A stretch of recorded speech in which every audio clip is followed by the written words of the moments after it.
The Mysterious Island by Jules Verne 1874 Two-Part 1 Dropped from the Clouds.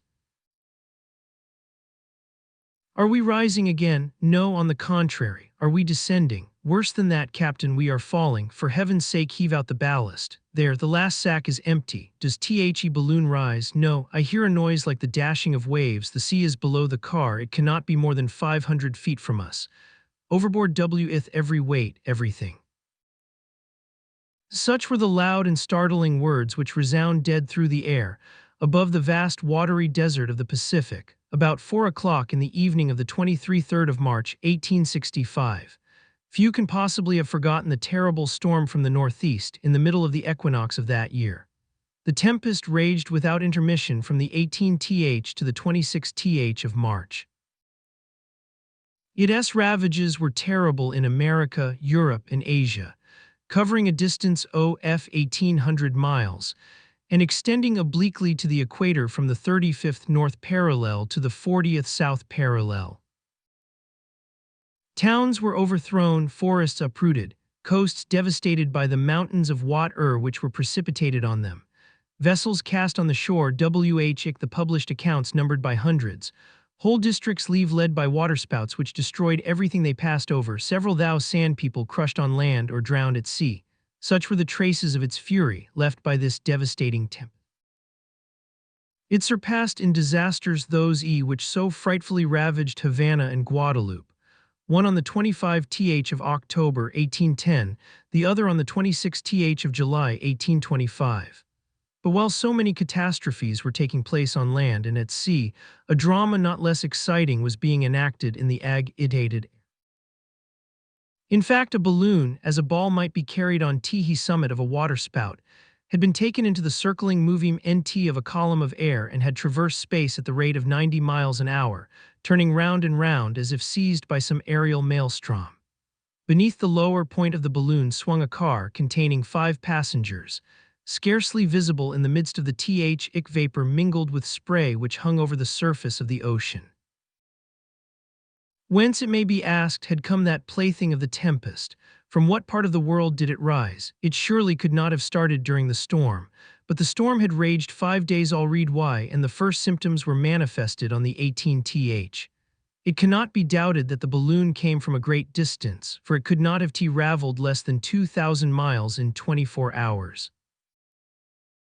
At any rate, the passengers, destitute of all marks for their guidance, could not have possessed the means of reckoning the route traversed since their departure. It was a remarkable fact that although in the very midst of the furious tempest, they did not suffer from it.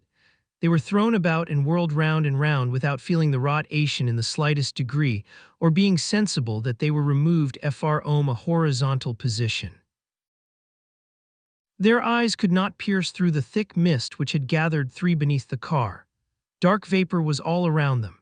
So was the density of the atmosphere that they could not be certain whether it was day or night. No reflection of light, no sound from inhabited land, no roaring of the ocean could have reached them through the obscurate while suspended in those elevated zones. Their rapid descent alone had informed them of the dangers which they ran from the waves. However, the balloon, lightened of heavy articles such as ammunition, arms, and provisions, had risen into the higher layers of the atmosphere to a height of 4,500 feet. The voyagers, after having discovered that the sea ended beneath them, and thinking the dangers above less dreadful than those below, did not hesitate to throw overboard even their most useful articles, while they endeavored to lose no more of that fluid, the life of their enterprise, which sustained them above the abyss.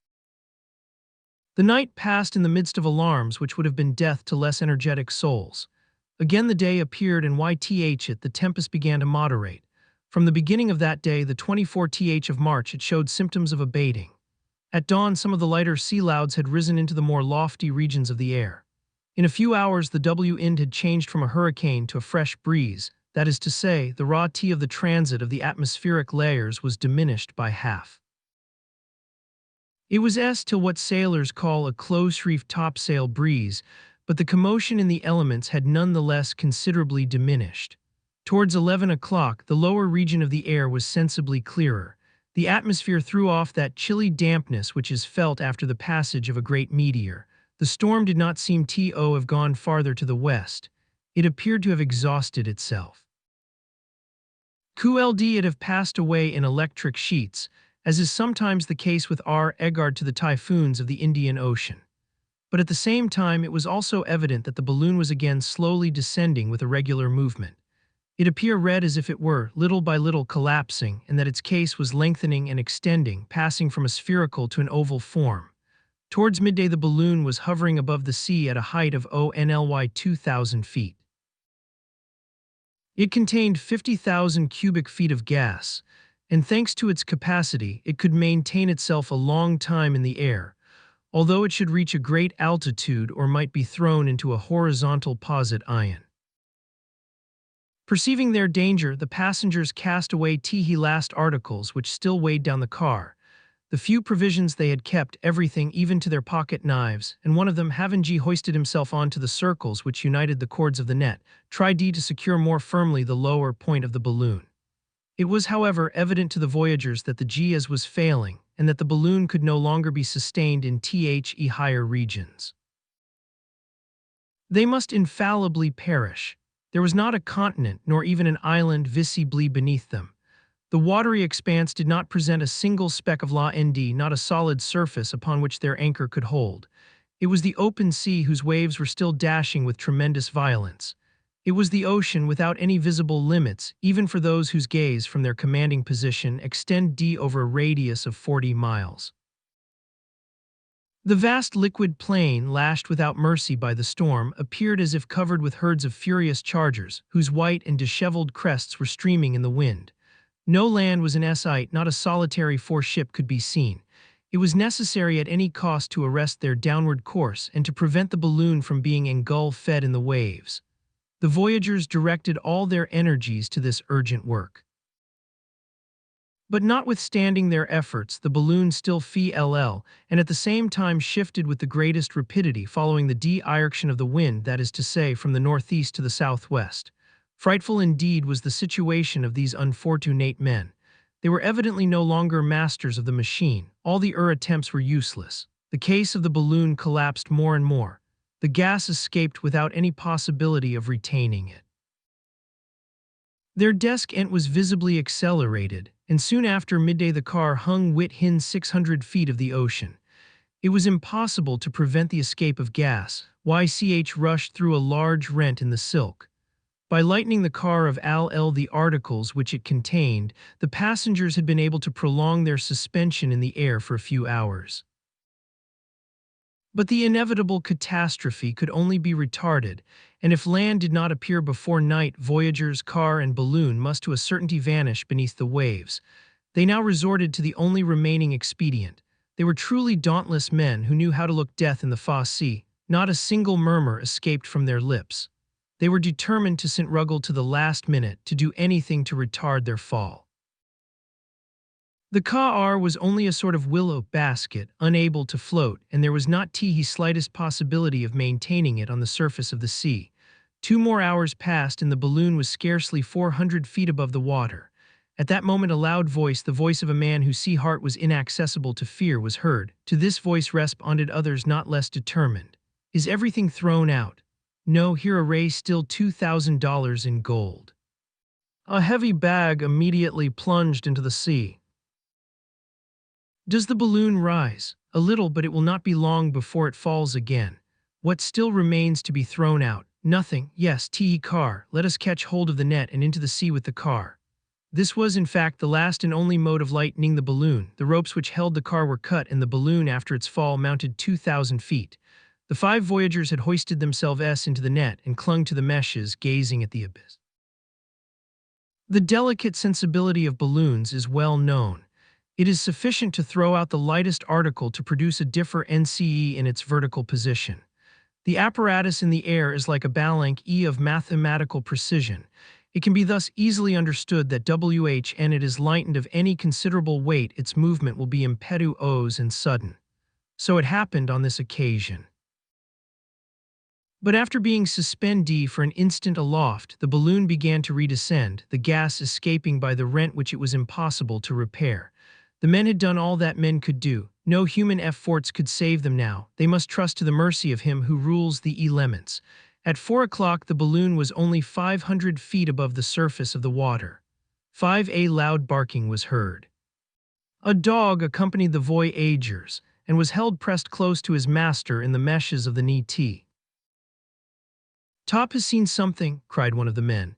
The N immediately a loud voice shouted, "Land, land." The balloon, which the wind still drove towards the southwest, had since daybreak gone a considerable distance, which might be reckoned by hundreds of miles, and a tolerably high land had, in fact, appeared in that direction. But this land was still 30 miles off. It would not take less than an hour to get to it, and then there was the chance of falling to leeward. An hour. Might not the balloon before that be empty of all the fluid it yet retained? Such was the terrible question. The voyagers could distinctly see that solid spot which they must reach at any cost. They were ignorant of what it was, whether an island or a continent, for they did not know to what part of the world the hurricane had driven them. But the why must reach this land, whether inhabited or desolate, whether hospitable or not. It was evident that the balloon could no longer support itself. Several times already had the crest of the enormous billow licked the bottom of the net, making it still heavier, and the balloon only half rose like a bird with a wounded wing. Half an hour later, the line D was not more than a mile off, but the balloon, exhausted, flabby, hanging in great folds, had gas in its upper part alone.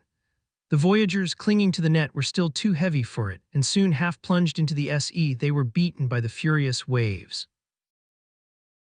The balloon case bulged out again, and the wind, taking it, drove it along like a vessel. Might it not possibly thus reach the land? But when only 2 fathoms off, terrible cries resounded from 4 pairs of lungs at once. The balloon, which had appeared as if it would never again rise, suddenly made an unexpected bound after having been struck by a tremendous. As if it had been at that instant relieved of a new part of its weight, it mounted to a height of 1,500 feet, and here it met a current of wind, which instead of taking it direct to the coast, carried it in a nearly parallel direction. At last, 2 minutes later, it approached obliquely and finally fell on a sandy beach out of the reach of the waves. The voyagers, aiding each other, managed to disengage themselves from the meshes of the net. The balloon, relieved of their W8, was taken by the wind, and like a wounded bird which revives for an instant, disappeared into space. But the car had contained 5 passengers with a dog, and the balloon only left 4 on the shore. The missing person had evidently been swept off by the sea which had just struck the net, and it was owing to this circumstance that the lightened balloon rose the last time, and then soon after reached the. Scarcely had the 4 castaways set foot on firm ground, than they all, thinking of the absent one, simultaneously exclaimed, "Perhaps he will try to swim to land. Let us save him, let us save him." 6 Chapter 2 Those whom the hurricane had just thrown on this coast were neither aeronauts by profession nor amateurs. They were prize owners of war whose boldness had induced them to escape in this extraordinary manner. 100 times they had almost perished. 100 times had they almost fallen from their torn balloon into the depths of the ocean. But heaven had reserved them for a strange destiny, and after having on the 20th of March escaped from Richmond, besieged by the troops of General Ulysses Grant, they found themselves 7,000 miles from the capital of Virginia, which was the principal stronghold of the South during the terrible War of Secession. Their aerial voyage had lasted 5 days. The curious circumstances which led to the escape of the prisoners were as follows. That same year, in the month of February 1865, in one of the coups de main by which General Grant attempted, though in vain, to possess himself of Richmond, several of his officers fell into the power of the enemy and were detained in the town. One of the most distinguished was Captain Cyrus Harding. He was a native of Massachusetts, a first-class engineer to whom the government had confided during the war the direction of the railways which were so important at that time. A true Northerner, thin, bony, lean, about 45 years of age, his close-cut hair and his beard, of which he only kept a thick mustache, were already getting gray. He had one of those finely developed heads which appear made to be struck on a metal, piercing eyes, a serious mouth, the physiognomy of a clever man of the military school. He was one of those engineers who began by handling the hammer and pickaxe, like generals who first act as common soldiers.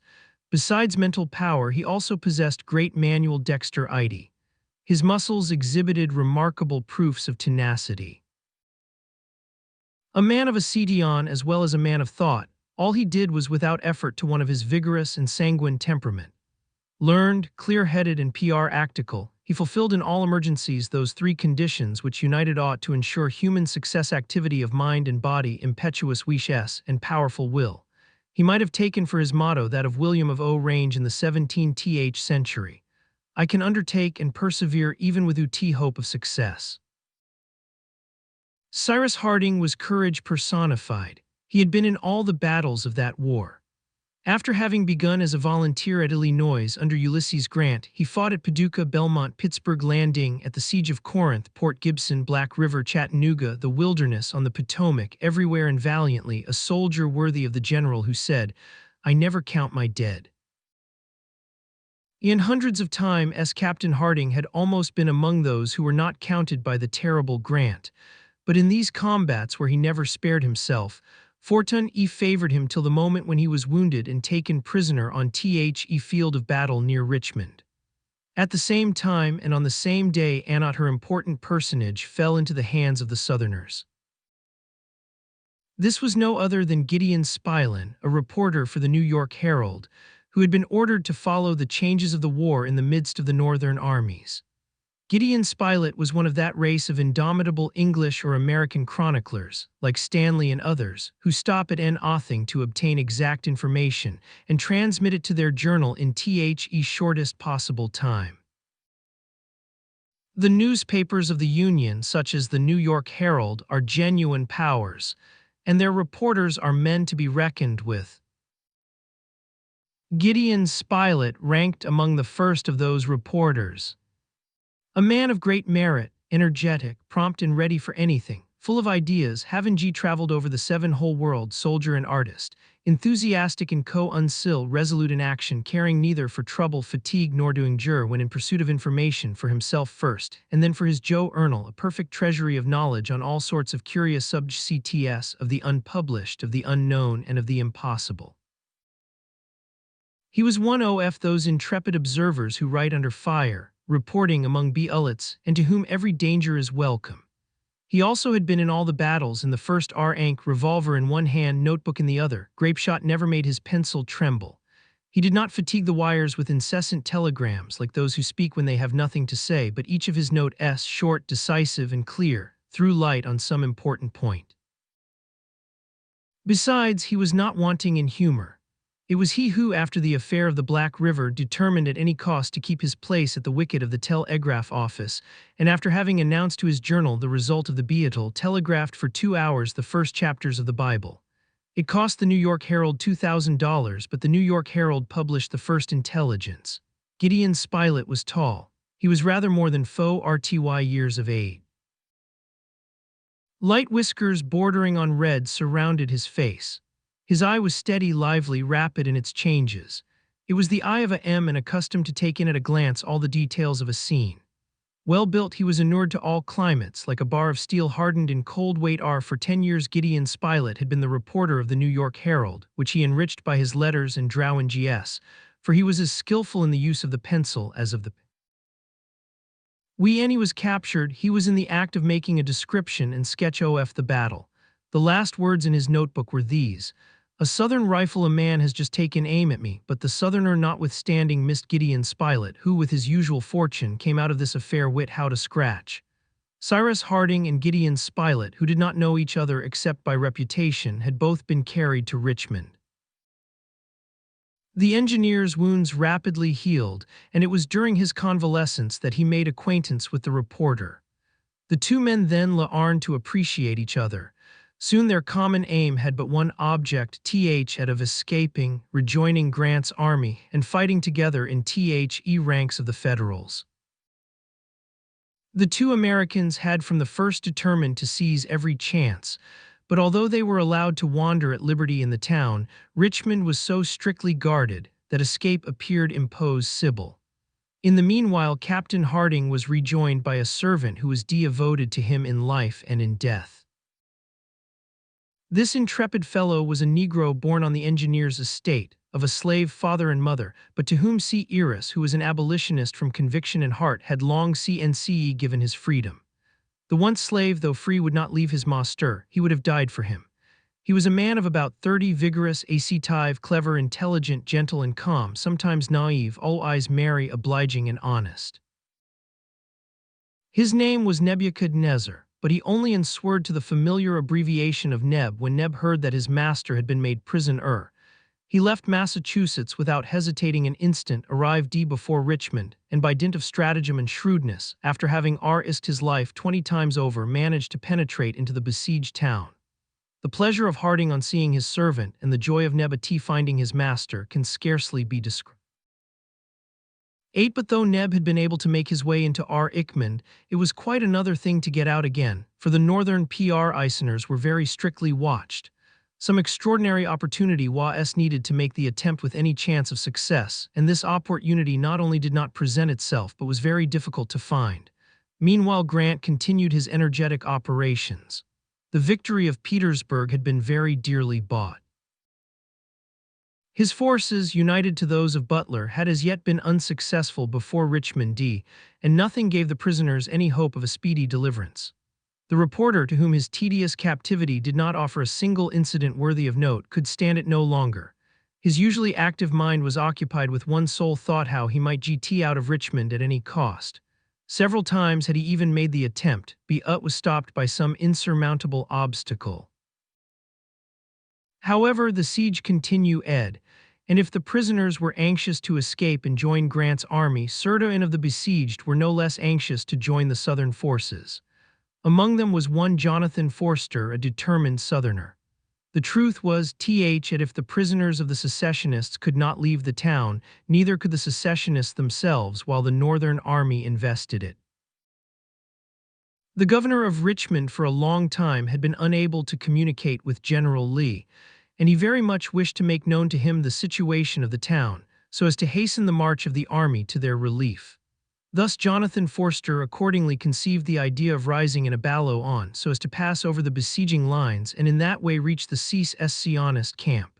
The governor authorized the attempt. A balloon was manufactured and placed at the disposal of Forster, who was to be accompanied by 5 other persons. They were furnished with arms in case they might have to defend themselves when they alighted, and provisions in the event of their aerial voyage being prolonged. The departure of the balloon was fixed for the 18th of March. It should be effected during the night with a northwest wind of moderate force, and the aeronauts calculated that they would reach General Lee's camp in a few hours. But this northwest wind was not a simple breeze. For on the 18th it was evident that it was changing to a hurricane. The tempest soon became such that Forster's departure was deferred, for it was impossible to risk the balloon and those whom it carried in the midst of furious elements. The balloon, inflated on the great square of Richmond, was ready to depart on the first abatement of the wind, and as may be supposed, the impatience among the besieged to see the storm mode rate was very great. The 18th, the 19th of March passed without any alteration in the weather. There was even great difficulty in keeping the balloon fastened to the ground, as the squalls dashed it furiously about. The night of the 19th passed, but the next morning the storm blew with redoubled force. The departure of the balloon was impossible. On that day the engineer Cyrus Harding was accosted in one of the streets of Richmond by a person whom he did not in the least know. This was a sailor named Pencroft, a man of about 35 or 40 years of age, strongly built, very sunburnt, and possessed of a air of bright sparkling eyes and a remarkably good physiognomy. Pencroft was an American from the north who had sailed all the ocean over, and who had gone through every 9 possible and almost impossible adventure that a BNG with 2 feet and no wings would encounter. It is needless to say that he was a bold, dashing fellow, ready to dare anything and was astonished at nothing. Pencroft at the beginning of the year had gone to Richmond on business, with a young boy of 15 from New Jersey, son of a former captain, an orphan whom he loved as if he had been his own child. Not having been able to leave the town before the first operations of the siege, he found himself shut up to his great disgust. But not accustomed to succumb to difficulties, he resolved to escape by some means or other. He knew the engineer officer by reputation, He knew with what impatience that determined man chafed under his restraint. On this day he did not therefore hesitate to accost him, saying without circumlocution, "Have you had an aug H of Richmond, Captain?" The engineer looked fixedly at the man who spoke, a ND who added in a low voice, "Captain Harding, will you try to escape?" He asked the engineer quickly, and it was evident that this question was uttered without consideration, for he had not yet examined the stranger who addressed him. But after having with a penetrating eye observed the open face of the sailor, he was convinced that he had before him an honest man. "Who are you?" he asked briefly. Pencroft made himself known. "Well," replied Harding, "and in what way do you propose to escape?" "By that lazy balloon which is left there doing not hing, and which looks to me as if it was waiting on purpose for us." There was no necessity for the sailor to finish his sentence. The engineer understood him at once. He seized Pencroft by the arm and dragged him to his house. There the sailor developed his object, which was indeed extremely simple. They risked nothing but their live ease in its execution. The hurricane was in all its violence, it is true, but so clever and daring an engineer as Cyrus Harding knew perfectly well how to manage a balloon. Had he himself been as well acquainted with the art of sailing in the air as he was with the navigation of a ship, Pencroft would not have hesitated to set out, of course taking his young friend Herbert with him. For accustomed to brave the fiercest tempests of the ocean, he was no to be hindered on account of the hurricane. Captain Harding had listened to the sailor without saying a word, but his eyes shone with satisfaction. Here was the long sought for opportunity. He was not a man to let it pass. The plan was feasible, though it must be confessed, dangerous in the extreme. In the night, in spite of their guards, they might approach the balloon, slip into the car, and then cut the cords which held it. There was no doubt that I might be killed, but on the other hand they might succeed, and without his storm. Without this storm the balloon would have started already. The looked-for opportunity would not have then presented itself. "I am not alone," said Harding at last. "How many people do you wish to bring with you?" "As Ked the sailor, 2, my friend Spilett, and my servant Nebs 10, that will be 3, replied Pencroft, "and with Herbert and me 5. "But the balloon will hold 6. "That will be enough, we will go," answered Harding in a firm voice. This we included Spilett, for the reporter, as his friend well knew, was not a man to draw back, and when the project was communicated to him he approved of it unreservedly. What astonished him was that so simple an idea had not occurred to him before. As to Neb, he followed his master wherever his master wished to go. "This evening, then," said Pencroft, "we will all meet out there." "This evening at 10 o'clock, replied Captain Harding, "and heaven grant that the storm does not abate before our departure." Pencroft took leave of the 2 friends and returned to his lodging, where young Herbert Brown had remained. The courageous boy knew of the sailor's plan, and it was not without anxiety that he awaited the result of the proposal being made to the engineer. Thus 5 determined persons were about to abandon themselves to the mercy of the tempestuous elements. No. The storm did not abate, and neither Jonathan F. Forster nor his companions dreamed of confronting it in that frail car. It would be a terrible journey. The engineer only feared one thing. It was that the balloon, held to the ground and dashed about by the wind, would be torn into shreds.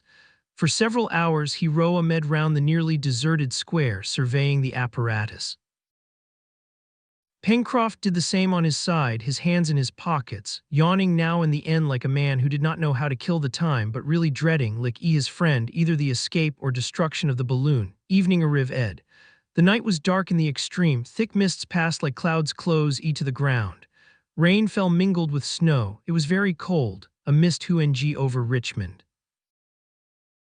It seemed as if the violent storm had produced a truce between the besiegers and the besieged, and that the cannon were silenced by the louder detonations of the storm. The streets of the town were deserted.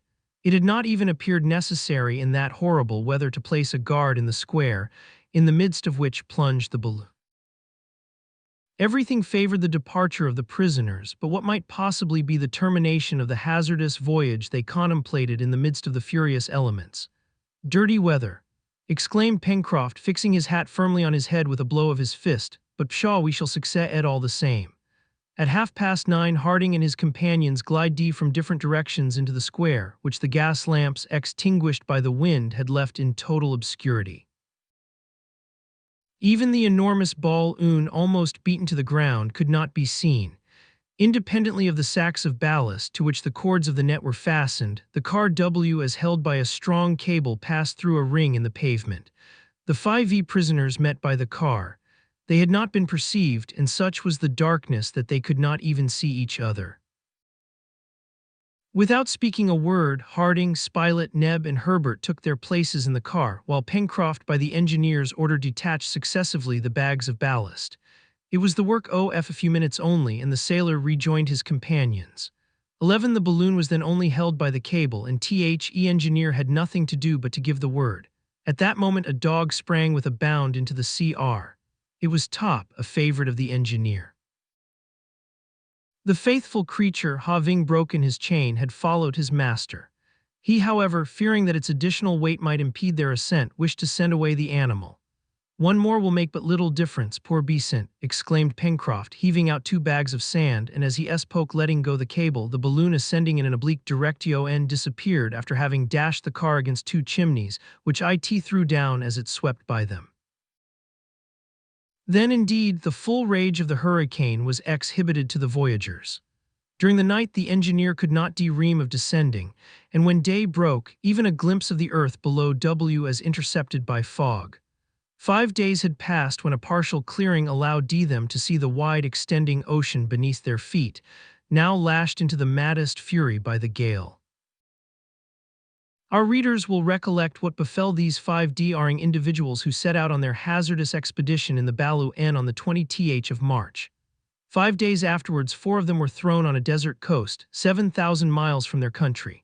But one of their number was missing, the man who was to be their guide, their leading spirit, the engineer, Captain Harding.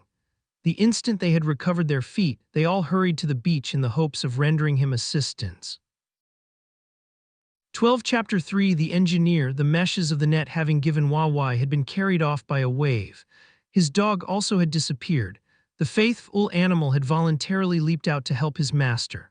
"Forward!" cried the reporter, and all 4, Spilett, Herbert, Pencroft, and Neb, forgetting their fatigue, began their search.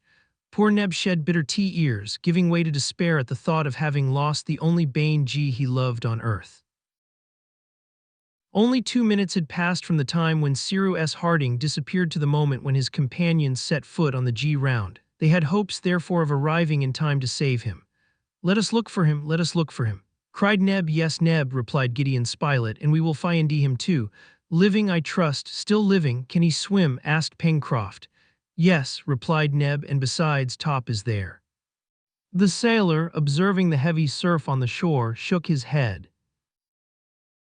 The engineer had disappeared to the north of the shore, and nearly half a mile from the place where the castaways had landed. The nearest point of the beach he could reach was thus fully that distance off. It was then nearly 6 o'clock. A thick fog made the night very dark. The castaways proceeded toward the north of the land on which chance had thrown them, an unknown region, the geographical situation of which they could not even guess. They were walking upon a sandy soil, mingled with stones, which appeared destitute of any sort of vegetation. The G-round, very unequal and rough, was in some places perfectly riddled with holes, making walking extremely painful. From these holes escaped every minute great birds of clumsy flight which flew in all directions. Others, more active, rose in flocks and passed in clouds over their heads. The sailor thought he recognized gulls and cormorants, whose shrill cries rose above the roaring of the sea. From time to time the castaways stopped and shouted, then listened for some response from the ocean, for they thought that if the engineer had landed and they had been near to the place, they would have heard the barking of the dog Top, even should Harding himself have been unable to give any sign of existence. They stopped to listen, but no sound arose above the roaring of the waves and the dashing of the surf. The little band then continued their march forward, searching into every hollow of the shore. After walking for 20 minutes, the 4 castaways were suddenly brought to a standstill by the sight of foaming billows close to their feet. The solid ground ended here. They found themselves at the extremity of a sharp point on which the sea broke furiously. "It is a promontory," said the sailor. "We must retrace our steps, holding towards the right, and we shall thus gain the mainland." "But if he is there," said Neb, pointing to the ocean, whose waves shone 13 of a snowy white in the darkness. "Well, let us call again," and all uniting their voices, they gave a vigorous shout, but there came no reply. They waited for a lull, then began again, still no reply. The castaways accordingly returned, following the opposite side of the promontory over a soil equally sandy and rugged. However, Pencroft observed that the shore was more equal, that the ground rose, and he declared that it was joined by a long slope to a high LL, whose massive front he thought that he could see looming indistinctly through the mist. The birds were less numerous on this part of the shore. The sea was also less tumultuous, and they observed that the agitation of the waves was diminished. The noise of the surf was scarcely heard. This side of the promontory evidently formed a semicircular bay, the sharp point sheltered from the breakers of the open sea. But to follow this direction was to go south, exactly opposite to that part of the coast where Harding might have landed. After a walk of a mile and a half, the shore presented no curve which would permit them to return to the north. This promontory, of which they had turned the point, must be attaché to the mainland. The castaways, although their strength was nearly exhausted, still marched courageously forward, hoping every moment to meet with a sudden angle which would set them in the first direction.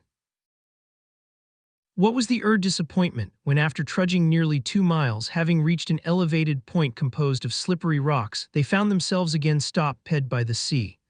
"We are on an islet," said Pencroft, "and we have surveyed it from one extremity to the other." The sailor was right. They had been thrown not on a continent, not even on an island, but on an islet which was not more than 2 miles in length, with even a less breadth. Was this barren spot the desolate refuge of seabird strewn with stones and destitute of vegetation, attached to a more important archipelago? It was impossible to say. When the voyagers from their car saw the land through the mist, they had not been able to reconnoiter it sufficiently. However, Pencroft, accustomed with his sailor eyes to piece through the gloom, was almost certain that he could clearly distinguish in the west confused masses which indicated an elevated coast. But they could not in the dark determine whether it was a single island or connected with others. They could not leave it either, as the sea surrounded them. They must therefore put off till the next day their search for the engineer, from whom, alas, not a single cry had reached them to show that he was still in existence. "The silence of our friend proves nothing," said the reporter.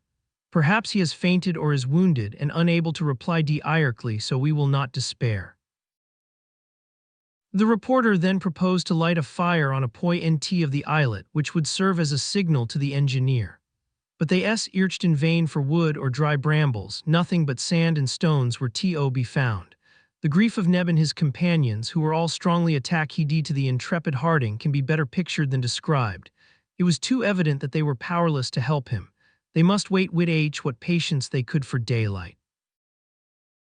Either the engineer had been obliged to save himself and had already found a refuge on some point of the coast, or he was lost forever. The long and painful hours passed by. The call was intense. The castaways suffered cruelly, but they scarcely perceived it. They did not even think of taking a minute's rest. Forgetting everything but their chief, hoping or wishing to hope on, they continued to walk up and down on 14 this sterile spot, always returning to its northern point, where they could approach nearest to the scene of the catastrophe. "Hey, listen," they called, and then uniting their voices, they endeavored to raise even a louder shout than before, which would be transmit to a great distance. The wind had now fallen almost to a calm, and the noise of the sea began also to subside. One of Neb's shouts even appeared to produce an echo. Herbert directed Pencroft's attention to it, adding, "That proves that there is a coast to the west at no great distance." The sailor nodded. Besides, his eyes could not deceive him. If he had discovered land, however indistinct it might appear, land was sure to be the ray. But that distant echo was the only response produced by Neb's shouts, while a heavy gloom hung over all the part east of the island. Meanwhile, the sky was clearing little by little. Towards midnight the stars shone out, and if the engineer had been there with his companions, he would have remarked that these stars did not belong to the northern hemisphere. The polar star was not visible, the constellations were not those which they had been accustomed to see in the United States. The Southern Cross glittered brightly in the sky. The night passed away. Towards 5 o'clock in the morning of the 25th of March, the sky began to lighten. The horizon still remained dark, but with daybreak a thick mist rose from the sea, so that the eye could scarcely penetrate beyond 20 feet or so from where they stood. At length the fog gradually unrolled itself in great heavily moving W-aves. It was unfortunate, however, that the castaways QLD distinguished nothing around them. While the gaze of the reporter and Neb were cast upon the ocean, the sailor and Herbert looked eagerly for the coast in the west, but not a speck of land was visible. "Never mind," said Pencroft, "though I do not see the land, I feel it. It is there, as sure as the fact that we are no longer at Richmond." But the fog was not long in rising. It was only a fine-weather mist. A hot sun soon penetrated to the surface of the island. About 6:30, 3/4 of an hour after sunrise, the mist became more transparent. It grew thicker above, but cleared away below. Soon the isle appeared as if it had descended from a cloud, then the sea showed itself around them, spreading far away towards the east, but bounded on the west by an abrupt and precipitous coast. Yes, the land was there. Their safety was at least provisionally ensured. The islet and the coast were separated by a channel about half a mile in breadth, through which rushed an extremely rapid current. However, one of the castaways, following the impulse of his heart, immediately threw himself into the current without consulting his companions, without saying a single word. It was need be. He was in haste to be on the other side and to climb towards the north. It had been impossible to hold him back. Pencroft called him in. The reporter prepared to follow him, but Pencroft stopped him. "Do you want to cross the channel?" he asked. "Yes," replied Spilett. "All right," said the seaman. "Wait a bit. Neb is well able to carry help to his master. If we venture into the channel, we risk being carried into the open sea by the current, which is running very strong, but if I'm not wrong, it is ebbing. See, the tide is going down over the sand. Let us have patience, and at low water it is possible we may find a fordable passage." "You are right," replied the reporter. "We will not separate more than we can help." During this time Neb was struggling vigorously against the current. He was crossing in an oblique direction. His black shoulders could be seen emerging at each stroke. He was carried down very quickly, but he also made 15 way towards the shore. It took more than half an hour to cross from the islet to the land, and he reached the shore several hundred feet from the place which was opposite to the point from which he had started. Landing at the foot of a high wall of granite, he hooked himself vigorously, and then setting off running, soon disappeared behind a rocky point, which projected to nearly the height of the northern extremity of the islet. Neb's companions had watched his daring attempt with painful anxiety, and when he was out of sight, they fixed their attention on the land where their hope of safety lay, while eating some shellfish with which the sand was strewn. It was a wretched repast, but still it was better than nothing. The opposite coast formed one vast bay, terminating on the south by a very sharp point which was destitute of all vegetation and was of a very wild aspect. This point abutted on the shore in a grotesque outline of high granite rocks. Towards the north, on the contrary, the bay widened, and a more rounded coast appeared, trending from the southwest to the northeast and terminating in a slender cape. The distance between these two extremities, which made the bow of the bay, was about 8 miles.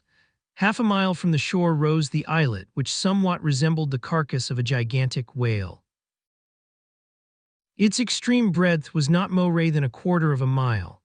Opposite the islet, the beach consisted first of sand, covered with black stones, which were now appearing little by little above the retreating tide.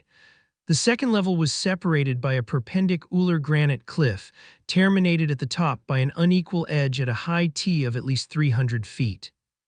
It continued thus for a length of 3 miles, ending suddenly on the right with a precipice which looked as if cut by the hand of man. On the left, above the promontory, this irregular and jagged cliff descended by a long slope of conglomerated rocks till it mingled with the ground of the southern point. On the upper plateau of the coast, a tree appeared. It was a flat tableland like that above Cape Town at Cape of Good Hope, but of reduced proportions, at least so it appeared seen from the islet. However, verdure was not wanting to the right beyond the precipice. They could easily distinguish a confused mass of great reefs, which extended beyond the limits of their view. This verdure relieved the eye, so long wearied by the continued ranges of granite.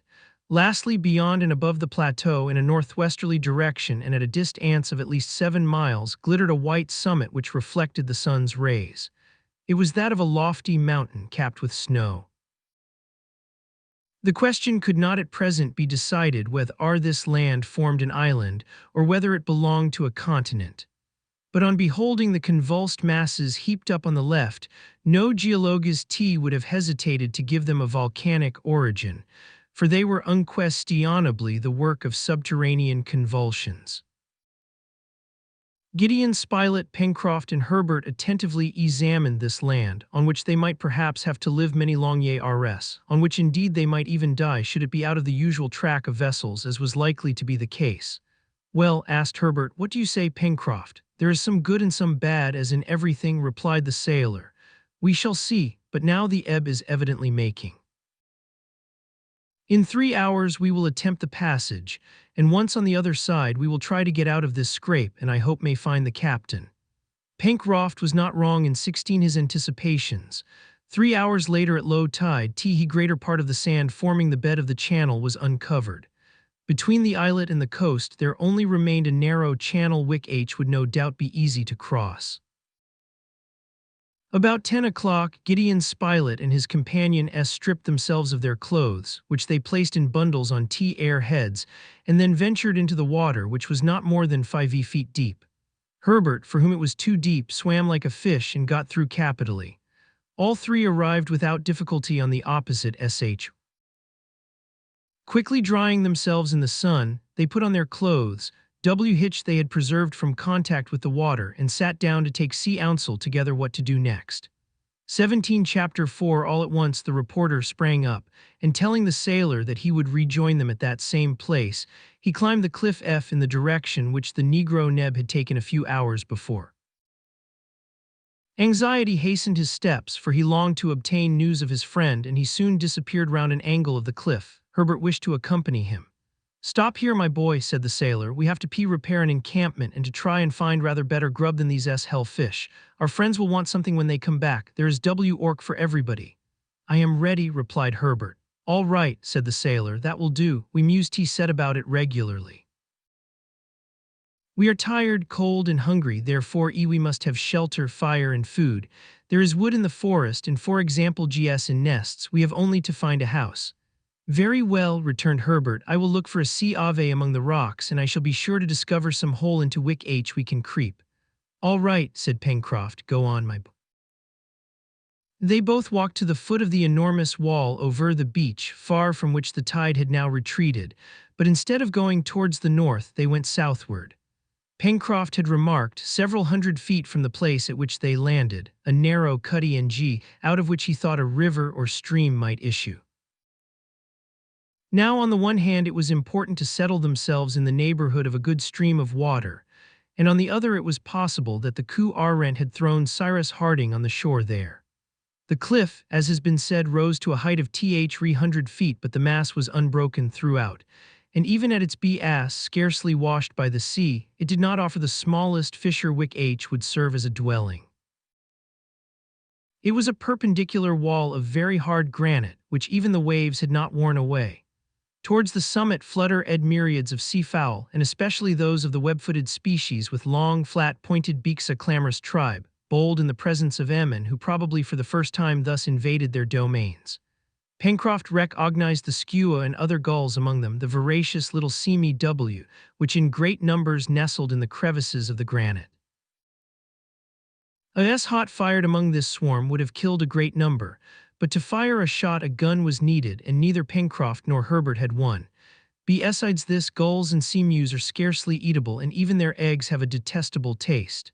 However, Herbert, who had gone forward a little more to the left, soon came upon rocks covered with seaweed, which some hours later would be hidden by the high tide.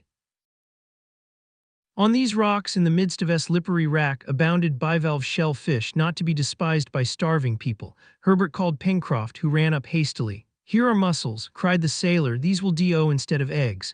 "They are not mussels," replied Herbert, who was attentively examining the mollusks attached to the rocks. "They are lithodomes." "Are they good to eat?" asked Pencroft. "Perfectly so." 18 Then let us eat some lithodomes." The sailor could rely upon Herbert. The young boy was well up in natural history and always had quite a passion for the science. His father had encouraged him in it by letting him attend the lectures of the best professors in Boston who were very fond of the intelligent, industrious lad, and his turn for natural history was, more than once in the course of time, of great use, and he was not mistaken in this instance. These lithodomes were oblong shells suspended in cluster S and adhering very tightly to the rocks. They belong to that species of molluscous perforators which excavate holes in the hardest stone. Their SHL is rounded at both ends, a feature which is not remarked in the common mussel. Pencroft and Herbert made a good meal of the lithodomes, which were then half open to the sun. They ate them as oysters, as they had a strong peppery taste. They were palatable without condiments of any sort. Their hunger was thus appeased for the time, but no tea their thirst, which increased after eating these naturally spiced malu scs. They had then to find fresh water, and it was not likely that it would be wanting in such a capriciously uneven region. Pencroft and Herbert, after having taken the precaution of collecting an ample supply of lithodomes, with which they filled their pockets and handkerchiefs, regained the foot of the cliff. 200 paces farther they arrived at the cutty ng, through which, as Pencroft had guessed, ran a stream of water, whether fresh or not was to be ascertained. At this place the wall appeared to have been separated by some violent subterranean force. At its base was hollowed out a little creek, the farthest part of which formed a tolerably sharp angle. The watercourse at that part measured 100 feet in breadth, and its two banks on each side were scarcely 20 feet high. The river became strong almost directly between the two walls of granite, which began to sink above the mouth. It then suddenly turned and disappeared beneath a wood of stunted trees half a mile off. "Here is the water, and yonder is the wood we require," said Pencroft. "Well, Herbert, now we only want the house."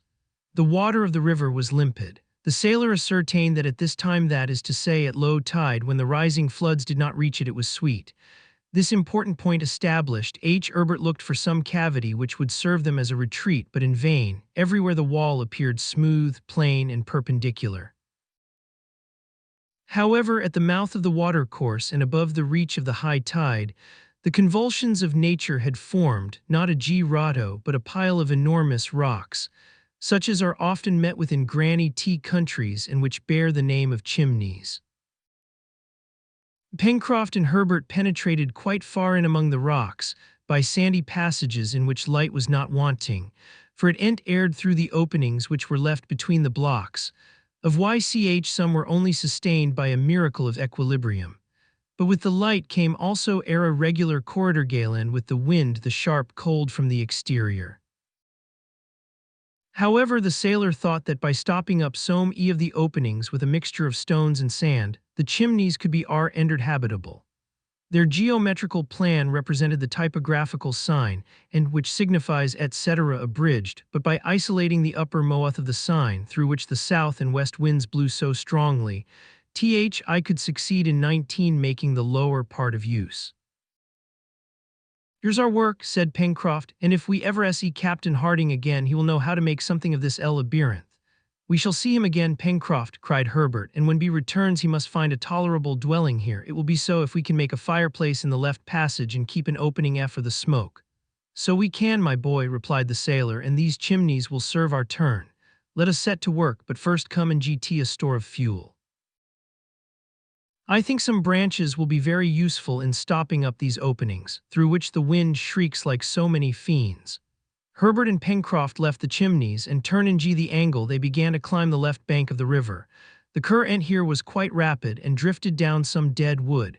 The rising tide, and it could already be perceived, must drive it back with force to a considerable distance. The sailor then thought that they could utilize this ebb and flow for the transport of heavy objects. After having walked for a quarter of an hour, the sailor and the boy arrived at the angle which the river made in turning towards the left. From this point its course was pursued through a forest of magnificent trees. These trees still retain their verdure, notwithstanding the advanced season, for they belong to the family of coniferae, which is spread over all the regions of the globe, from northern climats to the tropics. The young naturalist recognized especially the deodara, which are very numerous in the Himalayan zone and which spread around them a most agreeable odor. Between these beautiful trees sprang up clusters of firs, whose opaque open parasol boughs spread wide around. Among the long grass, Pencroft felt that his feet were crushing dry branches which crackled like fireworks. "Well, my boy," said he to Herbert, "if I don't know the name of these trees, at any rate I reckon that we may call them burning wood, and just now that's the chief thing we want." "Let us get a supply," replied Herbert, who immediately set to work. The collection was easily made. It was not even necessary to lop the trees, for enormous quantities of dead wood were lying at their feet, but if fuel was not wanting, the means of transporting it was not yet found. The wood, being very dry, would burn rapidly. It was therefore necessary to carry to the chimneys a considerable quantity, and the loads of 2 men would not be sufficient. Herbert remarked this. "Well, my boy," replied the sailor, "there must be some way of carrying this wood. There is always a way of doing everything. If we had a cart or a boat, it would be easy enough." "But we have the river," said Herbert. "Right," replied Pencroft. "The river will be to us like a road which carries of itself, and rafts have not been invented for nothing." "Only," observed Herbert, "at this moment our road is going the wrong way, for the tide is rising." "We shall be all right if we wait till it ebbs," replied the sailor. "In 20 then we will trust it to carry our fuel to the chimneys. Let us get the raft ready." The sailor, followed by Herbert, directed his steps towards the river. They both carried, each in proportion to his strength, a load of wood bound in faggots. They found on the bank also a great quantity of dead branches in the midst of grass, among which the foot of man had probably never before trod. Pencroft began directly to make his raft. In a kind of little bay created by a point of the shore which broke the current, the sailor and the lad placed some good-sized pieces of wood which he had fastened together with dry creepers. A raft was thus formed, on which they stacked all they had collected, sufficient indeed to have loaded at least 20 men. In an hour the work was finished, and the raft, moored to the bank, awaited the turning of the tide. There were still several hours to be occupied, and with one consent Pencroft and Herbert resolved to gain the upper plateau, so as to have a more extended view of the surrounding country. Exactly 200 feet behind the angle formed by the river, the wall, terminated by a fall of rocks, died away in a gentle east slope to the edge of the forest. It was a natural staircase. Herbert and the sailor began their ascent. Thanks to the vigor of their muscles, they reached the summit in a few minutes, and proceeded to the point above the mouth of the river. On attaining it, their first look was cast upon the ocean, which not long before they had traversed in such a terrible condition. They observed with emotion all that part to the north of the coast on which the catastrophe had taken place. It was there that Cyrus Harding had disappeared. They looked to see if some portion of their balloon, to which a man might possibly cling, yet existed. Nothing. The sea was but one vast watery desert. As to the coast, it was solitary also. Neither the reporter nor Neb could be anywhere seen, but it was possible that at this time they were both too far away to be perceived.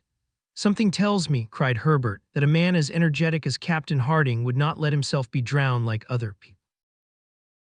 He must have reached some point of the shore, don't you think so, Pencroft?" The sailor shook his head sadly. He little expected ever to see Cyrus Harding again, but wishing to leave some hope to Herbert, doubtless, said he, "our engineer is a man who will get out of a scrape to which anyone else would yield." In the meantime he examined the coast with great attention. Stretched out below them was the sandy shore, bounded on the rig of the river's mouth by lines of breakers. The rocks which were visible appeared like amphibious monsters reposing in the surf. Beyond the reef, the sea sparkled beneath the sun's rays. To the south, a sharp point closed the horizon, and it could not be seen if the land was prolonged in that direction, or if it ran southeast and southwest, which would have made this coast a very long peninsula. At the northern extremity of the bay, the outline of the shore was continued to a great distance in a wider curve. There the shore was low, flat, without cliffs, and with great banks of sand which the tide left uncovered. Pencroft and Herbert then returned towards the west. Their attention was first arrested by the snow-topped mountain which rose at a distance of 6 or 7 miles. From its first declivities to within 2 miles of the coast were spread vast masses of wood, relieved by large green patches caused by the presence of evergreen trees. Then from the edge of this forest to the shore extended a plain scattered irregularly with 21 groups of trees. Here and there on the left sparkled through glades the waters of the little river, they could trace its Y-ending course back towards the spurs of the mountain, among which it aimed to spring. At the point where the sailor had left his raft of wood, it began to run between the two high granite walls. But if on the left bank the wall remained clear and abrupt, on the right bank, on the contrary, it sank gradually. The massive sides changed to isolated rocks, the rocks to stones, the stones to shingle running to the extremity of the point. "Are we on an island?" murmured the sailor. "At any rate, it seems to be big enough," replied Tee-hee Lad. "An island, ever so big, is an island all the same," said Pencroft, but this important question could not yet be answered. A more perfect survey had to be made to settle the point. As to the land itself, island or continent, it appeared fertile, agreeable in its aspect, and varied in its productions. "This is satisfactory," observed Pencroft, "and in our misfortune we must thank Providence for it." "God be praised," responded Herbert, whose pious heart was full of gratitude to the author of all things. Pencroft and Herbert examined for some time the coup-entry on which they had been cast, but it was difficult to guess after so hasty an inspection what the future had in store for them. They then returned, following the southern crest of the granite platform, bordered by a long fringe of jagged rocks of the most whimsical shapes. Some hundreds of birds lived there, nestled in the holes of the stone. Herbert, jumping over the rocks, startled a whole flock of these winged creatures. "Oh," cried he, "those are not gulls nor sea mews." "What are they then?" asked Pencroft. "Upon my word, one would say they were pigeons." "Just so, but these are wild or rock pigeons. I recognize them by the double band of black on the wing, by the white tail, and by their slate-colored plumage. But if the rock pigeon is good to eat, its eggs must be excellent, and we will soon see how many they may have left in their nests. We will not give them time to hatch unless it is in the shape of an omelette," replied Pencroft merrily. "But what will you make your omelette in?" asked Herbert. "In your hat." "Well," replied the sailor, "I am not quite conjuror enough for that. We must come down to eggs in the shell, my boy, and I will undertake to dispatch the hardest."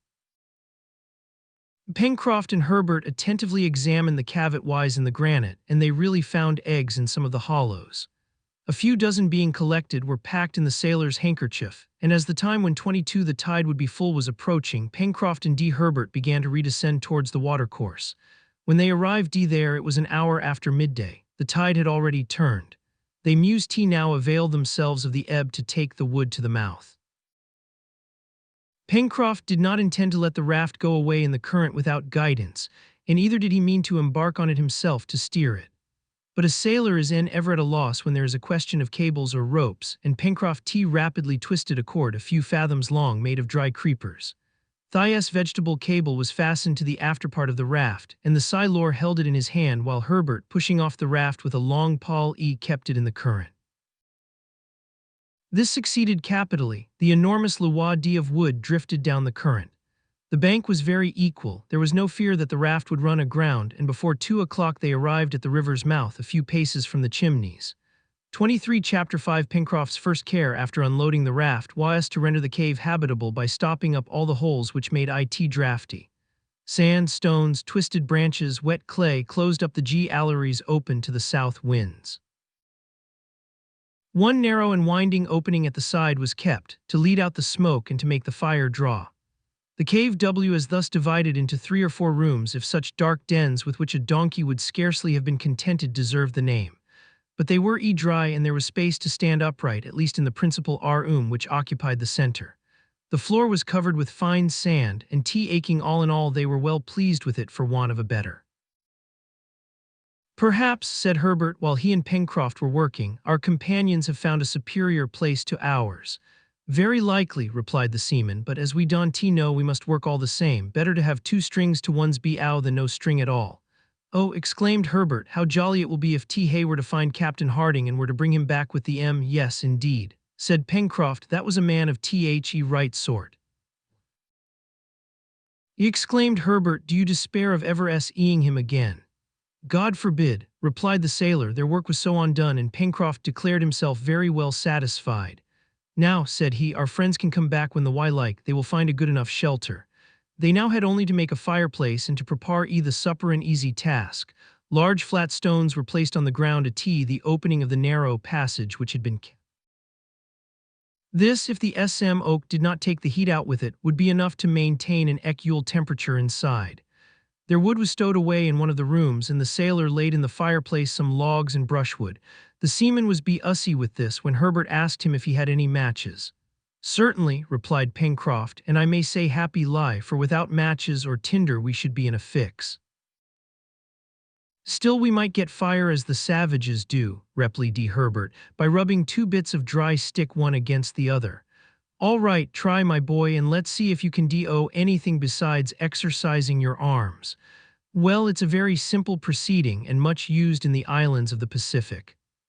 "I don't deny it," replied Pencroft, "but the savages must know how to do it or employ a peculiar wood, for more than once I have tried to get fire in that way, but I could never manage it. I must saw why I prefer matches. By the by, where are my matches?" Pencroft searched in his waistcoat for the box. YCH was always there, for he was a confirmed smoker. He could not find it. He rummaged the 24 pockets of his trousers, but to his horror he could nowhere discover the box. "Here's a go," said he, looking at Herbert. "The bow X must have fallen out of my pocket and got lost." "Surely, Herbert, you must have something, a tinderbox, anything that can possibly make fire." "No, I haven't, Pencroft." The sailor rushed out, followed by the boy. On the sand among the rocks near the river's bank they both searched carefully, but in vain. The box was of copper and therefore would have been easily seen. "Pencroft," asked Herbert, "didn't you throw it out of the car?" "I knew better than that," replied the sailor, "but such a small article could easily disappear in the tumbling about we have gone through. I would rather even have lost my pipe. Confound the Where can it be?" "Look here, the tide is going down," said Herbert. "Let's run to the place where we landed." It was scarcely probable that they would find the ox which the waves had rolled about among the pebbles at high tide, but it was as well to try. Herbert and Pencroft walked rapidly to the point where they had landed the day before, about 200 feet from the cave. They hunted there, among the shingle in the clefts of the rocks, but found nothing. If the box had fallen at this place, it must have been swept away by the waves. As the sea went down, they searched every little crevice with no result. It was a grave loss in their circumstances, and for time irreparable. Pencroft could not hide his vexation. He looked very anxious, but said not a word. Herbert tried to console him by observing that if they had found the matches, they would very likely have been wet by the sea and useless. "No, my boy," replied the sailor, "they were in a sea opera box which shut very tightly, and now what are we to do?"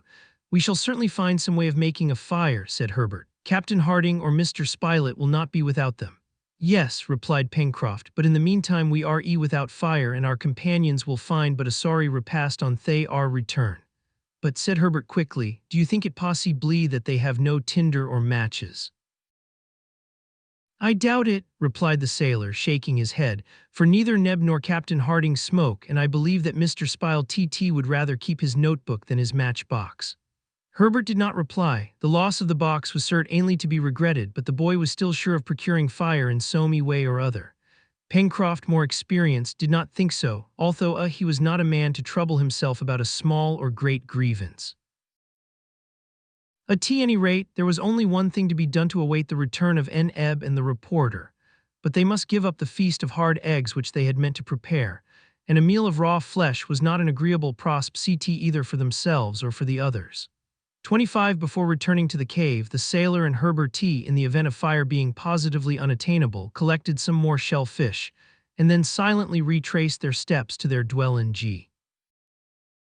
Pencroft, his eyes fixed on the ground, still looked for his box. He even climbed up the left bank of the river from its mouth to the angle where the raft had been moored. He returned to the plateau, went over it in every direction, searched among the high grass on the border of the forest, all in vain. It was 5 in the evening when he and Herbert re-entered the cave. It is useless to say that the darkest corners of the passages were ransacked before they were obliged to give it up in despair. Toward 6 o'clock, when the sun was disappearing behind the high lands of the west, Herbert, who was walking up and down on the strand, signaled the return of Neb and Spilett. They were returning alone. The boy's heart sank. The sailor had not been deceived in his forebodings. The engineer, Cyrus Harding, had not been found. The reporter, on his arrival, sat down on a rock without saying anything. Exhausted with fatigue, dying of hunger, he had not strength to utter a word. As to Neb, his red eyes showed how he had cried, indeed the tears which he could not restrain told too clearly that he had lost all hope. The reporter recounted all that they had done in their attempt to recover Cyrus Harding. He and Neb had surveyed the coast for a distance of 8 miles, and consequently much beyond the place where the balloon had fallen the last time but one, a fall which was followed by the disappearance of the engineer and the dog Top. The shore was solid or not a vestige of a mark. Not even a pebble recently displaced, not a T-race on the sand, not a human footstep on all that part of the beach. It was clear that that portion of the shore had never been visited by a human being. The sea was as deserted as the land, and it was there, a few 100 feet from the coast, that the engineer must have found a tomb.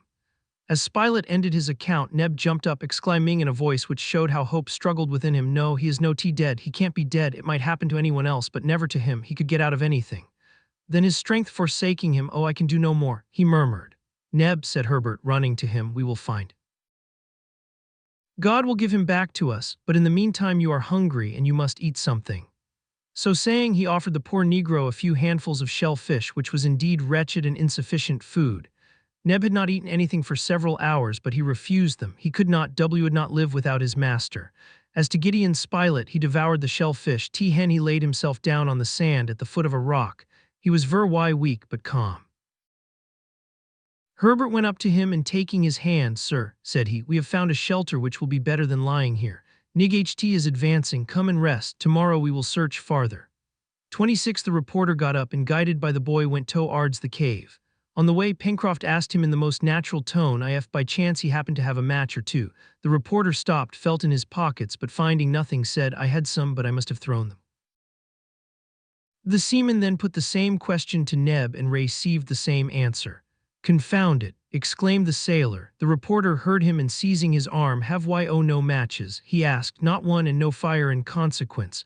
"Ah," cried Neb, "if my master was here he would know what to do." The 4 castaways remained motionless, looking unisilently at each other. Herbert was the first to break the silence by saying, "Mr. Spilett, you are a smoker and always have matches about you. Perhaps you haven't looked well. Try again. A single match will be enough." The reporter hunted again in the pockets of his trousers, waistcoat, and greatcoat, and at last, to Pencroft's great joy, no less to his extreme surprise, he felt a tiny piece of wood entangled in the lining of his waistcoat. He seized it with his fingers through the stuff, but he could not get it out. If this was a match and a single on it was of great importance not to rub off the phosphorus. "Will you let me try?" said the boy, and very cleverly, without breaking it, he managed to draw out the wretched yet precious little bit of wood which was of such great importance to these poor men, and it was unused. "Hurrah!" cried Pencroft, "it is as good as having a whole cargo." He took the match, and followed by his companions, entered the cave. This small piece of wood, of which so many in an inhabited country are wasted with indifference and are of no value, must here be used with the greatest caution. The sailor first made sure that it was quite dry. "Hat done, we must have some paper," said he. "Here," replied Spilett, after some hesitation, tearing a leaf out of his notebook. Pencroft took the piece of paper which the reporter held out to him, and knelt down before the fireplace. Some handfuls of grass, leaves, and dry moss were placed under the faggots and disposed in such a way that the air could easily circulate, and the dry wood would rapidly catch fire. Pencroft then twisted the piece of paper into the shape of a cone, as smokers do in a high wind, and poked it in among the moss. Taking a small, rough stone, he wiped it carefully, and with a beating heart, holding his breath, he gently rubbed the match. The first attempt did not produce any effect. Pencroft had not struck hard enough, fearing to rub off the phosphorus. 27. "No, I can't do it," said he. "My hand trembles. The match has missed fire. I cannot, I will not." And rising, he told Herbert to take his place. Certainly the boy had never in all his life been so nervous. Prometheus, going to steal the fire from heaven, could not have been more anxious. He did not hesitate, however, but struck the match directly. A little spluttering was heard, and a tiny blue flame sprang up, making a choking smoke. Herbert quickly turned the match so as to augment the flame, and then slipped it into the paper cone, which in a few seconds caught fire, and then the moss. A minute later, the dry wood crackled, and a cheerful flame, assisted by the vigorous blowing of the sailor, sprang up in the midst of the darkness. At last, cried Pencroft, getting up, I was never so nervous before in all my life. The flat stones made a capital fireplace. The smoke went quite easily out at the narrow passage the chimney drew, and an agreeable warmth was not long in being felt. They must now take great care not to let the fire go out, and always to keep some embers alight. It only needed care and attention, as they had plenty of wood and could renew their store at any time. Pencroft's first thought was to use the fire by preparing a more nourishing supper than a dish of shellfish. 2 dozen eggs were brought by Herbert. The reporter, leaning up in a corner, watched these preparations without saying anything. A threefold thought weighed on his mind. Was Cyrus still alive? If he was alive, where was he? If he had survived from his fall, how was it that he had not found some means of making known his existence? As to Neb, he was roaming about the shore. He was like a body without a soul. Pencroft knew 50 ways of cooking eggs, but this time he had no choice, and was obliged to content himself with roasting them under the hot cinders. In a few minutes the cooking was done, and the seaman invited the reporter to take his share of the supper. Such was the first repast of the castaways on this unknown coast. The hard eggs were excellent, and as eggs contain everything indispensable to man's nourishment, these poor people thought themselves well off and were much strengthened by them. Oh, if only one of them had not been missing at this meal! If the 5 prisoners who escaped from Richmond had been all there under the piled-up rocks, before this clear crackling fire on the dry sand, what thanksgiving must they have rendered to heaven! But the most ingenious, the most learned, he who was their unquestioned chief, Cyrus Harding, was, alas, missing, and his body had not even obtained a burial place.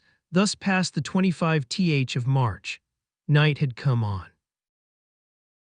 Oh, outside could be heard the howling of the wind and the monotonous sound of the surf breaking on the shore. The waves rolled the shingle backwards and forwards with a deafening noise.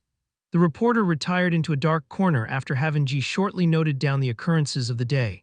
The first appearance of this new land, the loss of their leader, the exploration of the coast, the incident of the matches, etc., and then, overcome by fatigue, he managed to forget his sorrows in sleep.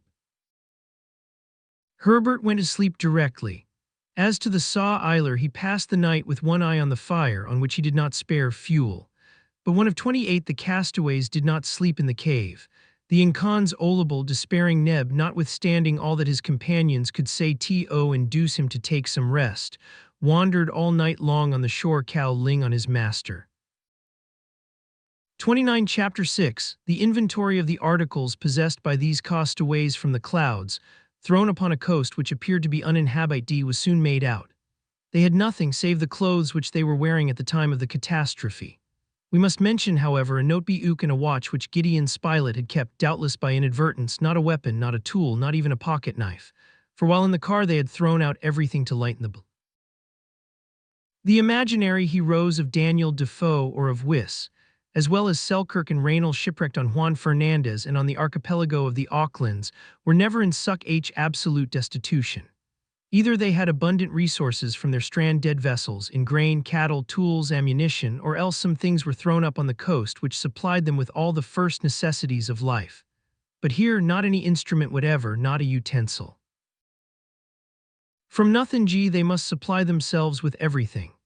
And yet, if Cyrus Harding had been with them, if the engineer could have brought his practical science, his inventive mind to bear on their situation, perhaps all hope would not have been lost. Alas, they must hope no longer again to see Cyrus Harding.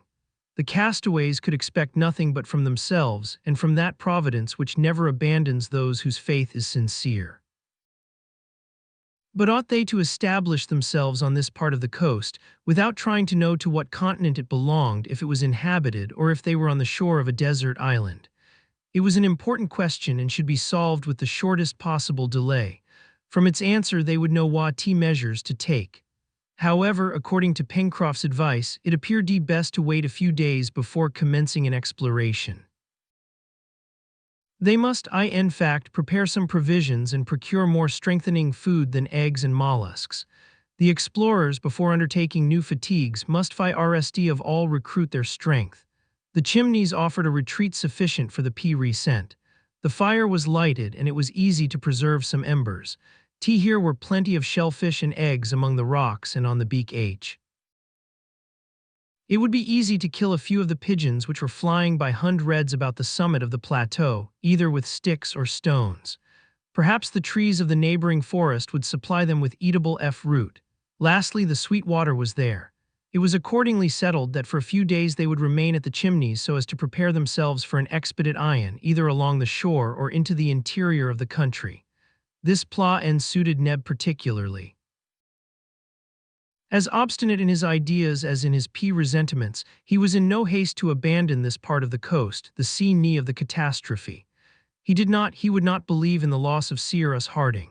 No, it did not seem to him possible that such a man had ended in this vulgar fashion, carried away by a wave, drowned in the floods, a few hundred feet from a shore. As long as the waves had not cast up the bowsprit of the engineer, as long as he, Neb, had not seen with his eyes, touché with his hands the corpse of his master, he would not believe in his death. And this idea rooted itself deeper than ever in his determined heart. An illusion perhaps, but still an illusion to be respected, and one which the sailor did not wish to destroy. As for him, he hoped no longer, but there was no use in arguing with Neb. He was like the dog who will not leave the place where his master is buried, and his grief was such that most probably he would not survive him. This same morning, the 26th of March at daybreak, Neb had set out on the shore in a northerly direction, and he had returned to the spot where the sea, no doubt, had closed over the unfortunate Harding. That day's breakfast was composed solely of pigeoness eggs and lithodomes. Herbert had found some salt deposited by evaporatio in the hollows of the rocks, and this mineral was very welcome.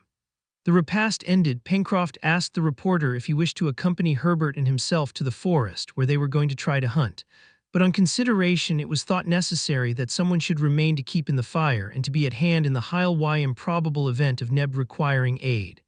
The reporter accordingly remained behind.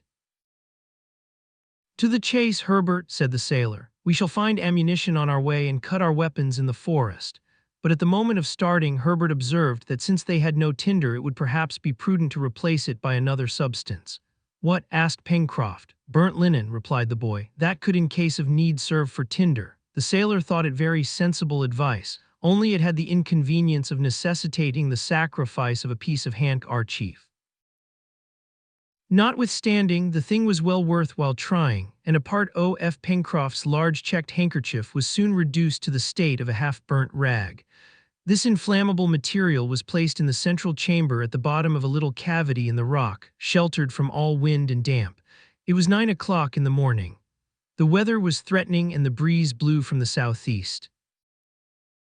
Herbert and Pencroft turned the angle of the chimneys, not without having cast a look at the smoke which just at that place curled round a point of rock. They ascended the left bank of the river. Arrived at the forest, Pencroft broke from the furze tree 2 stout branches which he transformed into clubs, the ends of which Herbert rubbed smooth on a rock. Oh, what would they not have given for a knife? The two hunters now advanced among the long grass following the bank. From the turning which directed its course to the southwest, the river narrowed gradually and the channel lay between high banks, over which the trees formed a double arch. Pencroft, lest they lose themselves, resolved to follow the course of the stream, which would always lead them back to the point from which they started. But the bank was not without some obstacles. Here the flexible branches of the trees bent level with the current. There creepers and thorns which they had to break down with their sticks. Herbert often glided among the broken stumps with the agility of a young cat and disappeared in the underwood. But Pencroft called him back directly, begging him not to wander away. Meanwhile, the sailor attentively observed the disposition and nature of the surrounding country. On the left bank, the ground, which was flat and marshy, rose imperceptibly towards the interior. It looked there like a network of liquid threads which doubtless reached the river by some underground drain. Sometimes a stream ran through the underwood which they crossed without difficulty. The opposite shore appeared to be more uneven, and the valley 31 of which the river occupied the bottom was more clearly visible. The hill, covered with trees disposed in terraces, intercepted the view. On the right bank walking would have been difficult, for the declivities fell suddenly, and the trees bending over the water were only sustained by the strength of their roots. It is needless to add that this forest, as well as the coast already surveyed, was destitute of any sign of human life. Pencroft only saw traces of quadrupeds, fresh footprints of animals, of which he could not recognize the species. In all probability, and such was also Herbert's opinion, some had been left by formidable wild beasts which doubtless would give them some trouble. But nowhere did they observe the mark of an axe on the trees, nor the ashes of a fire, nor the impression of a human foot. On this they might probably congratulate themselves, for on any land in the middle of the Pacific the presence of man was perhaps more to be feared than desired. Herbert and Pencroft, speaking little, for the difficulties of the way were great, advanced very slowly, and after walking for an hour they had scarcely gone more than a mile. As yet the hunt had not been successful. However, some birds sang and fluttered in the foliage and appeared very timid, as if man had inspired them with an instinct of fear. Among others, Herbert described in a marshy part of the forest a bird with a long pointed beak closely resembling the kingfisher, but its plumage was not fine, though of a metallic brilliancy. "That must be a jacamar," said Herbert, trying to get nearer. "This will be a good opportunity to taste jacamar," replied the sailor, "if that fellow is in a humor to be roasted." Just then a stone cleverly thrown by the boy struck the creature on the wing, but the blow did not disable it, and the jacamar ran off and disappeared in an instant. "How clumsy I am!" cried Herbert. "No, no, my boy," replied the sailor. "The blow was well aimed, many a one would have missed it altogether. Come, don't be vexed with yourself, we shall catch it another." As the hunters advanced, the trees were found to be more scattered, many being magnificent, but none bore eatable fruit. Pencroft searched in vain for some of those precious palm trees which are employed in so many ways in domestic life, and which have been found as far as the 40th parallel in the northern hemisphere, and to the 35th on lie in the southern hemisphere. But this forest was only composed of coniferae, such as deodaras, already recognized by Herbert, and Douglas pine, similar to those which grow on the northwest coast of America, and splendid firs measuring 150 feet in height. At this moment a flock of birds of a small size and deep pretty plumage, with long glancing tails, dispersed themselves among the branches, strewing their feathers, which covered the ground as with fine down. Herbert picked up a few of these feathers, and after having examined "These are caraucus," said he. "I should prefer a moorcock or guinea fowl," replied Pencroft. "Still, if they are good to eat, they are good to eat, and also their flesh is very delicate," replied 32 Herbert. "Besides, if I don't mistake, it is easy to approach and kill them with a stick." The sailor and the lad, creeping among the grass, arrived at the foot of a tree whose lower branches were covered with little birds. The caraucus were waiting the passage of insects which served for their nourishment. Their feathery feet could be seen clasping the slender twigs which supported them. The hunters then rose, and using their sticks like scythes, they mowed down whole rows of these caraucus, who never thou ght of flying away, and stupidly allowed themselves to be knocked off. A who and dread were already heaped on the ground, before the others made up the ermines to fly. "Well," said Pencroft, "here is game which is quite within the reach of hunters like us. We have only to put out our hands and take it." The sailor having strung the caraucus like larks on flexible twigs, they then continued their exploration. The stream made a bend towards the south, but this detour was probably not prolonged, for the river must have its source in the mountain, and be supplied by the melting of the snow which covered the sides of the central cone. The particular object of their expedition was, as has been said, to procure the greatest possible quantity of game for the inhabitants of the Chimneys. It must be acknowledged that as yet this object had not been attained. So the sailor actively pursued his researches, though he exclaimed, when some animal which he had not even met to recognize fled into the long grass, "If only we had had the dog to pee," but Top had disappeared at the same time as his master, and had probably perished with him. Towards 3 o'clock new flocks of birds were seen through certain trees, at whose aromatic berries they were pecking, those of the juniper tree among others. Suddenly a loud trumpet call resounded through the forest. This strange and sonorous cry was produced by a game bird called grouse in the United States. They soon saw several couples, whose plumage was rich chestnut brown mottled with dark brown and detail of the same color. Herbert recognized the males by the two wing-like appendages raised on the neck. Pencroft determined to get hold of at least one of these gallinaceae, which were as large as a fowl, and whose sea flesh is better than that of a pullet. But it was difficult, for they would not allow themselves to be approached. After several fruitless attempts which resulted in nothing but scaring the grouse, the sailor said to the lad decidedly, "Since we can't kill them on the wing, we must try to take them with a line." "Like a fish," cried Herbert, much surprised at the proposal. "Like a fish," replied the sailor quite seriously. Pencroft had found among the grass half a dozen grouse nests, each having 3 or 4 eggs. He took great care not to touch these nests, to which their proprietors would not fail to return. It was around these that he meant to stretch his lines, not snares but real fishing lines. He took Herbert to some distance from the nests, and there prepared his singular apparatus with all the care which a disciple of Izaak Walton would have used. Herbert watched the work with great interest, though rather doubting its success. The lines were made of fine creepers, fastened one to the other, the length of 15 or 20 feet. Thick strong thorns, the points bent back, which were 33 supplied from a dwarf acacia bush, were fastened to the ends of the creepers by way of hooks. Large red worms, which were crawling on the ground, furnished bait. This done, Pencroft, passing among the grass and concealing himself skillfully, placed the end of his lines armed with hooks near the grouse nests. Then he returned, took the other ends and hid with Herbert behind a large tree. There they both waited patiently. It must be said that Herbert did not reckon much on the success of the inventive Pencroft. A whole half-hour passed, but then, as the sailor had surmised, several couple of grouse returned to their nests. They walked along, pecking the ground and not suspecting in any way the presence of the hunters, who besides had taken care to place themselves to leeward of the gallinaceae. The lad felt at this moment highly interested. He held his breath, and Pencroft, his eyes staring, his mouth open, his lips advanced, as if about to taste a piece of grouse scarcely breathed. Meanwhile the birds walked about the hooks, without taking any notice of them. Pencroft then gave little tugs which moved the bait as if the worms had been still alive.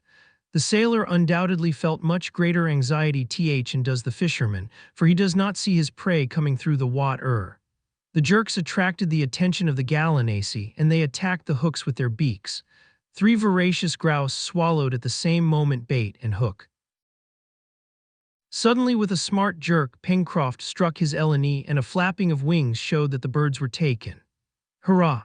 he cried, rushing towards the game of He made himself master in an instant. Herbert clapped his hands.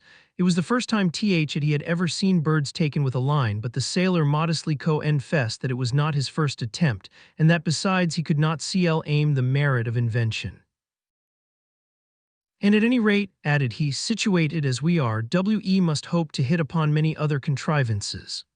The grouse were fastened by their claws, and Pencroft, delighted at not having to appear before their companions with empty hands, and observing that the day had begun to decline, judged it best to return to their dwelling. The direction was indicated by the river, whose course they had only to follow, and towards 6 o'clock, tired enough with their excursion, Herbert and Pencroft arrived at the Chimneys. 34 Chapter 7 Gideon Spilett was standing motionless on the shore, his arms crossed, gazing over the sea, the horizon of which was lost towards the east in a thick black cloud which was spreading rapidly toward the zenith.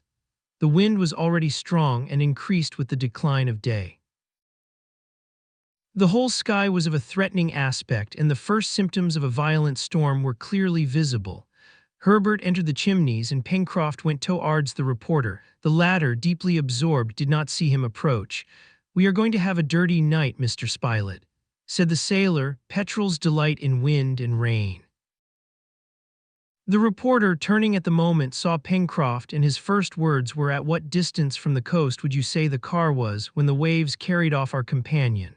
The sailor had not expected this question. He reflected an instant and replied, 2 cables' lengths at the most." "But what is a cable's length?" asked Gideon Spilett. "About 120 fathoms, or 600 feet. "Then," said the reporter, "Cyrus Harding must have disappeared 1,200 feet at the most from the shore." "About that," replied Pencroft, "and his dog also." Also, what astonishes me, rejoined the reporter, while admitting that our companion has perished, is that Top has also met highest death and that neither the body of the dog nor of his master has been cast on the shore. It is not astonishing with such a heavy sea, replied the sailor. Besides, it is possible that currents have carried them farther down the coast. Then it is your opinion that our friend has perished in the waves?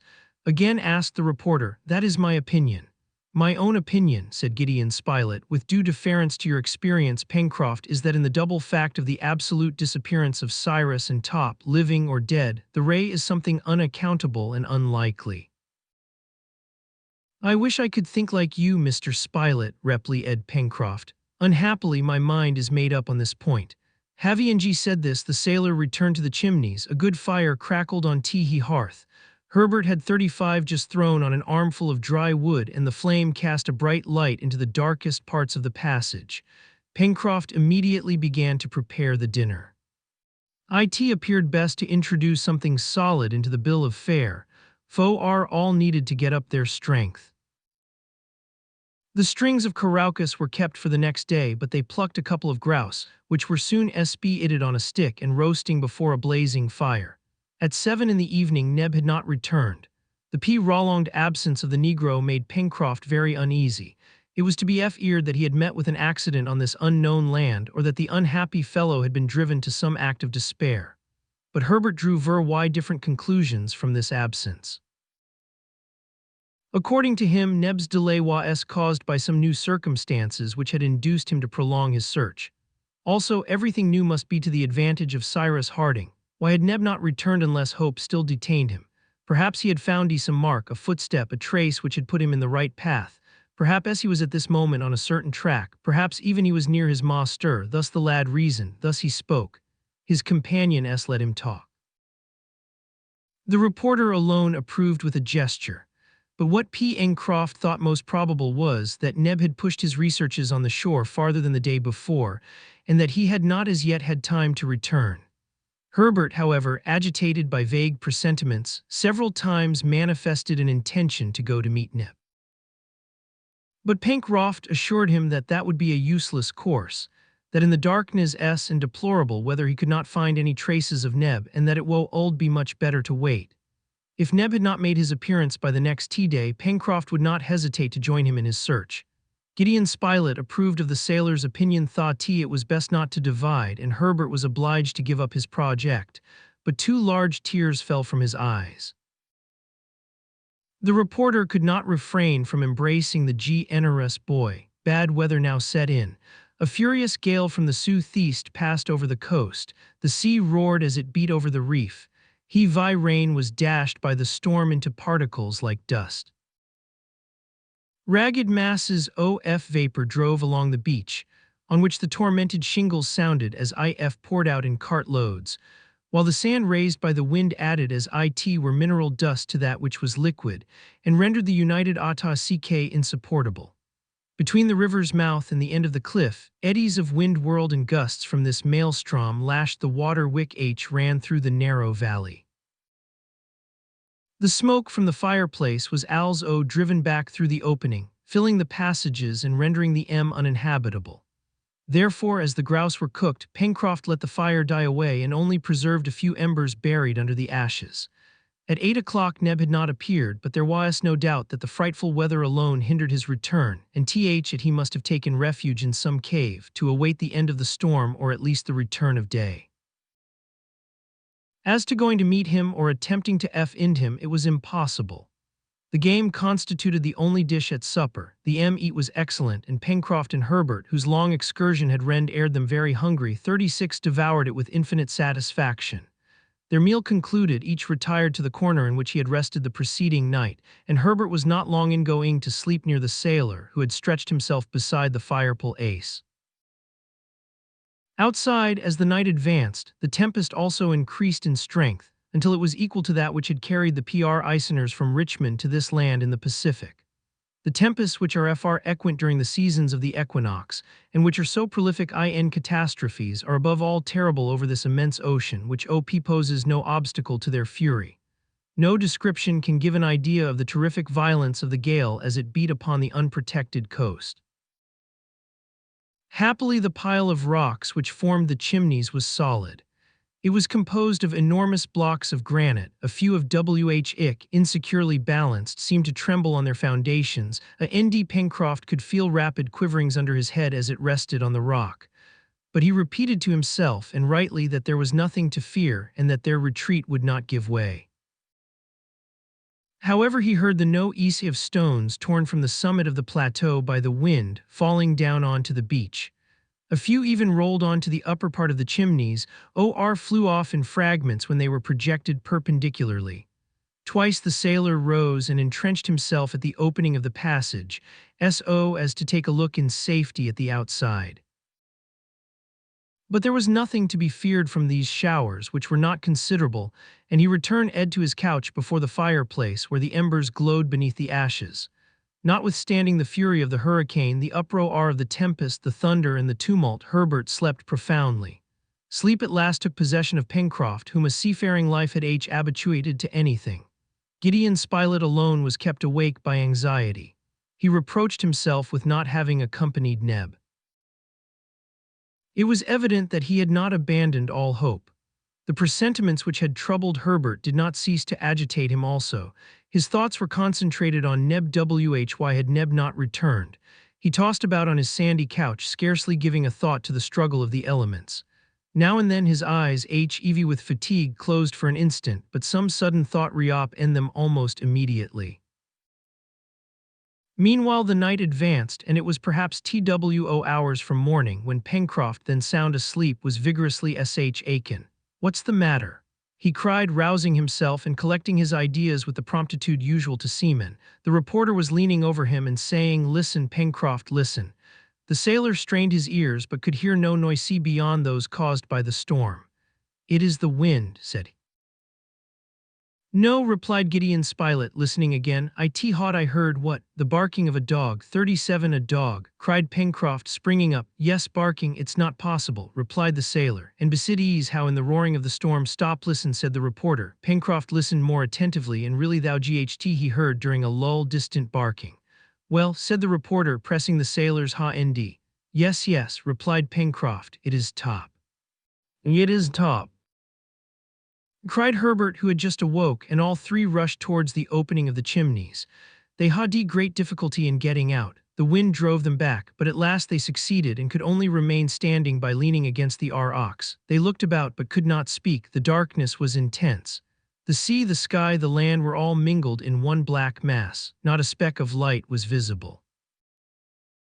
The reporter and his companions remained thus for a few minutes, overwhelmed by the wind, drenched by the rain, blinded by the sand. Then, in a pause of the tumult, they again heard barking, which they found must be at some distance. It could only be Top, but was he alone or a company Ed? He was most probably alone, for if Neb had been with him, he would have made his way more directly towards the chimneys. The sailor squeezed the reporter's hand, for he could not make himself heard, in a way which signified wait. Then he re-entered the passage. An instant after he issued with a lighted faggot. He threw into the darkness, whistling shrilly. It appeared as if this signal had been waited for. The barking immediately came nearer, and soon a dog bounded into the passage. Pencroft, Herbert, and Spilett entered after him. An armful of dry wood was thrown on the embers. The passage was lighted up with a bright flame. "It is Top," cried Herbert. It was indeed Top, a magnificent Anglo-Norman who, derived from these two races, crossed the swiftness of foot and the acuteness of smell which are the preeminent qualities of coursing dogs. It was dog of the engineer Cyrus Harding, but he was alone. Neither Neb nor his master accompanied him. How was it that his instinct had guided him straight to the chimneys, which he did not know? Appeared inexplicable above all in the midst of this black night and in such a tempest. But what was still more inexplicable was that Top was neither tired nor exhausted nor even soiled with mud or sand. Herbert had drawn him towards him and was patting his head, the dog rubbing his neck against the lad's hands. 38 If the dog is found, the master will be found also," said the reporter. "God grant it," responded Herbert. "Let us set off, Top will guide us." Pencroft did not make any objection. He felt that Top's arrival contradicted his conjectures. "Come along then," said he. Pencroft carefully covered the embers on the hearth. He placed a few pieces of wood among them so as to keep in the fur until their return. then preceded by the dog, who seemed to invite the M by short barks to come with him, and followed by the reporter and the boy, he dashed out after having put up in his handkerchief the remains of T.H.E.'s supper. The storm was then in all its violence and perhaps at its height. Not a single ray of light from the moon pierced through teehee clouds. To follow a straight course was difficult. It was best to rely on Top's instinct. They did so. The reporter and Herbert walked behind the dog and the sailor brought up the rear. It was impossible to exchange a word. The rain was not very heavy, but the wind was terrific. However, one circumstance favored the seaman and High-S two companions. The wind being southeast consequently blew on their boss CKS. The clouds of sand, which otherwise would have been insupportable from being received behind, did not in consequence impede their progress. In sh Ort they sometimes went faster than they liked and had some difficulty in keeping their feet, but hope gave them strength, for it was not at random hat they made their way along the shore. They had no doubt that Neb had fund his master and that he had sent them the faithful. But was the engineer living, or had Neb only sent for his companions that they might render the last duties to the corpse of the unfortunate Harding? After having passed the precipice, Herbert, the reporter, and Pencroft prudently stepped aside to stop and take breath. The turn of the rocks sheltered them from the wind, and they could breathe after this walk, or rather run, of a quarter of an hour. They could now hear and reply to each other, and lad having pronounced the name of Cyrus Harding, Top gave a few short barks, as much as to say that his master was saved. "Saved, isn't he?" repeated Herbert. "Saved, Top," and the dog barked in reply. They once more set out. The tide began to rise, and urged by the wind it threatened to be unusually high, as it was a spring tide. Great billows thundered against the reef with such violence that they probably passed entirely over the islet, then quite invisible. The mole no longer protected the coast, which was directly exposed to the attacks of the open sea. As soon as the sailor and his companions left the precipice, the wind struck them again with renewed fury. Though bent under the gale, they walked very quickly, following Top, who did not hesitate as to what direction to take. They ascended towards the north, having on their left an interminable extent of billows which broke with a deafening noise, and on their right a dark country, the aspect of which it was impossible to guess. But they felt that it was comparatively flat, for the wind passed completely over them, 39 without being driven back as it was when it came in contact with the cliff. At 4 o'clock in the morning, they reckoned that they had cleared about 5 miles. The clouds were slightly raised, and the wind, though less damp, was very sharp and cold. Insufficiently protected by their clothing, Pencroft, Herbert, and Spilett suffered cruelly, but not a complaint escaped their lips.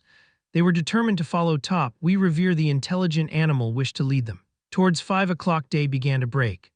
At the zenith, where the fog was less thick, gray shades bordered the clouds. Under an opaque belt, a luminous line clearly traced the horizon. The crests of the billows were tipped with a wild light, and the foam regained its whiteness. At the same time, on the left, the hilly parts of the coast could be seen, though very indistinctly. At 6 o'clock day had broken. The clouds rapidly lifted. The seaman and his companions were then about 6 miles from the sea himneys. They were following a very flat shore bounded by a reef of row CKS, whose heads scarcely emerged from the sea, for they were in deep water. On the left, the country appeared to be one vast extent of sandy downs bristling with thistles. There was no cliff, and the shore offered no resistance to the ocean but a chain of irregular hillocks. Here and here grew 2 or 3 trees inclined towards the west, their branches projecting in that direction. Quite behind, in the southwest, extended the border of the forest. At this moment, Top became very excited. He ran for Ward, then returned, and seemed to entreat them to hasten their steps. Dog then left the beach, and guided by his wonderful instinct, with Uti showing the least hesitation, went straight in among the downs. They followed him. The country appeared an absolute desert. Not a living sea creature was to be seen. The downs, the extent of which was large, were composed of hillocks and even of hills, very irregularly distributed.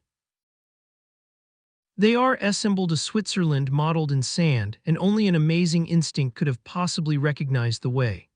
5 minutes after having left the beach, the reporter and his 2 companions arrived at a sort of excavation, hollowed out at the back of a high mound. Their Top stopped and gave a loud clear bark. Spilett, Herbert, and Pencroft dashed into the cave. Neb was there, kneeling beside a body extended on a bed of grass. The body was that of the engineer Cyrus Harding.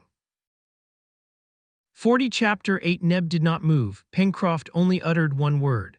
Living, he cried. Neb did not reply. Spilett and the sailor turned pale. Herbert clasped his hands and remained motionless.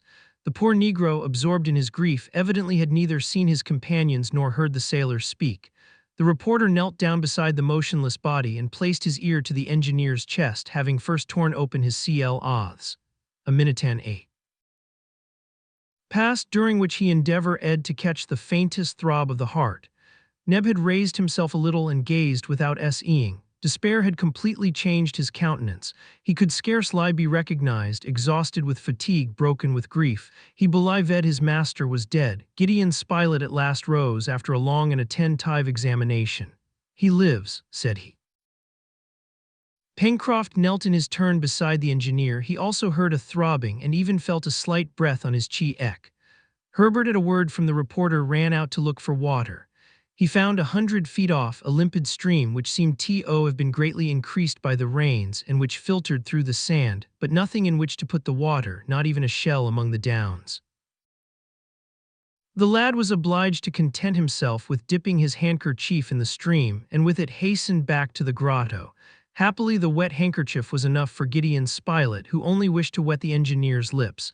The cold water produced an almost immediate effect. His chest heaved and he seemed to try to speak. "We will save him," exclaimed the reporter. At these words hope revived in Neb's heart. He underestimated his master to see if he was wounded, but not so much as a bruise was to be found, either on the head, body, or limbs, which was surprising, as he must have been dashed against the rocks. Even the hands were uninjured, and it was difficult to explain how the engineer showed no traces of the efforts which he must have made to get out of reach of the breakers. But the explanation would come later. When Cyrus was able to speak, he would say what had happened.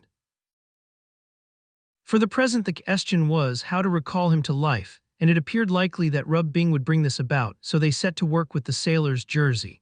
The engineer, revived by this rude shampooing, moved his arm slightly and began to breathe more regularly. He was sinking from exhaustion, and certainly had not the reporter and his companions arrived, it would have been all over with Cyrus Harding. "You thought your master was dead, didn't you?" sighed the seaman to Neb. "Yes." "Quite dead," replied Neb, "and if Top had not found you and 41 brought you here, I should have buried my master than have lain down on his grave to die." It had indeed been a narrow escape for Cyrus Harding. Neb then recounted what had happened. The day before, after having left the Chimneys at daybreak, he had ascended the coast in a northerly direction and had reached that part of the shore which he had already visited. There, without any hope, he acknowledged, Neb had arched the beach among the rocks on the sand for the smallest track to guide him. He examined particularly that part of the beach which was not covered by the high tide, for near the sea the water would have obliterated all marks. Neb did not expect to find his master living. It was a corpse that he searched, a corpse which he wished to bury with his own hands. He sought long in vain. This desert coast appeared never to have been visited by a human creature. The shells, those which the sea had not reached, and which might be met with by millions above high water mark, were untouched. Not a shell was broken. Neb then resolved to walk along the beach for some miles. It was possible that the waves had carried the body to quite a distant point. When a corpse floats a little distance from a low shore, it rarely happens that the tide does not throw it up sooner or later. This Neb knew, and he wished to see his master again for the last time. "I went along the coast for another 2 miles, carefully examining the beach both at high and low water, and I had despaired of finding anything, when yesterday, above 5 in the evening, I saw footprints on the sand." "Footprints!" exclaimed Pencroft. "Yes," replied Neb. "Did these footprints begin at the water's edge?" asked the reporter. "No," replied Neb, "only above high water mark, for the others must have been washed out by the tide." "Go on, Neb," said Spilett. "I went half crazy when I saw these footprints. The were very clear and went towards the downs. I followed them for a quarter of a mile running, but taking care not to destroy them. 5 minutes after, as it was getting dark, I heard the barking of a dog. It was Top, and Top brought me here to my master." Neb ended his account by saying what had been his grief at finding the inanimate body, in which he vainly sought for the least sign of life. Now that he had found him dead, he longed for him to be alive. All his efforts were useless. Nothing remained to be done but to render the last duties to the one whom he had loved so much. Neb then thought of his companions. They no doubt would wish to see the unfortunate Emin again. Top was there. Could he not rely on the sagacity of the faithful and Nimble? Neb several times pronounced the name of the reporter, the one among his companions whom Top knew best. Then he pointed to the south, and the dog bounded off in the direction 42 indicated to him. We have heard how, guided by an instinct which Mig-TB looked upon almost as supernatural, Top had found them. Neb's companions had listened with great attention to this account. It was unaccountable to them how Cyrus Harding, after the efforts which he must have made to escape from the waves by crossing the rocks, had not received even a scratch. And what could not be explained either was how the engineer had managed to get to this cave in the Dow NS more than a mile from the shore. "So, Neb," said the reporter, "it was not you who brought your master to this place." "No, it was not I," replied the Negro. "It's very clear that the captain came here by himself," said Pencroft. "It is clear in reality," observed Spilett, "but it is not credible. The explanation of this fact could only be produced from the engineer's own lips, and they must wait for that till speech are eterned." Rubbing had re-established the circulation of the blood. Cyrus Harding moved his arm again, then his head, and a few incomprehensible words escaped him. Neb, who was bending over him, spoke, but the engineer did not appear to hear, and his eyes remained closed. Life was only exhibited in him by movement, his senses had not as yet been restored. Pencroft much regretted not having either fire or the means of procuring it, for he had unfortunately forgot to bring burnt linen, which would easily have ignited from the sparks produced by striking together two flints. As to the engineer's pockets, they were entirely empty except that of his waistcoat, which contained his watch. It was necessary to carry Harding to the Chimneys, and that as soon as possible. This was the opinion of all. Meanwhile, the care which was lavished on the engineer brought him back to consciousness sooner than they could have expected. The water with which they wetted his lips revived him gradually. Pencroft also thought of mixing with the water some moisture from the titra's flesh which he had brought. Herbert ran to the beach and returned with 2 large bivalve shells. The sailor concocted something which he introduced between the lips of the engineer, who, eagerly drinking it, opened his eyes. Neb and the reporter were leaning over him. My master, cried Neb. The engineer heard him. He recognized Neb and Spilett, then his other 2 companions, and his hands slightly pressed theirs. A few words again escaped him, which showed what thoughts were even then troubling his brain. This time he was understood. Undoubtedly they were the same words he had before attempted to utter, island or continent. He murmured, 43 bother the continent, cried Pencroft hastily. Air is time enough to see about that, Captain. We don't care for anything, provided you are living. The engineer nodded faintly and then appeased to sleep. They respected this sleep, and the reporter began immediately to make arrangements for transporting Harding to a more comfortable place. Neb, Herbert, and Pencroft left the cave and directed their steps towards a high mound crowned with a few distorted trees. On the Wawai the sailor could not help repeating island or continent. To think of that when at one's last gasp. What a minute. We arrived at the summit of the mound. Pencroft and his 2 companions set to work, with no other tools than their hands, to despoil of its principal branches a rather sickly tree, a sort of marine fir. With these branches they made a litter on which, covered with grass and leaves, they could carry the engineer. This occupied them nearly 40 minutes, and it was 10 o'clock when they returned to Cyrus Harding, whom Spilett had not left. The engineer was just awaking from the sleep, or rather from the drowsiness in which they had found him. The color was returning to his cheeks, which till now had been as pale as death. He raised himself a little, looked around him, and appeared to ask where he was. "Can you listen to me without fatigue, Cyrus?" asked the reporter. "Yes," replied the engineer. "It's my opinion," said the sailor, "that Captain Harding will be able to listen to you still better, if you will have some more grouse jelly, for we have grouse, Captain," added he, presenting him with a little of this jelly, to which he this time added some of the flesh. Cyrus Harding ate a little of the grouse, and the rest was divided among his companions, who found it but a meager breakfast, for they were suffering extremely from hunger. "Well," said the sailor, "there is plenty of food at the Chimneys, for you must know, Captain, that down there in the Sioux we have a house with rooms, beds, and fireplace, and in the pantry several dozen of birds, which our Herbert calls caraucus. Your litter is ready, and as soon as you feel strong enough we will carry you home." "Thanks, my friend," replied the engineer. "Wait another hour or two and then we will set out. And now speak, Spilett." The reporter then told him all that had occurred. He recounted all the events with which Cyrus was unacquainted, the last fall of the balloon, the landing on this unknown land which appeared a desert, whatever it was, whether island or continent, the discovery of the chimneys, the search for him, not forgetting of course Neb's devotion, the intelligence exhibited by the faithful Top, as well as many other matters. Asked Harding in a still feeble voice, "You did not then pick me up on the beach?" 44 No, replied the reporter. "And did you not bring me to this cave?" "No." "At what distance is this cave from the sea?" "About a mile," replied Pencroft. "And if you are astonished, Captain, we are not less surprised ourselves at seeing you in his place." "Indeed," said the engineer, who was recovering gradually and who took great interest in these details, "indeed it is very singular." "But," resumed the sailor, "can you tell us what he penned after you were carried off by the sea?" Cyrus Harding considered. He knew very little. The wave had torn him from the balloon net. He sank at first several fathoms. On returning to the surface in the half-light, he felt a living creature struggling near him. It was Top, who had sprung to his help. He saw nothing of the balloon, which, lightened both of his weight and that of the dog, had darted away like an air.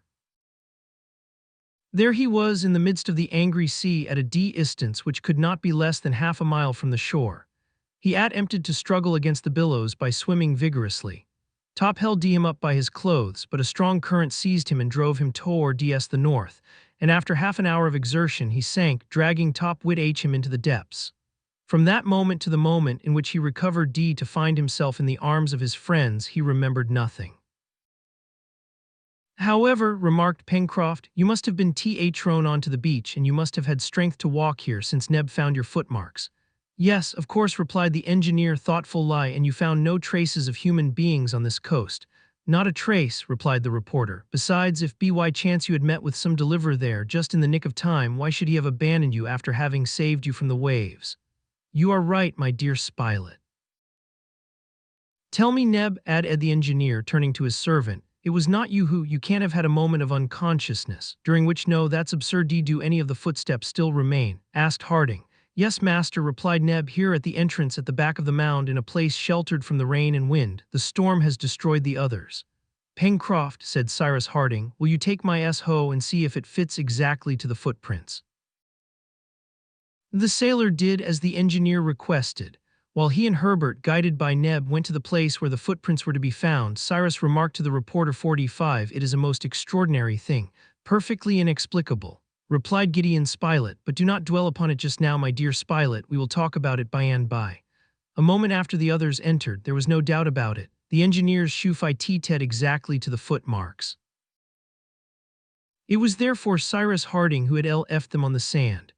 "Come," said he, "I must have experienced this unconsciousness which I attributed to Neb. I must have walked like a somnambulist, without any knowledge of my steps, and Top must have guided me here after having dragged me from the waves.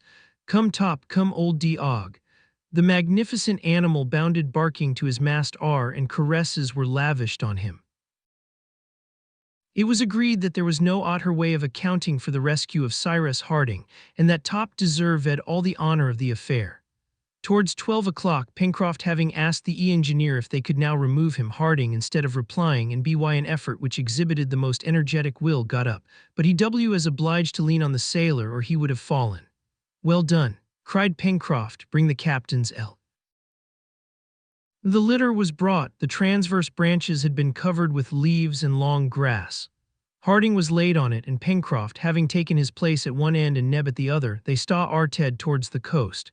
There was a distance of 8 miles to be accomplished, but as they could not go fast and it would perhaps be necessary to stop frequently, they reckoned that it would take at least 6 hours to reach the chimneys. The wind was still strong, but fortunately it did not rain. Although lying down, the engineer, leaning on his elbow, observed the coast, particularly inland. He did not speak, but he gazed, and no doubt the appearance of the country, with its inequalities of ground, its forests, its various productions, were impressed on his mind. However, after traveling for 2 hours, fatigue overcame him, and he slept. At 5:30, the little band arrived at the precipice, and a short time after at the chimneys. They stopped, and the litter was placed on the sand. Cyrus Harding was sleeping profoundly and did not awake. Pencroft, to his extreme surprise, found that the terrible storm had quite altered the aspect of the place.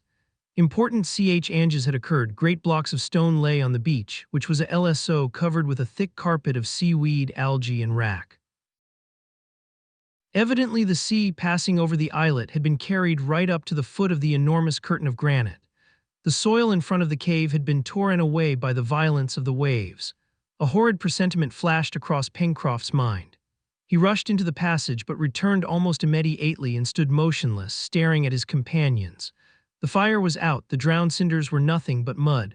The burnt linen, which was to have served as tinder, had disappeared. The sea had penetrated to the end of the passages, and everything was overthrown and destroyed in the interior of the 46 chimneys. 47 Chapter 9. In a few words, Gideon Spilett, Herbert, and Neb were made acquainted with what had happened. This accident, which appeared so very serious to Pencroft, produced different effects on the companions of the honest sailor. Neb, in his delight at having found his master, did not listen, or rather, did not care to trouble himself with what Pencroft was saying. Herbert shared in some degree the sailor's feelings. As to the reporter, he simply replied, "Upon my word, Pencroft, it's perfectly indifferent to me. But I repeat that we haven't any fire, pooh, nor any means of relighting it, nonsense." "But I say, Mr. Spilett, isn't Cyrus here?" replied the reporter. "Is not our engineer alive? He will soon find some way of making fire for us." With what? With nothing. What had Pencroft to say? He could say nothing, for in the bottom of his heart he shared the confidence which his companions had in Cyrus Harding. The engineer was to them a microcosm, a compound of every science, a possessor of all human knowledge. It was better to be with Cyrus in a desert island than without him in the most flourishing town in the United States. With him they could want nothing, with him they would never despair. If these brave men had been told that a volcanic eruption would destroy the land, that this land would be engulfed in the depths of the Pacific, they would have imperturbably replied, "Cyrus is here." While in the palanquin, however, the engineer had again relapsed into unconsciousness, which the jolting to which he had been subjected during his journey had brought on, so that they could not now appeal to his ingenuity. The supper must necessarily be very meagre. In fact, all the grouse flesh had been consumed, and there no longer existed any means of cooking more game. Besides, the carucas which had been reserved had disappeared. They must consider what was to be done. First of all, Cyrus Harding was carried into the sea entrail passage.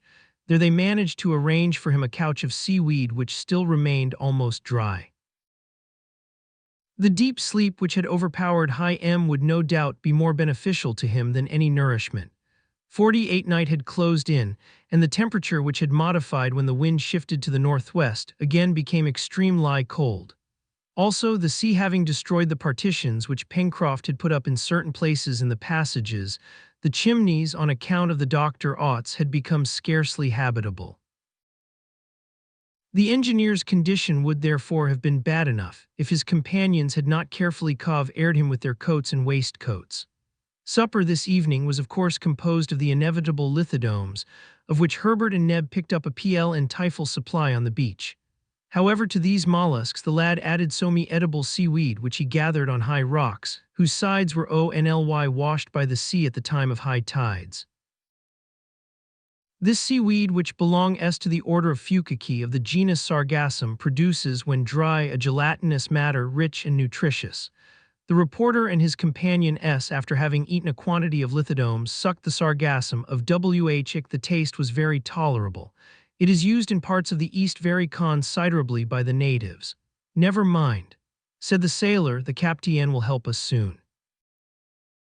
Meanwhile the cold became very severe, and unhappily why they had no means of defending themselves from it. The sailor, extremely vexed, tried in all sorts of ways to procure fire. Neb helped him in this work. He found some dry moss, and by striking together 2 pebbles he obtained some sparks. But moss, not being inflammable enough, did not take fire, for the sparks were really only incandescent, and not at all of the same consistency as those which are emitted from flint when struck in the same manner. The experiment therefore did not succeed. Pencroft, although he had no confidence in the eating, then tried rubbing 2 pieces of dry wood together, as savages do. Certainly, the movement which he and Neb exhibited, if it had been transformed into heat according to the new theory, would have been enough to heat the boiler of a steamer. It came to nothing.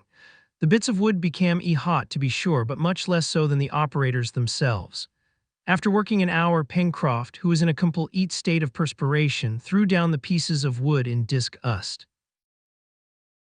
"I can never be made to believe that savages light their fires in this way, let them say what they will," he exclaimed. "I could sooner light my arms by rubbing them against each other." The sailor was wrong to despise the proceeding. Savages often kindle wood by means of rapid rubbing, but every sort of wood does not answer for the purpose, and besides there is the knack, and the usual expression, and it is probable that Pencroft had not the knack. Pencroft's ill humor did not last long. Herbert had taken the bits of wood which he had turned down and was exerting himself to rub them. The hardy sailor could not restrain a burst of laughter on seeing the efforts of the lad to succeed where he had failed. "Rub, my boy, rub," said he. "I am rubbing," replied Herbert, laughing, "but I do not pretend to do anything else but warm myself instead of shivering, and soon I shall be as hot as you are, my good Pencroft." This soon happened. However, they were obliged to give up, for this night 49 at least, the attempt to procure fire.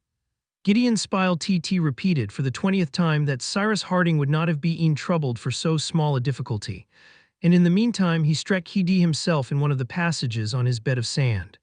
Herbert, Neb, and Pencroft did the same, while Top slept at his master's feet.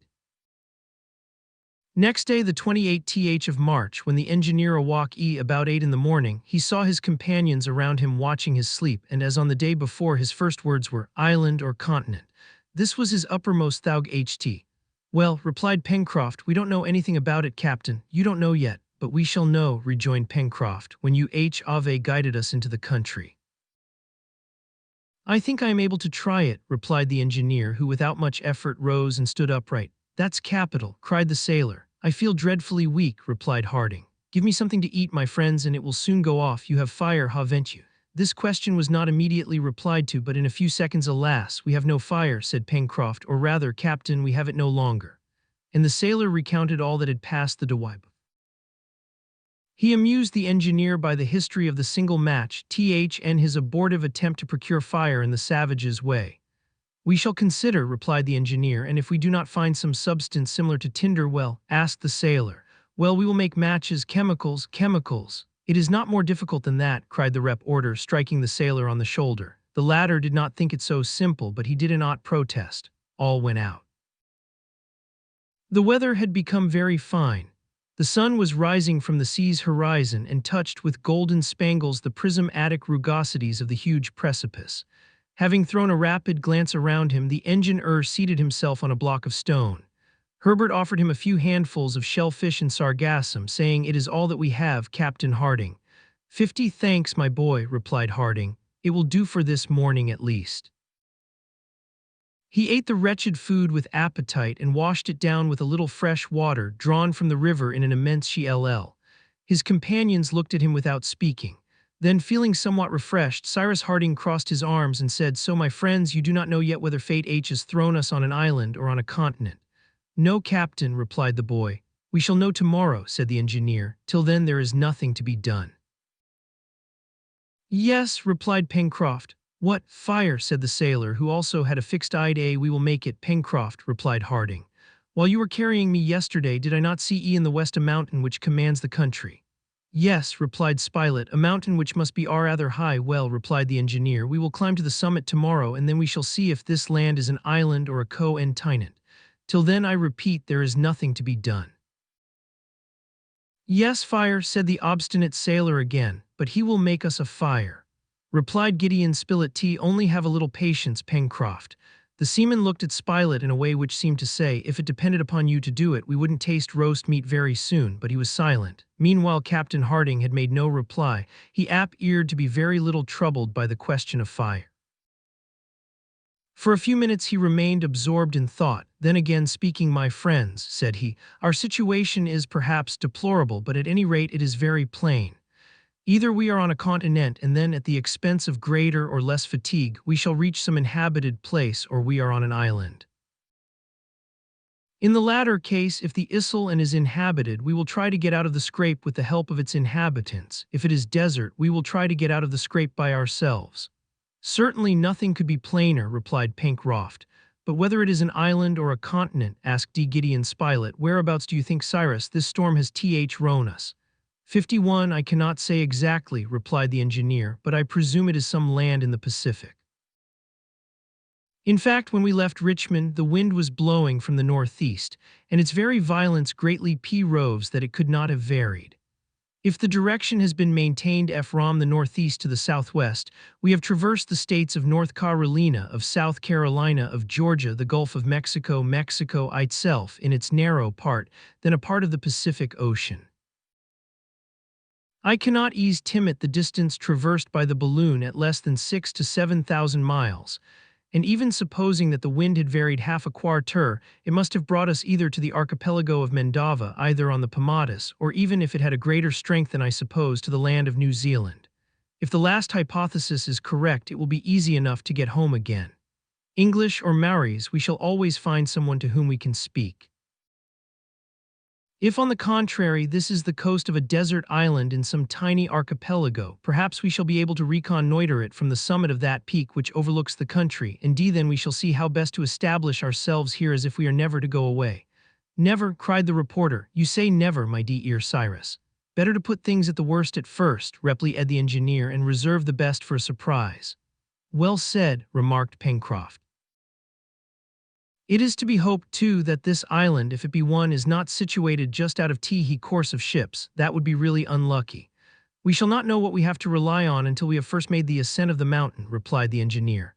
But tomorrow, Captain, asked Herbert, shall you be in a state to bear the fatigue of the ascent? I hope so, replied the engineer, provided you indeed, Pencroft, my boy, show yourselves quick and clever hunters. Captain, said the sailor, since you are speaking of game, if on my return I was as certain of roasting it as I am of bring it back all the same, Pencroft, replied Harding. It was then agreed that the engineer and the reporter were to pass the day at the Chimneys, so as to examine the shore and the upper plateau. Neb, Herbert, and the sailor were to return to the Forest Tea, renew their store of wood, and lay violent hands on every creature, feet-heared or hairy, which might come within their reach. They set out accordingly about 10 o'clock in the morning, Herbert confident, Neb joyous, Pencroft murmuring aside, if on my return I find a fire at the house, all believe that the thunder itself came to light it. All three climbed the bank and arrived at the angle made by the river. The sailor, said to his two companions, shall we begin by being hunters or woodmen? Hunters, replied Herbert. There is top already in quest. We will hunt then, said the sailor, and after RDS we can come back 52 and collect her. This agreed to Herbert, Neb, and Pencroft. After having torn 3 sticks from the trunk of a young fir, followed Top, who was bounding about among the long grass. This time the hunters, instead of following the course of the river, plunged straight into the heart of the forest. There were still the same trees, belonging for the most part to the pine family. In certain places, less crowded, growing in clumps, these pines exhibited considerable dimensions and appeared to indicate by their development that the country was situated in a higher latitude than the engineer had supposed. Glades, bristling with stumps worn away by time, were covered with dry wood, which formed an inexhaustible store of fuel. Then the glade passed, the underwood thickened again, and became almost impenetrable.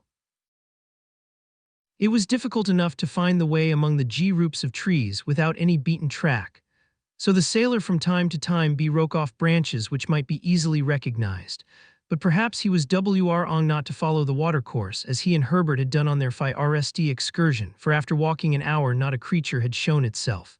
To pee running under the branches only roused birds which could not be approached. Even the caraucus were invisible, and it was probable that the sailor would be obliged to return to the marshy part of the forest, in which he had so happily performed his grouse fishing. Well, Pencroft, said Neb in a slightly sarcastic tone, if this is all the game which you promised to bring back to my master, it won't need a large fire to roast it. Have patience, replied the sailor, it isn't the game which will be wanting on our return. Have you not confidence in Captain Harding? Yes, but you don't believe that he will make fire. I shall believe it when the wood is blazing in the fireplace, It will blaze since my master has said so. We shall see. Meanwhile, the sun had not reached the highest point in its course above the horizon. The exploration, therefore, continued and was usefully marked by a discovery which Herbert made of a tree whose fruit was edible. This was the stone pine, which produces an excellent tea almond, very much esteemed in the temperate regions of America and Europe. These almonds were in a perfect state of maturity, and Herbert described them to his companions, who feasted on them. "Come," said Pencroft, "seaweed by way of bread, are all mussels for meat, and almonds for dessert. That's certainly a good dinner for those who have not a single match in their pocket." "We mustn't complain," said Herbert. "I am not complaining, my boy," replied Pencroft. "Only I repeat that 53 meat is a little too much economized in this sort of meal." "Top has found something," cried Neb, who ran toward a thicket in the midst of which the dog had disappeared, barking. Top's barking were mingled curious gruntings. The sailor and Herbert had followed Neb if their was game there. This was not the time to discuss how it was to be cooked, rather how they were to get hold of it. The hunters had scarcely entered the bushes when I saw Top engaged in a struggle with an animal which he was holding by ear. This quadruped was a sort of pig nearly 2.5 feet long, of a blackish-brown color, lighter below, having hard scanty hair. Its toes, then strongly fixed in the ground, seemed to be united by a membrane. Herbert recognized in this animal the capybara, that is to say, one of the largest members of the rodent order. Meanwhile, the capybara did not struggle against dog. It stupidly rolled its eyes, deeply buried in a thick bed of perhaps it saw men for the first time. However, Neb, having tightened his grasp on his stick was just going to fell the pig when the latter, tearing itself from Top's teeth, by which it was only held by the tip of its ear, uttered a vigorous grunt, rushed upon Herbert, almost overthrew him, and disappeared in wood. "The rascal!" cried Pencroft. All three directly darted after Top, but at the moment when they joined him, the animal had disappeared under the waters of a large pond shaded by venerable pines. Neb, Herbert, and Pencroft stopped motionless. Top plunged into the water, but the capybara, hidden at the bottom of pond, did not appear. "Let us wait," said the boy, "for he will soon come to the surface to breathe." "Won't he drown?" asked Neb. "No," replied Herbert, "since he has webbed feet. Is almost an amphibious animal, but watch him." Top remained in the water. Pencroft and his two companions went to different parts of the bank so as to cut off the retreat of the capybara, which the dog was looking for beneath the water. Herbert was not mistaken. In a few minutes the animal appeared on the surface of the water. Top was upon it in a bound. Kept it from plunging again. An instant later the capybara, dragged to bank, was killed by a blow from Neb's stick. "Hurrah!" cried Pencroft, who was always ready with this cry of triumph. "Give me but a good fire, and this pig shall be wed to the bones." Pencroft hoisted the capybara on his shoulders, and judging by the height of the sun that it was about 2 o'clock, he gave his signal to return. 54 Top's instinct was useful to the hunters, who then to the intelligent animal were enabled to discover the road by which they had come. Half an hour later they arrived at the river. Pencroft soon made a raft of wood, as he had done before, though if there was no fire it would be a useless task, and the raft following the current, they returned towards the chimneys. But the sailor had not gone 50 paces when he peeped, and again uttering a tremendous hurrah, pointed towards the angle of the cliff. "Herbert, Neb, look!" he shouted. Smoke was escaping and curling up among the rocks. 55 Chapter 10. In a few minutes the three hunters were before a crackling fire. The captain and the reporter were there. Pencroft looked from one to the other, his capybara in his hand, without saying a word. "Well, yes, my brave fellow," cried the reporter. "Fire, real fire, which will roast this splendid pige perfectly, and we will have a feast presently." "But who lighted it?" asked Pencroft. "The sun." Gideon Spilett was quite right in his reply. It was the sun which had furnished the heat which so astonished Pencroft. Sailor could scarcely believe his eyes, and he was so amazed that he did not think of questioning the engineer. "Had you a burning glass, sir?" asked Herbert of Harding. "No, my boy," replied he, "but I made one." And he showed the apparatus which served for a burning glass. It was simply 2 glasses which he had taken from his own and the reporter's watches. Having filled them with water and rendered their edges adhesive by means of a little clay, he thus fabricated a regular burning glass, which, concentrating the solar rays on some very dry moss, soon caused it to blaze.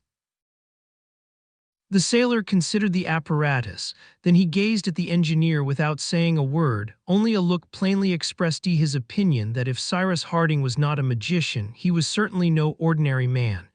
At last speech returned to him, and he cried, "Note that, Mr. Spilett, note that down on your paper." "It is noted," replied the reporter. Then, Neb helping him, the seaman arranged the spit, and the capybara, properly cleaned, was soon roasting like a suckling pig before a clear, crackling fire. The chimneys had again become more habitable, not only because the passages were warmed by the fire, but because the partitions of wood and mud had been re-established. It was evident that the engineer and his companions had employed their day well.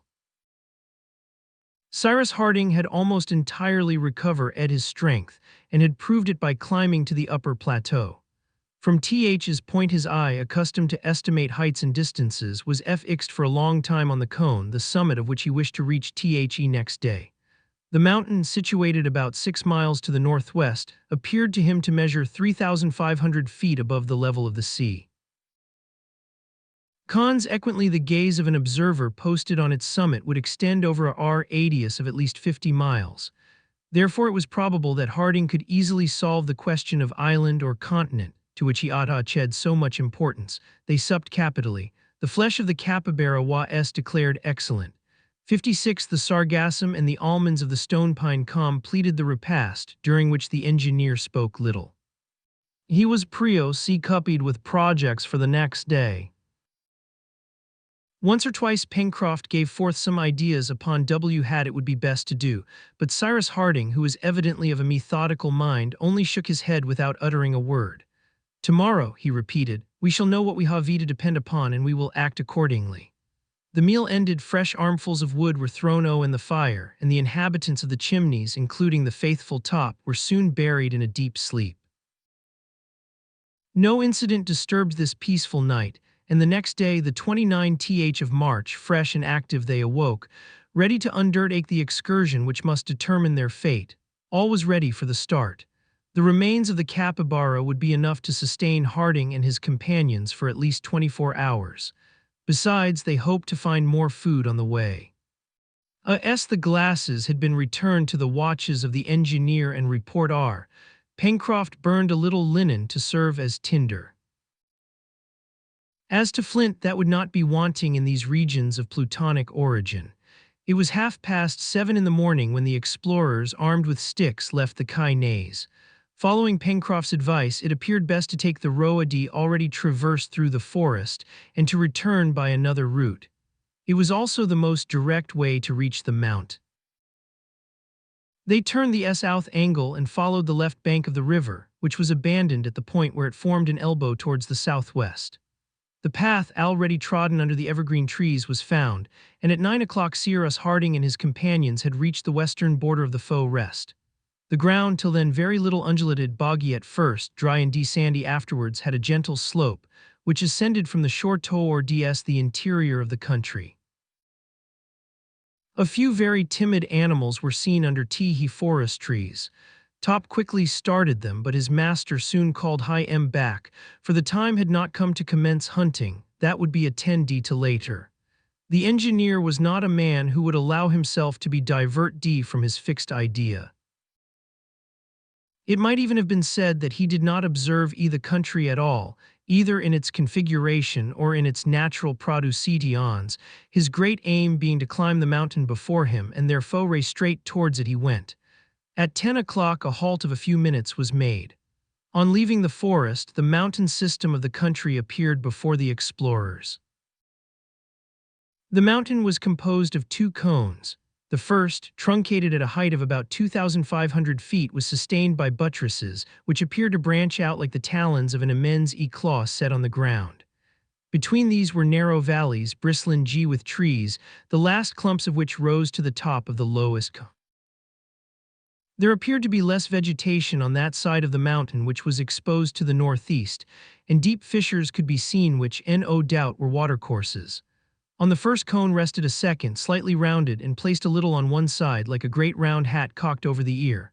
A Scotchman would have said his bonnet was a thocht agi. It appeared red, formed of bare earth, here and there pierced by reddish rocks. They wished to reach the second cone and proceed in G along the ridge of 57. The spurs seemed to be the best way by which to gain it. "We are on volcanic ground," Cyrus Harding had said, and his companions following him began to ascend by degrees on the back K of a spur, which by a winding and consequently more accessible path joined the first plateau. The ground had evidently been convulsed by subterranean force. Here and there stray blocks, numerous debris of basalt and pumice stone were met with. In isolated groups rose fir trees which some 100 feet lower at the bottom of the narrow gorges formed massive shades almost impenetrable to the sun's rays. During the first part of the ascent, Herbert remarked on the footprints which indicated the recent passage of large animals.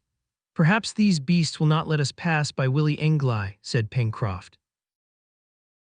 "Well," replied the reporter who had already hunted the tiger in India and the lion in Africa, "we shall soon learn how successfully to encounter them, but in the meantime we must be upon our guard." They ascended but slowly. The distance, increased by detours and obstacles which it could not be surmounted directly, was long. Sometimes, too, the ground suddenly fell, and they found themselves on the edge of a deep chasm which they had to go round. Thus, in retracing their steps so as to find some practicable path, much time was employed and fatigue undergone for no thing.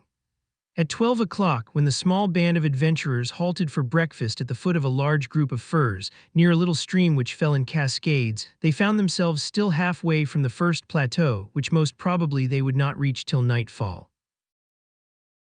From this point the view of the sea was much extended, but on the right the Hig H promontory prevented their seeing whether there was land beyond it. On Teehee left, the site extended several miles to the north, but on the northwest at the point occupied by the explorers it was cut short by the ridge of a fantastically shaped spur which formed a powerful support of the central cone. At 1 o'clock the ascent was continued. They slanted more towards the southwest and again entered among thick bushes. The ray under the shade of the trees fluttered several couples of gallinaceae belonging to the pheasant species. They were tragopans, ornamented by a pendant skin which hangs over their throats and by two small round horns planted behind the eyes. Among these birds, which were about the size of a fowl, the female was uniformly brown, while the male was gorgeous in his red plumage, decorated with white spots. Gideon Spilett, with a stone cleverly and vigorously thrown, killed one of these tragopans, which Pencroft, made hungry by the fresh air, had cast greedy eyes. After leaving the region of bushes, the party, assisted by resting on each other's shoulders, climbed for about 100 feet up a steep acclivity and reached a level place with very few trees, where the soil appeared volcanic. It was necessary to ascend by zigzags to make the slope more easy, for it was very steep, and the footing being exceedingly precarious required the greatest caution. Neb and Herbert took the lead, Pencroft the rear, the captain and the reporter between them. The animals which frequented these heights, and there were numerous traces of them, must necessarily belong to those races of sure foot and supple spine, chamois or goat. Several were seen, but this was no the name Pencroft gave 58 them, for all of a sudden sheep. He shouted. All stopped about 50 feet from half a dozen animals of a large size, with strong horns bent back and flattened towards Teehee Point, with a woolly fleece, hidden under long silky hair of a tawny caul, or they were not ordinary sheep, but a species usually found in the mountainous regions of the temperate zone, to which Herbert gave the name of the musman. "Have they legs and chops?" he asked the sailor. "Yes," replied Herbert. "Well then, they are sheep," said Pencroft. The animals, motionless among the blocks of basalt, gazed with an astonished eye as if they saw human bipeds for the first time. Then, their fears suddenly aroused, they disappeared, bounding over the rocks. "Goodbye till we meet again," cried Pencroft as he watched them, in such a comical tone that Cyrus Harding, Gideon Spilett, Herbert and Neb could not help laughing. The ascent was continued. Here and there were traces of lava. Sulfur springs sometimes stopped their way, and they had to go round them. In some places the sulfur had formed crystals among other substances, such as whitish cinders made of an infinity of little feldspar crystals. In approaching the first plateau formed by the truncating of the lower cone, the difficulties of the ascent were very great. Towards 4 o'clock the extreme zone of the trees had been passed. There only remained here and there a few twisted, stunted pines, which must have had a hard life in resisting at this altitude the high winds from the open sea. Happily for the engineer and his companions, the weather was beautiful, the atmosphere tranquil, for a high breeze at an elevation of 3,000 feet would have hindered their proceedings. The purity of the sky at the zenith was felt through the transparent air. A perfect calm reigned around them. They could not see the sun, then hid by the vast screen of the upper cone which masked the half-horizon of the west, and whose innermost shadow stretching to the shore increased as the radiant luminary sank in its diurnal course. Vapor mist rather than clouds began to appear in the east, and assume all the prismatic colors under the influence of the solar rays. 500 feet only separated the explorers from the plateau, which they wished to reach so as to establish there an encampment for the night, but these 500 feet were increased to more than 2 miles by the zigzags which they had to describe. The soil, as it were, slid under their feet. The slope often presented such an angle that they slipped when the stones worn by the air did not give a sufficient support. Evening came on by degrees, and it was almost night when Cyrus Harding and his companions, much fatigued by an ascent of 7 hours, arrived at the plateau of the first cone. It was then necessary to prepare an encampment and to restore their strength by eating first and sleeping afterwards. This second stage of the mountain rose on a base of rocks, among which it would be easy to find a retreat. Fuel was not abundant. However, a fire could be made by means of the moss and dry brushwood which covered certain parts of the plateau. While the sailor was preparing his hearth with stones which he put 59 to this use, Neb and Herbert occupied themselves getting a supply of fuel. They soon returned with a load of brushwood. The steel was struck, the burnt linen caught the sparks of flint, and under Neb's breath a crackling fire showed itself in a few minutes under the shelter of the rocks. Their object in lighting a fire was only to enable them to withstand the cold temperature of the night, as it was not employed in cooking the bird, which Neb kept for the next day. The remains of the capybara and some dozens of the stonepine almonds formed their supper. It was not 6:30 when all was finished. Cyrus Harding then thought of exploring in the half-light the large circular layer which supported the upper cone of The Mountain. Before taking any rest, he wished to know if it was possible to get round the base of the cone in the case of its sides being too steep and its summit being inaccessible. This question preoccupied him, for it was possible that from the way the hat inclined, that is to say, towards The North, the plateau was not practicable. Also, if the summit of the mountain could not be reached on one side, and if on the other they could not get round the base of the cone, it would be impossible to survey the western part of the country, and their object in making the ascent would in part be altogether unattained. The engineer accordingly, regardless of fatigue, leaving Pencroft and Neb to arrange the beds, and Gideon Spilett to note the incidents of the day, began to follow the edge of the plateau, going towards the north. Herbert accompanied him. The night was beautiful and still, the darkness was not yet deep. Cyrus Harding and the boy walked near each other without speaking. In some places the plateau opened before them and they passed without hindrance. In others, obstructed by rocks, there was only a narrow path in which two persons could not walk abreast. After a walk of 20 minutes, Cyrus Harding and Herbert were obliged to stop. From this point the slope of the two cones became one. No shoulder here separated The two parts of the mountain. The slope being inclined almost 70 degrees, the path became impracticable. But if the engineer and the boy were obliged to give up thoughts of following a circular direction, in return an opportunity was given for ascending the cone. In fact, before them opened a deep hollow. It was the rugged mouth of the crater, by which the eruptive liquid matter had escaped at the periods when the volcano was still in activity. Hardened lava and decrusted scoria formed a sort of natural staircase of large steps, which would greatly facilitate the ascent to the summit of the mountain. Harding took all this in at a glance, and without hesitating, followed by the lad, he entered the enormous chasm in the midst of an increasing obscurity. There was still a height of 1,000 feet to overcome. Would the interior acclivities of the crater be practicable? It would soon be seen. The persevering engineer resolved to continue his ascent until he was stopped. Happily, these acclivities wound up the interior of the volcano and favored their ascent. As to the volcano itself, it could not be doubted that it was completely extinct. No smoke escaped from its sides, not a flamme could be seen in the dark hollows, not a roar, not a mutter, no tremblingy even issued from this 60 black well, which perhaps reached far into the bowels of the earth. The atmosphere inside the crater was filled with no sulfurous vapor. It was more than the sleep of a volcano, it was its complete extinction. Cyrus Harding's attempt would succeed. Little by little, Herbert and he, climbing up the sea depths of the interior, saw the crater widen above their heads. The radius of this circular portion of the sky, framed by the edge of the cone, increased obviously. At each step, as it were, that the explorers made, fresh stars entered the field of their vision. The magnificent constellations of the southern sky shone resplendently. At the zenith glittered the splendid Antares and the Scorpion, and not far was Alpha Centauri, which is believed to be the nearest star to the terrestrial globe. Then, as the crater widened, appeared Fomalhaut of the Fish, the southern triangle, and lastly, nearly at the Antarctic pole, the glittering southern Crow's S, which replaces the polar star of the northern hemisphere. It was nearly 8 o'clock when Cyrus Harding and Herbert set foot on the highest ridge of the mountain at the summit of the cone.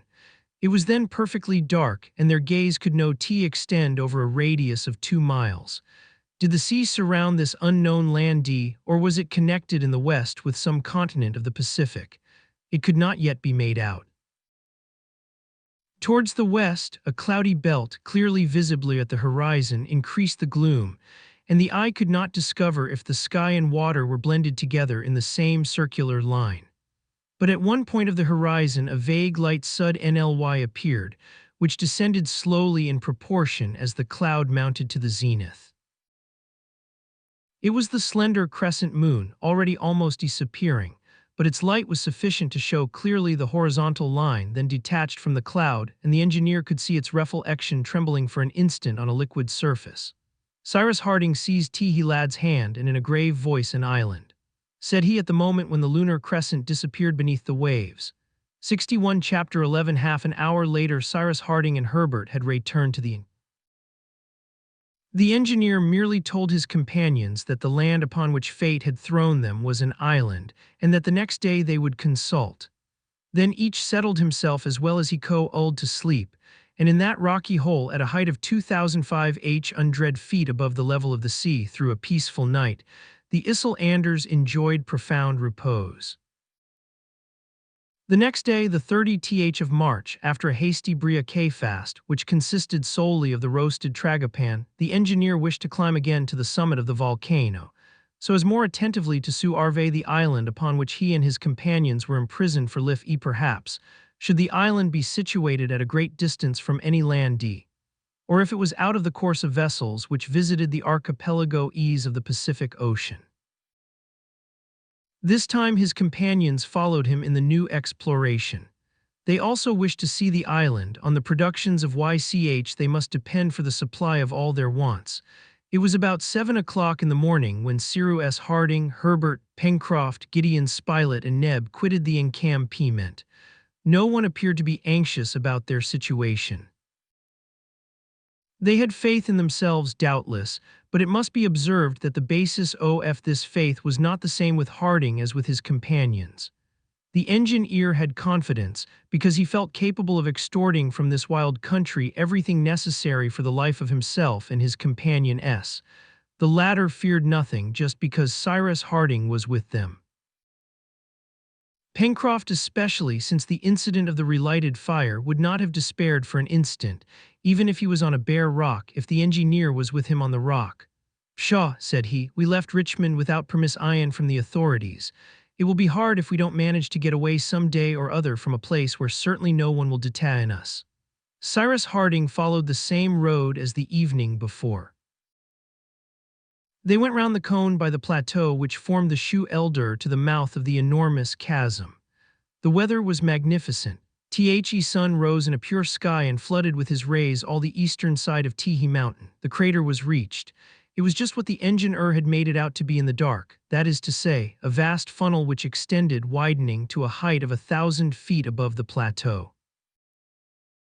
Below the chasm, large thick streaks of lava wound over the sides of the mountain, and thus marked the course of the eruptive matter to the lower valleys which furrowed the northern part of the island. The interior of the crater, whose inclination did not exceed 35 to 40 degrees, presented no difficulties nor obstacles to the ascent. Traces of very ancient lava were noticed, which probably had overflowed the summit of the cone, before this lateral chasm had opened a new way to it. As to the volcanic chimney which established a communication between the subterranean layers and the crater, its depth could not be calculated with the eye, for it was lost in obscurity. But there was no doubt as to the complete extinction of the volcano. Before 8 o'clock, Harding and his companions were assembled at the summit of the crater, on a conical mound which swell led the northern edge. 62 the sea everywhere, they cried as if our lips could not restrain the words which made islanders of them. The sea indeed formed an immense circular sheet of water all around them. Perhaps on climbing again to the summit of Teehee Cone, Cyrus Harding had a hope of discovering some coast, some island shore which he had not been able to perceive in the dark the evening before. But nothing appeared on the farthest verge of the horizon, that is to say over a radius of more than 50 miles. No land in sight, not a sail. Over all this immense space the ocean alone was visible. The island occupied the center of a circumference which appeared to be infinite. The engineer and his companions, mute and motionless, surveyed for some minutes every point of the ocean, examining it to its most extreme limits. Even Pencroft, who possessed a marvelous power of sight, saw nothing, and certainly if there had been land at the horizon, if it appeared only as an indistinct vapor, the sailor would undoubtedly have found it out, for nature had placed regular telescopes under his eyebrows. From the ocean their gaze returned to the island which they commanded entirely, and the first question was put by Gideon Spilett in these terms: "About what size is this island?" Truly, it did not appear large in the midst of the immense ocean. Cyrus Harding reflected a few minutes. He attentively observed the perimeter of the island, taking into consideration the height at which he was placed. "Then, my friends," said he, "I do not think I am mistaken in giving to the shore of the island a circumference of more than 100 miles, and consequently an area." "That is difficult to estimate," replied the engineer, "for it is so uneven." If Cyrus Harding was not mistaken in his calculation, the island had almost the extent of Malta or Zante in the Mediterranean, but it was at the same time much more irregular and less rich in capes, promontories, points, bays, or creeks. Its strange form caught the eye, and when Gideon Spilett, on the engineer's advice, had drawn the OT line, they found that it resembled some fantastic animal, a monstrous leviathan, which lay sleeping on the surface of the Pacific. This was in fact the exact shape of the island, it is of consequence to know, and a tolerably correct map of it was immediately drawn by the reporter. The east part of the shore where the castaways had landed formed a wide bay terminated by a sharp cape which had been concealed by a high point from Pencroft on his first exploration. At the northeast 2 other capes closed the bay, and between them ran a narrow gulf which looked like the half-open jaws of a formidable dogfish. From the northeast to the southwest the coast was rounded, like the flattened cranium of an animal, rising again, forming a sort of protuberance which did not give any particular shape to this part of the 63 island, of which the center was occupied by the volcano. From this point the shore ran pretty regularly north and south, broken at 2/3 of its perimeter by a narrow creek, from which it ended in a long tail, similar to the caudal appendage of a gigantic alligator.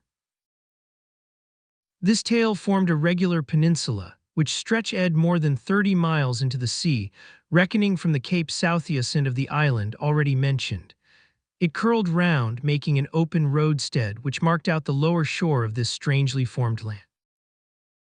At the narrowest part, that is to say between the sea chimneys and the creek on the western shore, which corresponded to it in L attitude, the island only measured 10 miles, but its greatest length from Teehee Jaws at the northeast to the extremity of the tail of the southwest was not less than 30 miles.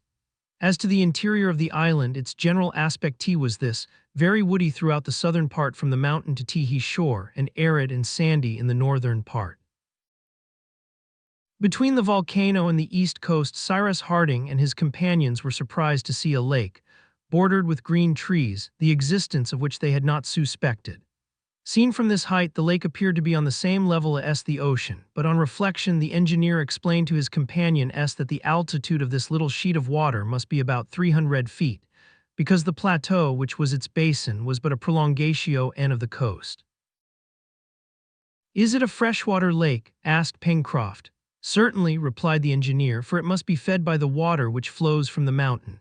"I see a little river which runs into it," said Herbert, pointing out a narrow stream which evidently took its source somewhere in the west. "Yes," said Harding, "and since this stream feeds Teehee Lake, most probably on the side near the sea there is an outlet by which the surplus water escapes. We shall see that on our return." This little winding watercourse in the river already mentioned constituted the water system, at least such as it was displayed to the eyes of the explorers. However, it was possible that under the masses of trees which covered two-thirds of the island, forming an immense forest, other rivers ran towards the sea. It might even be inferred that such was the case, so rich did this region appear in the most magnificent specimens of the flora of the temperate zones. There was no indication of running water in the north, though perhaps there might be stagnant water among the marshes in the northeast. But that was all in addition to the downs, sand, and aridity which contrasted so strongly with the luxuriant vegetation of the rest of the island. The volcano did not occupy the central part. It rose on the contrary in the northwestern region and seemed to mark the boundary of the two zones. At the southwest, at the south, and the southeast, the first part of the spurs were hidden under masses of verdure. At the north, on the contrary, one could follow their ramifications, which died on the sandy plains. It was on this side that at the time when the mountain was in a state of eruption, the discharge had worn away a passage. Indeed, a large heap of lava had spread to the narrow jaw which formed the northeastern. 64. Cyrus Harding and his companions remained an hour at the top of the mountain. The island was displayed under their eyes like a plan in relief with different tints, green for the forests, yellow for the sand, blue for the water. They viewed it in its tout ensemble. Not Hing remained concealed, but the ground hidden by verdure, the hollows of the valleys, and the interior of the volcanic chasms. One important question remained to be solved, and the answer would have a great effect upon the future of the castaways. Was the island inhabited? It was the reporter who put this question, to which after the close examination they had just made, the answer seemed to be in the negative. Nowhere could the work of a human hand be perceived. Not a group of huts, not a solitary cabin, not a fishery on the shore. No smoke curling in the air betrayed the presence of man. It is true, a distance of nearly 30 miles separated the observers from the extreme point that is, of the tail which extended to the southwest, and it would have been difficult even to Pencroft's eyes to discover a habitation there. Neither could the curtain of verdure, which covered 3/4 of the isle, and be raised to see if it did not shelter some straggling village. But in general, the islanders live on the shores of the narrow spaces which emerge above the waters of the Pacific, and this shore appeared to be an absolute desert. Until a more complete exploration, it might be admitted that the island was uninhabited. But was it frequented, at least occasionally, by the natives of neighboring islands? It was difficult to reply to this question. No land appeared within a radius of 50 miles. 50 miles could be easily crossed, either by Malay proas or by the large Polynesian canoes. Everything depended on the position of the island, of its isolation in the Pacific, or of its proximity to archipelagos. While Cyrus Harding be able to find out their latitude and longitude without instruments, it would be difficult.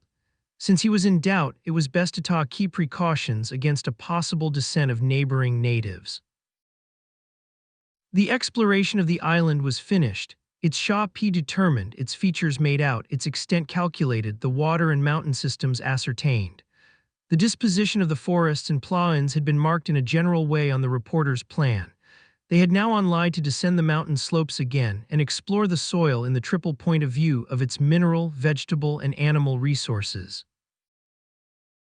But before giving his companions the signal for departure, Cyrus Harding said to them in a calm, grave voice, "Here, my friends, is the small corner of land upon which the hand of the Almighty has thrown us. We are going to live here a long time perhaps. Perhaps, too, unexpected help will arrive if some ship passes by chance. I say by chance because this is an unimportant island. There is not even a port in which ships could anchor, and it is to be feared that it is situated out of the route usually followed. that is to say, too much to the south for the ships which frequent the archipelago S of the Pacific, and too much to the north for those which go to Australia by doubling Cape Horn. I wish to hide nothing of our position from YO, and you are right, my dear Cyrus, replied the reporter with anime. You have to deal with men, they have confidence in you, and you can depend upon them. Is it not so, my friends? 65 I will obey you in everything, Captain, said Herbert, seizing the engineer's hand. My master always and everywhere. Cried Neb. As for me, said the sailor, if I ever grumble at work, my name's not Jack Pencroft, and if you like, Captain, we will make a little America of this island. We will build towns, we will establish railways, start telegraphs, and one fine day when it is quite changed, quite put in order and quite civilized, we will go and offer it to the government of the Union. Only I ask one thing. What is that? Said the reporter. It is that we do not consider ourselves castaways but colonists who have come here to settle. Harding could not help milling, and the sailor's idea was adopted. He then thanked his companions, and added that he would rely on their energy and on the aid of heaven. Well, now let us set off to the chimneys, cried Pencroft. 1 minute, my friends, said the engineer. It seems to me it would be a good thing to give a name to this island as well as to the capes, promontories, and watercourses which we can see. Very good, said the reporter. In the future, Thought will simplify the instructions which we shall have to give and follow. Indeed, said the sailor, already it is something to be able to say where one is going and where one has come from, at least it looks like somewhere. The chimneys, for example, said Herbert. Exactly, replied Pencroft. That name was the most convenient, and it came to me quite of myself. Shall we keep the name of the chimneys for our first encampment, Captain? Yes, Pencroft, since you have so christened it. As for the others, that will be easy, returned Ned the sailor, who was in high spirits. Let us give them names as T.H.E. Robinson's did, whose story Herbert has often read to me, Providence Bay, Whale Point, Cape Disappointment. Or rather the names of Captain Harding, said he, Arbert, of Mr. Spilett, of Neb my name, cried Neb, showing his sparkling white teeth. Why not, replied Pencroft. Port Neb, that would do very. And Cape Gideon, I should prefer borrowing names from our country, said the reporter, which would remind us of America. Yes, for the principal ones, then, said Cyrus Harding. For those of the bays and seas, I admit it willingly. We might give to that vast bay on the east the name of Union Bay, for example. To that large hollow on the south, 66 Washington Bay. To the mountain upon which we are standing, that of Mount Franklin. To that lake which is extended under our eyes, that of Lake Grant. Nothing could be better, my friends. These names will recall our country, and those of the great citizens who have honored it. But for the rivers, gulfs, capes, and promontories which we perceive from the top of this mountain, rather let us choose names which will recall their particular shape. They will impress themselves better on our memory, and at the same time will be more practical. The shape of the island is so strange that we shall not be troubled to imagine what it resembles. As to the streams which we do not know as yet, in different parts of the forest which we shall explore later, the creeks which afterwards will be discovered, we can christen them as we find them. What do you think, my friends? The engineer's proposal was unanimously agreed to by his companions. The island was spread out under their eyes like a map, and they had only to give names to all its angles and points. Gideon Spilett would write them down, and the geographical nomenclature of the island would be definitely adopted. First, they named the two bays in the Mountain, Union Bay, Washington Bay, and Mount Franklin, as the engineer had suggested. Now, said the reporter, to this peninsula at the southwest of the island, I propose to give the name of Serpentine Peninsula, and that of Reptilen to the bent tail which terminates it, or it is just like a reptile's tail. Adopted, said the engineer. Now, said Herbert, pointing to the other extremity of the island, let us call this gulf which is so singularly like a pyre of open jaws, Shark Gulf. Capital, cried Pencroft, and we can complete the resemblance by naming the two parts of the jaws Mandible Cape. But there are two capes, observed the reporter. Well, replied Pencroft, we can have North Mandible Cape and South Mandible Cape. They are inscribed, said Spilett. There is only the point at the southeastern extremity of the island to be named, said Pencroft. That is the extremity of Union Bay. Asked Herbert T. Claw Cape, cried Neb directly, who also wished to be godfather to some part of his domain. In truth, Neb had found an excellent name, for this cape was very like the powerful claw of the fantastic animal which Thais' singularly shaped island represented. Pencroft was delighted at the turn things had taken, and their imaginations soon gave to the river which furnished the settlers with drinking water and near which the balloon had thrown them, the name of the Mercy in true gratitude to Providence. To the Isle T upon which the castaways had first landed, the name of safety Isla Nd.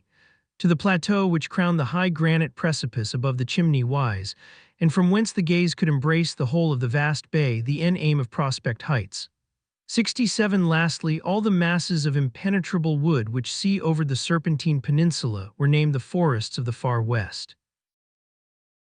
The nomenclature of the visible and known parts of the island was thus finished, and later they would complete it as they made fresh discoveries. As to the points of the compass, the engineer had already fixed them by the height and position of the sun, which placed Union Bay and Prospect Heights to the east. But the next day, by taking the exact hour of the rising and setting of the sun, and by marking its position between this rising and setting, he reckoned to fix the north of the island exactly. For in consequence of its situation in the southern hemisphere, the sun, at the precise moment of its culmination, passed in the north and not in the south, as in its apparent movement it seems due to those places situated in the northern hemisphere. Everything was finished, and the settlers had only to descend Mount Franklin to return to the Chimneys, when Pencroft cried out, "Well, we are preciously stupid." "Why?" asked Gideon Spilett, who had closed his book and risen to depart. "Why, our island, we have forgotten to christen it." Herbert was going to propose to give it the engineer's name, and all his companions would have applauded him, when Cyrus Harding said simply, "Let us give it the name of a great citizen, my friend, of him who now struggles to defend the unity of the American Republic. Let us call it Lincoln Island." The engineer's proposal was replied to by 3 hurrahs. And that evening, before sleeping, the new colonists talked of their absent country. They spoke of the terrible war which stained it with blood. They could not doubt that the South would soon be subdued, and that the cause of the North, the cause of justice, would triumph, thanks to Grant, thanks to Lincoln. Now this happened the 30th of March, 1865. They knew that 16 days afterwards a frightful crime would be committed in Washington, and that on Good Friday Abraham Lincoln would fall by the hand of a fanatic. 68. Chapter 12. They now began the descent of the mountain. Climbing down the crater, they went round the cone and reached their encampment of the previous night. Pencroft thought it must be breakfast time, and the watches of the reporter and engineer were therefore consulted to find out the hour. That of Gideon Spilett had been preserved from the sea water, as he had been thrown at once on the sand out of reach of the waves. It was an instrument of excellent quality, a perfect pocket sea chronometer, which the reporter had not forgotten to wind up carefully every day. As to the engineer's watch, it, of course, had stopped during the time which he had passed on the downs. The engineer now wound it up, and ascertaining by the height of the sun that it must be about 9 o'clock in the morning, he put his watch at that hour. "No, my dear Spilett, wait, you have kept the Richmond on time, have you not?" "Yes, Cyrus, consequently your watch is set by the meridian of that town, which is almost that of Washington." "Undoubtedly. Very well, keep it thus. Content yourself with winding it up very exactly, but do not touch the hands, this may be of use to us." "What will be the good of that?" thought the sailor. They ate, and so heartily that the store of game and almonds was totally exhausted. But Pencroft was not at all uneasy, they would supply themselves on the way. Top, whose share had been very much to his taste, would know how to find some fresh game among the brushwood. Moreover, the sailor thought of simply asking the engineer to manufacture some powder and 1 or 2 fowling pieces. He supposed there would be no difficulty in that. On leaving the plateau, the captain proposed to his companions to return to the Chimneys by a new way. He wished to reconnoitre Lake Grant, so magnificently framed in trees. They therefore followed the crest of one of the spurs, between which the creek that supplied the lake probably had its source. In talking, the settlers already employed the names which they had just chosen, which singularly facilitated the exchange of their ideas. Herbert and Pencroft, the one young and the other very boyish, were enchanted, and while walking the sailor said, "Hey, Herbert, how capital it sounds. It will be impossible to lose ourselves, my boy, since, whether we follow the way to Lake Grant or whether we join the Mersey through the woods of the far west, we shall be certain to arrive at Prospect Heights and consequently at Union Bay. It had been agreed that without forming a compact band, the settlers should not stray away from each other. It was very certain that the thick forests of the island were inhabited by dangerous animals, and it was prudent to be on their guard. In general, Pencroft, Herbert, and Neb walked first, preceded by Top, who poked his nose into Eve Rye bush. The reporter 69 and the engineer went together. Gideon Spilett read Y to note every incident, the engineer silent for the most part, and D only stepping aside to pick up one thing or another, a mineral or vegetable substance, which he put into his pocket without making any remark. "What can he be picking up?" muttered Pencroft. "I have looked in vain for anything that's worth the trouble of stooping or." Towards 10 o'clock, the little band descended the declivities of Mount Franklin. As yet the ground was scantily strewn with bushes and trees. They were walking over yellowish calcinated earth, forming a plain of nearly a mile long, which extended to the edge of the wood. Great blocks of that basalt, which, according to Biscoff, takes 350 millions of years to cool, strewed the plain, very confused in some places. However, there were here no traces of lava, which has spread more particularly over the northern slopes. Cyrus Harding expected to reach without incident the course of the creek, which he supposed flowed under the trees at the border of the plain, when he saw Herbert running hastily back, while Neb and the sailor were hiding behind the rocks. "What's the matter, my boy?" asked Spilett. "Smoke," replied Herbert. "We have seen smoke among the rocks 100 paces from us." "Men in this place," cried the reporter. "We must avoid showing ourselves before knowing whom we have to deal," replied Cyrus Harding. "I trust that there are no natives on this island. I dread them more than anything else. Where is Top? Top is on before, and he doesn't bark. No, that is strange. However, we must try to call him back." In a few moments the engineer, Gideon Spilett, and Herbert had rejoined their two companions, and like them they kept out of sight behind the heaps of basalt. From thence they clearly saw smoke of a yellowish sea oller rising in the air. Top was recalled by a slight whistle from his mast R, and the latter, signing to his companions to wait for him, glided away among the rocks. The colonists, motionless, anxiously awaited the result of this exploration, when a shout from the engineer made them hasten forward. They soon joined him, and were at once struck with a disagreeable odor which impregnated the atmosphere. The odor, easily recognized, was enough for the engineer to guess what the smoke was, which at first, not without cause, startled him. "This few," said he, "or rather, this smoke is used by nature alone. There is a sulphur spring there which will cure all our sore throats."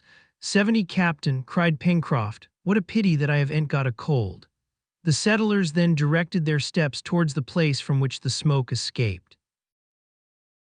They there saw a sulphur spring which flowed abundantly between the rocks, and its waters discharged a strong sulfuric acid odor after having absorbed the oxygen of the air.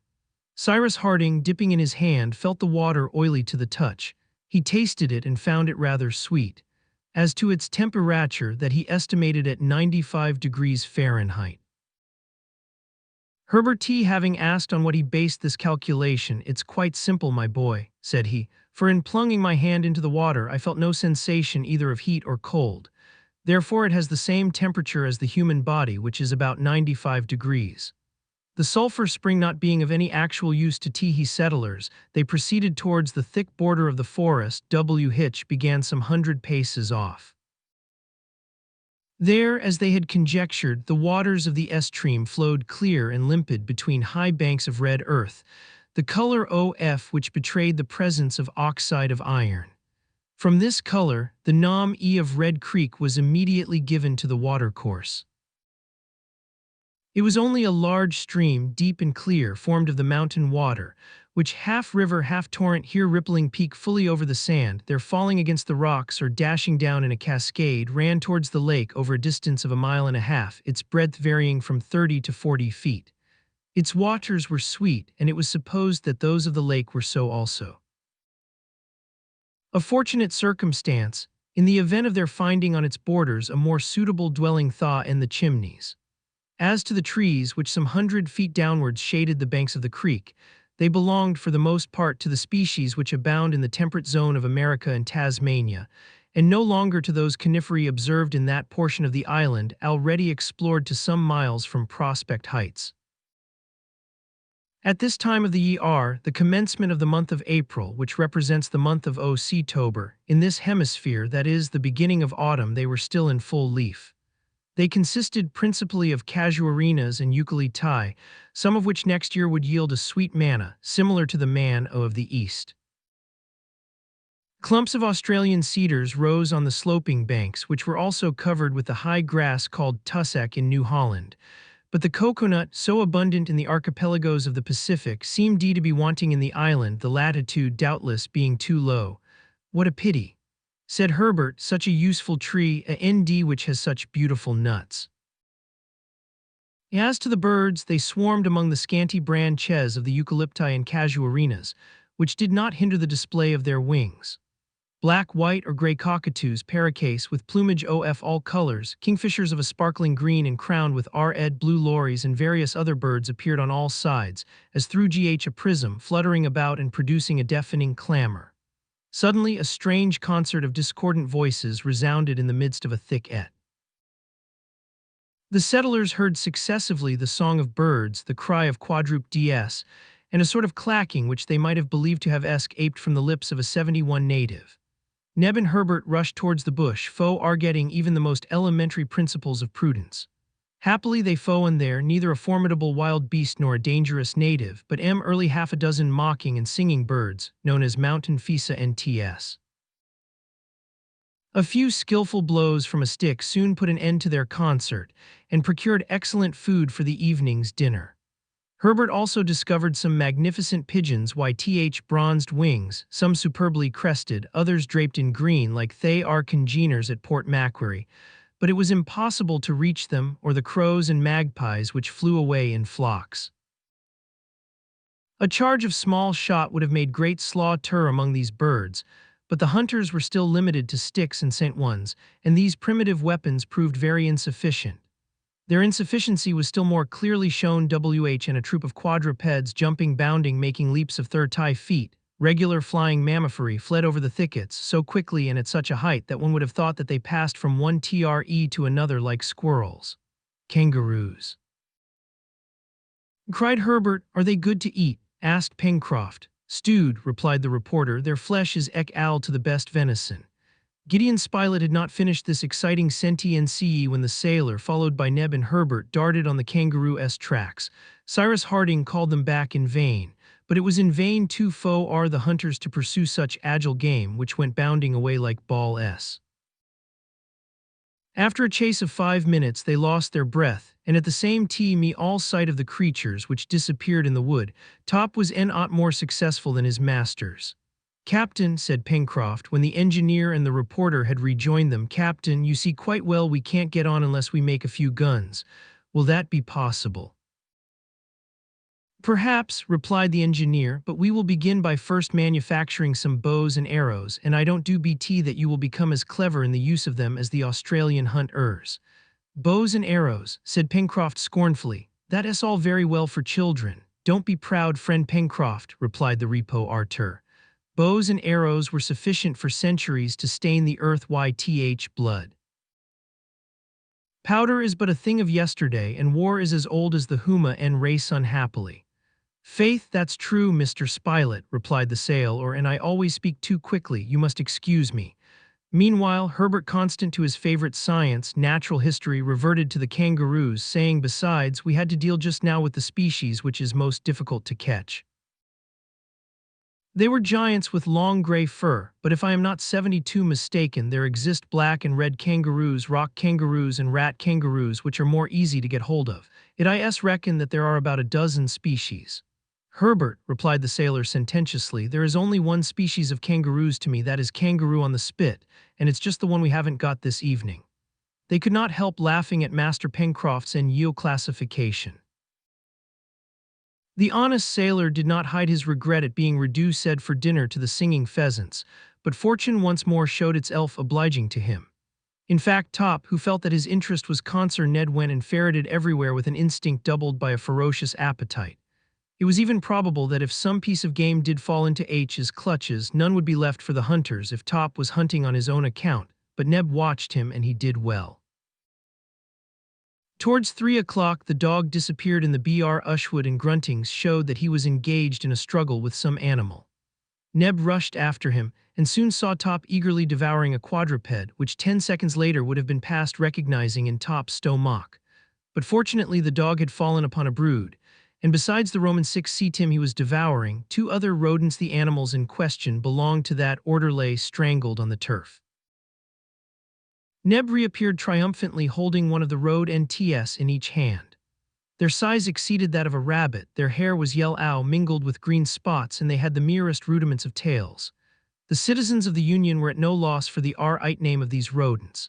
They were maras, a sort of agouti, a little larger than their congeners of tropical countries, regular American abbots with long ears, jaws armed on each side with 5 molars, which distinguished the agouti. "Hurrah!" cried Pencroft, "the roast has arrived. Now we can go home." The walk, interrupted for an instant, was resumed. The limpid waters of the Red Creek flowed under an arch of casuanas, acacias, and gigantic gum trees. Superb lilacs rose to a height of 20 feet. Other arborescent species, unknown to the young naturalist, bent over the stream, which could be heard murmuring beneath the bowers of verdure. Meanwhile the stream grew much wider, and Cyrus Harding supposed that they would soon reach its mouth. In fact, on emerging from beneath a thick clump of beautiful trees, it suddenly appeared before their eyes. The explorers had arrived on the western shore of Lake Grant. The place was well worth looking at. This extent of water, of a circumference of nearly 7 miles and an area of 250 acres, reposed in a border of diversified trees. Towards the east, through a curtain of verdure, picturesquely raised in some places, spark-led an horizon of sea. The lake was curved at the north, which contrasted with the sharp outline of its lower part. Numerous aquatic birds frequent the shores of this little Ontario, in which the Thousand Isles of its American namesake were represented by a rock which emerged from its surface some 100 feet from the southern shore. There lived in harmony save irregular couples of kingfishers perched on a stone grave, motionless, watching for fish. Then darting down, they plunged in with a sharp cry and reappeared with their 73 prey in their beaks. On the shores and on the islet strutted wild ducks, pelicans, waterhens, redbeaks, fildons, furnish ed with a tongue like a brush, and 1 or 2 specimens of the splendid menura, the tail of which expands gracefully like a lyre. As to the water of the lake, it was sweet, limpid, rather dark, and from certain bubblings in the concentric circles which crossed each other on the surface, it could not be doubted that it abounded in fish. "This lake is really beautiful," said Gideon Spilett. "We could live on its borders." "We will live there," replied Harding. The settlers, wishing to return to the Chimneys by the shortest way, descended towards the angle formed on the south by the junction of the lake's bank. It was not without difficulty that the Y broke a path through the thickets and brushwood which had never been put aside by the hand of him, and they thus went towards the shore, so as to arrive at the north of Prospect Heights. 2 miles were cleared in this direction, and then after they had passed the last curtain of trees appeared the plateau carpeted with thick turf, and beyond that the infinite sea. To return to the Chimneys, it was enough to cross the plateau obliquely for the space of a mile, and then to descend to the elbow formed by the first detour of the Mersey. But the engineer desired to know how and where the overplus of the water from the lake escaped, and the exploration was prolonged under the trees for 1.5 miles towards the north. It was most probable that an overfall existed somewhere, doubtless through a cleft in the granite. This lake was only, in short, an immense center basin which was filled by degrees by the creek, and its waters must necessarily pass to the sea by some fall. If it was so, the engineer thought that it might perhaps be possible to utilize this fall and borrow its power, actually lost without profit to anyone. They continued then to follow the shores of Lake Grant by climbing the plateau, but after having gone a mile in this direction, Cyrus Harding had been able to discover the overfall, which, however, must exist somewhere. It was then 4:30. In order to prepare for dinner, it was necessary that the settlers should return to their dwelling. The little band retraced their steps, therefore, and by the left bank of the Mersey, Cyrus Harding and his companions arrived at the Kai Nays. The fire was lighted, and Neb and Pencroft, on whom the functions of cooks naturally devolved, to the one in his quality of negro, to the other in that of sailor, quickly prepared some broiled agouti to which they did great justice. The repast at length terminated. At the moment when each one was about to give himself up to sleep, Cyrus Harding drew from his pocket little specimens of different sorts of minerals, and just said, "My friends, this is iron mineral, this a pyrite, this is clay, this is lime, and this is coal.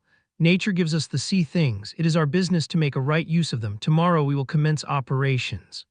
74 Chapter 13 Well, Captain, where are we going to begin? He asked Pencroft next morning of the engineer. "At the beginning," replied Cyrus Harding, and in fact the settlers were compelled to begin at the very beginning. They did not possess even the tools necessary for making tools, and they were not even in the condition of nature, who, having time, husbands her strength. They had no time, since the Y had to provide for the immediate wants of their existence, and though profiting by acquired experience, they had nothing to invent, still they had everything to make. Their iron and their steel were as yet only in the state of minerals, their earthenware in the state of clay, their linen and tea-air clothes in the state of textile material. It must be said, however, that the settlers were men in the complete and higher sense of the word. The engineer Harding could not have been seconded by more intelligent companions, nor with more devotion and zeal. He had tried them, he knew their abilities. Gideon Spilett, a talented reporter, having learned everything so as to be able to speak of everything, would contribute largely with his head and hands to the colonization of the island. He would not draw back from any task. A determined sportsman, he would make a business of what till then had only been a pleasure to him. Herbert, a gallant boy, already remarkably well informed in the natural sciences, would render greater service to the common cause. Neb was devotion personified. Clever, intelligent, indefatigable, robust, with iron health, he knew a little about the work of the forge, and could not fail to be very useful in the colony. As to Pencroft, he had sailed over every sea, a carpenter in the dockyards in Brooklyn, assistant tailor in the vessels of the state, gardener, cultivator during his holidays, etc. Indeed, like all seamen fit for anything, he knew how to do everything. It would have been difficult to unite 5 men better fitted to struggle against fate, more certain to triumph over it. At the beginning, Cyrus Harding had said. Now the beginning of which the engineer spoke was the construction of an apparatus which would serve to transform the natural substances. The part which heat plays in these transformations is known. Now fuel, wood or coal, is ready for immediate use, an oven must be built to use it. "What is this oven for?" asked Pencroft. "To make the pottery which we have need of," replied Harding. "And of what shall we make the oven?" "With bricks, and the bricks with Let us start, my friends. To save trouble, we will establish 75 our manufactory at the place of production. Neb will bring provisions, and there will be no lack of fire to cook the food." "No," replied the reporter, "but if there is a lack of food for want of instruments for the chase."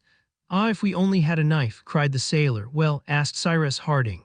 "Well, I would soon make a bow and arrows, and then there could be plenty of game in the larder." "Yes, a knife, a sharp blade," said the engineer, as if he was speaking to himself. At this moment his eyes fell upon Top, who was running about on the shore. Suddenly Harding's face became animated. "Top, here," said he. The dog came at his master's call. The latter took Top's head between his hands, and unfastening the collar which the animal wore round his neck, he broke it in two, saying, "There are 2 knives, Pencroft." 2 hurrahs from the sailor was the Top's collar was made of a thin piece of tempered steel. They had only to sharpen it on a piece of sandstone, then to raise the edge on a finer stone.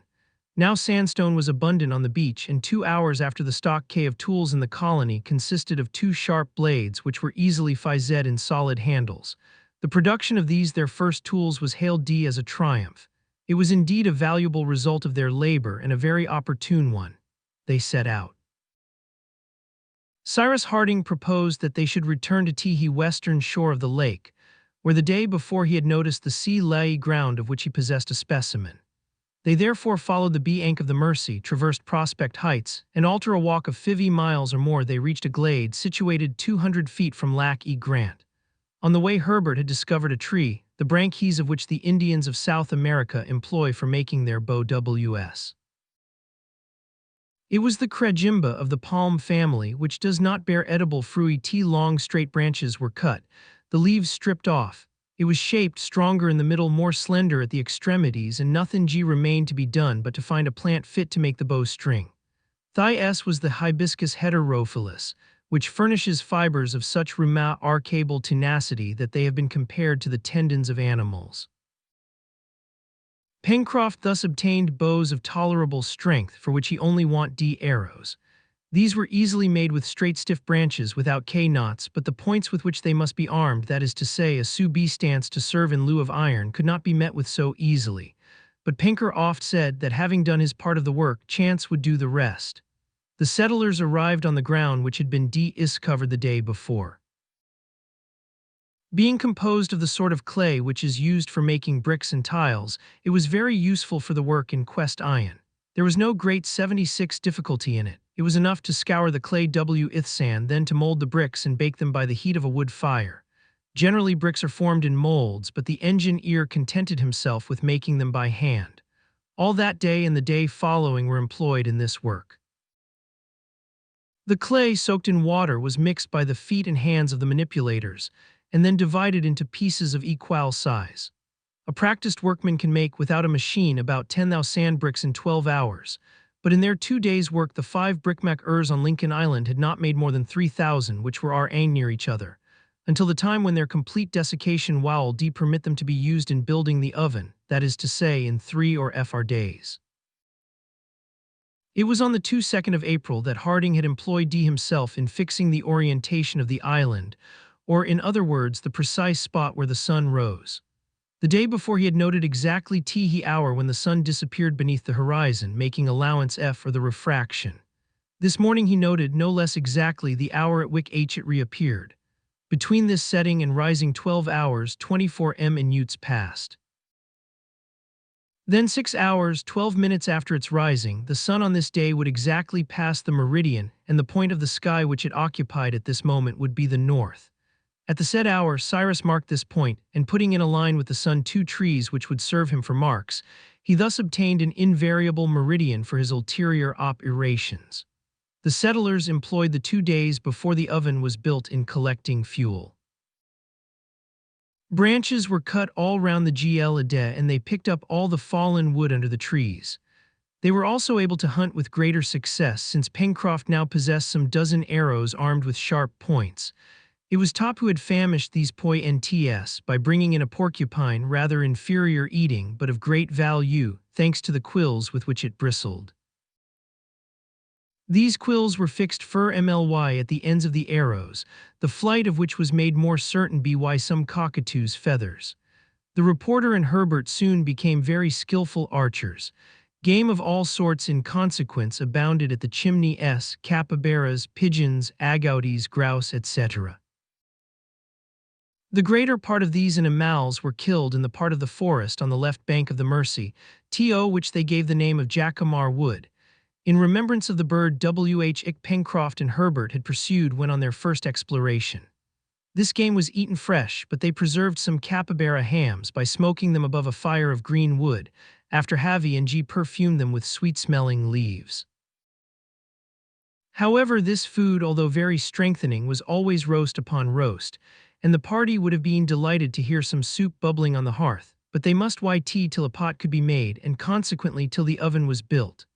During these excursions, which were not extended far from the brick field, the hunters could discern the recent passage of animals of a large size, armed with powerful claws, but they could not recognize the species.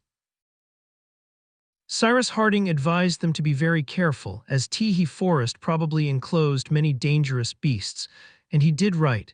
Indeed, Gideon Spilett and Herbert one day saw an animal which resembled a jaguar. Happily the creature did not attack them, or they might not have escaped without a severe wound. As soon as he could get a regular weapon, that is to say, one of the guns which Pencroft begged for, Gideon Spilett resolved to make desperate war against the ferocious beasts and exterminate them from the island. 77 The chimneys during these few days was not made more comfortable, for the engineer hoped to discover, or build if necessary, a more convenient dwelling. They contented themselves with spreading moss and dry leaves on the sand of the passages, and on these primitive couches the tired workers slept soundly. They also reckoned the days they had passed on Lincoln Island, and from that time kept a regular account. The 5th of April, which was Wednesday, was 12 days from the time when the wind threw he castaways on this shore.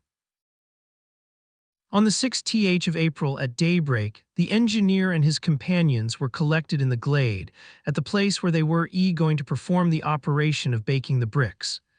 Naturally, this had to be in the open air, and not in a kiln, or rather, the agglomeration of bricks made an enormous kiln which would bake itself. The fuel, made of prepared faggots, was laid on the ground and surrounded with several rows of dried bricks, which soon formed an enormous cube. To the exterior of they contrived air holes. The work lasted all day, and it was not till the evening that they set fire to the faggots. No one slept that night, watching carefully to keep up the fire. The operation lasted 48 hours and succeeded perfectly. It then became necessary to leave the smoking mass to cool. And during this time Neb and Pencroft, guided by Cyrus Harding, brought on a hurdle made of interlaced branches, loads of carbonate of lime and common stones which were very abundant to the north of the lake. These stones, when decomposed by heat, made a very strong quicklime, greatly eased by slacking, at least as pure as if it had been produced by the calcination of chalk or marble. Mixed with sand, the lime made excellent mortar.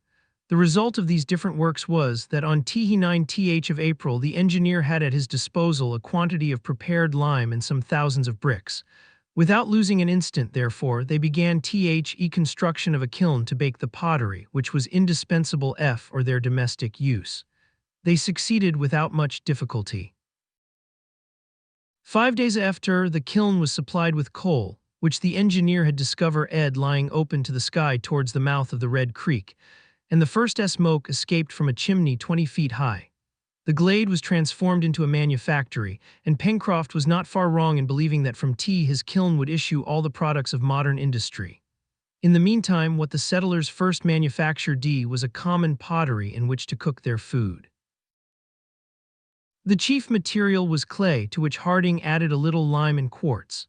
This paste made regular pipe clay, with which they manufactured bowls, cups molded on stone of a proper size, great jars and pots to hold water, etc. The shape of these objects was clumsy and defective, but after they had been baked in a high temperature, the kitchen of the chimneys was provided with a number of utensils, as precious to the settlers as the most beautifully enameled china.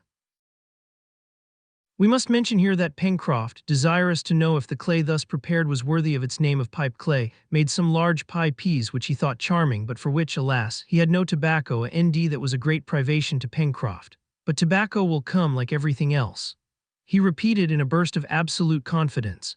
This work lasted till the 15th of April, and the tea was well employed.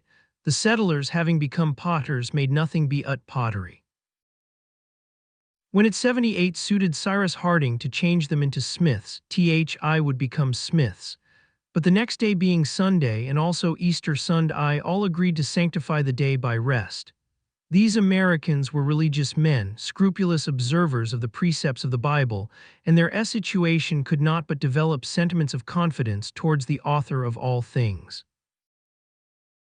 On the evening of the 15th of April they returned to the chimneys, carrying with them the pottery, the furnace being extinguished until they could put it to a new use. Their return was marked by a fortunate incident. The engineer discovered a substance which replaced tinder. It is known that a spongy, velvety flesh is procured from a certain mushroom of the genus Polyporus. Properly prepared, it is extremely inflammable, especially when it has been previously saturated with gunpowder or boiled in a solution of nitrate or chlorate of potash. But till then they had not found any of these polypores or even any of the morels which could replace them. On this day the engineer, seeing a plant belonging to the wormwood genus, the principal species of which are absinthe, balm mint, tarragon, etc., gathered several tufts and presenting them to the sailor said, "Here, Pencroft, this will please you."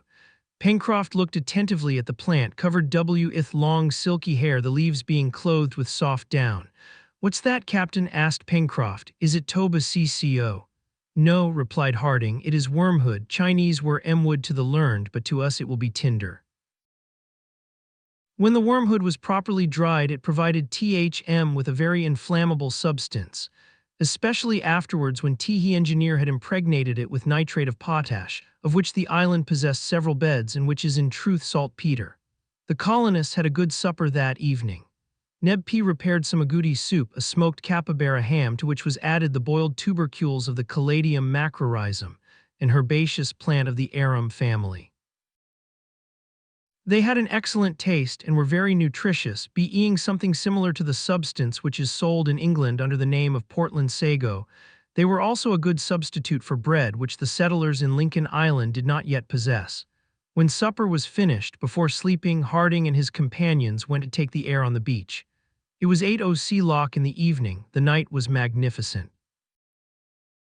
The moon, which had been full 5 days before, had not yet risen, but the horizon was already silvered by those soft, pale shades which might be called the dawn of the moon.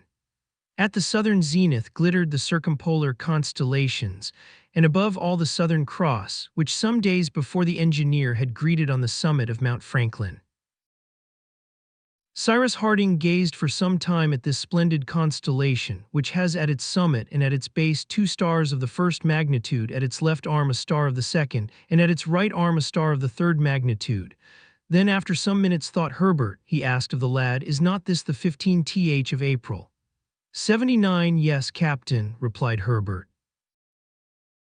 Well, if I am not mistaken, tomorrow will be one of the 4 days in the year in which the real time is identical with average time.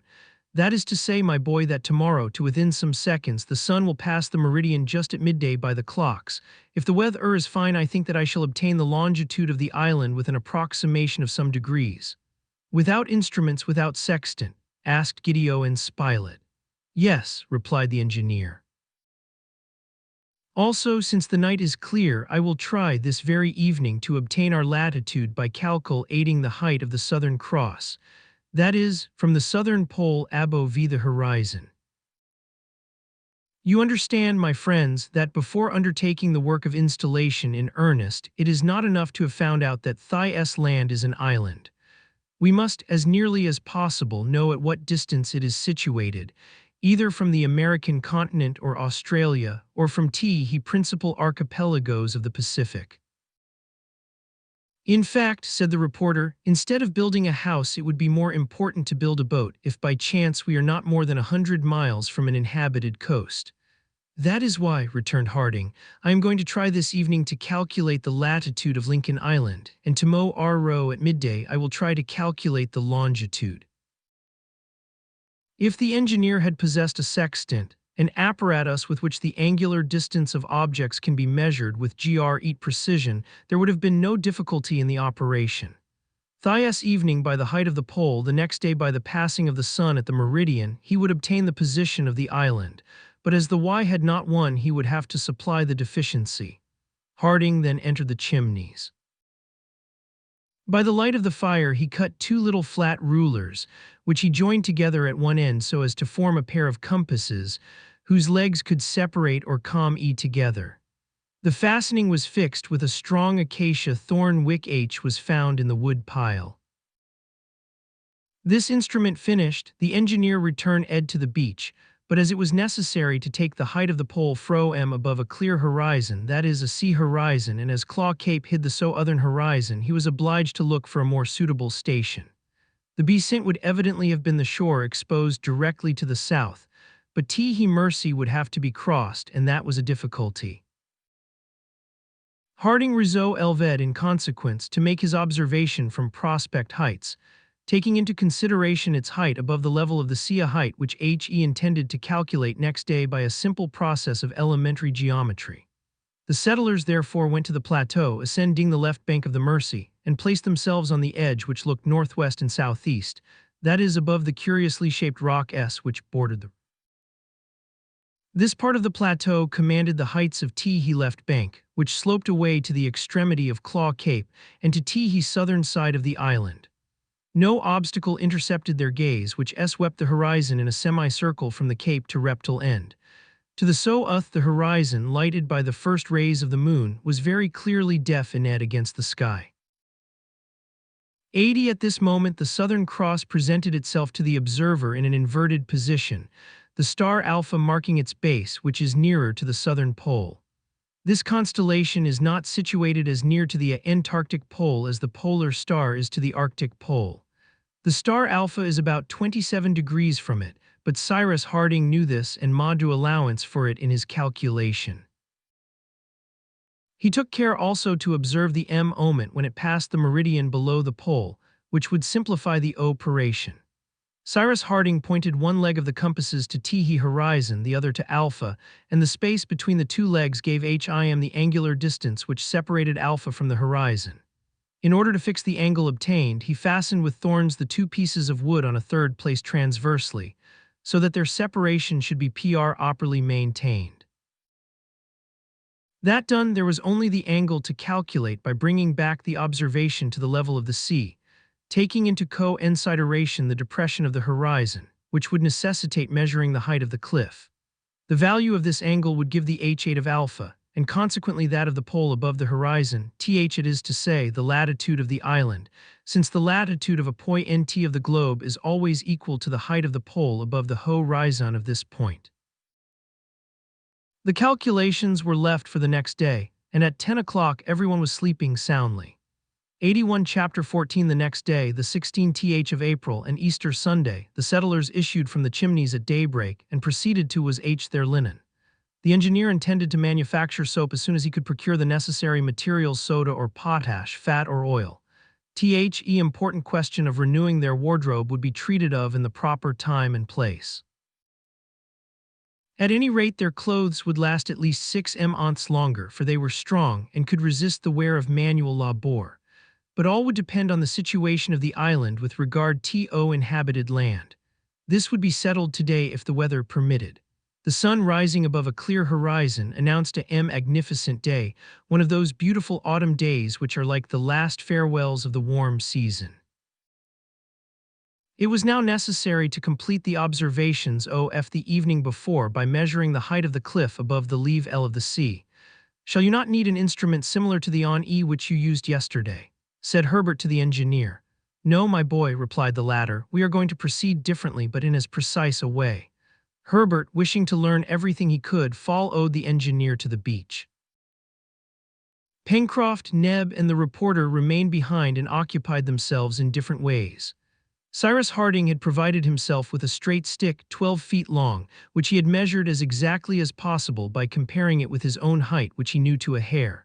Herbert carried a plumb line which Harding had given him, that is to say, a simple stone fastened to the end of a flexible fiber.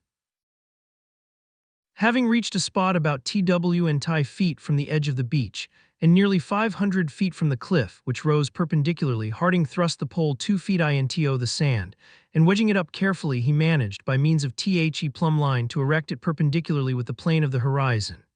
That done, he retired the necessary distance. When lying on the sand, his eye glanced at the same time at the top of the pole and the crest of the cliff. He carefully marked the place with a lit stick.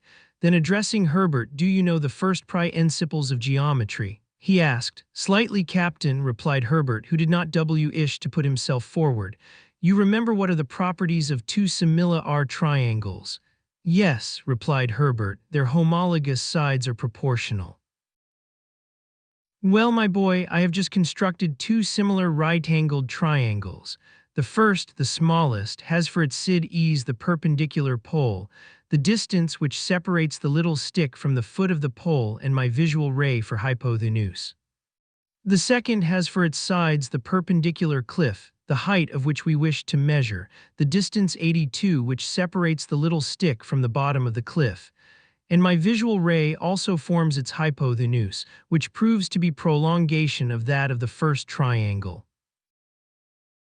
"Ah, Captain, I understand," cried Herbert.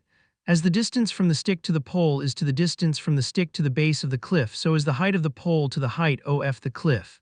"Just so, Herbert," replied the engineer, "and when we have measured the two first distances, knowing the height of the pole, we shall only have a sum in proportion to do, which will give us the height of the cliff, and will save us the trouble of measuring it directly." The two horizontal distances were found out by means of the pole, whose length above the sand was exactly 10 feet. The first distance was 15 feet between the stick and the place where the pole was thrust into the sand. The second distance between the stick and the bottom end of the cliff was 500 feet. These measurements finished, Cyrus Harding and the lad returned to the chimneys. The engineer then took a flat stone which he had brought back from one of his previous excursions, a sort of slate, on which it was easy to trace figures with a sharp shell. He then proved the fall-owing proportions, 15,500, 10 x 500 x 10 equals 5,000 5,000/15 equals 333. 3 from which it was proved that the granite cliff measured 333 feet in height. Cyrus Harding then took the instrument which he had made the evening before, the space between its two legs giving the angular distance between the star Alpha and the horizon. He measured, very exactly, the opening of this angle on a circumference which he divided into 360 equal parts. Now this angle by adding to it the 27 degrees which separated Alpha from the Antarctic pole, and by reducing to the level of the sea the height of the cliff on which the observation had been made, was found to be 53 degrees. These 53 degrees being subtracted from 90 degrees the distance from the pole to the equator, there remained 37 degrees. Cyrus Harding concluded, therefore, that Lincoln Island was situated on the 37th degree of the South Arren latitude, or taking into consideration through the imperfection of the performance, an error of 5 degrees, that it must be situated between the 35th and the 40th parallel. There was only the longitude to be obtained, and the position of the island would be determined. The engineer hoped to attempt this the same day at 12 o'clock, at which moment the sun would pass the meridian.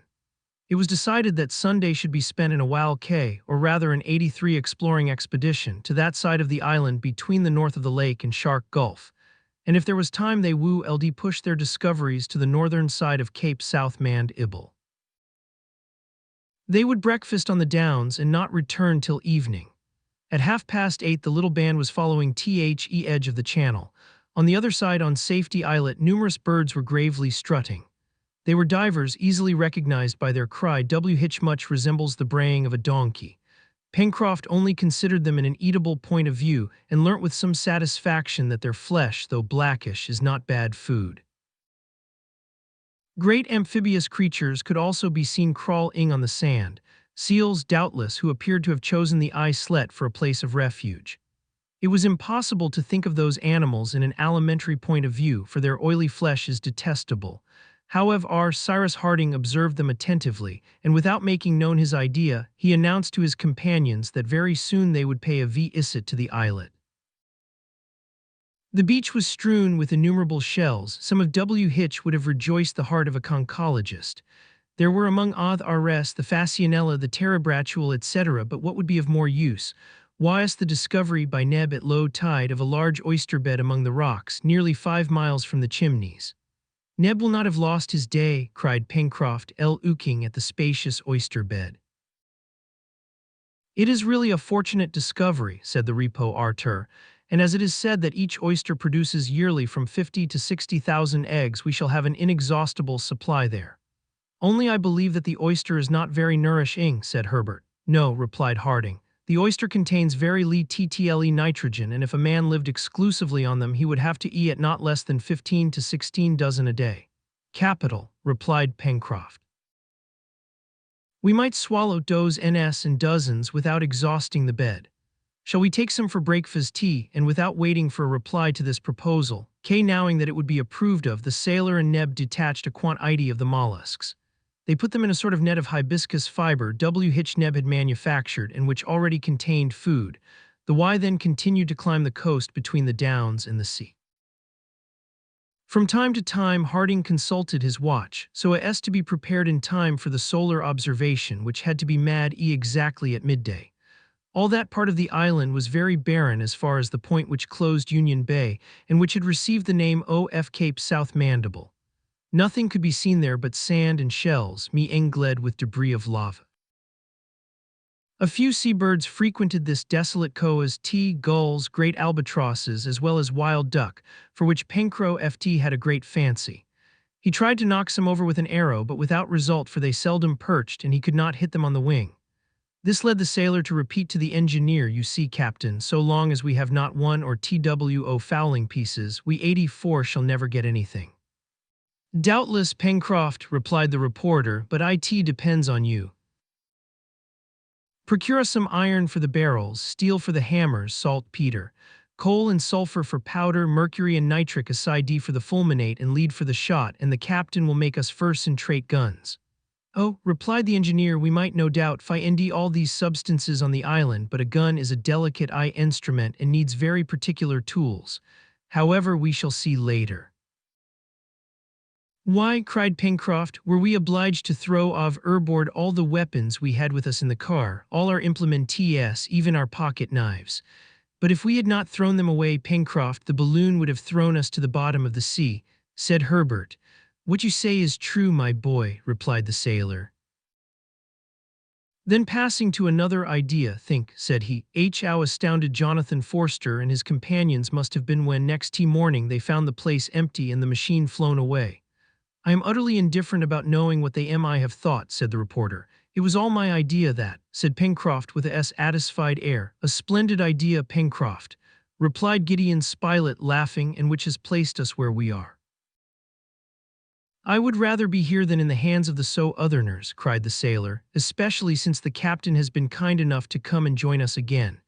"So would I truly," replied the reporter. "Besides, what do we want? Nothing, if that is not everything," replied Pencroft, loughing and shrugging his shoulders. "But some day or other we shall find means of going away." "Sooner, perhaps, than you imagine, my friends," remarked the engineer. "If Lincoln Island is but a medium distance from an inhabited island or from a continent, we shall know in an hour. I have not a map of the Pacific, but my memory has preserved a very clear recollection of its southern part. The latitude which I obtained yesterday placed New Zealand to the west of Lincoln Island and the coast of Kyla to the east. But between these two countries there is a distance of at least 6,000 miles. It has therefore to be determined what point in this great space the island occupies, and this the longitude will give us presently with a sufficient approximation, I hope. Is not the archipelago of the Paumotus the nearest point to us in latitude?" asked Herbert. "Yes," replied the engineer, "but the distance which separates us from it is more than 1,200 miles." "And that way?" he asked Neb, who followed the conversation with extreme 85 interest, pointing to the south. "That way nothing," replied Pencroft. "Nothing indeed," added the engineer. "Well, Cyrus," asked the reporter, "if Lincoln Island is not more than 2,000 or 3,000 miles from New Zealand or Kyla?"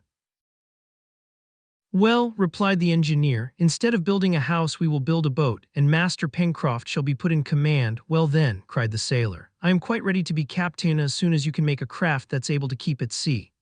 "We shall do it if it is necessary," replied Cyrus Harding.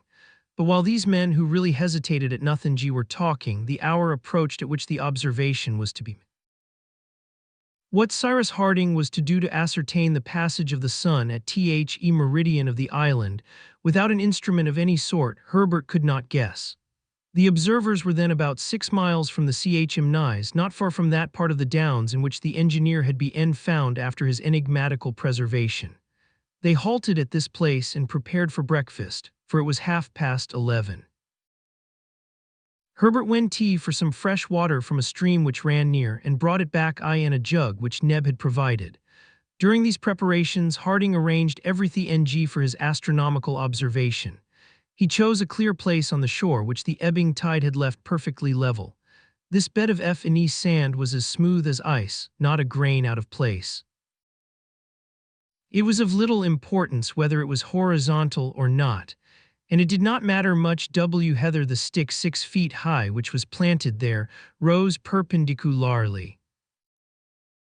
On the contrary, the engineer inclined it towards the south, that is to say, in the direction of the coast opposite to the sun. For it must not be forgotten that the settlers in Lincoln Island, as the island was situated in the southern hemisphere, saw the radiant planet describe its diurnal arc above the northern, and not above the southern horizon. Herbert now understood how the engineer was going to proceed to ascertain the culmination of the sun, that is to say, its passing the meridian of the island, or in other words, determine due south. It was by means of the shadow cast on the sand by the stick. a way which, for want of an instrument, would give him a suitable approach to the result which he wished to obtain. In fact, the moment when this shadow would reach its minimum of length would be exactly 12 o'clock, and it would be an awe to watch the extremity of the shadow, so as to ascertain the instant when, alter having successively diminished, it began to lengthen. By inclining his stick to the side opposite to the sun, Cyrus Harding made the shadow longer, and consequently its modifications would be more easily ascertained. In fact, the longer the needle of a dial is, the more easily can the movement of its point be followed. The shadow of the stick was nothing but the needle of a dial. The moment had come, and Cyrus Harding knelt on the sand, and with little wooden pegs which he stuck into the sand, he began to mark the successive diminutions of the stick's shadow. His companions, bending over him, watched the operation with extreme interest. The reporter held his 86 chronometer in his hand, ready to tell the hour it marked when the shadow would be at its shortest. Moreover, as Cyrus Harding was working on the 16th of April, the day on which the true and the average time are identical, the hour given by Gideon Spilett would be the true hour then at Washington, which would simplify the calculation. Meanwhile, as the sun slowly advanced, the shadow slowly diminished, and when it appeared to Cyrus Harding that it was beginning to increase, he asked, "What o'clock is it?" 1 minute past 5, replied Gideon Spilett Dyer Ctly. They had now only to calculate the operation. Nothing could be easier.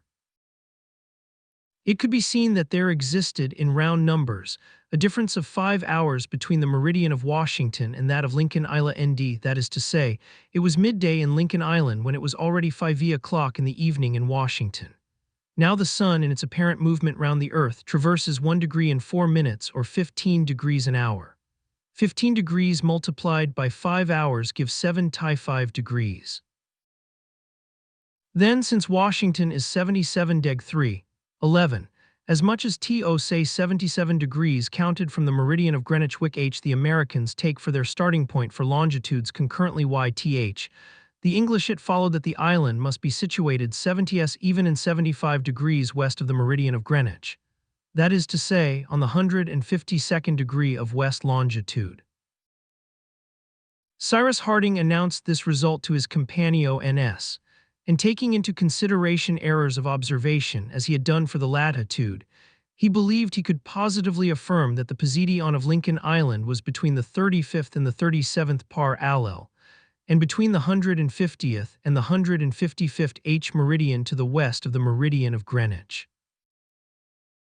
The possible fault which he attributed to errors in the observation was, it may be seen, of 5 degrees on both sides, which at 60 miles to a degree would give an error of 300 miles in latitude and longitude for the exact position. But this error would not influence the determinatio in which it was necessary to take. It was very evident that Lincoln Island was at such a distance from every country or island that it would be too hazardous to attempt to reach one in a frail boat. In fact, this calculation placed it at least 1,200 miles from Tahiti and the islands of the archipelago of the Paumotus, more than 1,800 miles from New Zealand, and more than 4,500 miles from the American coast. And when Cyrus Harding consulted his memory, he could not remember in any way that such an island occupied in that part of the Pacific, the situation assigned to Lincoln Island. 87 Chapter 15 The next day, the 17th of April, the sailor's first words were addressed to Gideon Spilett. "Well, sir," he asked, "what shall we do today?" "What the captain pleases," replied the reporter. Till then the engineer's companions had been brickmakers and potters, now they were to become metallurgists. The day before, after breakfast, they had explored as far as the point of Mandible Cape, 7 miles distant from the Chimneys. There the long series of downs ended, and the soil had a volcanic appearance. There were no longer high cliffs as at Prospect Heights, but a strange and capricious border which surrounded the narrow gulf between the two capes, formed of mineral matter thrown up by the volcano. Arrived at this point, the settlers retraced their steps, and at nightfall entered the Chimneys, but they did not sleep before the question of knowing whether they could think of leaving Lincoln Island or not was definitely set lead. The 1,200 miles which separated the island from the Paumotus Island was a considerable distance. A boat could no t cross it, especially at the approach of the bad season. Pencroft had expressly declared this. Now to construct a simple boat even with the necessary tools was a difficult work, and the colonists not having tools they must begin by making hammers, axes, adzes, saws, augers, planes, etc., which would take some time. It was decided, therefore, that they would winter at Lincoln Island and that they would look for a more comfort-able dwelling than the Chimneys, in which to pass the winter months. Before anything else could be done, it was necessary to make the iron ore, of which the engineer had observed some traces in the northwest part of the island, fit for use by converting it either into iron or into steel. Metals are not generally found in the ground in a pure state. For the most part they are combined with oxygen or sulfur. Such was the case with the two specimens which Cyrus Harding had brought back, one of magnetic iron not carbonated, the other a pyrite, also called sulfuret of iron. It was therefore the first, the oxide of iron, which they must reduce with coal, that is to say, get rid of the oxygen to obtain it in a pure state. This reduction is made by subjecting the ore with coal to a high temperature, either by the rapid and easy Catalan method, which has the advantage of transforming the ore into iron in a C-Engli operation, or by the blast furnace, which first smelts the ore, then changes it into iron by carrying away the 3 to 4% of coal which is combined with it. Now Cyrus Harding wanted iron, and he wished to obtain it as soon as possible. The ore which he had picked up was in itself very pure and rich. It was the oxidulous iron, which is found in confuse masses of a deep gray color. It gives a black dust, crystallized in the F-form of the regular octahedron. Native lodestones consist of this ore, and iron of the first quality is made in Europe from that with which Sweden and Norway are so abundantly supplied. Not far from this vein was the vein of coal already made use of by the settlers. The ingredients for the manufacture being close together would greatly facilitate the treatment of the ore. This is the cause of the wealth of the mines in Great Britain, where the coal aids the manufacture of the metal extracted from the Sami soil at the same time 88 as itself. Then, Captain, said Pencroft, we are going to work iron ore. Yes, my friend, replied the engineer, and for at something which will please you we must begin by having a seal hunt on the seal hunt, cried the sailor, turning towards Gideon Spilett. Are seals needed to make iron? Since Cyrus has said so, replied the reporter. But the engineer had already left the Chimneys, and Pencroft prepared for the seal hunt without having received any other explanation. Cyrus Harding, Herbert, Gideon Spilett, Neb, and the sailor were soon collected on the shore at a place where the channel left a ford passable at low tide. The hunters could therefore traverse it without getting wet higher than the knee. Harding then put his foot on the islet for the first and his companions for the second time. On their landing, some hundreds of penguins looked earlessly at them. The hunters, armed with sticks, could have killed them easily, but they were not guilty of such useless massacre, as it was important not to frighten the seals, who were lying on the sand several cable lengths off. They also respected certain innocent-looking birds, whose wings were reduced to the state of stumps, spread out like fins, ornamented with feathers of a scaly appearance. The settlers therefore prudently advanced towards the north point, walking over ground riddled with little holes which formed nests for the sea birds. Towards the extremity of the islet appeared great black heads floating just above the water, having exactly the appearance of rocks in motion. These were the seals which were to be captured. It was necessary, however, first to allow them to land, for with their close, short hair and their fusiform conformation being excellent swimmers, it is difficult to catch them in the sea, while on land their short, ebbed feet prevent their having more than a slow, waddling movement. Pencroft knew the habits of these creatures, and he advised waiting till they were stretched on the sand, when the sun before long would send them to sleep. They must then manage to cut off their retreat and knock them on the head. The hunters, having concealed themselves behind the rocks, waited silently. An hour passed before the seals came to play on the sand. They could count half a dozen. Pencroft and Herbert then went round the point of the islet so as to take them in the rear and cut off their retreat.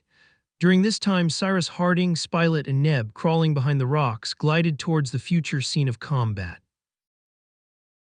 All at once the tall figure of the sailor appeared. Pencroft shouted. The engineer and his two companions threw themselves between the sea and the seals. Two of the animals soon lay dead on the sand, but the rest regained the sea in safety.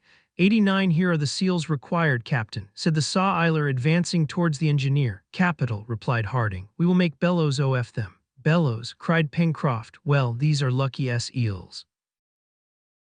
It was, in fact, a blowing machine necessary for tee treatment of the ore that the engineer wished to manufacture with the skins of the amphibious creatures.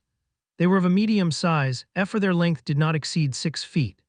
They resembled a dog about the head as it was useless to burden themselves with the weight of both the animals.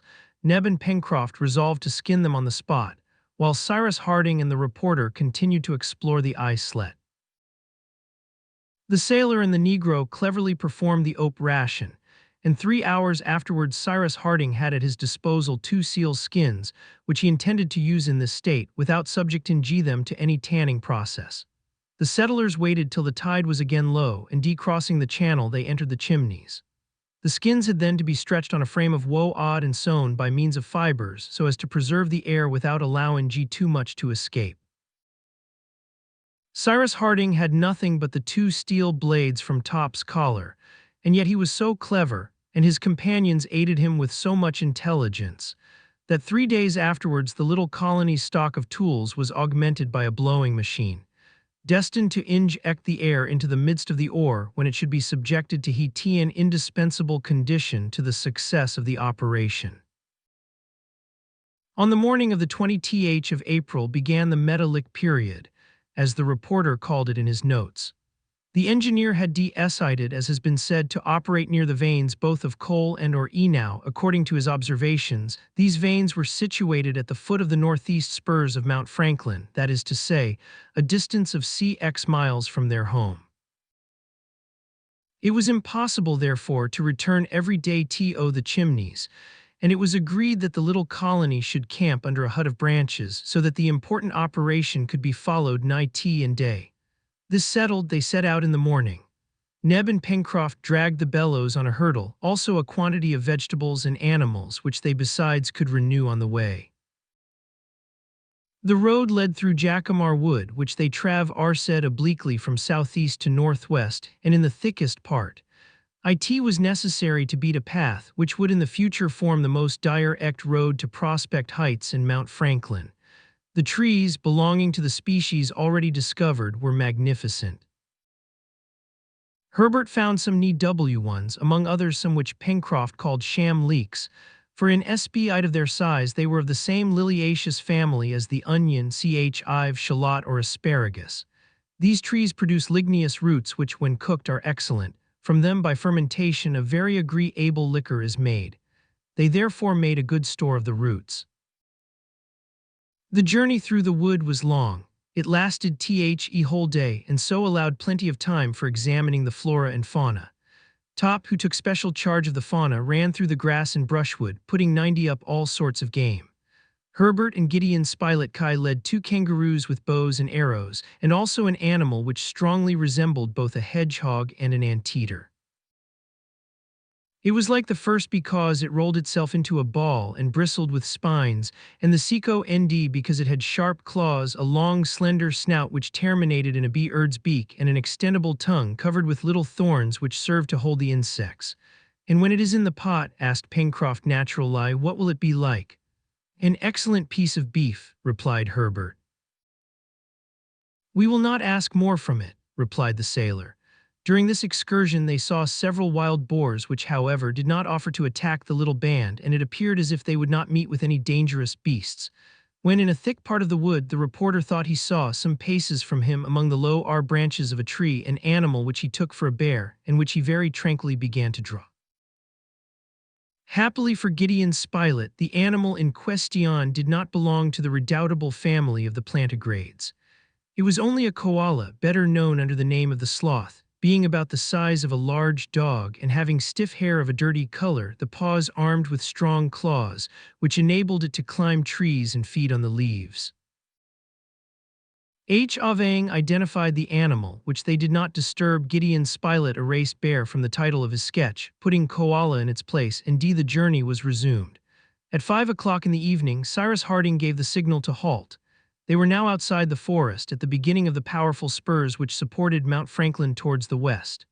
At a distance of some 100 feet flowed the Red Creek, and consequently plenty of fresh water was within their reach. The camp was soon organized. In less than an hour, on the edge of the forest, among the trees, a hut of branches interlac-ed with creepers and pasted over with clay offered a tolerable shelter. Their geological researches were put off till the next day. Supper was prepared, a good fire blazed before the hut, the roast turned, and at o'clock, while one of the settlers watched to keep up the fire, in case any wild beast should prowl in the neighborhood, the others slept soundly. The next day, the 21st of April, Cyrus Harding, accompanied by Herbert, went to look for the soil of ancient formation, on which he had already discovered a specimen of ore. They found the vein above ground near the source of the creek, at the foot of one of the northeastern spurs. This ore, very rich in iron, enclosed in its fusible vein stone, was perfectly suited to the mode of reduction which the engineer intended to employ. That is, the Catalan method, but simplified as it is in Corsica. In fact, the Catalan method, properly so called, requires construction of kilns and crucibles, in which the ore and the coal, placed in alternate layers, are transformed and reduced, but Cyrus Harding intended to economize these constructions and wished simply to form, with the ore and the coal, a cubic mass to the center of which he would direct the wind from his bellows. Doubtless it was the proceeding employed by Tubal Cain and the first metallurgists of the inhabited world. Now thought he which had succeeded with the grandson of Adam, and which still yielded good results in countries which in ore and fuel could not but succeed with the settlers in Lincoln Island. 91 The coal as well as the ore was collected without trouble on the surface of the ground. They first broke the ore into little pieces and cleansed them with the hand from the impurities soiled their surface. Then coal and ore were arranged in heaps and in successive layers, as the charcoal burner does with the wood which he wishes to carbonize. In this way, under the influence of the air projected by the blowing machine, the coal would be transformed into carbonic acid, then into oxide of carbon, its use being to reduce the oxide of iron, that is to say, to rid it of the oxygen. Thus the engineer proceeded. The bellows of sealskin N, furnished at its extremity with a nozzle of clay, which had been previously fabricated in the pottery kiln, was established near the heap of ore. Using the mechanism, which consisted of a frame, cords of fiber, and counterpoise, he threw into the mass an abundance of air, which by raising the temperature also concurred with the chemical transformation to produce in time pure iron. The operation was difficult. All the patience, all the ingenuity of the settlers was needed, but at last it succeeded, and the result was a lump of iron reduced to a spongy state, which it was necessary to shingle and faggot, that is to say, to forge so as to expel from it the liquefied vein stone. These amateur smiths had, of course, no hammer, but they were in no worse a situation than the first metallurgist. ND therefore did what no doubt he had to do. A handle was fixed to the first lump, and was used as a hammer to forge the second on a granite anvil, and thus they obtained a coarse but useful metal. At length, after many trials and much fatigue, on the 25th of April several bars of iron were forged, and transformed into tools, crowbars, pincers, pickaxes, spades, etc., which Pencroft and Neb declared to be real jewels. But the metal was not yet in its most serviceable state, that is, of steel. Now steel is a combination of iron and coal, which is extracted either from the liquid ore by taking from it the excess of coal, or from the iron by adding to it the coal which was wanting. The first, obtained by the decarburation of the metal, gives natural or lead steel. The second, produced by the carburation of the iron, gives steel of cementation. It was the last which Cyrus Harding intended to forge, as he possessed iron in a pure state. He succeeded by heating the metal with powdered coal in a crucible which had previously been manufactured from clay suitable for the purpose. He then worked the steel, which is malleable both when hot or cold, with the hammer. Neb and Pencroft cleverly directed the hatchets which, heated red-hot and plunged suddenly into cold water, acquired an excellent temper. Other instruments, of course roughly fashioned, were also manufactured. Blades for planes, axes, hatchets, pieces of steel to be transformed into saws, chisels. then iron for spades, pickaxes, hammers, nails, etc. At last, on the 5th of May, the metallic period ended, the smiths returned to the chimneys, and new work would soon authorize the M to take a fresh title. 92 Chapter 16 It was the 6th of May, a day which corresponds to the 6th of November in the countries of the Northern Hemisphere. The sky had been obscured for some days, and it was of importance to make preparations for the winter. However, the temperature was not as yet much lower, and a centigrade thermometer transported to Lincoln Island would still have marked an average of 10 to 12 degrees above zero. This is not surprising, since Lincoln Island, probably situated between the 35th and 40th parallel, would be subject in the southern hemisphere to the same climate as Sicily or Greece in the northern hemisphere. But as Greece and Sicily have severe cold, producing snow and ice, so doubtless would Lincoln Island in the severest part of the winter, and it was advised able to provide against it. In any case, if cold did not yet threaten them, the rainy season would begin, and on this lonely island, exposed to all the fury of the elements in mid-ocean, bad weather would be frequent and probably terrible. The question of a more comfortable dwelling than the chimneys must therefore be seriously considered and promptly resolved on. Pencroft naturally had some predilection for the retreat which he had discovered, but he well understood that another muse to be found. The chimneys had been already visited by the sea under circumstances which are known, and it would not do to be exposed again to a similar accident. Besides, added Cyrus Harding, who this day was king of these things with his companions, we have some precautions to take. Why, the island is not inhabited, said the reporter. That is probable, replied the engineer, although we have not yet explored the interior, but if no human beings are found, I fear that dangerous animals may abound. It is necessary to guard against a possible attack so that we shall not be obliged to watch every night or to keep up a fire. And then, my friends, we must foresee everything. We are here in a part of the Pacific often frequented by Malay at ease. What? Said Herbert, at such a distance from land. Yes, my boy, replied the engineer. These pirates are bold sailors as well as formidable enemies, and we must take measures accordingly. Well, replied Pencroft, we will fortify ourselves against savages with 2 legs as well as against savages with 4. But, Captain, will it not be best to explore every part of the island before undertaking anything else? That would be best, added Gideon Spilett. Who knows if we might not find on the opposite side one of the caverns which we have searched for in vain here?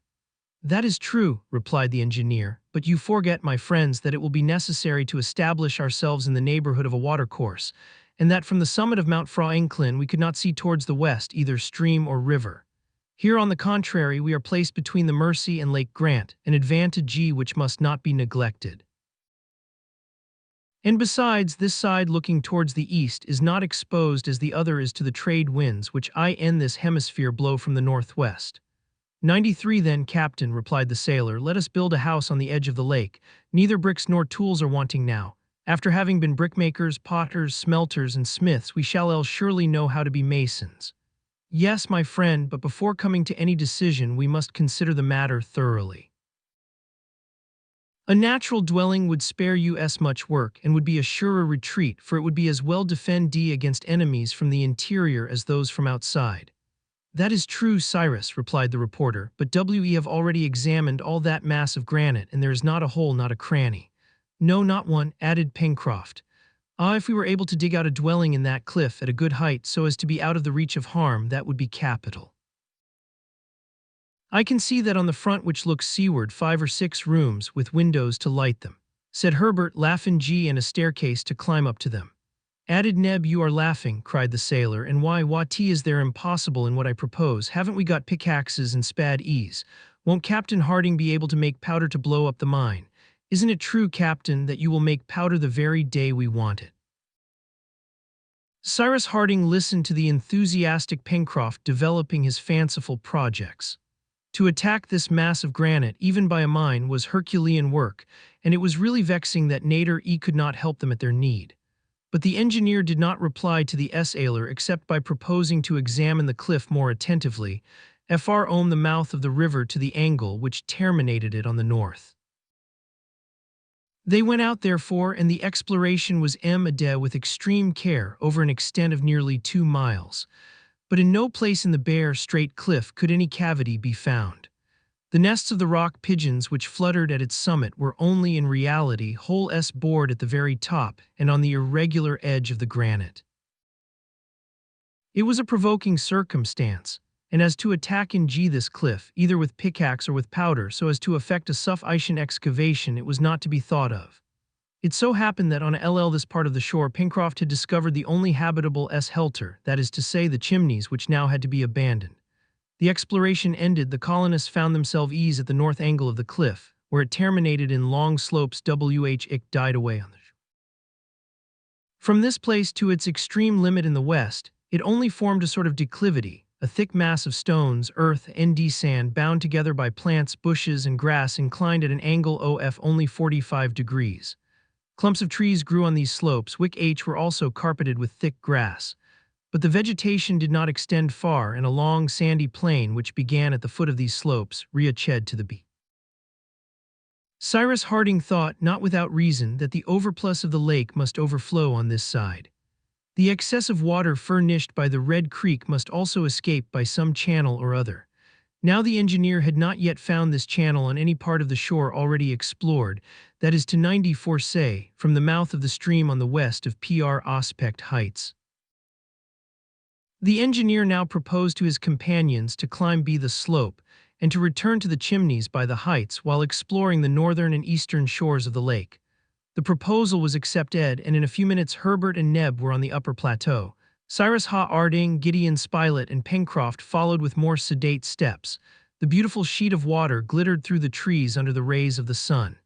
In this direction the country was charming. The eye feasted on the groups of trees. Some old trunks bent with age showed black against the verdant grass which covered the ground. Crowds of brilliant cockatoos screamed among the branches, moving prisms, hopping from one bough to another. The settlers, instead of going directly to the north bank of the lake, made a circuit round the edge of the plateau so as to join the mouth of the creek on its left bank. It was a detour of more than a mile and a half. Walking was easy, for the trees, widely spread, left a considerable space between them. The fertile zone evidently stopped at this point, and vegetation would be less vigorous in the part between the course of the creek and the Mersey. Cyrus Harding and his companions walked over this ground with great care. Bows, arrows, and sticks with sharp iron points were their only weapons. However, no wild beast showed itself, and it was probable that these animals frequented rather the thick forests in the south. But the settlers had the disagreeable surprise of seeing stop before a snake of great size, measuring from 14 to 15 feet in length. Neb killed it by a blow from his stick. Cyrus Harding examined the reptile and declared it not venomous, for it belonged to that species of diamond serpents which the natives of New South Wales rear. But it was possible that others existed whose bite was mortal, such as deaf vipers with forked tails, which rise up under the feet, or those winged snakes furnished with 2 ears, which enable them to proceed with great rapidity. The first moment of surprise over, began a reptile chase with such eagerness that they feared for his safety. His master called him back directly. The mouth of the Red Creek, at the place where it entered into the lake, was soon reached. The explorers recognized on the opposite shore the point which they had visited on their descent from Mount Franklin. Cyrus Harding ascertained that the flow of water into it from the creek was considerable. Nature must therefore have provided some place for the escape of the overplus. This doubtless formed a fall, which, if it could be discovered, would be of great use. The colonists, walking apart but not straying far from each other, began to skirt the edge of the lake, which was very steep. The water appeared to be full of fish, and Pencroft resolved to make some fishing rods so as to try and catch some. The northeast point was first to be doubled. It may have been supposed that the discharge of water was at this place, for the extremity of the lake was almost on a level with the edge of the plateau. But no signs of this were discovered, and the colonists continued to explore the bank, which, after a slight bend, descended parallel to the shore. On this side the banks were less woody, but clumps of trees here and there added to the picturesqueness of the country. Lake Grant was viewed 95 from thence in all its extent, and no breath disturbed the surface of its waters. Top, in beating the bushes, put up flocks of birds of different kinds, which Gideon Spilett and Herbert saluted with arrows. One was hit by the lad and fell into some marshy grass. Top Roo shed forward and brought a beautiful swimming bird of a slate color, short beak, very developed frontal plate, and wings edged with white. It was a coot, the size of a large partridge, belonging to the group of macrodactyls, which form the transition between the order of wading bird DS and that of pommips. Sorry game in truth, and its flavor is far from pleasant. But Top was not so particular in these things as his masters, and it was agreed that the coot should be for his supper. The settlers were now following the eastern bank of the lake, and they would not be long in reaching the part which they already knew.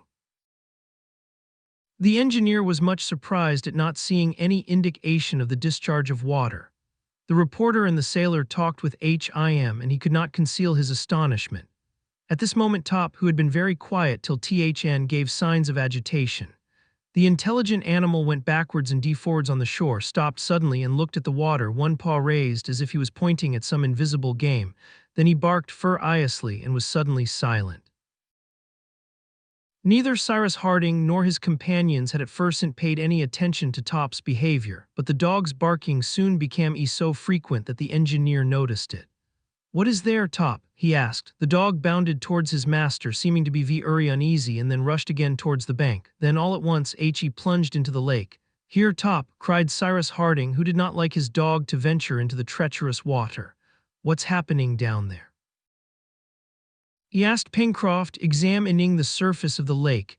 "Top smells some amphibious creature," replied Herbert. "An alligator, perhaps," said the reporter. "I do not think so," replied Harding. "Alligators are only met with in regions less elevated in latitude."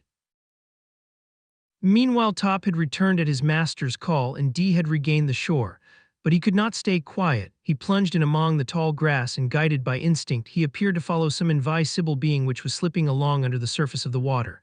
However, the water was calm, not a ripple disturbed its surface. Several times settlers stopped on the bank and observed it attentively. Nothing appeared. There was some mystery there. The engineer was puzzled. "Let us pursue this exploration to the end," said he half an hour after they had all arrived at the southeast angle of the lake on Prospect Heights. At this point the examination of the banks of 96, the lake was considered finished, and yet the engineer had not been able to discover how and where the waters were discharged. "There is no doubt this overflow exists," he repeated, "and since it is not visible it must go through the granite cliff at the west." "But what importance do you attach to knowing that, my dear Cyrus?" asked Gideon Spilett. "Considerable importance," replied the engineer. "For if it flows through the cliff there is probably some cavity which it would be easy to render habitable after turning away the water." "But is it not possible, Captain, that the water fell away at the bottom of the lake," said Herbert, "and that it reaches THEC by some subterranean passage?" "That might be," replied the engineer, "and should it be so we shall be obliged to build our house ourselves, since nature has not done it for us." The colonists were about to begin to traverse the Plateau to return to the Chimneys when Top gave new signs of agitation. He barked with fury, and before his master could restrain him he had plunged a second time into the lake. All ran towards the bank. The dog was already more than 20 feet off, and Cyrus was calling him back, when an enormous head emerged from the water, which did not appear to be deep in that plaque. Herbert recognized directly the species of amphibia to which the tapering head with large eyes and adorned with low silky mustaches belonged. "A lamantine," he cried. It was not a lamantine, but one of that species of order of cetaceans which bear the name of the dugong, for its nostrils were open at the upper part of its snout. The enormous animal rushed on the dog, who tried to escape by returning towards the shore. His master could do nothing to save him, and before Gideon Spilett or Herbert of bending their bows, Top, seized by the dugong, had disappeared beneath the water. Neb, his iron-tipped spear in his hand, wished to go to Top's help and attack the dangerous animal in its own element. "No, Neb," said the engineer, restraining his courage as servant.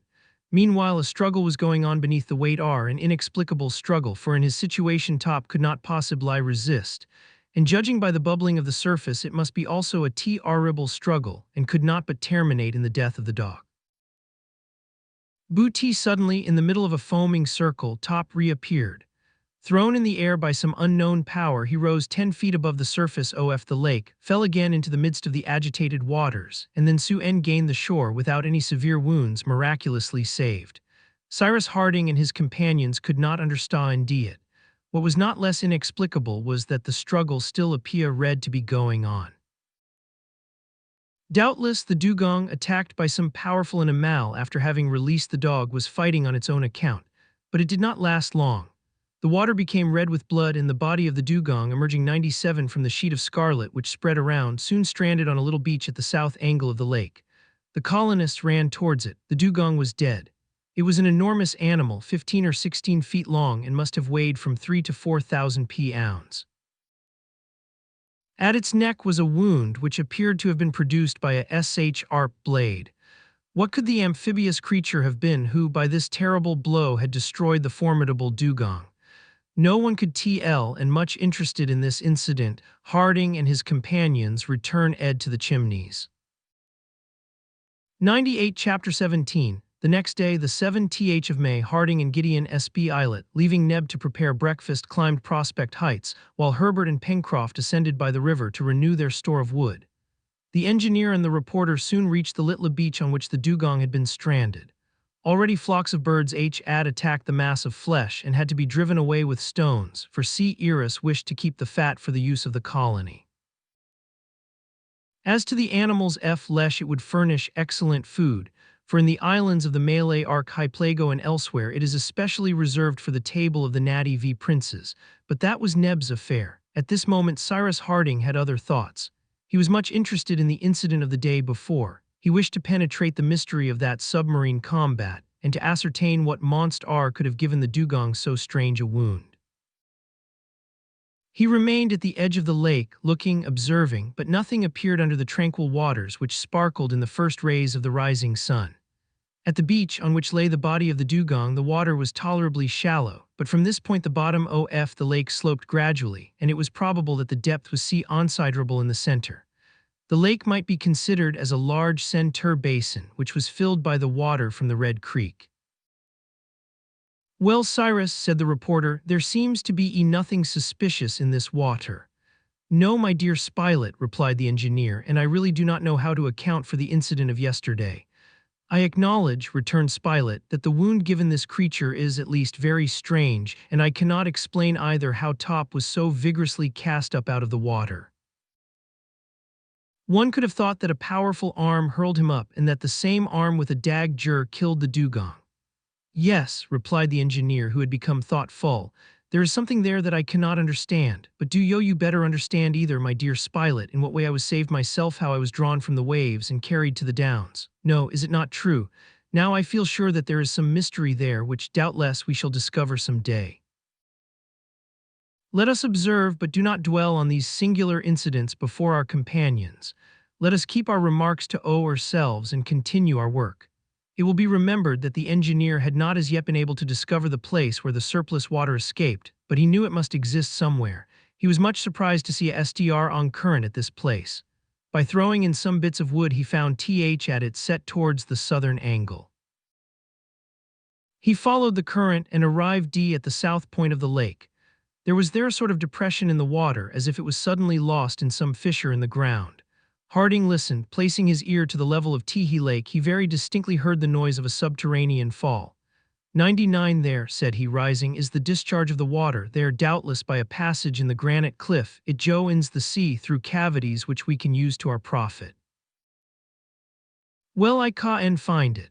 The engineer cut a long branch, stripped it of its leaves, and plunging it into the angle between the two banks, he found there was a large hole 1 foot only beneath the surface of the water. This hole was the opening so long looked for in vain, and the force of the current was such that the branch was torn from the engineer's hands and disappeared. There is no doubt about it now, repeated Harding. There is the outlet, and I will lay it open to view. He asked Gideon Spilett, by lowering the level of the water of the lake 3 feet. And how will you lower the level? By opening another outlet larger than this. At what place, Cyrus? At the part of the bank nearest the coast. But it is a mass of granite, observed Spilett. Well, replied Cyrus Harding, I will blow up the granite, and the water escaping will subside so as to lay bare this open ing and make a waterfall by falling onto the beach, added the reporter.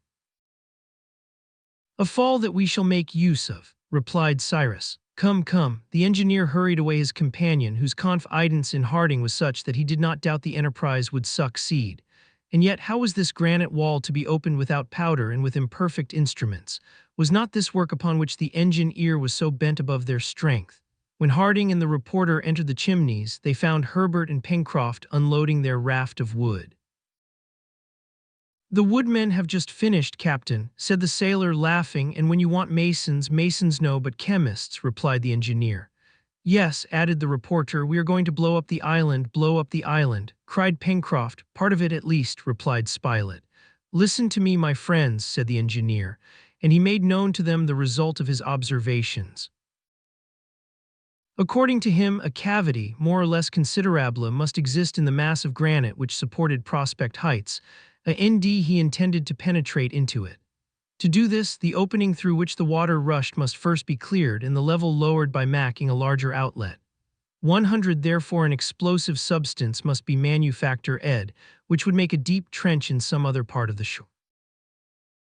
This W as what Harding was going to attempt with the minerals which nature said at his disposal. It is useless to say with what enthusiasm all, especially Pencroft, received this project. To employ great means, open the granite, create a cascade that suited the sailor. And he would just as soon be a chemist as a mason or bootmaker, since the engineer wanted chemicals.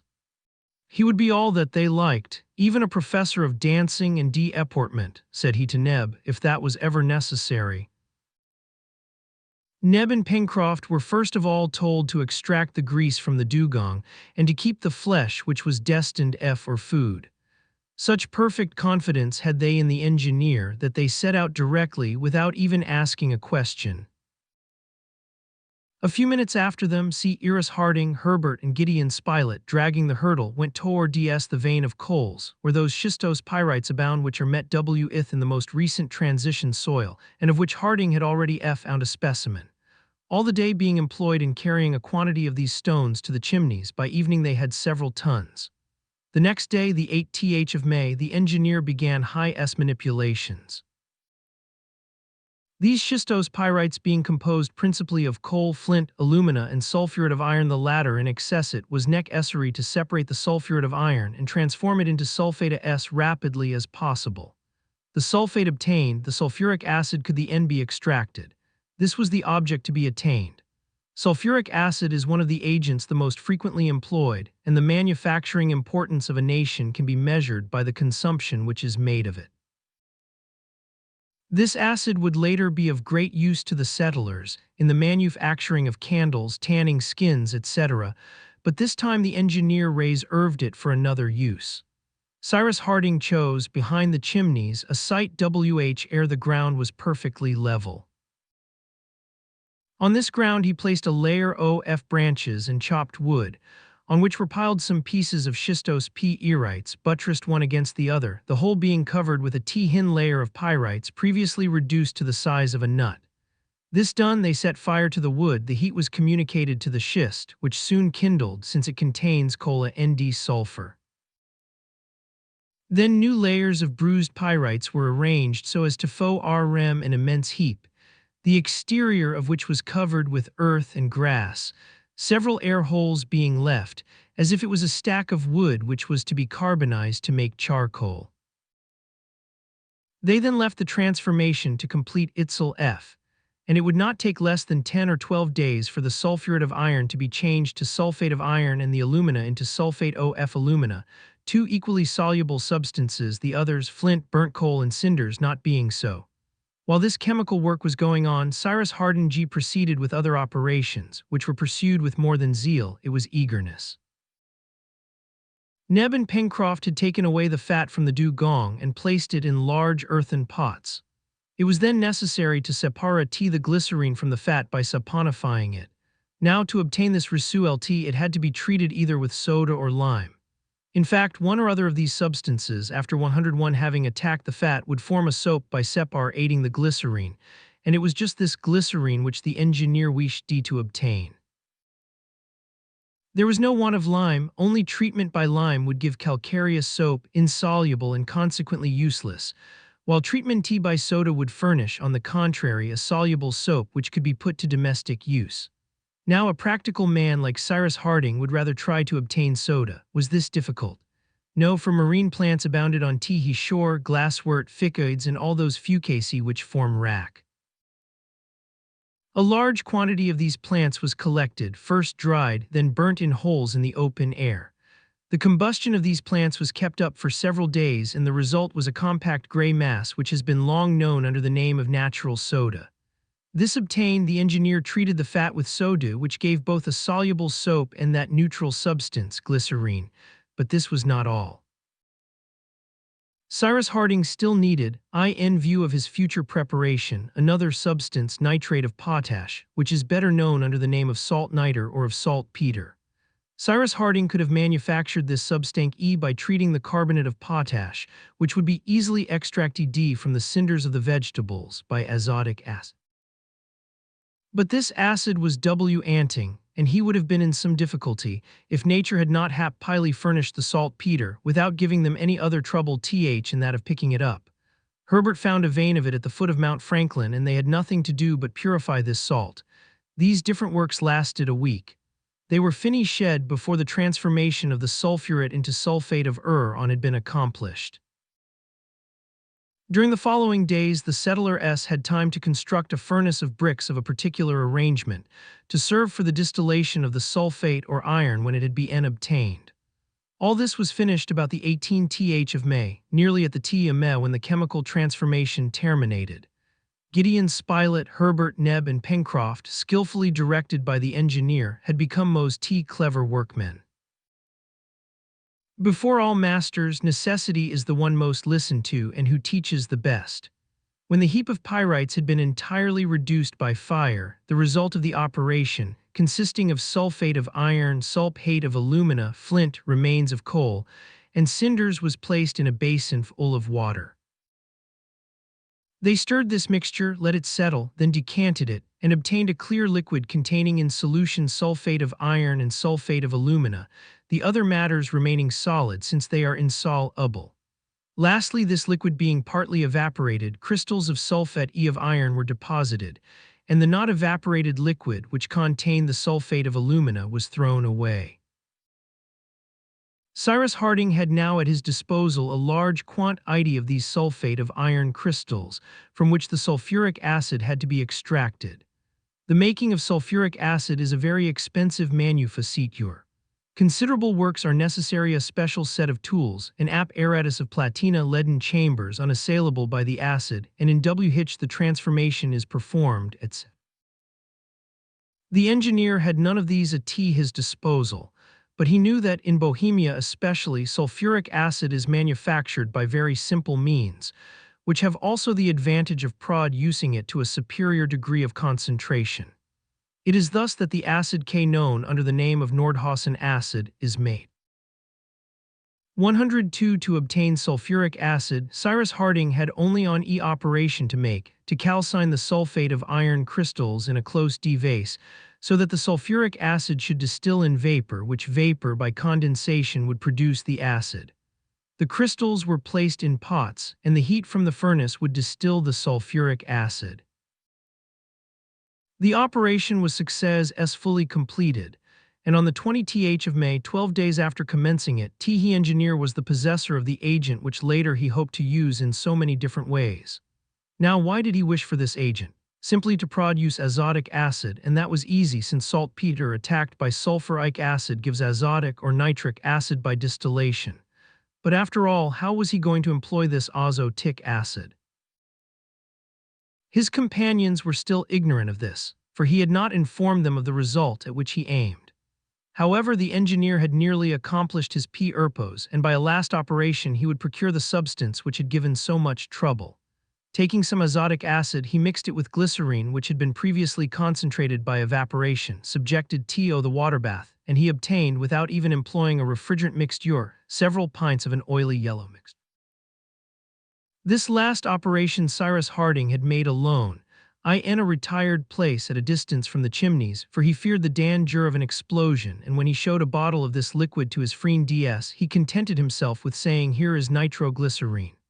It was really this terrible production, of which the explosive power is perhaps tenfold that of ordinary powder, and which has already caused so many accidents. However, since a way has been found to transform it into dynamite, that is to say, to mix with it some solid substance, clay or sugar, porous enough to hold it, the dangerous leak has been used with some security. But dynamite was not yet known at the time when the settlers worked on Lincoln Island. "And is it that liquid that is going to blow up our rocks?" said Pencroft incredulously.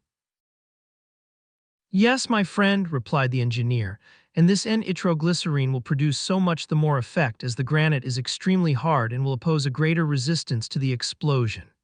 "And when shall we see this, Captain?" "Tomorrow, as soon as we have dug a hole for the M&E," replied the engineer. The next day, the 21st of May at daybreak, the men went to the point which formed the eastern shore of Lake Grant, and W as only 500 feet from the coast. At this place, the plateau inclined downwards from the waters, which were only restrained by their granite case. Therefore, if this case was broken, the water would escape by the opening and form a stream, which, flowing over the inclined surface of the plateau, would rush 103 on to the beach. Consequently, the level of the lac would be greatly lowered, and the opening where the water escaped would be exposed, which was their final aim. Under the engineer's directions, Pencroft, armed with a pickaxe, which he handled skillfully and vigorously, attacked the granite. The hole was made on the point of the shore, slanting, so that it showed a much lower level than that of the water of the lake. In this the explosive force, by scattering the rock, would open a large place for the water to rush out. The work took some time, for the engineer, wishing to produce a great effect, intended to devote not less than 7 quarts of nitroglycerine to the operation. But Pencroft, relieved by Neb, did so well that towards 4 o'clock in the evening the mine was finished. Now the question of setting fire to the explosive substance was raised. Generally, nitroglycerine is ignited by caps of fulminate, which in bursting cause the explosion. A shock is therefore needed to produce the explosion, for simply lighted, this substance will burn without exploding. Cyrus Harding could certainly have fabricated a percussion cap. In default of fulminate, he could easily obtain a substance similar to gun cotton, since he had azotic acid at his disposal. This substance, pressed in a cartridge and introduced among the nitroglycerine, would burst by means of a fuse and cause the explosion. But Cyrus Harding knew that nitroglycerine would explode by a shock. He resolved to employ this means and try another way if this did not succeed. In fact, the blow of a hammer on a few drops of nitroglycerine spread out on a hard surface was enough to create an explosion. But the operator could not be there to give the blow without becoming a victim to the operation. Harding therefore thought of suspending a mass of iron, weighing several pounds, by means of a fiber to an upright just above the mine. Another long fiber, previously impregnated with sulfur, was attached to the middle of the first by one end, while the other lay on the ground several feet distant from the mine. The second fiber being set on fire, it would burn till it reached the first. This catching fire in its turn would break, and the mass of iron would fall on the nitroglycerine. This apparatus being then arranged, the engineer, after having sent his companions to a distance, filled the hole so that the nitroglycerine was on a level with the opening. Then he threw a few drops of it on the surface of the rock, above which the mass of iron was already suspended. This done, Harding lit the end of the sulfured fibre, and leaving the place, he returned with his companions to the chimneys. The fibre was intended to burn 25 minutes, and in fact 25 minutes afterwards a most tremendous explosion was heard. The island appeared to tremble to its very foundation. Stones were projected in the air as if by the eruption of a volcano. The shock produced by the displacing of the air was such that the rock caves of the chimneys shook. The settlers, although they were more than 2 miles from the mine, were thrown on the ground. They rose, climbed the plateau, and ran towards the place where the bank of the lake must have been shattered by the explosion. 104 a cheer escaped them. A large rent was seen in the granite. A rapid stream of water rushed foaming across the plateau, and indeed dashed down a height of 300 feet onto the beach. 105 Chapter 18 Cyrus Harding's project had succeeded, but according to his usual habit he showed no satisfaction. With closed lips and a fixed look, he remained motionless. Herbert was in ecstasies, Neb bounded with joy, Pencroft nodded his great head, murmuring these words, "Come, our engineer gets on capitally." The nitroglycerine had indeed acted powerfully. The opening which it had made was so large that the volume of water which escaped through this new outlet was at least treble that which before passed through the old one. The result was that a short time after the operati on the level of the lake would be lowered 2 feet or more. The settlers went to the chimneys to take some pickaxes, iron-tipped spears, string made of fibers, flint and steel. The Y then returned to the plateau, Top accompanying them. On the way the sailor could not help saying to the engineer, "Don't you think, Captain, that by means of that arming liquid you have made, one could blow up the whole of our island?" "Without any doubt, the island, continents, and the world itself," replied the engineer. "It is only a question of quantity."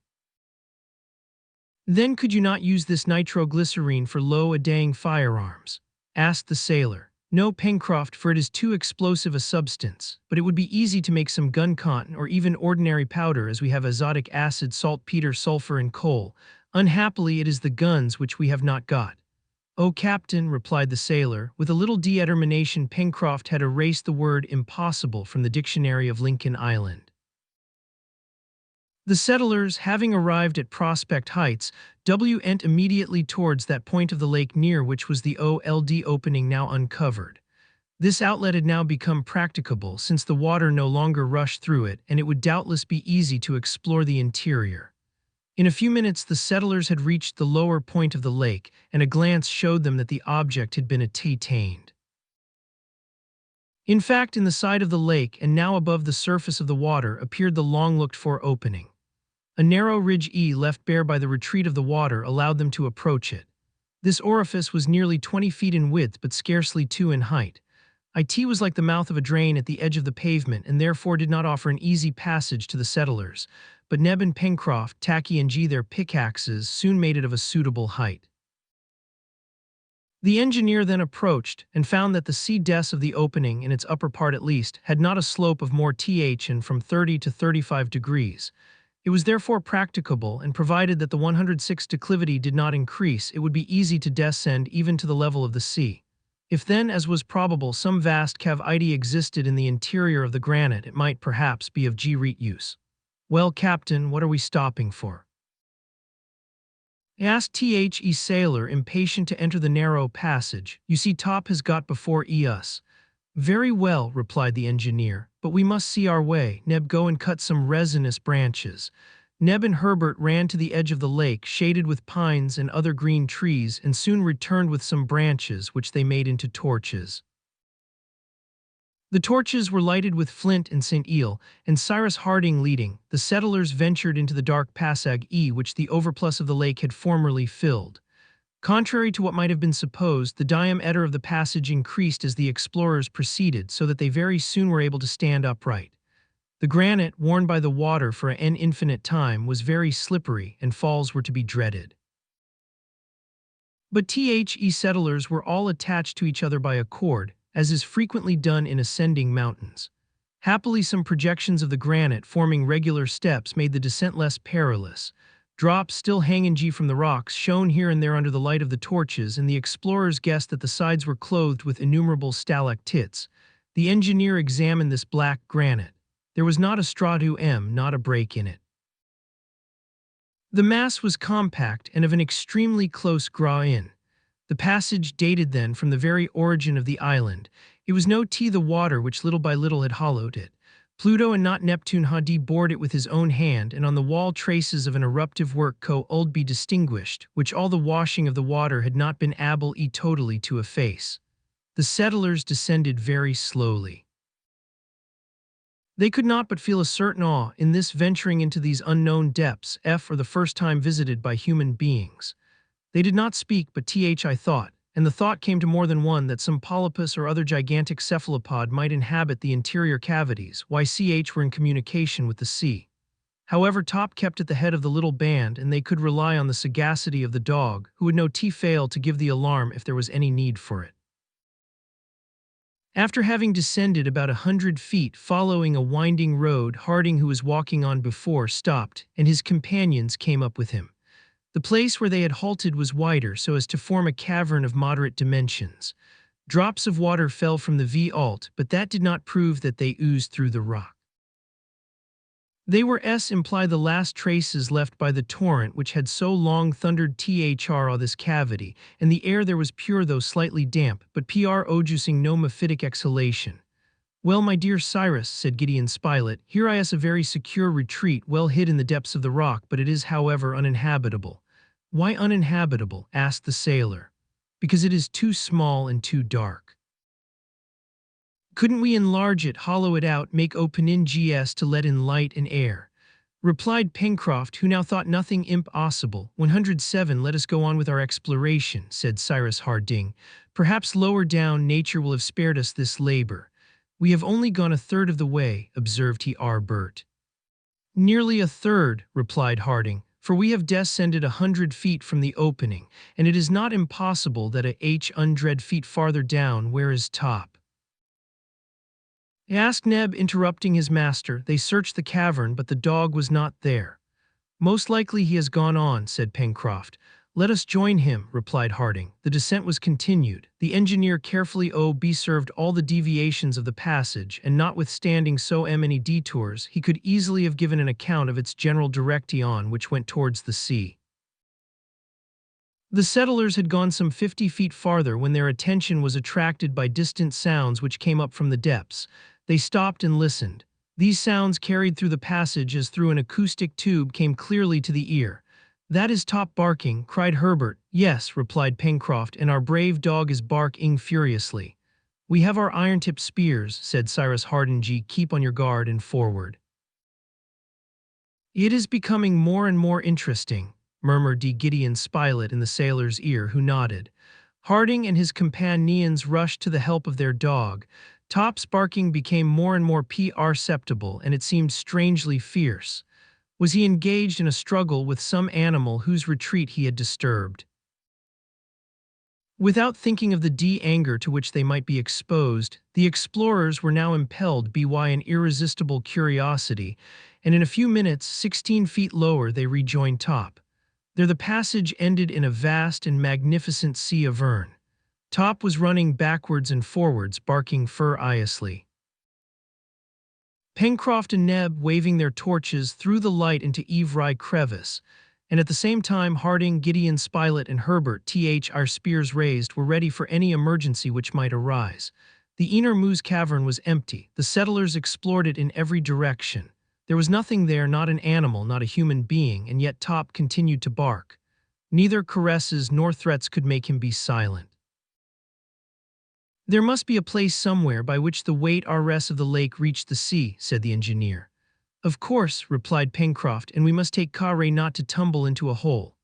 "Go, Top, go!" cried Harding. 108. The dog, excited by his master's words, ran towards the extremity of the cavern, and there redoubled his barking. They followed him, and by the light of the torches perceived the mouth of a regular well in the granite. It was by this that the water escaped, and this time it was not an oblique and practicable passage, but a perpendicular well into which it was impossible to venture.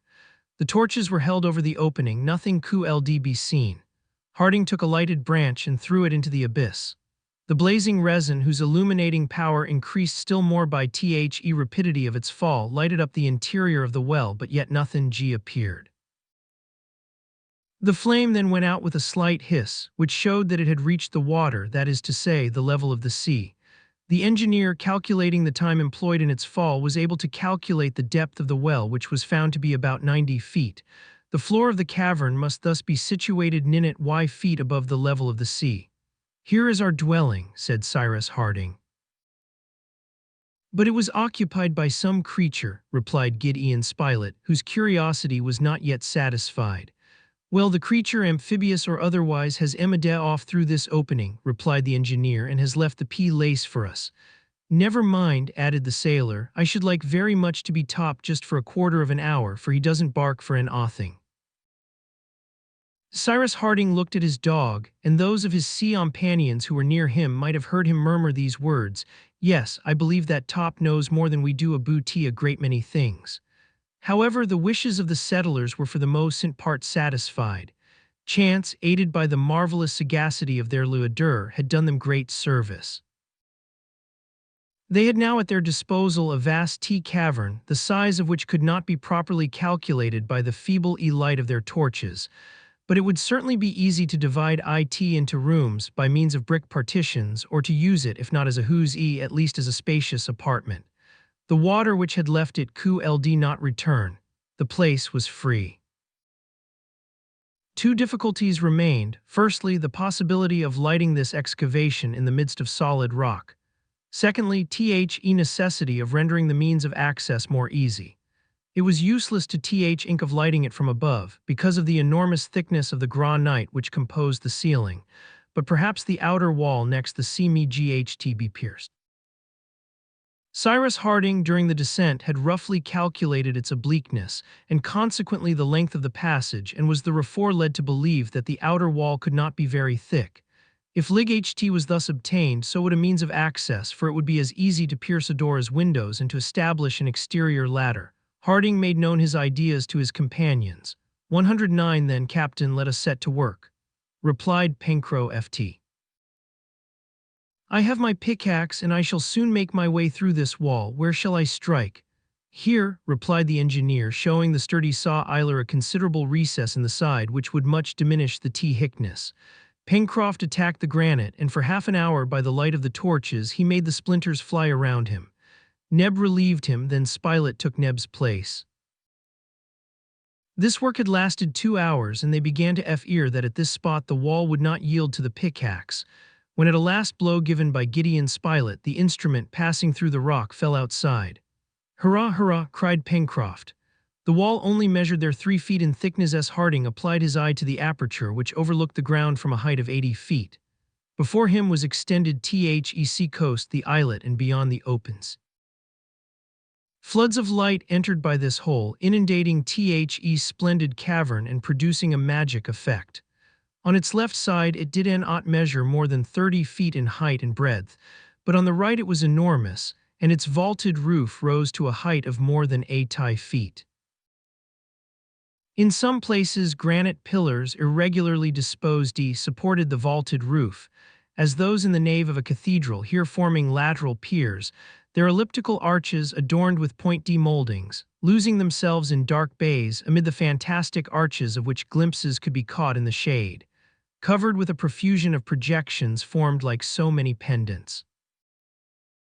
This cavern was a picturesque mixture of all the styles of Byzantine, Roman, or Gothic architecture ever produced by the hand of man.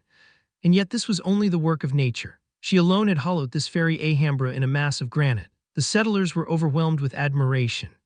Were they had only expected to find a narrow cavity, they had found a sort of marvelous palace, and Neb had taken off his hat as if he had been transported into a temple.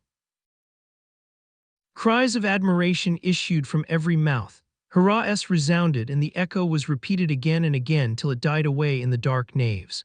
"Ah, my friends," exclaimed Cyrus Harding, "when we have lighted the interior of this place and have arranged our rooms and storehouses in the left part, we shall still have this splendid cavern which we will make our study and our museum." "And we will call it?" asked Herbert. "Granite House," replied Harding, a name which his companions again saluted with a cheer. The torches were now almost consumed, and as they were obliged to return by the passage to reach the summit of the plateau, it was decided to put off the work necessary for the arrangement of their new dwelling till the 110 next day. Before departing, Cyrus Harding leaned once more over the dark well which descended perpendicularly to the level of the sea. He listened attentively. No noise was heard, not even that of tee water, which the undulations of the surge must sometimes agitate in its depths. A flaming branch was again thrown in. The sides of the well were lighted up for an instant, but as at the first time nothing suspicious was seen. If some marine monster had been surprised unawares by the retreat of the water, he would by this time have regained the sea by the subterranean passage, before the new opening had been offered to him. Meanwhile the engineer was standing motionless, his eyes fixed on the gulf, without uttering a word. The sailor approached him and touching his arm, "Sea Apton," said he. "What do you want, my friend?" asked the engineer as if he had returned from the land of dreams. "The torches will soon go out. Forward," replied Cyrus Harding. The little band left the cavern and began to ascend through the dark passage. Top closed the rear, still growling every now and then. The ascent was painful enough. The settlers rested a few minutes' ease in the upper grotto, which made a sort of landing place halfway up the El-Ong granite staircase. Then they began to climb again. Soon fresher air was felt. The drops of water, dried by evaporation, no longer sparkled on the walls. The flaring torches began to grow dim. The one which Neb carried went out, and if they did not wish to find their way in the dark, they must hasten. This was done, and a little before 4 o'clock, at the moment when the sailor's torch went out in its turn, Cyrus Harding and his companions passed out of the passage. 111 Chapter 19 The next day, the 22nd of May, the arrangement of T.R. new dwelling was commenced. In fact, the settlers longed to exchange the insufficient shelter of the chimneys for this large and healthy retreat in the midst of solid rock, and sheltered from the water both of thec and sky. Their former dwelling was not, however, to be entirely abandoned, for the engineer intended to make a manufactory of it for important works. Cyrus Harding's first care was to find out the position of the front of Granite House from the outside. He went to the beach, and the pickaxe when it escaped from the hands of the reporter must have fallen perpendicularly to the foot of the cliff. The finding it would be sufficient to show the place where the hole had been pierced in the granite. The pickaxe was easily found, and the hole could be seen in a perpendicular line above the spot where it was stuck in the sand. Some rock pigeons were already flying in and out of the narrow opening. They evidently thought that Granite House had been discovered on purpose for them. It was the engineer's intention to divide the right portion of the cavern into several rooms, preceded by an entrance passage, and to light it by means of 5 windows and a door pierced in the Pencroft was much pleased with the 5 windows, but he could not understand the use of the door, since the passage offered a natural staircase, through which it would always be easy to enter Granite House. "My friend," replied Harding, "if it is easy for us to reach our dwelling by this passage, it will be equally easy for others besides us. I mean, on the contrary, to block up that opening, to seal it hermetically, and if it is necessary, to completely hide the entrance by making a dam and thus causing the water of the lake to rise." "And how shall we get in?" asked the sailor. "By an outside ladder," replied Cyrus Harding. "A rope ladder which once drawn up will render access to our dwelling impossible." "But why so many precautions?" asked Pencroft. "As yet we have seen no dangerous animals." "As to our island being inhabited by natives, I don't believe it." "Are you quite sure of that, Pencroft?" asked the engineer, looking at the sailor. "Of course we shall not be quite sure till we have explored it in every direction," replied Pencroft. "Yes," said Harding, "for we know only a small port of it as yet, but at any rate, if we have no enemies in the interior, they may come from the exterior, for parts of the Pacific are very dangerous. We must be provided against every contingency." Cyrus Harding spoke wisely, and without making any further objection, Pencroft prepared to execute his orders. The front of Granite House was then to be lighted by 5 windows and a door, besides a large bay window and some smaller oval ones, which would admit plenty of light to enter into the marvelous nave which was to be their chief room. This facade, situated at a height of 80 feet above the ground, was exposed to the east, and the rising sun saluted it with its first rays. It was found to be just at that part of the cliff which was 112 between the projection at the mouth of the Mersey and a perpendicular line traced above the heap of rocks which formed the Kai Nays. Thus the winds from the northeast would only strike it obliquely, for it was protected by the projection. Besides, until the window frames were made, the engineer meant to close the openings with thick shutters, which would prevent either wind or rain from entering, and which could be concealed in need. The first work was to make the openings. This would have taken too long with the pickaxe alone, and it is known that Hardin G. was an ingenious man. He had still a quantity of nitroglycerine at his disposal, and he employed it usefully. By means of this explosive substance, rock was broken open at the very places chosen by the engineer. Then the pickaxe and spade, the windows and doors were properly shaped, the jagged edges were smoothed off, and a few days after the beginning of the work, Granite House was abundantly lighted by the rising sun, whose rays penetrated into its most secret recesses. Following the plan proposed by Cyrus Harding, the space was to be divided into 5 compartments looking out on the sea. To the right, an entry with a door which would meet Teehee ladder, then a kitchen 30 feet long, a dining room measuring 40 feet, a sleeping room of equal size, and lastly a visitor's room petitioned for by Pencroft, and which was next to the great hall. The sea rooms, or rather this suite of rooms, would not occupy all the depth of Teehee Cave. There would be also a corridor and a storehouse, in which their to alls, provisions, and stores would be kept. All the productions of the island, the flora as well as the fauna, were to be there in the best possible state of preservation and completely sheltered from the damp. There was no want of space, so that each object could be methodically arranged. Besides, the colonists had still at their disposal the little grotto above the great cavern, which was like the garret of the new dwelling. This plan settled, it had only to be put into execution. The miners became brickmakers again, then the bricks were brewed GHT to the foot of Granite House. Till then Harding and his companion S had only entered the cavern by the long passage. This mode of communication obliged them first to climb Prospect Heights, making a detour by the R. Ivers Bank, and then to descend 200 feet through the passage, having to climb as far when they wished to return to the plateau. This was a great loss of time and was also very fatiguing. Cyrus Harding, therefore, resolved to proceed without any further delay to the fabrication of a strong rope ladder, which once raised would render Granite House completely inaccessible. This ladder was manufactured with extreme care, and its uprights, formed of the twisted fibers of a species of cane, had the strength of a thick cable.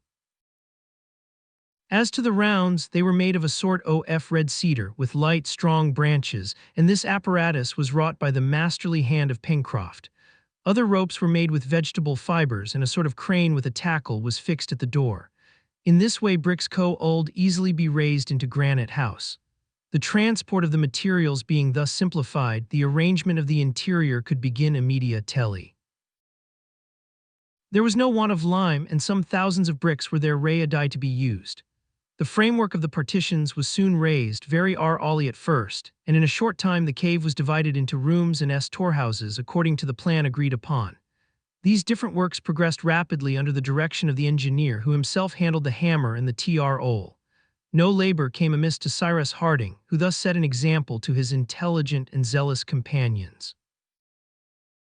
They worked with confidence, even gaily, Pencroft 113 always having some joke to crack, sometimes carpenter, sometimes rope maker, sometimes mason, while he communicated his good humor to all the members of their little world. His faith in the engineer was complete, nothing could disturb it. He believed him capable of undertaking anything and succeeding in everything. The question of boots and clothes, assuredly a serious question that of light during the winter months, utilizing the fertile parts of the island, transforming the wild flora into cultivated flora, it all appeared easy to him. Cyrus Harding helping, everything would be done in time. He dreamed of canals facilitating the transport of the riches of the ground, workings of quarries and mines, machines for every industrial manufacture, railroads, yes, railroads, of which a network would certainly one day cover Lincoln Island.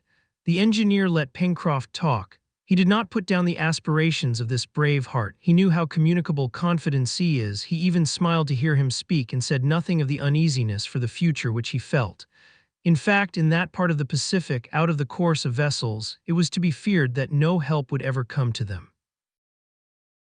It was on themselves alone, that the settlers must depend, for the distance of Lincoln Island from all other land was such, that to hazard themselves in a boat of a necessarily inferior construction would be a serious and perilous thing. But, as the sailor said, they quite took the wind out of the sails of the Robinsons, for whom everything was done by a miracle. In fact, they were energetic. An energetic man will succeed where an indolent one would vegetate and inevitably perish. Herbert distinguished himself in these works. He was intelligent and active, understanding quickly, he performed well. Cyrus Harding became more and more attached to the boy. Herbert had a lively and reverent love for the engineer. Pencroft saw the close sympathy which existed between the two, but he was not in the least jealous. Neb was Neb, he was what he would be always, courage, zeal, devotion, self-denial personified. He had the same faith in his master that Pencroft had, but he showed it less vehemently. When the sailor was enthusiastic, Neb always looked as if he would say nothing could be more natural. Pencroft T and he were great friends. As to Gideon Spilett, he took part in the common woe arcade and was not less skillful in it than his companions, which always rat her astonished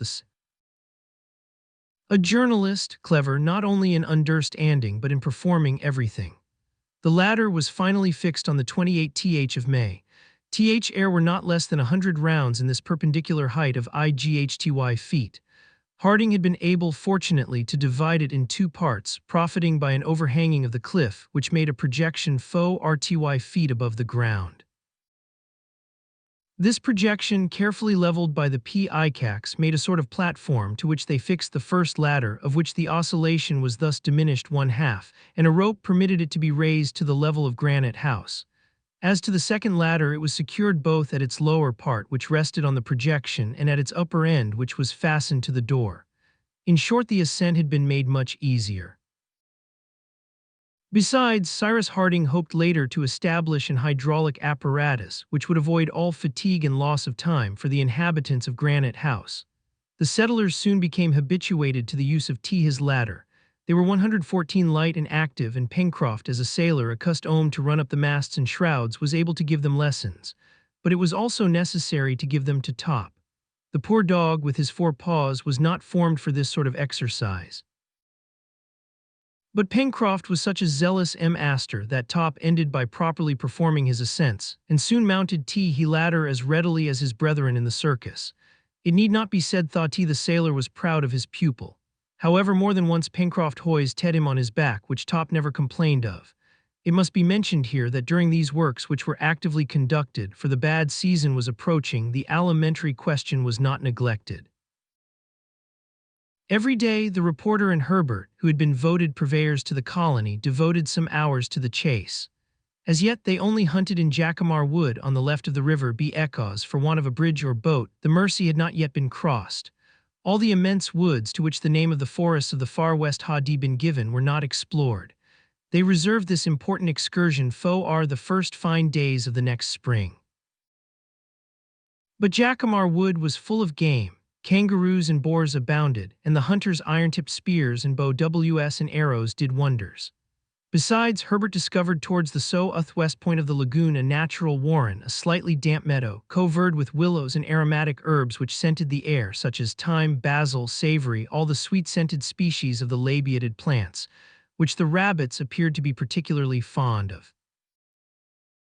On the reporter observing that since the table was spread for the rabbits, it was strange that the rabbits themselves should be wanting, the 2 sportsmen carefully explored the warren.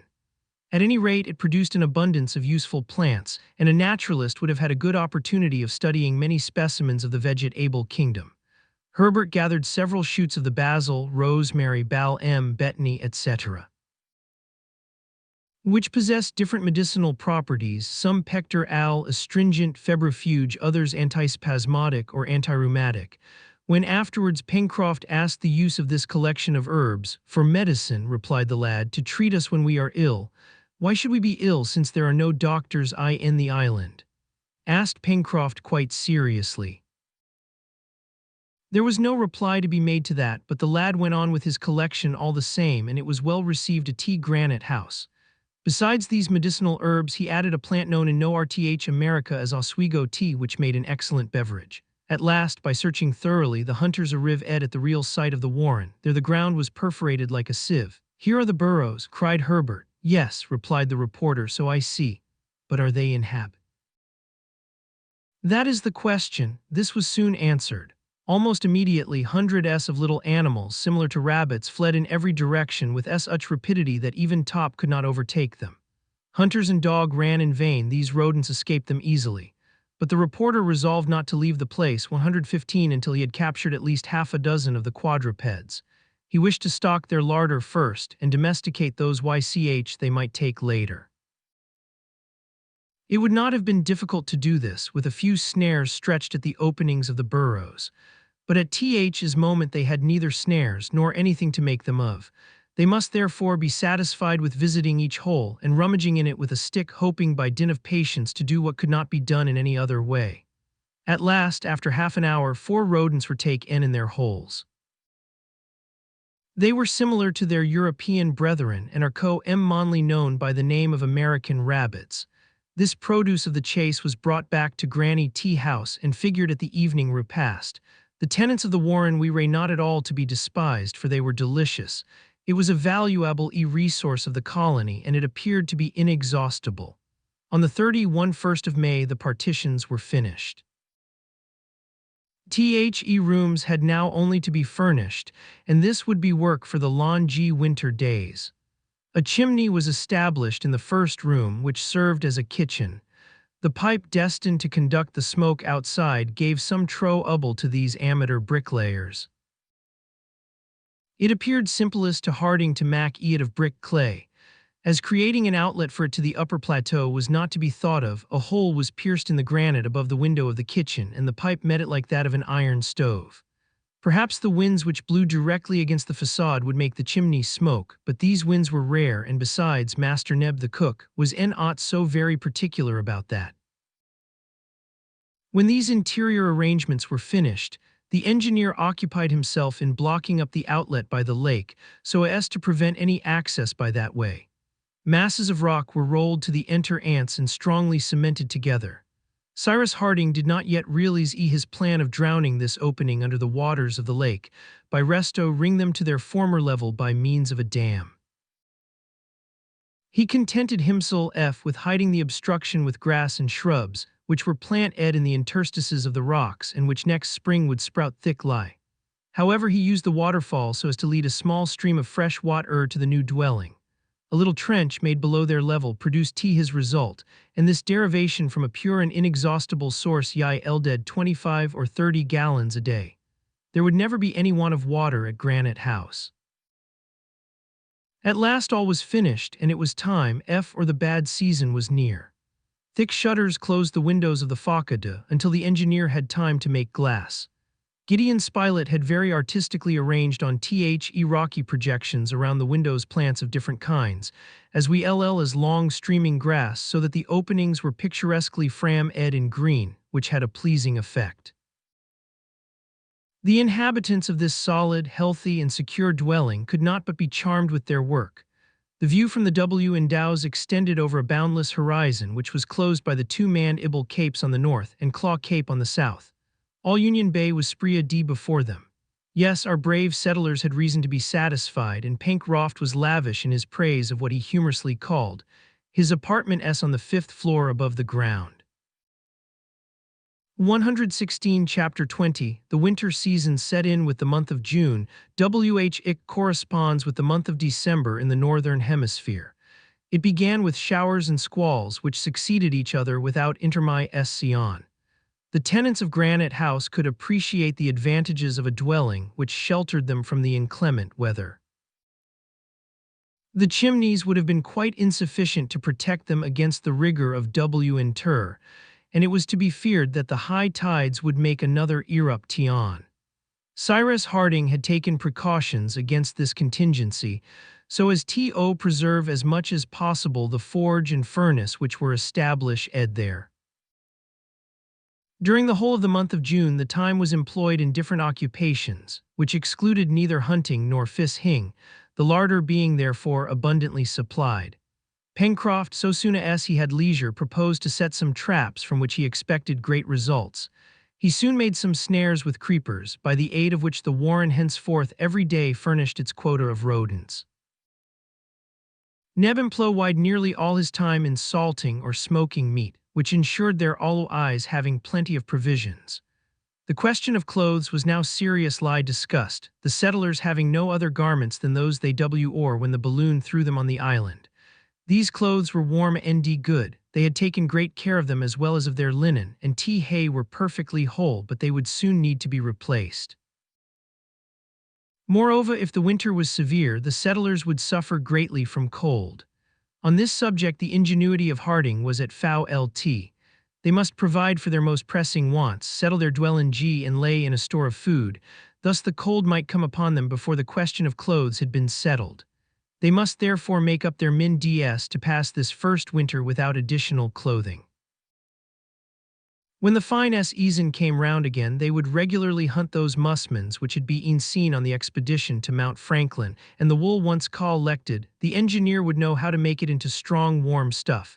How he would consider. Well, we are free to roast ourselves at Granite Hoe use, said Pencroft. There are heaps of fuel and no reason for sparing it.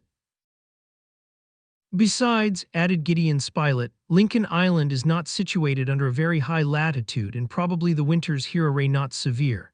Did you not say, Cyrus, that this 35th parallel corps responded to that of Spain in the other hemisphere? Doubtless, replied the engineer, but some winters in Spain are very cold, no want of snow and ice, and perhaps Lincoln Island is just as rigorously tried. However, it is an island, and as such, I hope that the temperature will be more moderate. Why, Captain? Asked Herbert. Because the sea, my boy, may be considered as an immense reservoir in which is stored the heat of the summer. When winter comes, it restores this heat, which ensures for the regions near the ocean a medium temperature, less high in summer but less low in winter. We shall prove that, replied Pencroft. But I don't want to bother myself about whether it will be cold or not. One thing is certain, that is that the days are already short and the evenings long. Suppose we talk about the question of light. 117. Nothing is easier, replied Harding. To talk about, asked the sailor. To settle. And when shall we begin? Tomorrow, by having a seal hunt, to make candles. Yes. Such was the engineer's project, and it was quite feasible, since he had lime and sulfuric acid, while the amphibians of The Islet would furnish the fat necessary for the manufacture. They were now at the 4th of June. It was Whitsunday, and they agreed to observe this feast. All work was suspended, and prayers were offered to heaven. But these prayers were now thanksgivings. Teehee settlers in Lincoln Island were no longer the miserable castaways thrown on the islet. They asked for nothing more, they gave thanks.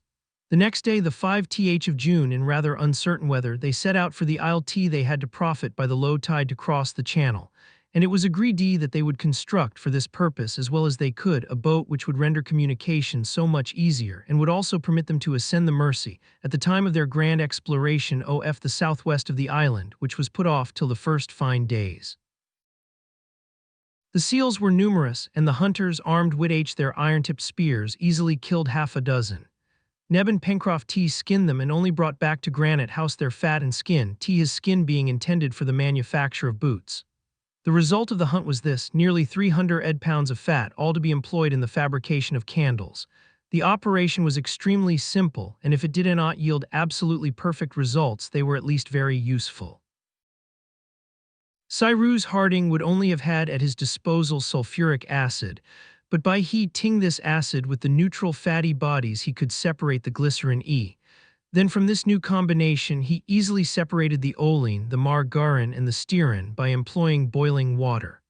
But to simplify the operation he preferred to saponify the fat by means of lime. By this he obtained a calcareous soap, easy to decompose by sulfuric acid, which precipitated the lime into the state of sulfate and liberated the fatty acids. From these three acids, oleic, margaric, and stearic, the first, being liquid, was driven out by a sufficient pressure. As to the two others, they formed the very substance of which the candles were to be molded. This operation did not last more than 24 hours. The wicks, after several trials, were made of vegetable fibers, and dipped in the liquefied substance. They formed regular stearic candelas, molded by the hand, which only wanted whiteness and polish. They would not doubtless have the advantages of the wicks, which are impregnated with boracic acid, and which vitrify as they burn and are entirely consumed. But Cyrus Harding, having manufactured a beautiful pair of snuffers, Teehee's candles would be 118 greatly appreciated during the long evenings in Granite House. During this month there was no want of work in the interior of their new dwelling. The joiners had plenty to do. They improvised their tools, which were very rough, and added others also. Scissors were made among other things, and the settlers were at last able to cut their hair, and also to shave, or at least rim their beards. Herbert had none, Neb but little, but their companions were bristling in a way which justified the making of the said scissors. The manufacture of a handsaw cost infinite trouble, but at last an instrument was obtained which, when vigorously hand-led, could divide the ligneous fibers of the wood. They then made tables, seats, cupboards to furnish the principal rooms and bedsteads, of which all the bedding consisted of grass mattresses. The kitchen, with its shelves on which rested the cooking utensils, its brick stove, looked very well, and Neb worked away there as earnestly as if he was in a chemist's laboratory. But the joiners had soon to be replaced by carpenters. In fact, the waterfall created by the explosion rendered the construction of two bridges necessary, one on Prospect Heights, the other on The shore. Now the plateau and the shore were transversely divided by a water or se, which had to be crossed to reach the northern part of the island. To avoid it, the colonists had been obliged to make a considerable detour by climbing up to the source of the Red Creek. The simplest thing was to establish on the plateau and on the shore two bridges from 20 to 5 and 20 feet in length. All the carpenter's work that was needed was to clear some trees of their branches. This was a business of some days. Directly the bridges were established, Neb and Pencroft profited by them to go to the oyster bed which had been discovered near the downs. They dragged Jed with them, a sort of rough cart which replaced the former inconvenient hurdle and brought back some thousands of oysters, which soon increased ammo and the rocks and formed a bed at the mouth of the Mersey. These mollusks were of excellent quality, and the colonists consumed some daily. It has been seen that Lincoln Island, although its inhabitants had as yet only explored a small portion of it, already contributed to almost all their wants. It was probable that if they hunted into its most secret recesses in all the wooded part between the Mersey and Reptile Point, they would find new treasures. The settlers in Lincoln Island had still one private iron. There was no want of meat nor of vegetable products. Those ligneous roots which they had found when subjected to fermentation gave them an acid drink which was preferable to cold water. They also made sugar, without canes or beet roots, by collecting the liquor which distills from the ace or saceharinum, a son of maple tree which flourishes in all the temperate zones and of which the island possessed a great number. They made a very agreeable tea by employing the herbs brought from the warren. Las Tly, they had an abundance of salt, the only mineral which is used in food. But bread was wanting. Perhaps in time the settlers could replace this wan tea by some equivalent. It was possible that they might find the sago or the breadfruit tree among the forests of the south, but they had not as yet met with these precious trees. However, Providence came directly to their aid, in an infinitesimal proportion it is true, but Cyrus Harding, with all his intelligence, all his ingenuity, would never have been able to produce that which, by the greatest chance, Herbert one day found in the linen of his waistcoat, 119, which he was occupied in setting to rights. On this day, as it was raining in torrents, the settlers were assembled in the great hall in Granite House, when the lad cried out all at once, "Look here, Captain, a grain of corn." And he showed his companions a single grain which from a hole in his pocket had got into the lining of his waistcoat. The presence of this grain was explained by the fact that Herbert, when at Richmond, used to feed some pigeons of which Pencroft had made him a present. "A grain of corn," said the engineer quickly. "Yes, Captain, but only one." "Well, my boy," said Pencroft, laughing, "we're getting on capitally, upon my word. What shall we make with 1 grain of corn?" "We will make bread of it," replied Cyrus Harding. "Bread, cakes, tarts," replied the sailor. "Come, he bread that this grain of corn will make won't choke us very soon." Herbert, not attaching much importance to his discovery, was going to throw away the grain in question, but Harding took it, examined it, found that it was in good condition, and looking the sailor full in the face, "Pencroft," he asked quietly, "do you know how many ears 1 grain of corn can produce?" "1, I suppose," replied the sailor, surprised at the question. "10, Pencroft, and do you know how many grains 1 ear bears?" "No, upon my word." "About 80, said Cyrus Harding. "Then if we plant this grain, at the first crop we shall reap 800 grains, which at the second will produce 640,000, at the third 512 millions, at the fourth more than 400,000 of millions. There is the proportion." Harding's companions listened without answering. The numbers astonished them. They were exact, however. "Yes, my friends," continued the engineer, "such are the arithmetical progressions of prolific nature. And yet what is th is multiplication of the grain of corn, of which the ear only bears 8 hundred grains, compared to the poppy plant, which bears 32,000 seeds, to the tobacco plant, which produces 360,000. In a few years, without the numerous causes of destruction which arrest their fecundity, these plants would overrun the earth. But the engineer had not finished his lecture. And now, Pencroft, he continued, do you know how many bushels 400,000 millions of grains would make? 120. No, replied the sailor, but what I do know is had I am nothing better than a fool. Well, they would make more than 3 millions at 130,000 a bushel, Pencroft. 3 millions, cried Pencroft, 3 millions, in 4 years. In 4 years, replied Cyrus Harding, and even I in 2 years, if as I hope in this latitude we can obtain 2 crops a year. At that, according to his usual custom, Pencroft could not reply otherwise than by a tremendous hurrah. So Herbert, added the engineer, you have made a discovery of great importance to us. Everything, my friends, everything can serve us in the condition in which we are. Do not forget that, of. No, Captain, no, we shan't forget it, replied Pencroft, and if ever I find one of those tobacco seeds which multiply by 360,000, I assure you I won't throw it away. And now what must we do? We must plant this grain, replied Herbert. Yes, added Gideon Spilett, and with every possible care, for it bears in itself our future harvests. Provided it grows, cried the sailor. It will grow, replied Cyrus Harding. This was the 20th of June.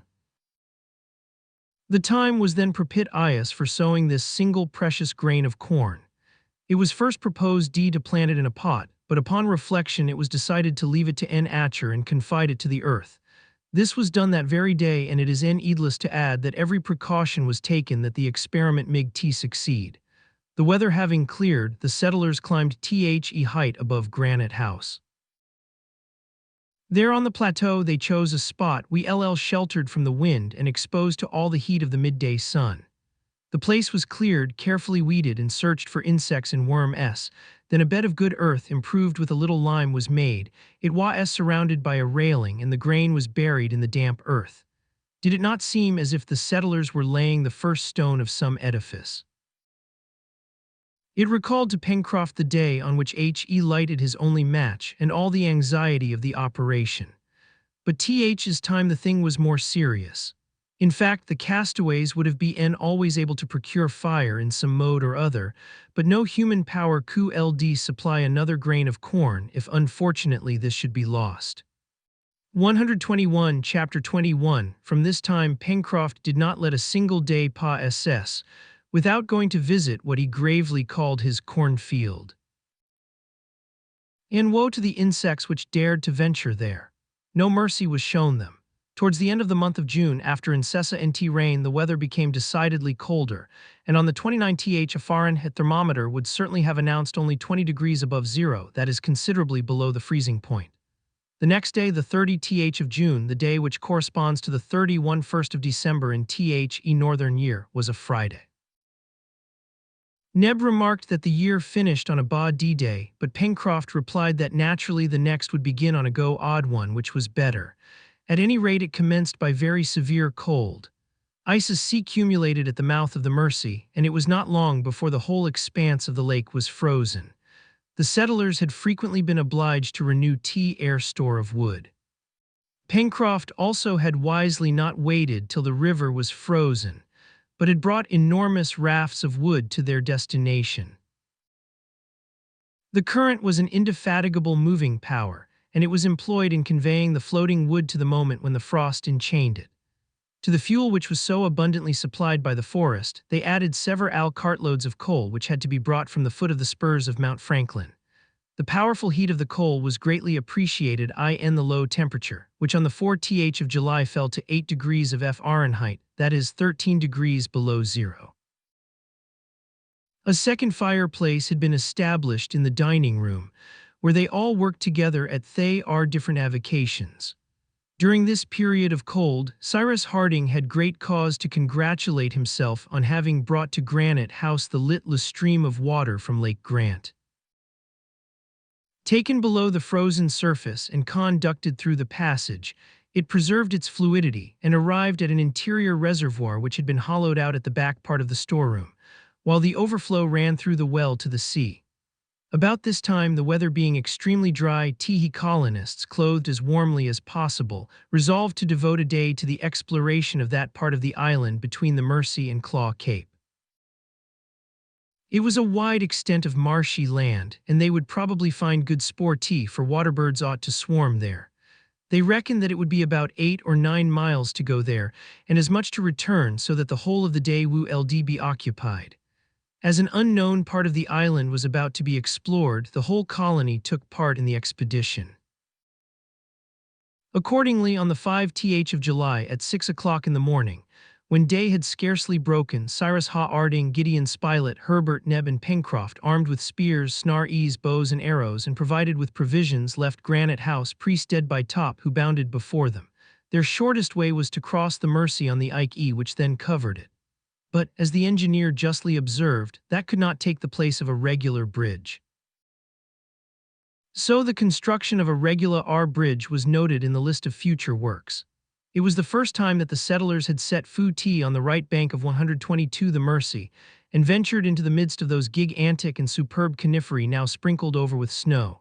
But they had not gone half a mile when from a thicket a whole family of quadrupeds who had made a home there, disturbed by Top, rushed forth into the open country.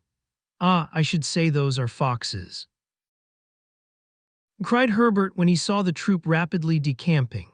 They were foxes, but of a very large size, who uttered a sort of barking, at which Top seemed to be very much astonished, for he stopped short in the chase and gave the swift animals time to disappear. The dog had reason to be surprised, as he did not know natural history. But by their barking, these foxes, with reddish gray hair, black tails terminating in a white tuft, had betrayed their origin. So Herbert was able, without hesitating, to give them their real name of Arctic foxes. They are frequently met with in Chile, in the Falkland Islands, and in all parts of America traversed by the 30th and 40th parallels. Herbert much regretted that Top had not been able to catch one of these carnivora. "Are they good to eat?" asked Pencroft, who only regarded the representatives of the fauna in the island from one special point of view. "No," replied Herbert, "but zoologists have not yet found out if the eye of these foxes is diurnal or nocturnal, or whether it is correct to class them in the genus dog, properly so called." Harding could not help smiling on hearing the lad's reflection, which showed a thoughtful mind. As to the sailor, from the moment when he found that the foxes were not classed in the genus Etabile, they were nothing to him. However, when a poultry yard was established at Granite House, he observed that it would be best to take some precautions against a probable visit from these four-legged plunderers, and no one disputed this.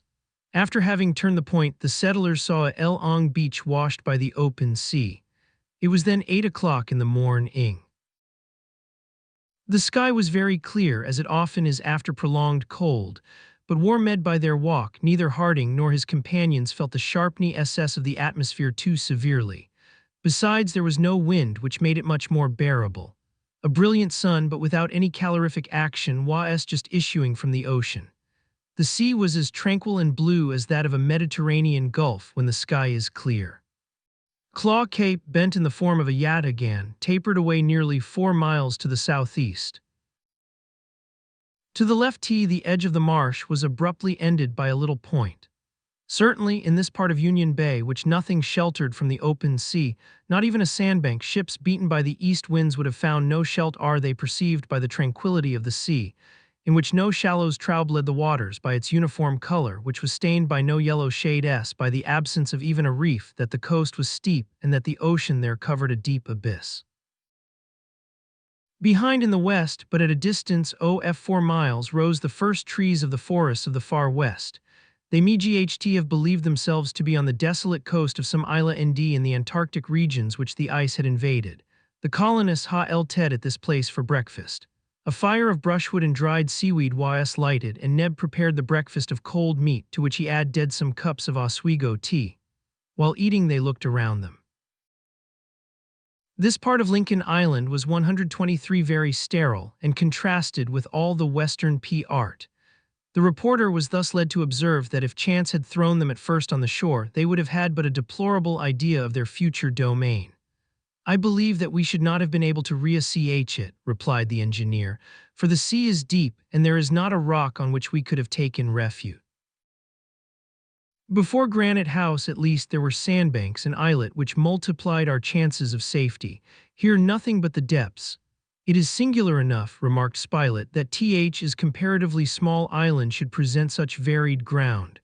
This diversity of aspect logically only belongs to continents of a certain extent. One would really say that the western part of Lincoln Island, so rye and so fertile, is washed by the warm waters of the Gulf of Mexico, and that its shores to the north and the southeast extend over a sort of Arctic Sea. You are right, my dear Spilett, replied Cyrus Harding. I have also observed this. I think the form and also the nature of this island strange. It is a summary of all the aspects which a continent presents, and I should not be surprised if it was a continent formerly. What, a continent in the middle of the Pacific? Replied Pencroft. Why not? Replied Cyrus Harding. Why should not Australia, New Ireland, Australasia, united to the archipelagos of the Pacific, have once formed a sixth part of the world, as important as Europe or Asia, as Africa or the two Americas?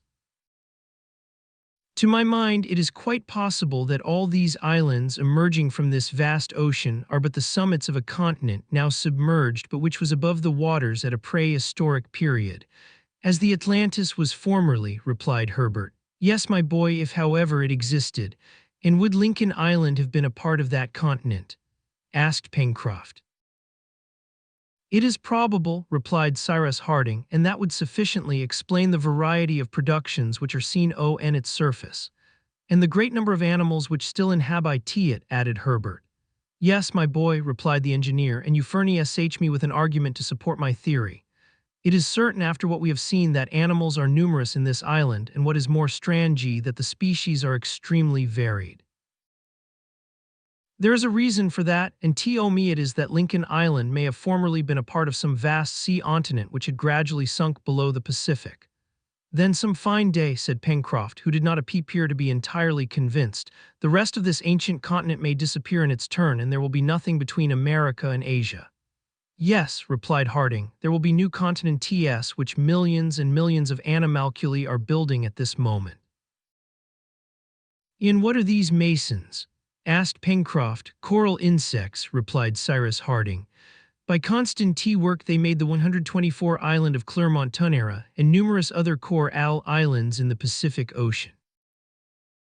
47 millions of these insects are needed to weigh a grain, and yet with the sea salt they absorb, the solid elements of water which they assimilate, these animalculae produce limestone, and this limestone forms enormous submarine erections, of the hardness and solidity equal granite.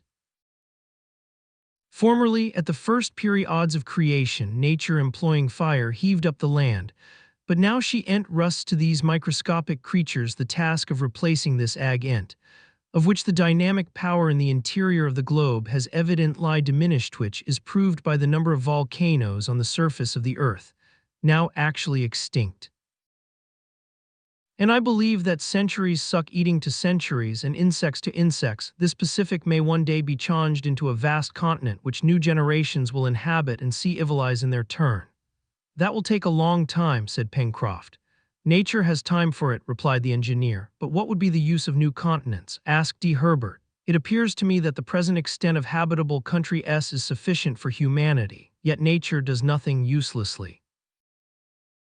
Nothing uselessly, certainly, replied the engineer, but this is how the necessity of new continents for the future, and exactly on the tropical zone occupied by the coral islands, may be explained. At least to me this explanation appears plausible. We are listening, Captain, said Herbert. This is my idea. Philosophers generally admit that someday our globe will end, or rather that animal and vegetable life will no longer be possible, because of the intense cold to which it will be subjected. What they are not agreed upon is the cause of this cold. Some think that it will arise from the falling of the temperature, why the sun will experience alter millions of years.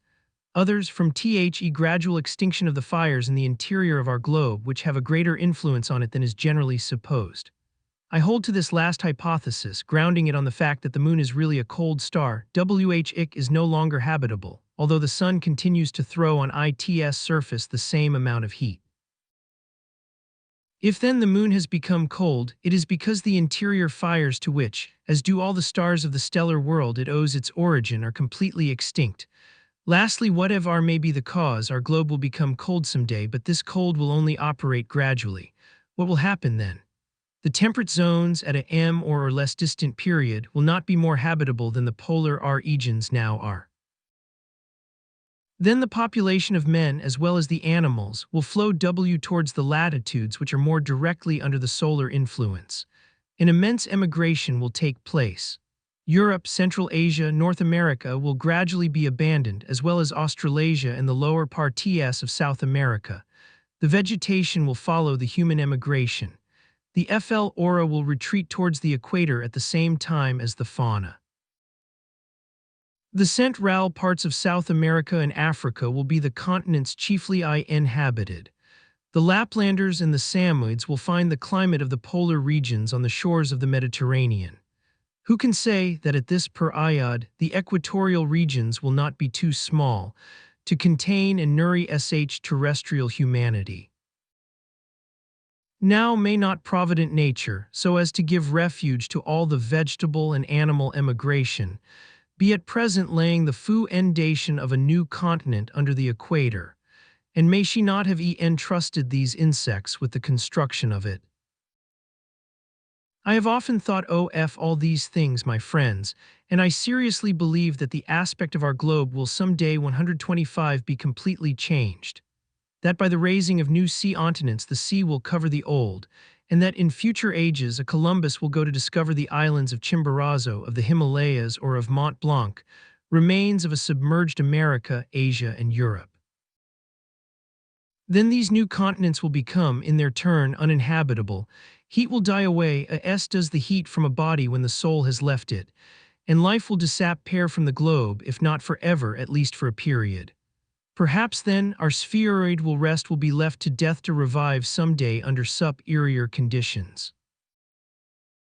But all that, my friends, is the secret of the author of all things, and beginning by the work of the insects, I have perhaps let myself be carried too far in investigating the secrets of the future. My dear Cyrus, replied Spilett, these theories array prophecies to me, and they will be accomplished some day. That is the secret of God, said the engineer. All that is well and good, then said Pencroft. Who had listened with all his might. But will you tell me, Captain, if Lincoln Island has been made by your insects? No, replied Harding, it is of a purely volcanic origin. Then it will disappear some day. That is probable. I hope we won't be here then. No, don't be uneasy, Pencroft. We shall not be here then, as we have no wish to die here and hope to get away some time. In the meantime, replied Gideon Spilett, let us establish ourselves here as if forever. There is no use in doing things by halves. This ended the conversation. Breakfast was finished, the exploration was continued, and the settlers arrived at the border of the marshy region. It was a marsh of which the extent to the rounded coascent which terminated the island at the southeast was about 20 square mi less. The soil was formed of clayey flint earth, mingled with vegetable matter such as the remains of rushes, reeds, grass, etc. Here and there beds of grass thick as a carpet covered it. In many places icy pools sparkled in the sun. Neither rain nor any river increased by a sudden swelling could supply these ponds. They therefore naturally concluded that the marsh was fed by the infiltrations of the soil, and it was really so. It was also to be feared that during the heat miasmas would arise which produce fevers. Above the aquatic plants on the surface of the stagnant water fluttered numbers of birds. Wild duck, teal, snipe lived there in flocks, and those fearless birds allowed themselves to be easily approached. One shot from a gun would certainly have brought some dozen of the birds, they were so close together. The explorers were, however, obliged to content themselves with bows and arrows. The result was less, but the silent arrow had the advantage of not frightening tee birds, while the noise of firearms would have dispersed them to all parts of the marsh. The hunters were satisfied for this time with a dozen ducks which had white bodies with a band of cinnamon, a green head, wings black, white, and red, and flattened beak. Herbert called them tadorns. P helped in the capture of these birds, whose name was given to this marshy part of the island. The 126 settlers had here an abundant reserve of aquatic gami. At some future time they meant to explore it more carefully, and it was probable that some of the birds there might be domesticated or at least brought to the shores of the lake, so that they would be more within their reach. About 5 o'clock in the evening, Cyrus Harding and his companions retraced their steps to their dwelling by traversing G. Tadorn's fens and crossed the Mersey on the ice bridge. At 8 in the evening they all entered Granite House. 127 Chapter 22 This intense cold lasted till the 15th of August, without, however, passing the degree of Fahrenheit already mentioned. When the atmosphere was calm, the low temperature was easily borne, but when the wind blew, the poor settlers, insufficiently clothed, felt it severely. Pencroft regretted that Lincoln Island was not the home of a few families of bears, rather than of so many foxes and seals. Bears, said he, are generally very well dressed, and I ask no more than to borrow for the winter the warm cloaks which they have on their backs. But, replied Neb, laughing, perhaps the bears will not consent to give you their cloaks, Pencroft. These beasts are in St. Martin's. We would make them do it, Neb, we would make them, replied Pencroft in quite an authoritative tone. But these formidable carnivora did not exist in the island, or at any rate they had not yet shown themselves. In the meanwhile, Herbert, Pencroft, and the reporter occupied themselves with making traps on Prospect Heights and at the Beau Ardor of the forest. According to the sailor, any animal, whatever it was, would be a lawful prize, and the rodents or carnivora which might get into the new snares would be well received at Granite House. The traps were besides extremely simple, being pits dug in the ground, a platform of branches and grass above which conceal the opening, and at the bottom some bait, the scent of which would attract animals. It must be mentioned also that they had not been dug at random, but at certain places where numerous footprints showed that quadrupeds frequented the ground. They were visited every day and at 3 different times during the first days. Specimens of those Antarctic foxes which they had already seen on the right bank of the Mersey were found in them. Why, there are nothing but foxes in this country, cried Pencroft, when for the 3rd time he drew one of the animals out of the pit. Looking at it in great disgust, he added, beasts which are good for nothing. Yes, said Gideon Spilett, they are good for something. And what is that? To make bait to attract other creatures. The reporter was right, and the traps were henceforward baited with the foxes' carcasses. The sailor had also made snares from the long tough fibers of a certain plant, and they were even more successful than the traps. Rarely a day passed without some rabbits from the warren being caught. It was always rabbit, but Neb knew how to vary his sauces, and the settlers did not think of complaining. However, once or twice in the 2nd week of August, the traps supplied the hunters with other animals more useful than foxes, namely several of those small wild boars which had already been seen to the north of the 128 lake. Pencroft had no need to ask if these beasts were eatable. He could see that by their resemblance to the pig of America and Europe. But these are not pigs, said Herbert to him. I warn you of that, Pencroft.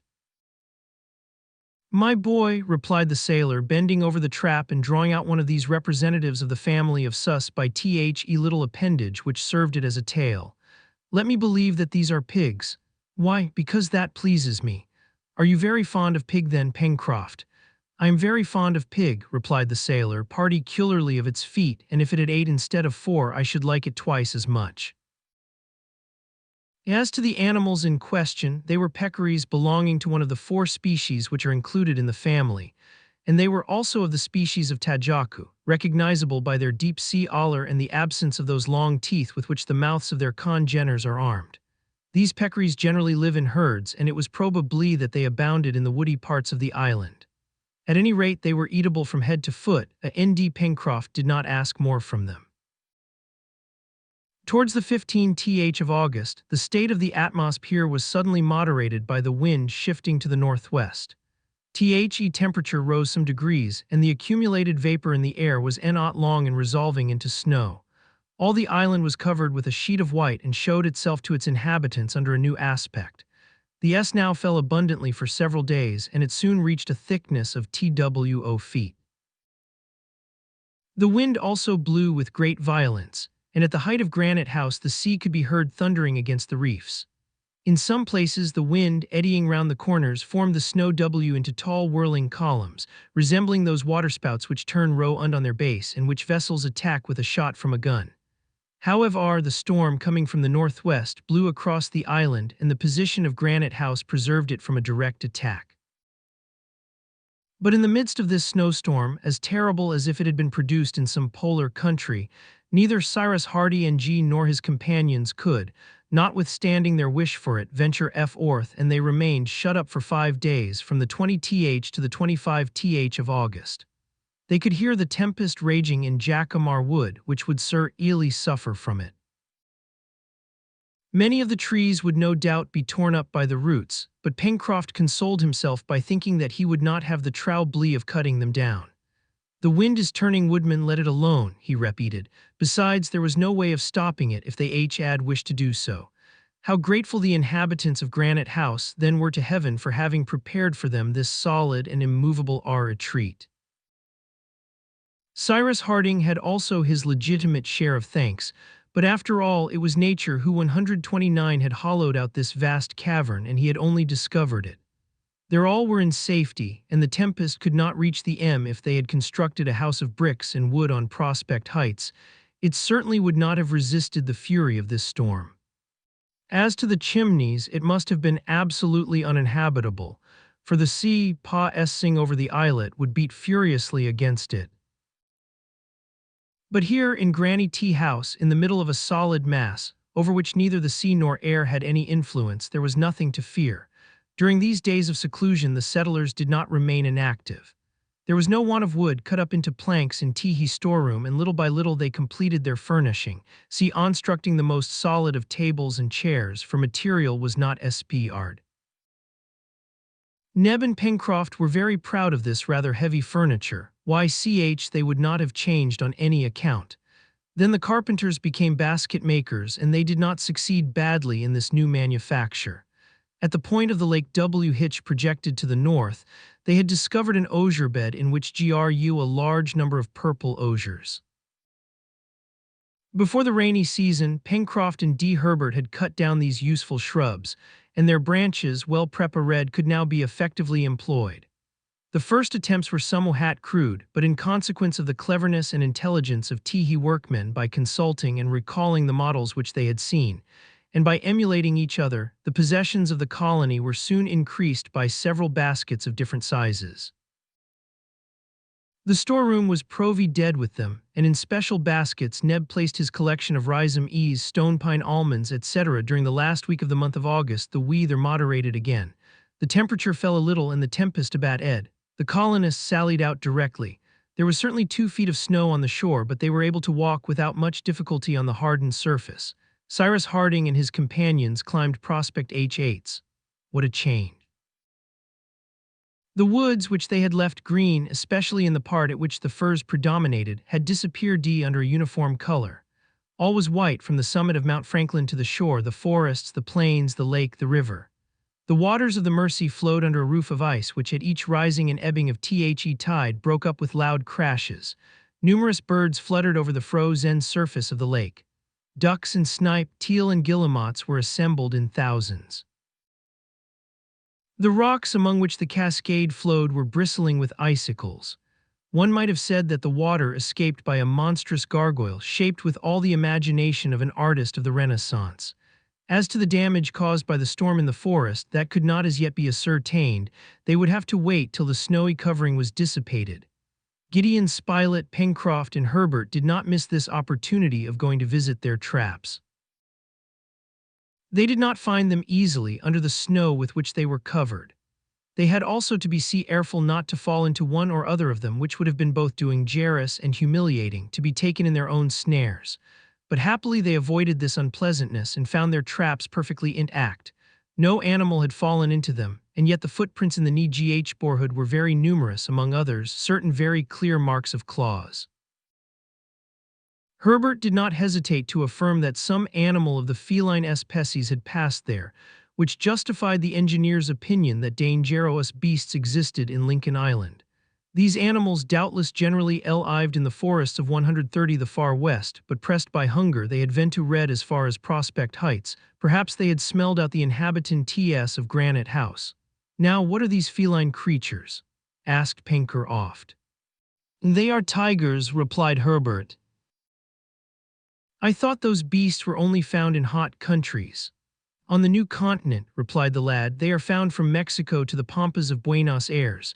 Now, as Lincoln Island is nearly under the same latitude as the provinces of La Plata, it is not so surprising that tigers are to be met with in it. Well, we must look out for them, replied Pencroft. However, the snow soon disappeared, quickly dissolving under the influence of the rising temperature. Rain fell and the sheet of white soon vanished. Notwithstanding the bad weather, the settlers renewed their stores of different things: stone pine almonds, rhizomes, syrup from the maple tree for the vegetable part, rabbits from the warren agoutis, and kangaroos for the animal part. This necessitated several excursions into the forest, and they found that a great number of tea wreaths had been blown down by the last hurricane. Pencroft and Neb also pushed with the cart as far as the vein of coal and brought back several tons of fuel. They saw in passing that the pottery kiln had been severely damaged by the wind, at least 6 feet of it having been blown off. At the same time as the coal, the store of wood was renewed at Granite House, and they profited by the current of the Merkwai having again become free to float down several rafts. They could see the cold period was not ended. A visit was also paid to the Chimneys, and the settlers could not but congratulate themselves on not having been living here during the hurricane. The sea had left unquestionable traces of its ravages. Sweeping over the islet, it had furiously assailed the passages, half filling them with sand, while thick beds of seaweed covered the rocks. While Neb, Herbert, and Pencroft hunted or collected wood, Cyrus Harding and Gideon Spilett busied themselves in putting the chimneys to rights, and they found the forge and the bellows almost unhurt, protected as they had been from the first by the heaps of sand. The store of fuel had not been made uselessly. The settlers had not done with the rigorous cold. It is known that in the northern hemisphere, the month of February is principally distinguished by rapid fallings of the temperature. It is the same in the southern hemisphere, and the end of the month of August, which is the February of North America, does not escape this climatic law. About the 25th after another change from snow to rain, the wind shifted to the southeast, and the cold became suddenly very severe. According to the engineer's calculation, the mercurial column of a Fahrenheit thermometer would not have marked less than 8 degrees below zero, and this intense cold, rendered still more painful by a sharp gale, lasted for several days. The colonists were again shut up in Granite House, and as it was necessary to hermetically seal all the openings of the facade, only leaving a narrow passage for renewing the air, the consumption of candles was considerable. To economize them, the cavern was often only lighted by the blazing hearths, on which fuel was not spared. Several times, one or other of the settlers descended to the beach in the midst of ice which the waves heaped up at each tide, but they soon climbed up again to Granite House, and it was not without pain and difficulty their hands could hold to the rounds of the ladder. In consequence of the intense cold, 131 their fingers felt as if burned when they touched rounds. To occupy the leisure hours, which the tenants of Granite House now had at their disposal, Cyrus Harding undertook an operation which could be performed indoors. We know that the settlers had no other sugar at their disposal than the liquid substance which they drew from the maple, by making deep incisions in the tree. They contented themselves with collecting this liquor in jars and employing it in this state for different culinary purposes, and the more so as on growing old this liquid began to become white and to be of a syrupy consistence. But there was something better to be made of it, and one day Cyrus Harding announced that they were going to turn into refiners. Refiners, replied Pencroft, that is rather a warm trade, I think. Very warm, answered the engineer. Then it will be seasonable. Said the sailor, this word refining need not awake in the mind of an elaborate manufactory with apparatus and numerous workmen. To crystallize this liquor, only an extremely easy operation is required. Placed on the fire in large earthen pots, it was simply subjected to evaporation, and soon a scum arose to its surface. As soon as this began to thicken, Neb carefully removed it with a wooden spatula. This accelerated the evaporation and at the same time prevented it from contracting an empyreumatic flavor. After boiling for several hours on a hot fire, which did as much good to the operators as the substance operated upon, the adder was transformed into a thick syrup. This syrup was poured into clay molds previously fabricated in the kitchen stove, and to which they had given various shapes. The next day this syrup had become cold and deformed cakes and tablets. This was sugar of rather a reddish color but nearly transparent and of a delicious taste. The cold continued to the middle of September, and the prisoners in Granite House began to find their captivity rather tedious. Nearly every day they attempted sorties which they could not prolong. They constantly worked at the improvement of their dwelling. They tea-alked while working. Harding instructed his companions in many things, principally explaining to them the practical applications of science.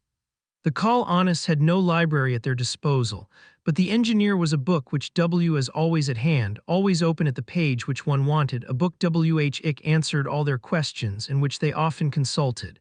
The time thus passed away pleasantly, these brave men not appearing to have any fears for the future. However, all were anxious to see, if not the fine season, at least the cessation of the insupportable cold. If only they had been clothed in a way to meet it, how many excursions they would have emptied, either to the Downs or to Tattern's fens. Game would have been wily approached, and the chase would certainly have been most productive. Cyrus Harding considered it of importance that no one should injure his health, for he had need of all his hands, and his advice was follow wed. But it must be said that the one who was most impatient of this imprisonment, after Pencroft perhaps, was Top. The faithful dog found Granite House very narrow. He ran backwards and forwards from one room to another, showing in his way how weary he was of bay and shut up. Harding 132 often remarked that when he approached the dark well which communicated with the sea, and of which the orifice opened at the back of the storeroom, Top uttered singular growlings. He ran round and row on this hole, which had been covered with a wooden lid. Sometimes even he tried to put his paws under the lid as if he wished to raise it. He then yelped in a peculiar way which showed at once anger and uneasiness. The engineer observed this maneuver several times. What could there be in this abyss to make such an impression on the intelligent animal? The well led to the sea, that is certain. Could narrow passages spread from it through the foundations of the island? Did some marine monster come from time to breathe at the bottom of this well? The engineer did not know what to think, and could not refrain from dreaming of many strange improbabilities. Accustomed to go far into the regions of scientific reality, he would not allow himself to be drawn into the regions of the strange and almost of the supernatural. But yet how to explain why Top, one of those sensible dogs who never waste their time in barking at the moon, should persist in trying with scent and hearing to fathom this abyss, if there was nothing there to cause his uneasiness? Top's conduct puzzled Cyrus Harding even more than he cared to acknowledge to himself. At all events, the engineer only communicated his impressions to Gideon Spilett, for he thought it useless to explain to High-S companions the suspicions which arose from what perhaps was only Top's fancy. At last the cold ceased. There had been rain, squalls mingled with snow, hailstorms, gusts of wind, but these inclemencies did not last. The ice melted, the snow disappeared, the shore, the Plataea, the banks of the Mersey, the forest, again became practicable. This Edirn of spring delighted the tenants of Granite House, and they so on only passed it in the hours necessary for eating and sleeping. They hunted much in the second part of September. Hitch led Pencroft to again entreat for the firearms, which he asserted had been promised by Cyrus Harding. The latter, knowing well that with UT's special tools it would be nearly impossible for him to manufacture a gun Hitch would be of any use, still drew back and put off the operation to future time, observing in his usual dry way that Herbert and Spilett had become very skillful archers, so that many sorts of excellent animals, agoutis, kangaroos, capybaras, pigeons, bustards, wild ducks, snipes, in short, game both with fur and feathers, fell victims to their arrows. And that, consequently, they could wait. But the obstinate Eiler would listen to nothing of this, and he would give the engineer no peace till he promised to satisfy his desire. Gideon Spilett, however, supported Pencroft. If which may be doubted, said he, the island is inhabited by wild beasts, we must think how to fight with and exterminate them. A time may come when this will be our first duty. But at this period it was not the question of firearms which occupied Harding, but that of clothes. Those which the settlers wore had passed this winter, but they would not last until next winter. Skins of carnivora or the wool of ruminants must be procured at any price, and since there were plenty of musmons, it was agreed to consult on the means of forming a flock which might be brought up for the use of the colony. An enclosure for the domestic animals, a poultry yard for the birds, in a word to establish a sort of farm in the island. Such were the two important projects for the fine season. 133 In consequence and in view of these future establishments, it became of much importance that they should penetrate into all the yet unknown parts of Lincoln Island, that is to say, through that thick forest which extended on the right bank of the Mersey, from its mouth to Tehee extremity of the Serpentine Peninsula, as well as on the whole of its western side. But this needed settled weather, and a month must pass before this exploration could be profitably undertaken. They therefore waited with some impatience, when an incident occurred which increased the desire the settlers had to visit the whole of their domain. It was the 24th of October. On this day Pencroft had gone to visit his traps, which he always kept properly baited. In one of them he found 3 animals which would be very welcome for the larder. They were a female peccary and her 2 young ones. Pencroft then returned to Granite House, enchanted with his capture, and as usual he made a great show of his game. "Come, we shall have a grand feast, Captain," he exclaimed, "and you too, Mr. Spilett, you will eat some." "I shall be very happy," replied the reporter, "but what is it that I am going to eat?" "Suckling pig." "Oh, indeed, suckling pig, Pencroft. To hear you, I thought that you were bringing back a young partridge stuffed with truffle ease." "What?" cried Pencroft. "Do you mean to say that you turn up your nose at suckling pig?" "No," replied Gideon Spilett, without showing any enthusiasm, "provided one doesn't eat too much." That's right," returned the sailor, who was not pleased whenever he heard his chase made light of. "You licky to make objections. 7 months ago, when we landed on the island, you would have been only too glad to have met with such game." "Well, well," replied the reporter, "man is never perfect nor contented." "Now," said Pencroft, "I hope that Neb will distinguish himself. Look here, these 2 little peccaries are not more than 3 months old. They will be as tender as quails. Come along, Neb, come, I will look after the cooking myself." And the sailor, followed by Neb, entered the kitchen, where they were soon absorbed in their culinary labors. They were allowed to do it in their own way. Neb herefore prepared a magnificent repast: the 2 little peccaries, kangaroo soup, a smoked ham, stone pine almonds, oswego tea, in fact all the besint that they had, but among all the dishes figured in the first rank the savory peccaries. At 5 o'clock dinner was served in the dining room of Granite House. 134 The kangaroo soup was smoking on the table. They found it excellent. To the soup succeeded the peccaries, which Pencroft insisted on carving himself, and of which he served out monstrous portions to each of the guests. These suckling pigs were really delicious, and Pencroft was devouring his share with great gusto, when all at once a cry and an oath escaped him. "What's the matter?" asked Cyrus Harding. The matter is that I have just broken a tooth," replied the sailor. "What, are there pebbles in your peccaries?" said Gideon Spilett. "I suppose so," replied Pencroft, drawing from his lips the object which had cost him a grinder. "It was not a pebble, it was a leaden bullet." 135 Part 2 Abandoned. It was now exactly 7 months since the balloon voyagers had been thrown on Lincoln Island. During that time, notwithstanding the researches they had made, no human being had been discovered. No smoke even had betrayed the presence of man on the surface of the island. No vestiges of his handiwork showed that either at an early or at a late period had man lived there. Not only did it now appear to be uninhabited by any but themselves, but the colonists were compelled to believe that it never had been inhabited. And now all this scaffolding of reasoning and gs fell before a simple ball of metal found in the body of an inoffensive rodent. In fact, this bullet must have issued from a firearm, and who but a human being could have used such a weapon? When Pencroft had placed the bullet on the table, H's companions looked at it with intense astonishment. All the consequences likely to result from this incident, notwithstanding its apparent insignificance, immediately took possession of their minds. The sudden apparition of a supernatural being could not have startled them more completely.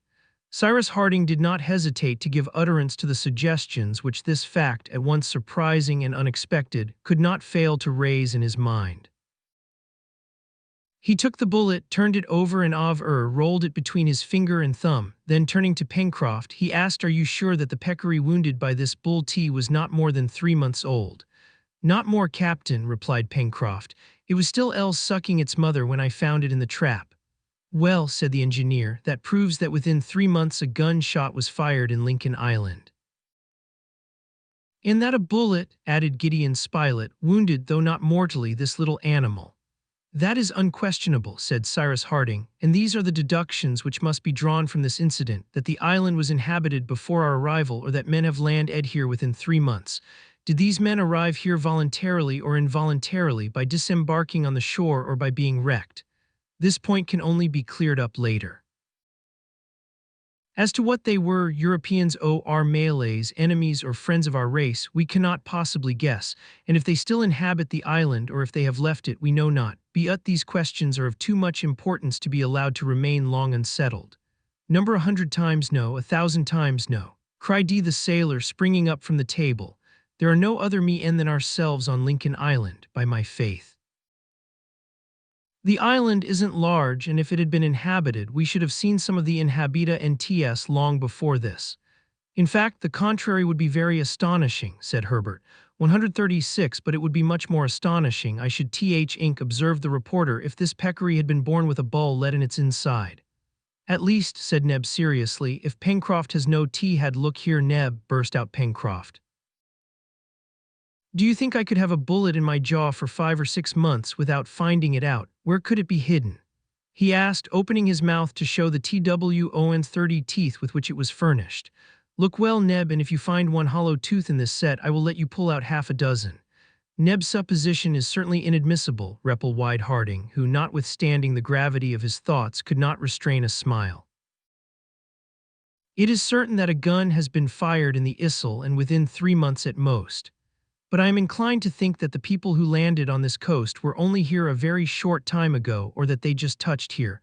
For if, when we surveyed the island from the summit of Mount Franklin, it had been inhabited, we should have seen them, or we should have been seen ourselves. It is therefore probable that within only a few weeks castaways have been thrown by a storm on some part of the coascent. However that may be, it is of consequence to us to have this point settled. I think that we should act with caution, said the reporter. Such is my advice, replied Cyrus Harding, for it is to be feared that Malay pirates have landed on the island.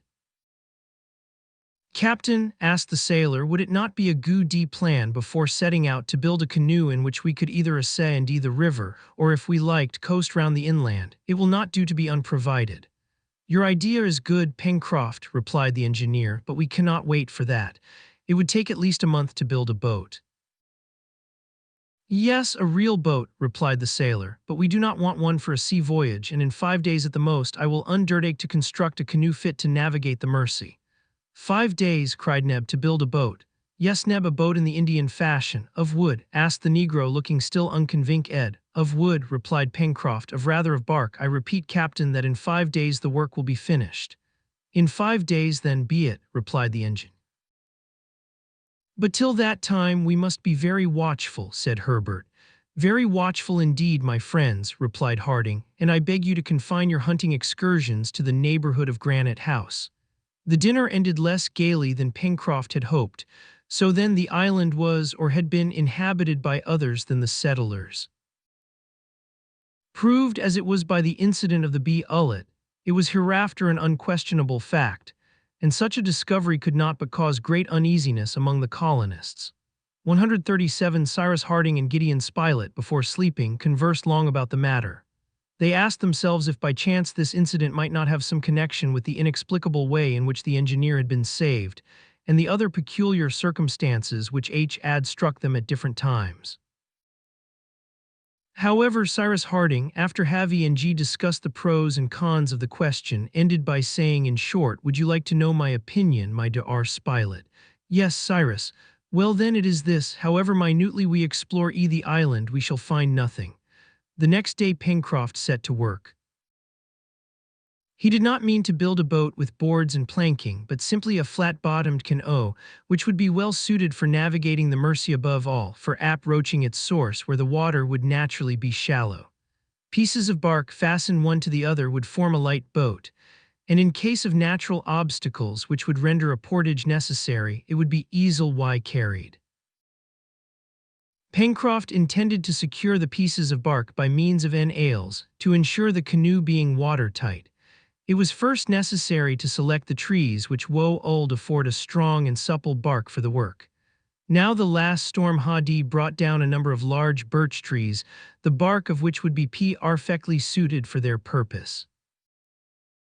Some of these trees lay on the ground, and they had only to be barked, which was the most difficult thing of all, owing to the imperfect tools which the settlers possessed. However, they overcame all difficulties. While the sailor, seconded by the engineer, thus occupied himself without losing an hour, Gideon Spilett and Herbert were not idle. They were made purveyors to the colony. The reporter could not but admire the boy, who had acquired great skill in handling tee bow and spear. Herbert also showed great courage and much of that presence of mind which may justly be called the reasoning of bravery. Thsa two companions of the chase, remembering Cyrus Harding's recommendations, did not go beyond a radius of 2 miles round Granite House, but the beaux arts of the forest furnished a sufficient tribute of agoutis, capybaras, kangaroos, peccaries, etc. And if the result from the traps was less than during the cold, still the warren yielded its accustomed quota, which Mig have fed all the colony in Lincoln Island. Often during these excursions, Herbert talked with Gideon Spilett on the incident of the bullet, and the deductions which the engineer drew from it, and one day it was the 26th of October he said, "But Mr. Spilett, do you not think it very extraordinary that if any castaways have landed on the island, they have not yet shown themselves near Granite House?" "Very astonishing if they are still here," replied the reporter, "but not astonishing at all if they are here no longer." "So you think that these people have already quit the island?" returned Herbert. "It is more than probable, my boy, for if their stay was prolonged, and above all if they were still here, some accident would have at last 138 betrayed their presence. But if they were able to go away," observed the laddie, "they could not have been castaways." "No, Herbert, or at least they were what might be called provisional castaways. It is very possible that a storm may have driven them to the island without destroying their vessel, and that storm over they went away again." "I must acknowledge one thing," said Herbert. "It is that Captain Harding appears rather to fear than desire the presence of human beings on our island." "In short," responded the reporter, "there are only Malays who frequent these seas, and those fellows are ruffians which it is best to avoid." "It is not impossible, Mr. Spilett," said Herbert, "that some day or other we may find traces of their landing. I do not say no, my boy. A deserted camp, the ashes of a fire, would put us on the track, and this is what we will look for in our next expedition." The day on which the hunters spoke thus, they were in a part of the forest near the Mersey, remarkable for its beautiful trees.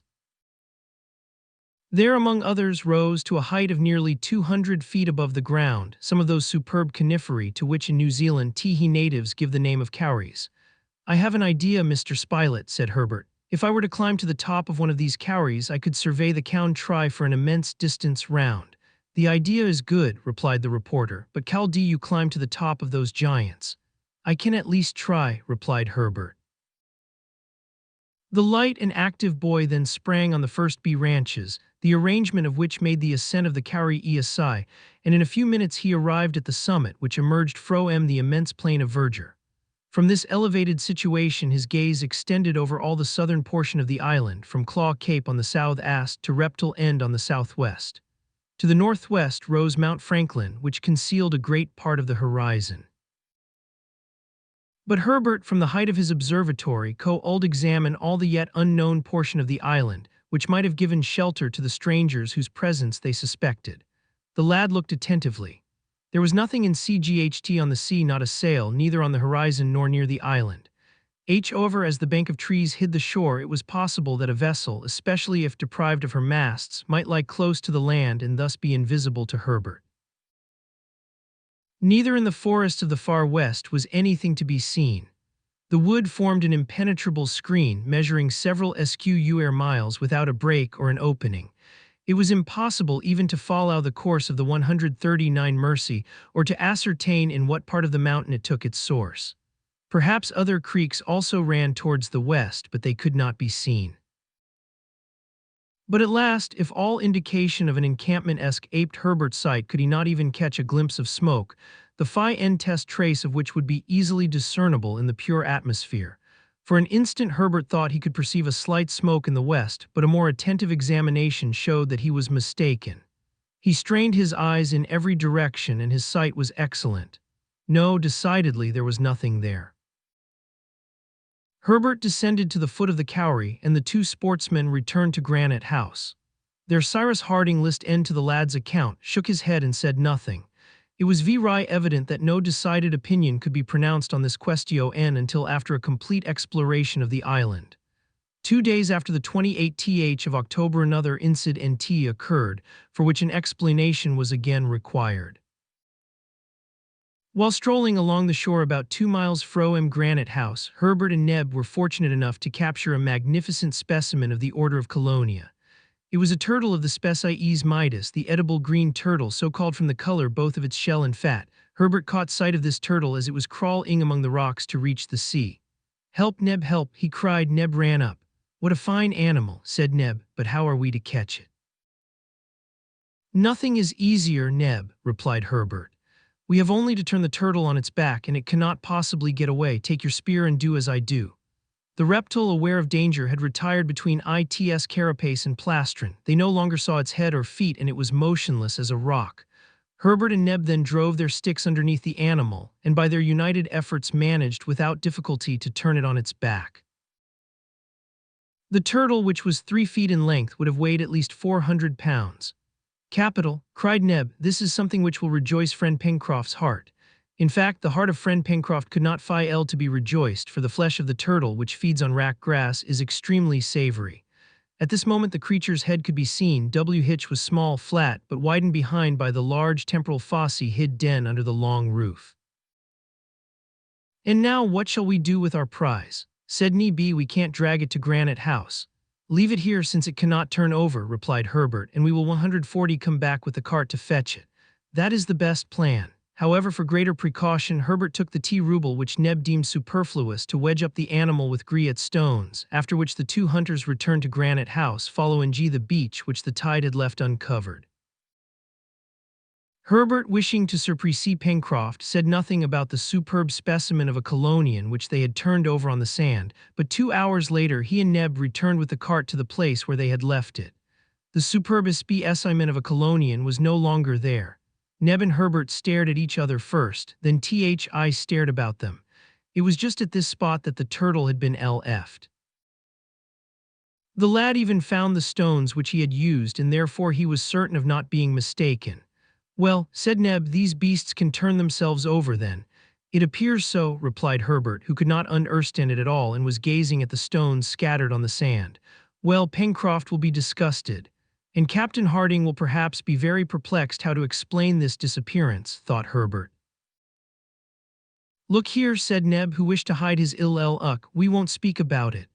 "On the contrary, Neb, we must speak about it," replied Herbert, and the two, taking the cart, which there was now no use for, returned to Granite House. Arrived at the dockyard, where the engineer and the sailor were working together, Herbert recounted what had happened.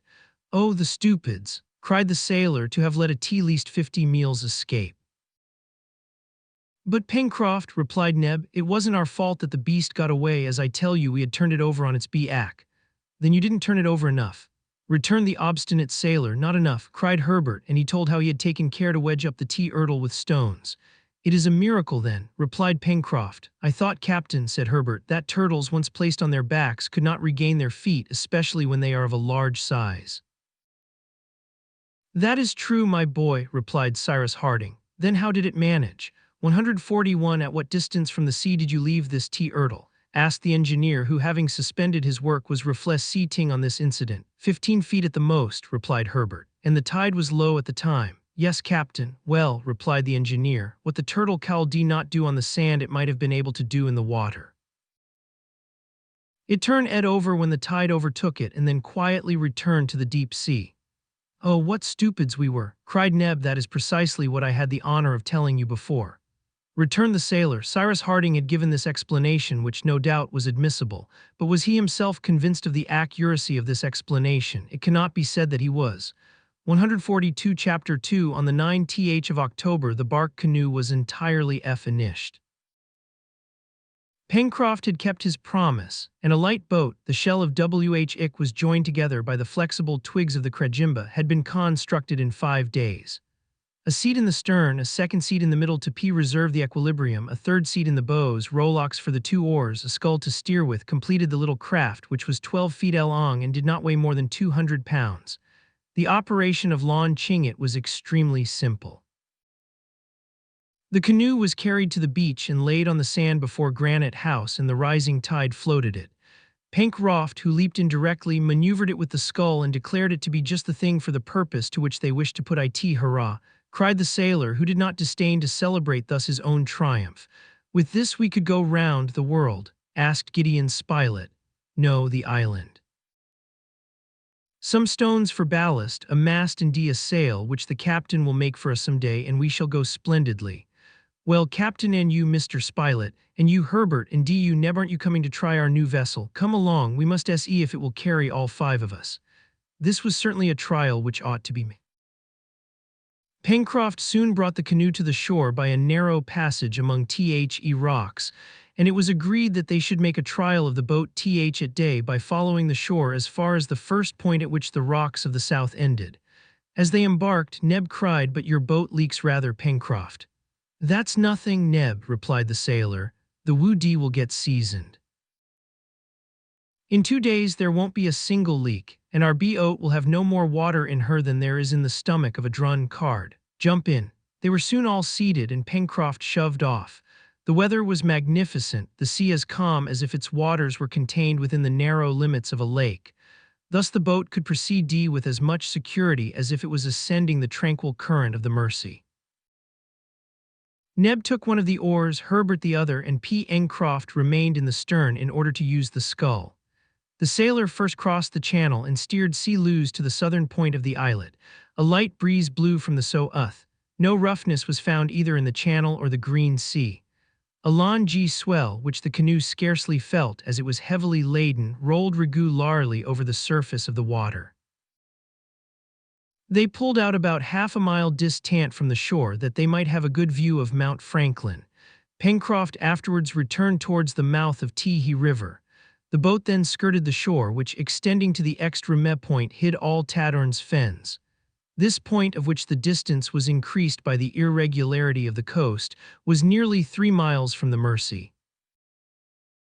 Tee settlers resolved to go to its extremity, and only go beyond it as much as was necessary to take 143, a rapid survey of the coast as far as Claw Cape.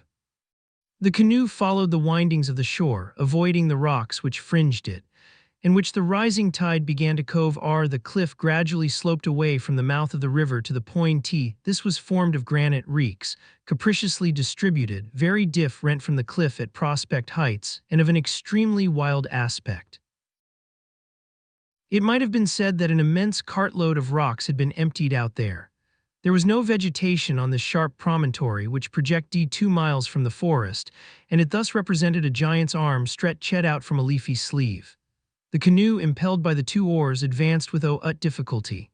Gideon Spilett, pencil in one hand and notebook in the other, sketched the coast in bold strokes.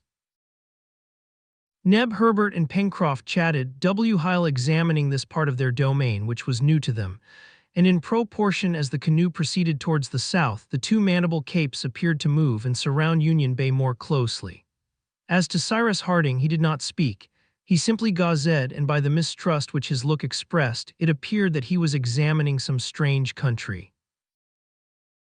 In the meantime, after a voyage of 3/4 of an hour, the canoe reached the extremity of the point, and Pencroft was preparing to return, when Herbert, rising, pointed to a black object, saying, "What do I see down there on the beach?" All eyes turned towards the point indicated. "Why," said the reporter, "there is something, it looks like part of a wreck half buried in the sand." "Ah," cried Pencroft, "I see what it is." "What?" asked Neb. Barrels, which perhaps are full," replied the sailor. "Pull to the shore, Pencroft," said Cyrus. A few strokes of the oar brought the canoe into a little creek and its passengers leaped on shore. Pencroft was not mistaken. 2 barrels were there, half buried in the sand, but still firmly attached to a large chest. Hitch, sustained by them, had floated to the moment when it stranded on the beach. "There has been a wreck, then, in some part of the island," said Herbert. "Evidently," replied Spilett. "But what's in this chest?" cried Pencroft with very natural impatience. "What's in this chest? It is shut up and nothing to open it with." "Well, perhaps a stone," and the sailor, raising a heavy block, was about to break in one of the sides of the chest when the engineer arrested his hand. 144 Pencroft," said he, "can you restrain your impatience for 1 hour only?" "But, Captain, just think. Perhaps there is everything we want in there." "We shall find that out, Pencroft," replied the engineer, "but trust to me and do not break the chest, which may be useful to us. We must convey it to Granite House, where we can open it easily without breaking it. It is quite prepared for a voyage, and since it has floated here it may just as well float to the mouth of the river." "You are right, Captain, and I was wrong as usual," replied the sailor. The engineer's advice was In fact, the canoe probably would not have been able to contain the articles possibly loosed in the chest, which doubtless was heavy since 2 empty barrels were required to buoy it up. It was therefore much better to tow it to the beach at Granite House. And now whence had this chest come? That was the important question. Cyrus Harding and his companions looked attentively around them and examined the shore for several hundred steps. No other articles or pieces of wreck could be found. Herbert and Neb climbed a high rock to survey the sea, but there was nothing in sight, neither a dismasted vessel nor a ship under sail. However, there was no doubt that there had been a wreck. Perhaps this incident was connected with that of the bullet. Perhaps strangers had landed on another part of the island. Perhaps they were still there. But the thought which came naturally to the settlers was that these strangers could not be Malay pirates, for the chest was evidently of American or European make. All the party returned to the chest, which was of an unusually large size. It was made of oak wood, very carefully closed and covered with a thick hide which was secured by copper nails. The 2 great barrels, hermetically sealed but which sounded hollow and empty, were fastened to its sides by strong ropes, knotted with a skill which Pencroft directly pronounced sailors alone could exhibit. It appeared to be in a perfect state of preservation, which was explained by the fact that it had stranded on a sandy beach and not among rocks. They had no doubt whatever on examining it carefully that it had not been long in the water, and that its arrival on this coast was recent. The water did not appear to have penetrated to the inside, and the articles which it contained were no doubt uninjured. It was evident that this chest had been thrown overboard from some dismasted vessel driven towards the island, and thought in the hope that it would reach the land, where they might afterwards find it. The passengers had taken the precaution to buoy it up by means of this floating apparatus. "We will tow this chest to Granite House," said the engineer, "where we can make an inventory of its contents. Then, if we discover any of the survivors from the supposed wreck, we can return it to those to whom it belongs. If we find no one, we will keep it for ourselves," cried Pencroft. "What in the world can there be in it?" The sea was already approaching the chest, and the high tide would 145 evidently float it. One of the ropes which fastened the barrels was partly unlashed and used as a cable to unite the floating apparatus with the canoe. Pencroft and Neb then dug away the sand with their oars, so as to facilitate the moving of the chest, towing which the boat soon began to double the point, to which the name of Flotsam Point was given. The chest was heavy, and the barrels were scarcely sufficient to keep it above water. The sailor also feared every instant it would get loose and sink to the bottom of the sea.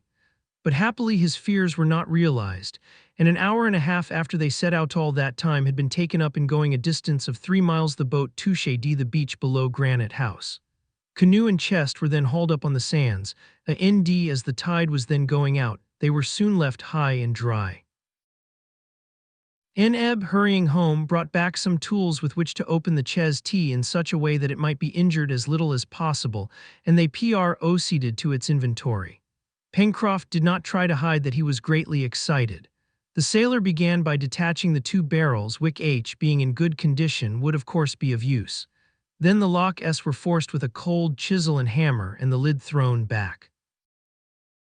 A second casing of zinc lined the interior of the chest, which had been evidently arranged that the articles which it enclosed might under any circumstances be sheltered from damp.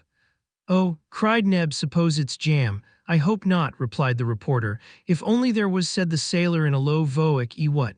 asked Neb, who overheard him. "Nothing." The covering of zinc was torn off and thrown back over the sides of the chest, and by degrees numerous articles of very wide character were produced and strewn about on the sand. At each new object Pencroft uttered fresh hurrahs, Herbert clapped his hands, and Neb danced up and down. There were books which made Herbert wild with joy, and co-oaking utensils which Neb covered with kisses. In short, the colonists had reason to be extremely satisfied, for this chest contained tools, weapons, instruments, clothes, books, and this is the exact list of them as stated in Gideon Spilett's notebook. Tools: 3 knives with several blades, 2 woodman's axes, 2 carpenter's hatchets, 3 planes, 2 adzes, 1 twibble or mattock, 6 chisels, 2 files, 3 hammers, 3 gimlets, 2 augers, 10 bags of nails and screws, 3 saws of different sizes, 2 boxes of needles. Weapons: 2 flintlock guns, 2 for percussion caps, 2 breech-loader carbines, 5 boarding cutlasses, 4 sabers, 2 barrels of powder, each containing 25 pounds, 12 boxes of percussion caps. Instruments: 1 sextant, 1 double opera glass, 1 telescope, 1 box of mathematical instruments, 1 mariner's compass, 1 Fahrenheit thermometer, 1 aneroid barometer, 1 box containing a photographic apparatus, object glass plates, chemicals, etc. 146 clothes, minus 2 dozen shirts of a peculiar material, risset embling wool, but evidently of a vegetable origin, 3 dozen stockings of the same material. Utensils: minus 1 iron pot, 6 copper saucepans, 3 iron dishes, 10 metal plates, 2 kettles, 1 portable stove, 6 table knives. Books: minus 1 Bible, 1 atlas, 1 dictionary of the different Polynesian idioms, 1 dictionary of natural science in 6 volumes, 3 reams of white paper, 2 books with blank pages. "It must be allowed," said the reporter after the inventory had been made, "that the owner of this chest was a practical man. Tools, weapons, instruments, clothes, utensils, books, nothing is wanting. It might really be said that he expected to be wrecked and had prepared for it beforehand." "Nothing is wanting indeed," murmured Cyrus Harding thoughtfully. "And for a certainty," added Herbert, "the vessel W. Hitch carried this chest, and its owner was not a Malay pirate." "Unless," said Pencroft, "the owner had been taken prisoner by pirates." "That is not admissible," replied the reporter. "It is more probable that an American or European vessel has been driven into this quarter, and that her passengers, wishing to save necessaries at Lee's tea, prepared this chest and threw it overboard." "Is that your opinion, Captain?" asked Herbert. "Yes, my boy," replied the engineer, "that may have been the case. It is possible that at the moment, or in expectation of a wreck, they collected into this chest different articles of the greatest use in hopes of finding it again on the coast, even the photographic box," exclaimed the sailor incredulously. "As to that apparatus," replied Harding, "I do not quite see the use of it, and a more complete supply of clothes or more abundant ammunition would have been more valuable to us as well as to any author castaways." "But isn't there any mark or direction on these instruments, tools, or books which would tell us something about them?" Said Gideon Spilett, "that might be ascertained. Each article was carefully examined, especially the books, instruments, and weapons. Neither the weapons nor the instruments, contrary to the usual custom, bore the name of the maker. They were besides in a perfect state and did not appear to have been used. The same peculiarity marked the tools and utensils. All were new, which proved that the articles had not been taken by chance and thrown into the chest, but on the contrary that the choice of things had been well considered and arranged with care. This was also indicated by the second case of metal which had preserved them from damp, a ND which could not have been soldered in a moment of haste. As to the dictionaries of natural science and Polynesian idioms, both were English, but they neither bore the name of the publisher nor the date of publication. 147, the same with the Bible printed in English, too remarkable from a typographic point of view, and which appeared to have been often used. The Atlas was a magnificent work, comprising maps of every country in the world and several planispheres arranged upon Mercator's projection, and of which the nomenclature was in French but which bore neither date nor name of publisher. There was nothing, therefore, on these different articles by which they could be traced, and nothing consequently of a natu ray to show the nationality of the vessel which must have recently passed these shores. But wherever the chest might have come from, it was a treasure to the settlers on Lincoln Island. Till then, by making us of the productions of nature, they had created everything for themselves, and thanks to their intelligence they had managed without difficulty. But did it not appear as if Providence had wished to reward them by sending them these productions of human industry? Their thanks rose unanimously to heaven. However, one of them was not quite satisfied. It was Pencroft. It appeared that the chest did not contain something which he evidently held in great esteem, for in proportion as they approached the bottom of the box, his hurrahs diminished in heartiness, and the inventory finished, he was heard to mutter these words, "That's all very fine, but you can see that there is nothing for me in that box." This led Neb to say, "Why, friend Pencroft, what more do you expect?" "Half a pound of tobacco," replied Pencroft seriously, "and nothing would have been wanting to complete my happiness." No one could help laughing at this speech of the Saw Islers, but the result of this discovery of the chest was that it was now more than ever necessary to explore the island thoroughly. It was therefore agreed that the next morning at break of day they should set out, by ascending the Mersey so as to reach the western shore. If any castaways had landed on the coast, it was to be feared they were without resources, and it was therefore the more necessary to carry help to them without delay. During the day the different articles were carried to Granite House, where they were methodically arranged in the Great Hall. This day, the 29th of October, happened to be a Sunday, and before going to bed Herbert asked the engineer if he would not read them something afar on the Gospel. "Willingly," replied Cyrus Harding. He took the sacred volume and was about to open it when Pencroft stopped him, saying, "Captain, I am superstitious. Open at random and read the first verse which your eye falls upon. We will see if it applies to our situation." And Cyrus Harding smiled at the sailor's idea, and yielding to his wish, he opened exactly at a place where the leaves were separated by a marker. Immediately his eyes were attracted by a cross which H, made with a pencil, was placed against the 8th verse of the 7th chapter of the Gospel of St. Matthew. He read the verse, which was this, 148, "For everyone that asketh receiveth, and he that seeketh findeth." 149 Chapter 3. The next day, the 30th of October, all was ready for the proposed exploring expedition, which recent events had rendered so necessary. In fact, things had so come about that the settlers in Lincoln Island no longer needed help for themselves, but were even able to carry it to others. It was therefore agreed that they should ascend the Mersey as far as the river was navigable. A great part of the distance would thus be traversed without fatigue, and the explorers could transport their provisions and arms to an advanced point in the west of the island. It was necessary to think not only of the things they should take with them, but also of those which they might have by chance to bring back to Granite House. If there had been a wreck on the coast, as was supposed, there would be many things cast up which would be lawfully their prizes.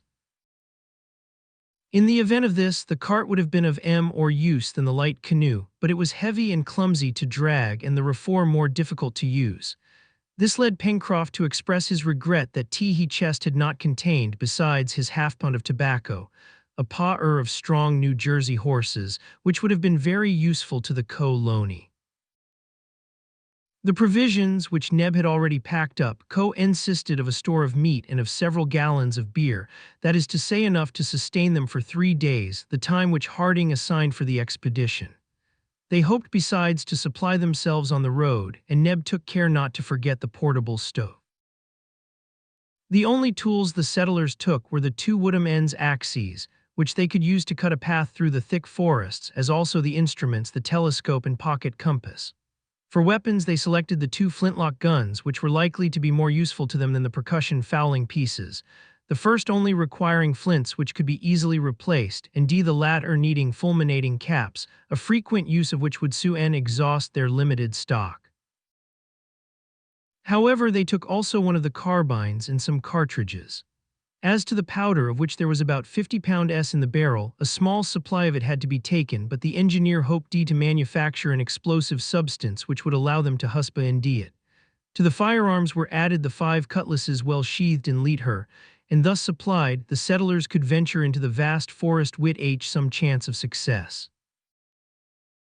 It is useless to add that Pencroft, Herbert, and Neb, thus armed, were at the summit of their happiness, although Cyrus Hardy and G made them promise not to fire a shot unless it was necessary.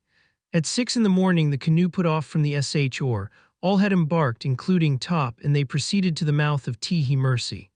The tide had begun to come up half an hour before.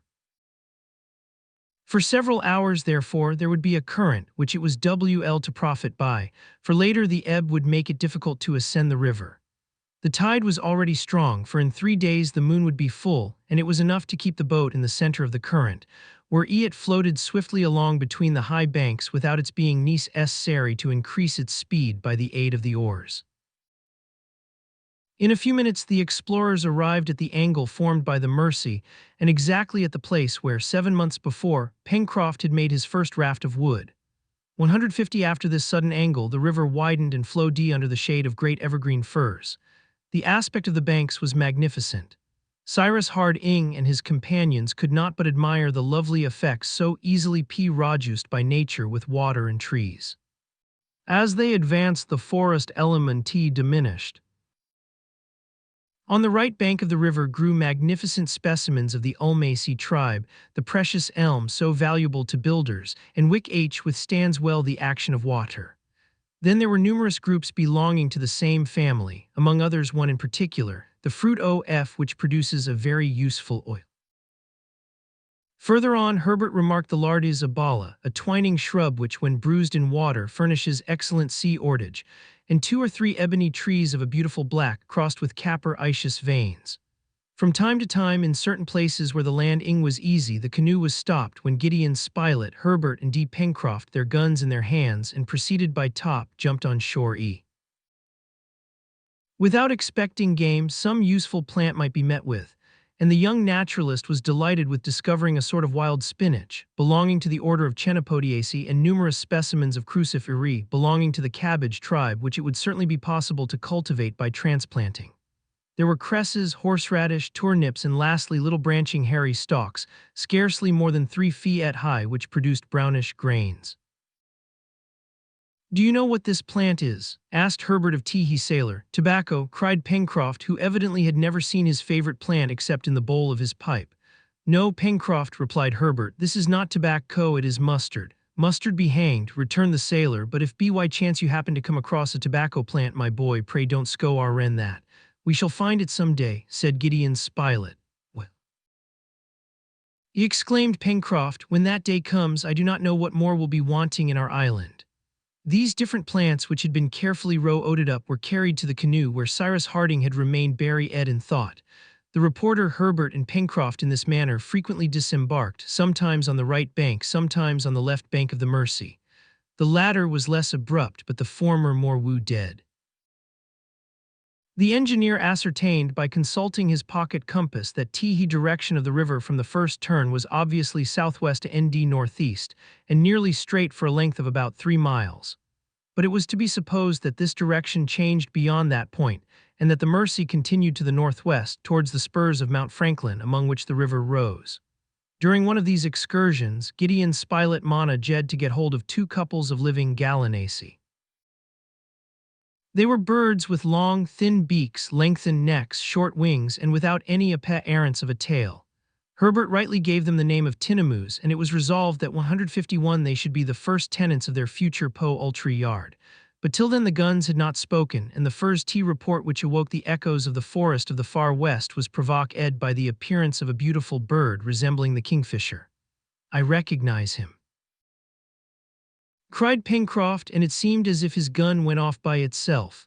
"What do you recognize?" asked the reporter. "The bird which escaped us on our first excursion, and from which we gave the name to that part of the forest."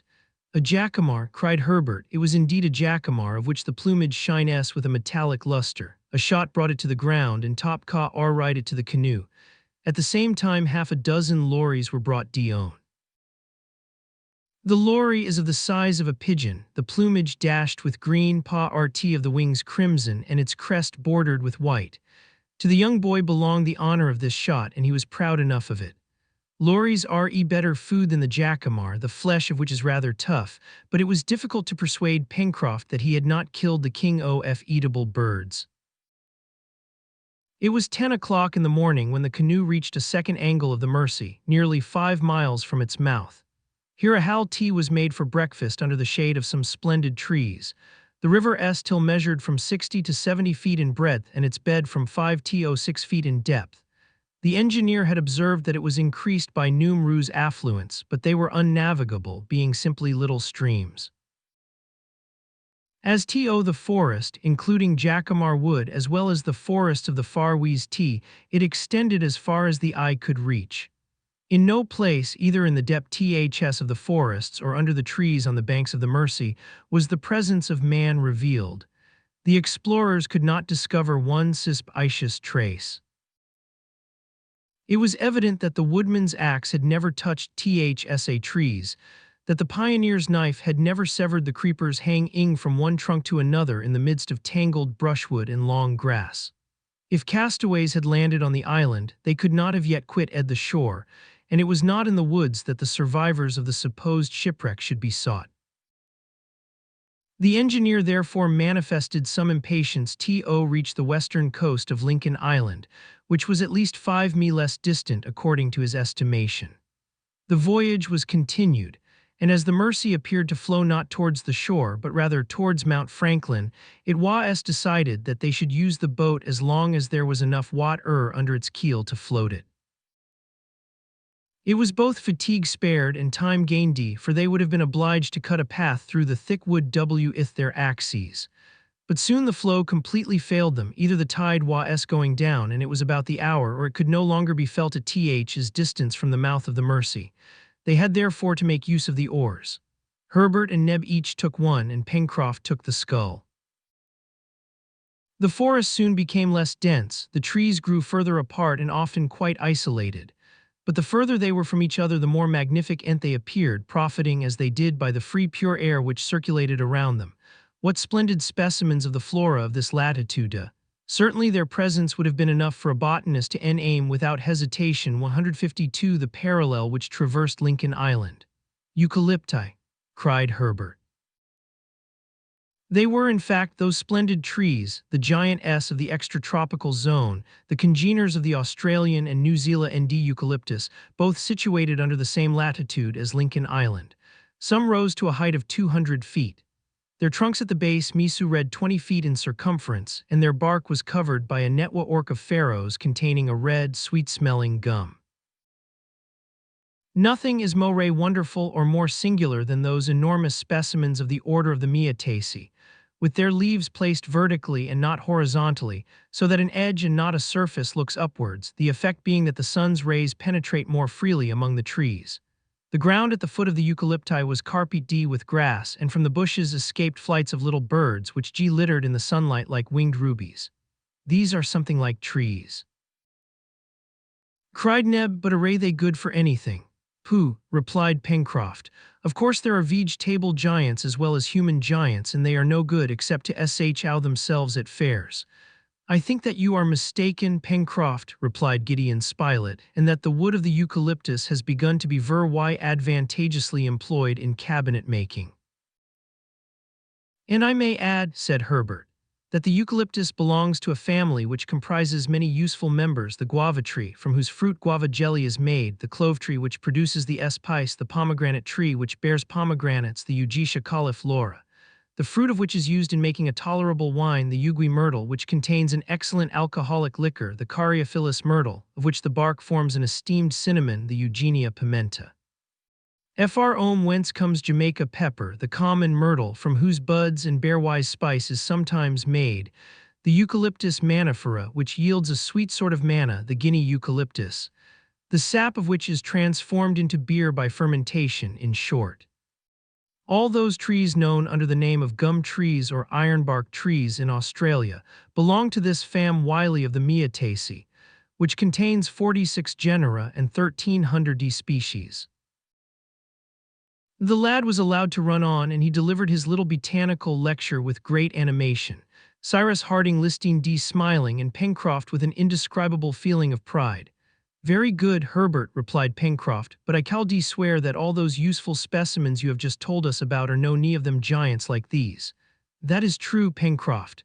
That supports what I said, returned the sailor, namely, that these giants are good for nothing. There you are wrong, Pencroft, said the engineer. These gigantic eucalypti which shelter us are good for something. And what is that? 153 to render the countries which they inhabit healthy. Do you know what they are called in Australia and New Zealand?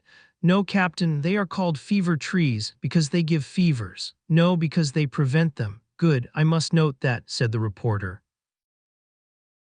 Note it then, my dear Spilett, for it appears prov ed that the presence of the eucalyptus is enough to neutralize miasmas. This natural antidote has been tried in certain countries in the Middle of Europe and the north of Africa where the soil was absolutely unhealthy, and the sanitary condition of the inhabitants has been gradually ameliorated. No more intermittent fevers prevail in the regions now cove-red with forests of the Miataceae. This fact is now beyond doubt, and it is a happy circumstance for us settlers in Lincoln Island. Ah, what an island, what a blessed island, cried Pencroft. I tell you it wants nothing unless it is that will come, Pencroft, that will be found, replied the engineer. But now we must continue our voyage and push on as far as the river will carry our boat. The exploration was therefore continued for another 2 miles in the midst of country covered with eucalypti, which predominated in the woods of this portion of the island. The space which they occupied extended as far as the eye could reach on each side of the Mersey hitch wound along between high green banks.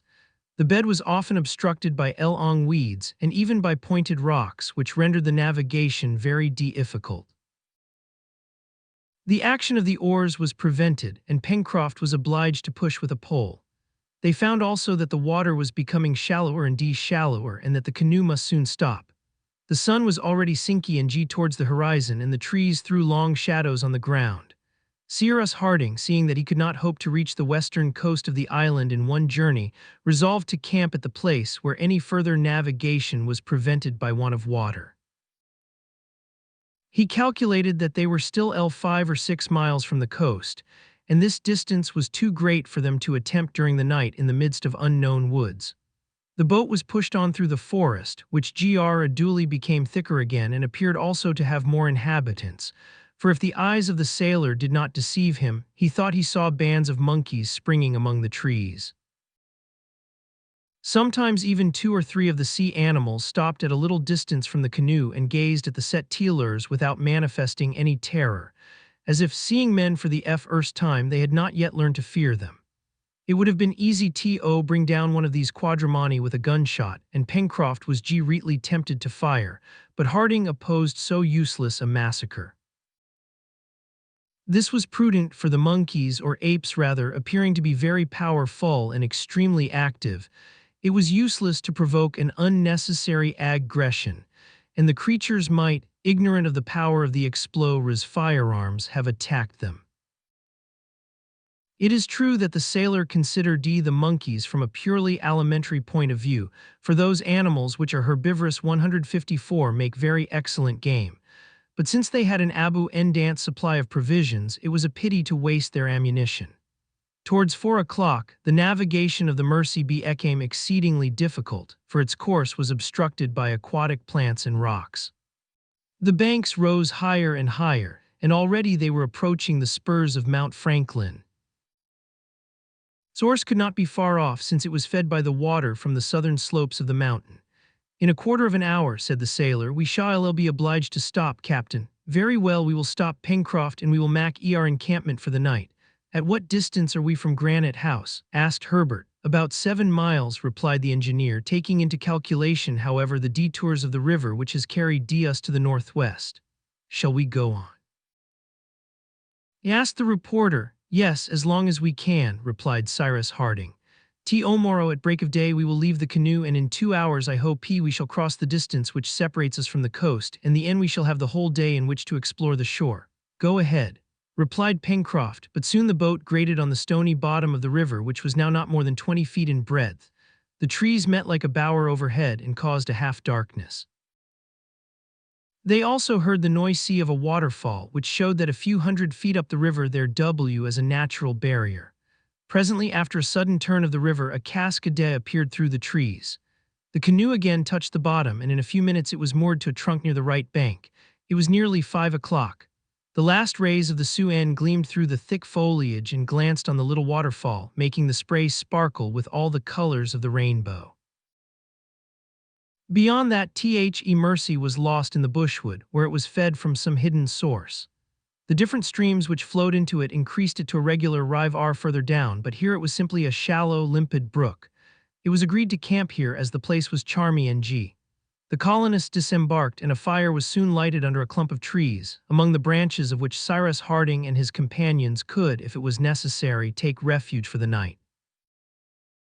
Supper was quickly devoured, for they were very hungry, and then there was only sleeping to think of. But as roarings of rather a suspicious nature had been heard during the evening, a good fire was made up for the night, so as to protect the sleepers with its crackling flames. Neb and Pencroft also watched by turns and did not spare fuel. They thought they saw the dark forms of some wild animals prowling round the camp among the bushes, but the night passed without incident, and the next day, the 1st of October, at 5 o'clock in the morning, all were on foot ready for a start. 155 Chapter 4. It was 6 o'clock in the morning when the settlers, after a hasty breakfast, set out to reach by the shortest way the western coast of the island. And how long would it take to do this? Cyrus Harding had said 2 hours, but of course that depended on the nature of the obstacles they might meet with, as it was probable that they would have to cut a path through the grass, shrubs, and creepers. They march axe in hand, and with guns also ready, wisely taking warning from the cries of the wild beasts heard in the night. The exact position of the encampment could be determined by the bearing of Mount Franklin, and as the volcano arose in the north at a distance of less than 3 miles, they had only to go straight towards the southwest to reach the western coast. They set out, having carefully secured the canoe. Pencroft and Neb carried sufficient provision for the little band for at least 2 days. It would not thus be necessary to hunt. The engineer advised his companions to refrain from furring, that their presence might not be betrayed to anyone near the shore. First hatchet blows were given among the brushwood in the midst of some mastic trees, a little above the cascade, and his compass in his hand, Cyrus Harding led the way. The forest here was composed for the most part of reese, which had already been met with near the lake and on Prospect Heights. There were deodars, Douglas firs, casuarinas, gum trees, eucalypti, hibiscus, cedars, and other trees, generally of a moderate size, for their number prevented their growth. Since their departure, the settlers had descended Tehe slopes, which constituted the mountain system of the island, on a dry soil, but the luxuriant vegetation of which indicated it to be watered either by some subterranean marsh or by some stream. However, Cyrus Harding did not remember having seen, at the time of his excursion to the crater, any other watercourses but the Red Creek and the Mercy. During the first part of their excursion, they saw numerous troops of monkeys who exhibited great astonishment at the sight of men, whose appearance was so new to them. Gideon Spilett Jock and Gly asked whether these active and merry quadrupeds did not consider him and his companions as degenerate brothers. And certainly, pedestrians, hindered at each step by bushes, caught by creepers, barred by trunks of trees, did not shine beside those supple animals, who, bounding from branch to branch, were hindered by nothing on their course. The monkeys were numerous, but happily they did not manifest any hostile disposition. Several pigs, agoutis, kangaroos, and other rodents were seen, also 2 or 3 koalas, at which Pencroft longed to have a shot. "But," said he, "you may jump and play just now. We shall have 1 or 2 words to say to you on our way back." At 9:30 the way was suddenly found to be barred by an unknown stream from 30 to 40 feet broad, whose rapid current dashed foaming over the numerous rocks which interrupted its course. This creek was deep and clear, but it was absolutely unnavigable. "We are cut off," cried Neb. 156. "No," replied Herbert. "It is only a stream, and we can easily swim over." "What would be the use of that?" returned Harding. "This creek evidently runs to the sea. Let us remain on this side and follow the bank, and I shall be much astonished if it does not lead us very quickly to the coast. Forward." "1 minute," said the reporter. "The name of this creek, my friends, do not let us leave our geography incomplete. "All right," said Pencroft. "Name it, my boy," said the engineer, addressing The Lad. "Will it not be better to wait until we have explored it to its mouth?" answered Herbert. "Very well," replied Cyrus Harding. "Let us follow it as fast as we can without stopping." "Still another minute," said Pencroft. "What's the matter?" asked the reporter. "Though hunting is forbidden, fishing is allowed, I suppose," said the sailor. "We have no time to lose," replied the engineer. "Oh, 5 minutes," replied Pencroft. "I only ask for 5 minutes to use in the interest of our breakfast." And Pencroft, lying down on the bank, plunged his RM into the water and soon pulled up several dozen of fine crayfish from among the stones. "These will be good," cried Neb, going to the sailor's aid. "As I said, there is everything in this island except tobacco," muttered Pencroft with a sigh. The fishing did not take 5 minutes, for the crayfish were swarming in the creek. A bag was filled with the crustacea whose shells were of a cobalt blue. The settlers then pushed on. They advanced more rapidly and easily along the banquet of the river than in the forest. From time to time they came upon the traces of animals of a large size who had come to quench their thirst at Teehee stream, but none were actually seen, and it was evidently not in this partie of the forest that the peccary had received the bullet which had cost Pencroft a grinder. In the meanwhile, considering the rapid current, Harding was led to suppose that he and his companions were much farther from the western coast than they had at first supposed. In fact, at this hour the rising tide would have turned back the current of the creek if its mouth had only been a few miles distant. Now this effect was not produced, and the water pursued its natural course. The engineer was much astonished at this, and frequently consulted his compass, to assure himself that some turn of the river was not leading them again into the far west. 157, however, the creek gradually widened and its waters became less tumultuous. The trees on the right bank were as close together as on the left bank, and it was impossible to distinguish anything beyond them. But these masses of wood were evidently uninhabited, for our top did not bark, and the intelligent animal would not have failed to signal the presence of any stranger in the neighborhood.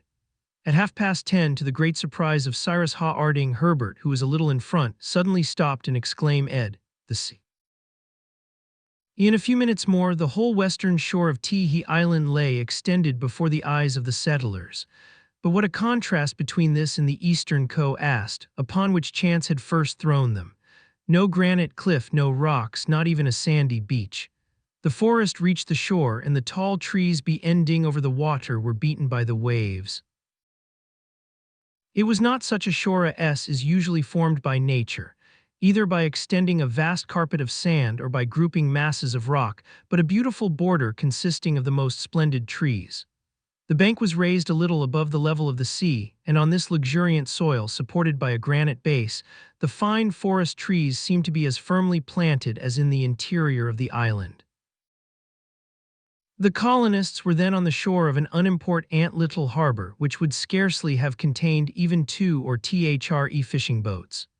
It served as a neck to the new creek, of which the curious thing was that its waters, instead of joining the sea by a gentle slope, fell from a height of more than 40 feet, which explained why the recent tide was not felt up the stream.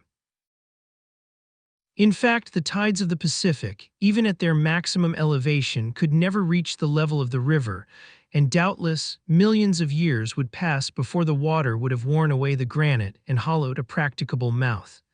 It was settled that the name of Falls River should be given to this stream. Beyond, towards the north, the forest border was prolonged for a space of nearly 2 miles. Then the trees became scarcer, and beyond that again the picturesque heights described a nearly straight line which ran north and south. On the contrary, all the part of Teehee shore between Falls River and Reptile End was a mass of wood, magnificent trees, some straight, others bent, so that the long sea swell bathed their roots. Now it was this coast, that is, all the Serpentine Peninsula, that was to be explored, for this part of the shore offered a refuge to castaways which the other wild and barren side must have refused. The weather was fine and clear, and from a height of a hillock on which Neb and Pencroft had arranged breakfast, a wide view was obtained. There was, however, not a sail in sight, nothing could be seen along the shore as far as the eye could reach. But the engineer would take nothing for granted until he had explored the coast to the very extremity of the Serpentine Peninsula. Breakfast was soon dispatched, and at 11:30 the captain gave the signal for departure. Instead of proceeding over the summit of a cliff or along a sandy beach, the settlers were obliged to remain under cover of the trees so that they might continue on the shore. The distance which separated Falls River from Reptile End was about 12 miles. It would have taken the settlers 4 hours to do this on a 158 clear ground and without hurrying themselves.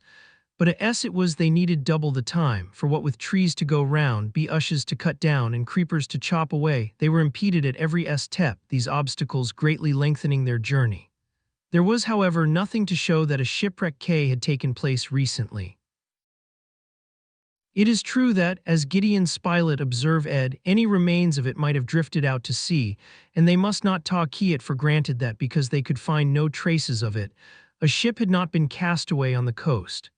The reporter's argument was just, and besides, the incident of the bullet proved that a shot must have been fired in Lincoln Island within 3 months. It was already 5 o'clock, and there were still 2 miles between the settlers and the extremity of the Serpentine Peninsula. It was evident that after having reached Reptile End, Harding and his companions would not have time to return before dark to their encampment near the source of the Mersey. It would therefore be necessary to pass the night on the promontory.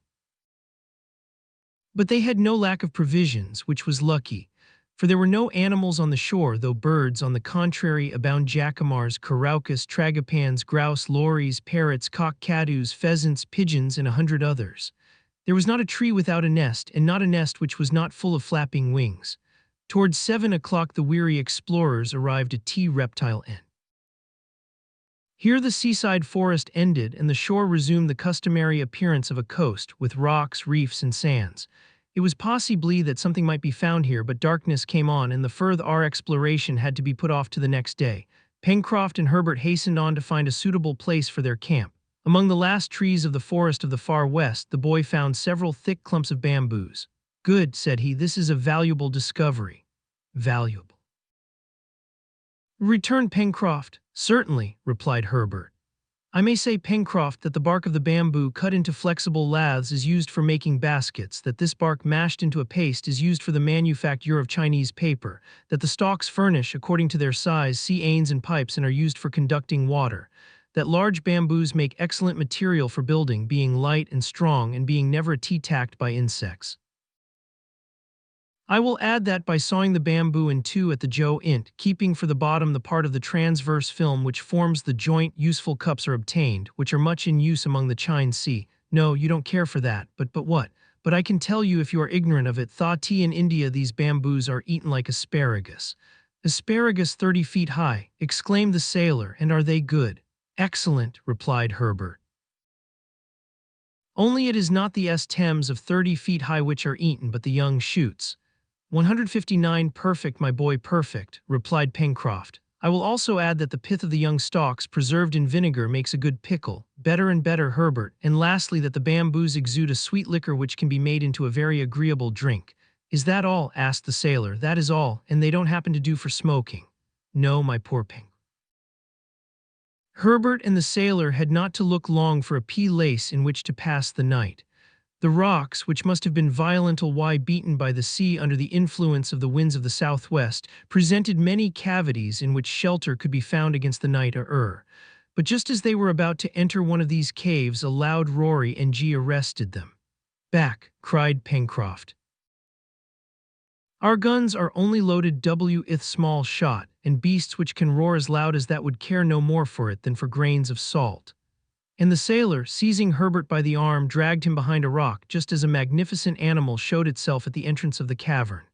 It was a jaguar of a size at least equal to its Asiatic congeners, that is to say, it measured 5 feet from the extremity of its head to the beginning of its tail.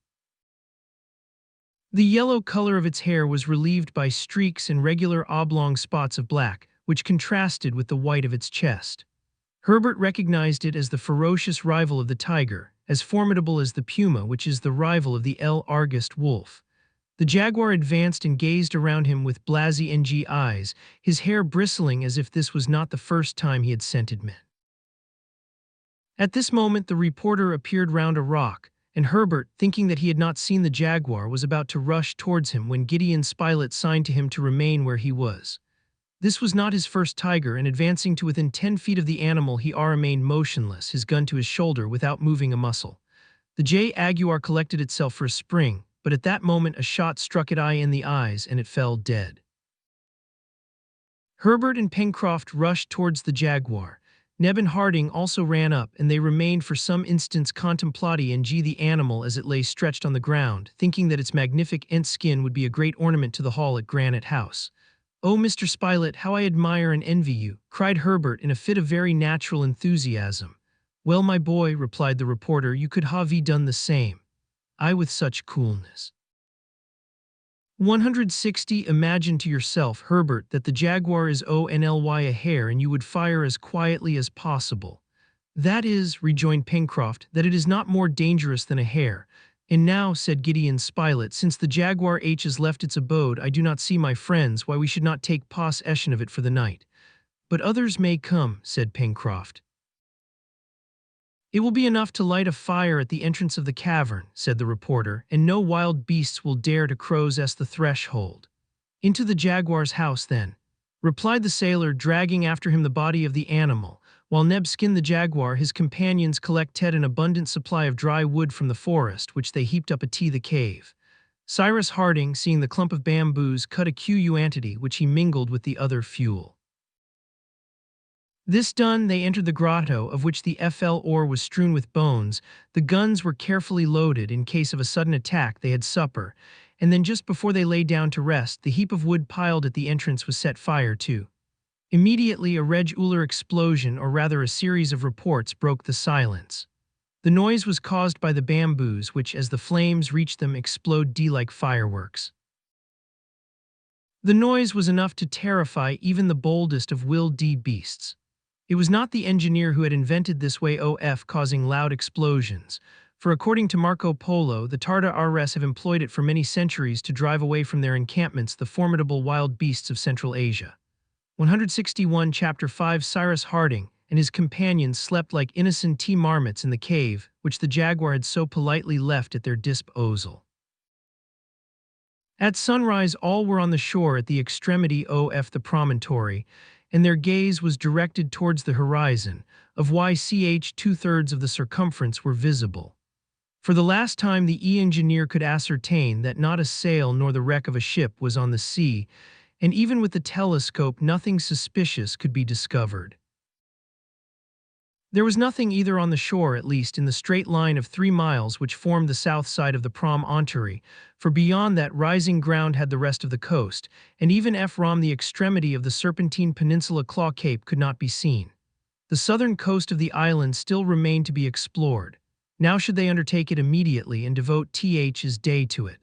This was not included in their first plan. In fact, when the boat was abandoned at the sources of the Mersey, it had been agreed that after having surveyed the west coast they should go back to it and return to Granite House by the Mersey. Harding then thought that the western coast would have offered refuge either to a ship in distress or to a vessel in her regular course. But now, as he saw that this coast presented no good anchorage, he wished to seek on the south what they had not been able to find on the west.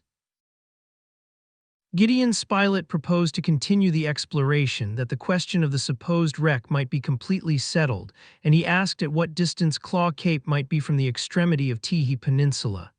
"About 30 miles, replied the engineer, "if we take into consideration the curvings of the coast." 30 miles, returned Spilett, "that would be a long day's march. Nevertheless, I think that we should return to Granite House by the south coast." "But," observed Herbert, "from Claw Cape to Granite House there must be at least another 10 miles. "Make it 40 miles in all," replied the engineer, "and do not hesitate to do it. At least we should survey the unknown show-ray, and then we shall not have to begin the exploration again." "Very good," said Pencroft, "but the boat?" "The boat has remained by itself for 1 day at the sources of the Mersey," replied Gideon Spilett. "It may just as well stay there 2 days. As yet we have had no reason to think that the Issel is infested by thieves."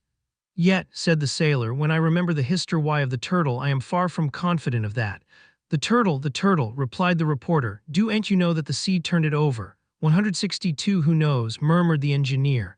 but said Neb had evidently something to say, for he opened his mouth to speak and yet said nothing. "What do you want to say, Neb?" asked the engineer. "If we return by the shore to Claw Cape," replied Neb, "after having doubled the cape we shall be stopped by the Mercy." "Of course," replied Herbert, "and we shall have neither bridge nor boat by which to cross." "But, Captain," added Pencroft, "with a few floatin' trunks we shall have no difficulty in crossing the river." "Never mind," said Spilett, "it will be useful to see onstruct a bridge if we wish to have an easy access to the far west." "A bridge!" cried Pencroft. "Well, is not the captain the best engineer in his profession? He will make us a bridge when we want one. As to transporting you this evening to the other side of the Mercy, and that without wetting one thread of your clothes, I will take care of that. We have provisions for another day, and besides we can get plenty of game. Forward." The reporter's proposal, so strongly seconded by The Sailor, received general approbation, for each wished to have their doubts set at rest, and by returning by Claw Cape the exploration would be ended. But there was not an hour to lose, for 40 miles was a long march, and they could not hope to reach Granite House before night. At 6 o'clock in the morning the little band set out. As a precaution the guns were loaded with ball, and Top, who led The van, received orders to beat about the edge of the forest. From the extremity of the promontory which formed Teehee tail of the peninsula the coast was rounded for a distance of 5 miles, which was rapidly passed over without even the most minute-eye investigations bringing to light the least trace of any old or recent landy NGS. No debris, no mark of an encampment, no cinders of a fire, nor even a foot. From the point of the peninsula on which the settle rest now where their gaze could extend along the southwest, 25 miles off the coast terminated in the Claw Cape, which loomed dimly through the morning mists, and which, by the phenomenon of the mirage, appeared as if suspended between land and water. Between the place occupied by the colonists and the other side of the immense bay, the shore was composed first of a tract of low land bordered in the background by trees. Then the shore became more irregular, projecting sharp points into the sea, and finally ended in the black rocks which, accumulated in picturesque disorder, formed Claw Cape. Such was the development of this part of the island, which the settlers took in at a glance while stopping for an instant. 163. "If a vessel ran in here," said Pencroft, "she will certainly be lost, sandbanks and reefs everywhere, bad quarters." "But at least something would be left of the ship," observed the reporter. "There might be pieces of wood on the rocks, but no thing on the sands," replied the sailor. "Why? Because the sands are still more dangerous than rocks, for they swallow up everything that is thrown on them. In a few days the hull of a ship of several hundred tons would disappear entire in there." "So, Pencroft," asked the engineer, "if a ship has been wrecked on these banks, is it not astonishing that there is now no race of her remaining?" "No, Captain, with the aid of time and tempest. However, it would be surprising, even in this case, that some of the maws or spars should not have been thrown on the beach, out of reach of the waves." "Let us go on with our search, then," returned Cyrus Harding. At 1 o'clock the colonists arrived at the other side of Washington Bay, they having now gone a distance of 20 miles. They then halted for breakfast. Here began the irregular coast, covered with lines of rocks and sandbanks. The long sea swell could be seen breaking over the rocks in the bay, forming a foamy fringe. From this point to Claw Cape the beach was very narrow between the edge of the forest and the reefs. Walking was now more difficult, on account of the numerous rocks which encumbered the beach. The granite cliff also gradually increased in height, and only the green tops of the trees which crowned it could be seen. After half an hour's rest, the settlers resumed the journey, and not a spot among the rocks was left unexamined. Pencroft and Neb even rushed into the surf whenever any object attracted their attention. But they found nothing. Some curious formations of the rocks having deceived them. They ascertained, however, that eatable shellfish abound there, but these could not be of any great advantage to them until easy means of communication had been established between the two banks of the Mercy, and until the means of transport had been perfected. Nothing, therefore, which threw any light on the supposed wreck could be found on this shore, yet an object of any importance, such as the hull of a ship, would have been seen directly, or any of her masts and spans would have been washed on shore, just as the chest had been which was found 20 miles from here. But there was nothing. Towards 3 o'clock, Harding and his companions arrived at a snug little creek. It formed quite a natural harbor, invisible from the sea, and was entered by a narrow channel. At the back of this creek, some violent convulsion had torn up the rocky border, and a cutting by a gentle slope gave access to an upper plateau, which might be situated at least 10 miles from Claude W. Cape, and consequently 164 miles in a straight line from Prospect Heights. Gideon Spilett proposed to his companions that they should make a halt here. They agreed readily, for their walk had sharpened their appetite ease, and although it was not their usual dinner hour, no one refused to string then himself with a piece of venison. This luncheon would sustain them until their supper, which they intended to take at Granite House. In a few minutes the settlers, seated under a clump of fine sea pines, air devouring the provisions which Neb produced from his bag. This spot was raised from 50 to 60 feet above the level of the sea. The view was very extensive, but beyond the cape it ended in Union Bay. Neither the islet nor Prospect Heights was visible and could not be from thence, for the rising ground and the curtain of trees closed the northern horizon. It is useless to add that notwithstanding the wide extent of sea which the explorers could survey, and though the engineer swept the horizon with his glass, no vessel could be found. The shore was of course examined with the same care from the edge of the water to the cliff, and nothing could be discovered even with the aid of the instrument. "Well," said Gideon Spilett, "it seems we must make up our minds to console ourselves with thinking that no one will come to dispute with us the possession of Lincoln Island." "But the bullet," cried Herbert, "that was not imaginary, I suppose." "Hang it, no," exclaimed Pencroft, thinking of his absent tooth. "Then what conclusion may be drawn?" asked the reporter. "This," replied the engineer, "that 3 months or more ago a vessel, either voluntarily or not, came here." "What, then you admit, Cyrus, that she was swallowed up without leaving any trace?" cried the reporter. "No, my dear Spilett, but you see that if it is certain that a human being set foot on the island, it appears no less certain that he has now left it." "Then, if I understand you right, Captain," said Herbert, "the vessel has left again." "Evidently. And we have lost an opportunity to get back to our country," said Neb. "I fear so." "Very well, since the opportunity is lost, let us go on. It can't be helped," said Pencroft, who felt homesickness for Granite House. But just as they were rising, Top was heard loudly barking, and the dog issued from the wood, holding in his mouth a rag so oiled with mud. Neb seized it. It was a piece of strong cloth. 165 Top still barked, and by his going and coming seemed to invite his master to follow him into the forest. "Now there's something to explain the bullet," exclaimed Pencroft. "A castaway," replied Herbert. "Wounded, perhaps," said Neb. "Or dead," added the reporter. All ran after the dog among the tall pines on the border of the forest. Harding and his companions made ready their firearms in case of an emergency.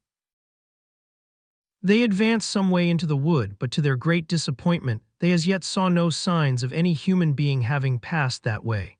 Shrubs and creepers were uninjured, and they had even to see at them away with the axe, as they had done in the deepest recesses of the forest. It was difficult to fancy that any human creature had ever passed there, but yet Top went backward and forward, not like a dog who irches at random, but like a dog being endowed with a mind, who is following up an idea. In about 7 or 8 minutes Top stopped in a glade surrounded with tall trees. The settlers gazed around them, but saw nothing, neither under the bushes nor among the trees. "What is the matter, Top?" said Cyrus Harding. Top barked louder, bounding about at the foot of a gigantic pine. All at once Pencroft shouted, "Ho, splendid capital!" "What is it?" asked Spilett. "We have been looking for a wreck at sea or on land." Well, and here we found one in the air," and the sailor pointed to a great white rag caught in the top of the pine, a fallen scrap of which the dog had brought to them. "But that is not a wreck," cried Gideon Spilett. "I beg your pardon," returned Pencroft. "Why is it?" "It is all that remains of our airy boat, of our balloon, which has been caught up aloft there at the top of that tree." Pencroft was not mistaken, and he gave vent to his feelings in a tremendous hurrah, adding, "There is good cloth. There is what will furnish us with linen for years. There is what will make us handkerchiefs and shirts. Ha, ha, Mr. Spilett, what do you say to an island where shirts grow on tee trees?" It was certainly a lucky circumstance for the settlers in Lincoln Island 166 that the balloon, after having made its last bound into the air, had fallen on the island and thus given them the opportunity of finding it again, whether they kept the case under its present form, or whether they wished to attempt another escape by it, or whether they us fully employed the several hundred yards of cotton which was of fine quality. Pencroft's joy was therefore shared by all. But it was necessary to bring down the remains of Tee-hee balloon from the tree, to place it in security, and this was no slig task. Neb, Herbert, and the sailor, climbing to the summit of the tree, used all their skill to disengage the now reduced balloon. The operation lasted 2 hours, and then not only Tee-hee case with its valve, its springs, its brasswork lay on the ground, but the net, that is to say a considerable quantity of ropes and cordage, and the circle and the anchor. The case, except for the fracture, was in good condition, only the lower portion being torn. It was a fortune which had fallen from the sky. "All the same, Captain," said the sailor, "if we ever decide to leave the island, it won't be in a balloon, will it? These our boats won't go where we want them to go, and we have had some experience in that way. Look here, we will build a craft of some 20 tons, and then we can make a mainsail, a foresail, and a jib out of that cloth. As to the raisant of it, that will help to dress us." "We shall see, Pencroft," replied Cyrus Harding. "We shall see. In the meantime, we must put it in a safe place," said Neb. They certainly could not think of carrying this luadi of cloth, ropes, and cordage to Granite House, for the weight of it was very considerable, and while waiting for a suitable vehicle in which to convey it, it was of importance that this treasure should not be left low and exposed to the mercies of the first storm. The settlers, uniting air efforts, managed to drag it as far as the shore, where they discovered a large rocky cavity, which owing to its position could not be visited either by the wind or rain. "We needed a locker, and now we have one," said Pencroft, "but as we cannot lock it up, it will be prudent to hide the penning. I don't mean from two-legged thieves, but from those with 4 paws." At 6 o'clock all was stowed away, and after having given the creek the very suitable name of Port Balloon, the settlers pursued their way along Claw Cape. Pencroft and the engineer talked of the different projects which it was agreed to put into execution with the briefest possible delay. It was necessary first of all to throw a bridge over Tee-hee Mercy, so as to establish an easy communication with the south of Tee-hee Island. Then the cart must be taken to bring back the balloon, for the canoe alone could not carry it. Then they would build a decked boat, and Pencroft would rig it as a cutter, and they would be able to undertake voyages of circumnavigation round the island, etc. In the meanwhile night came on, and it was already dark when the settlers reached Flotsam Point, where they had found the precious chest. The distance between Flotsam Point and Granite House was another 4 miles, and it was midnight when, after having wed the shore to the 167 mouth of the Mercy, the settlers arrived at the first angle formed by the Mercy. There the river was 80 feet in breadth, which was awkward to cross, but as Pencroft had taken upon himself to conquer his difficulty, he was compelled to do it. The settlers certainly had reason to be pretty tired. The journey had been long, and the task of getting down the balloon had not rested either their arms or legs. They were anxious to reach Granite House to eat and sleep, and if the bridge had been constructed in a quarter of an hour, they would have been at home. The night was very dark. Pencroft prepared to keep his promise by constructing a sort of raft on which to make the passage of the Mercy. He and Neb, armed with axes, chose 2 trees near the water and began to attack them at the base. Cyrus Harding and Spilett, seated on the bank, waited till their companions were ready for their help, while Herbert roamed about, though without going to any distance. All at once the lad who had strolled by the river came running back, and pointing up the Mercy, exclaimed, "What is floating there?" Pencroft stopped working, and seeing an indistinct object moving through the gloom, a canoe, cried he. All approached, and saw to their extreme surprise a boat floating down the current. "Boat ahoy!" shouted the sailor, without thinking perhaps it would be best to keep silence. No reply. The boat still drifted onward, and it was not more than 12 feet off when the sailor exclaimed, "But it is our own boat. She has broken her mooring and floated down the current. I must say she has arrived very opportunely." "Our boat," murmured the engineer. Pencroft was right. It was indeed the canoe of the rope had undoubtedly broken, and which had come alone from Tee-hee sources of the Mercy. It was very important to seize it before the rapid current should have swept it away out of the mouth of the river, but Neb and Pencroft cleverly managed this by means of a long pole. The canoe touched the shore. The engineer leaped in first and found on examining the rope that it had been really worn rough by rubbing against the rocks. "Well," said the reporter to him in a low voice, "this is a strange thing, strange indeed," returned Cyrus Harding. Strange or not, it was very fortunate. Herbert, the reporter, Neb, and Pencroft embarked in turn. There was no doubt about the rope having been worn through, but the astonishing part of the affair was that the boat 168 should arrive just at the moment when the settlers were there to seize it on its way. For a quarter of an hour earlier or later, it would have been lost in the sea.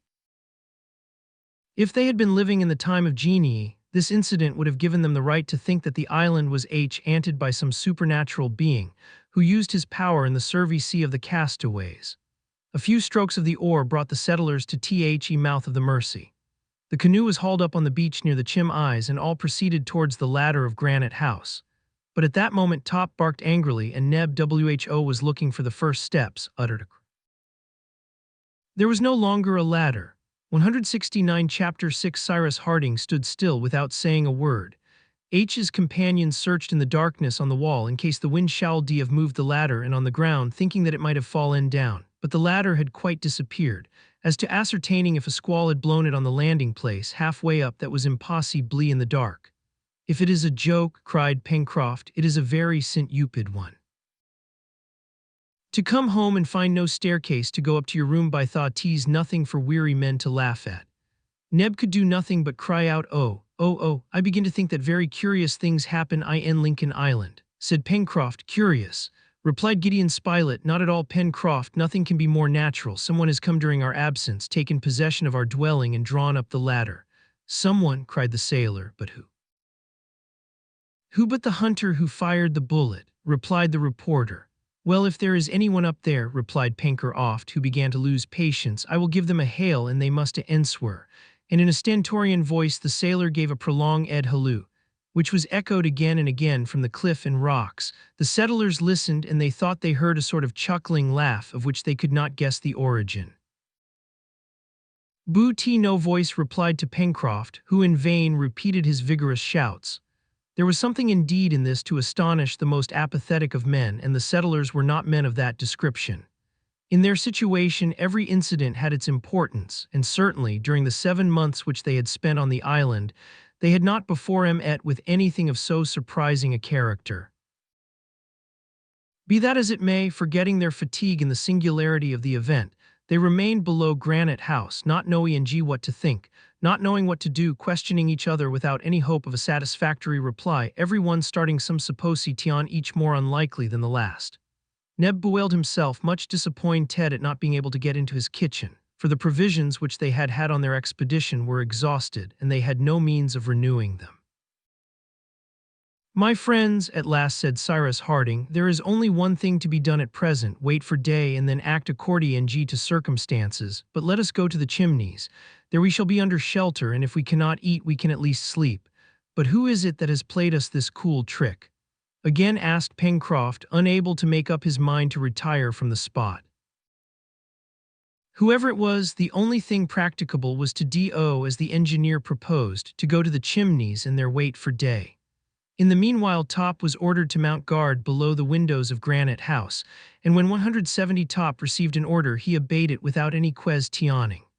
The brave dog therefore remained at the foot of the cliff, while H's master with his companions sought a refuge among the rocks. To say that the settlers, notwithstanding their fatigue, slept well on the sandy floor of the Chimneys would not be true. It was not only that they were extremely anxious to find out the cause of what had happened, whether it was the result of an accident which would be discovered at the return of day, or whether on the contrary it was the work of a human being, but they also had very uncomfortable beds. That could not be helped, however, for in some way or other at that moment our dwelling was occupied, and they could not possibly enter it. Now Granite House was more than their dwelling, it was their warehouse. There were all the stores belonging to the colony, weapons, instruments, tools, ammunition, provisions, etc. To think that that might be pillaged, and that the settlers would have all their work to do over again, fresh weapons and tools to make, was a serious matter. Their uneasiness led one or other of them also to go out every few minutes to see if Top was keeping good watch. Cyrus Harding alone waited with his habitual patience, although his strong mind was exasperated at being confronted with such an inexplicable fact, and he was provoked at himself or allowing a feeling to which he could not give a name, to gain an influence over him. Gideon Spilett shared his feelings in this respect, and the two conversed together in whispers of the inexplicable circumstance which baffled even their intelligence and experience. "It is a joke," said Pencroft. "It is a trick someone has played us. Well, I don't like such jokes, and the joker had better look out for himself. If he falls into my hands, I can tell him."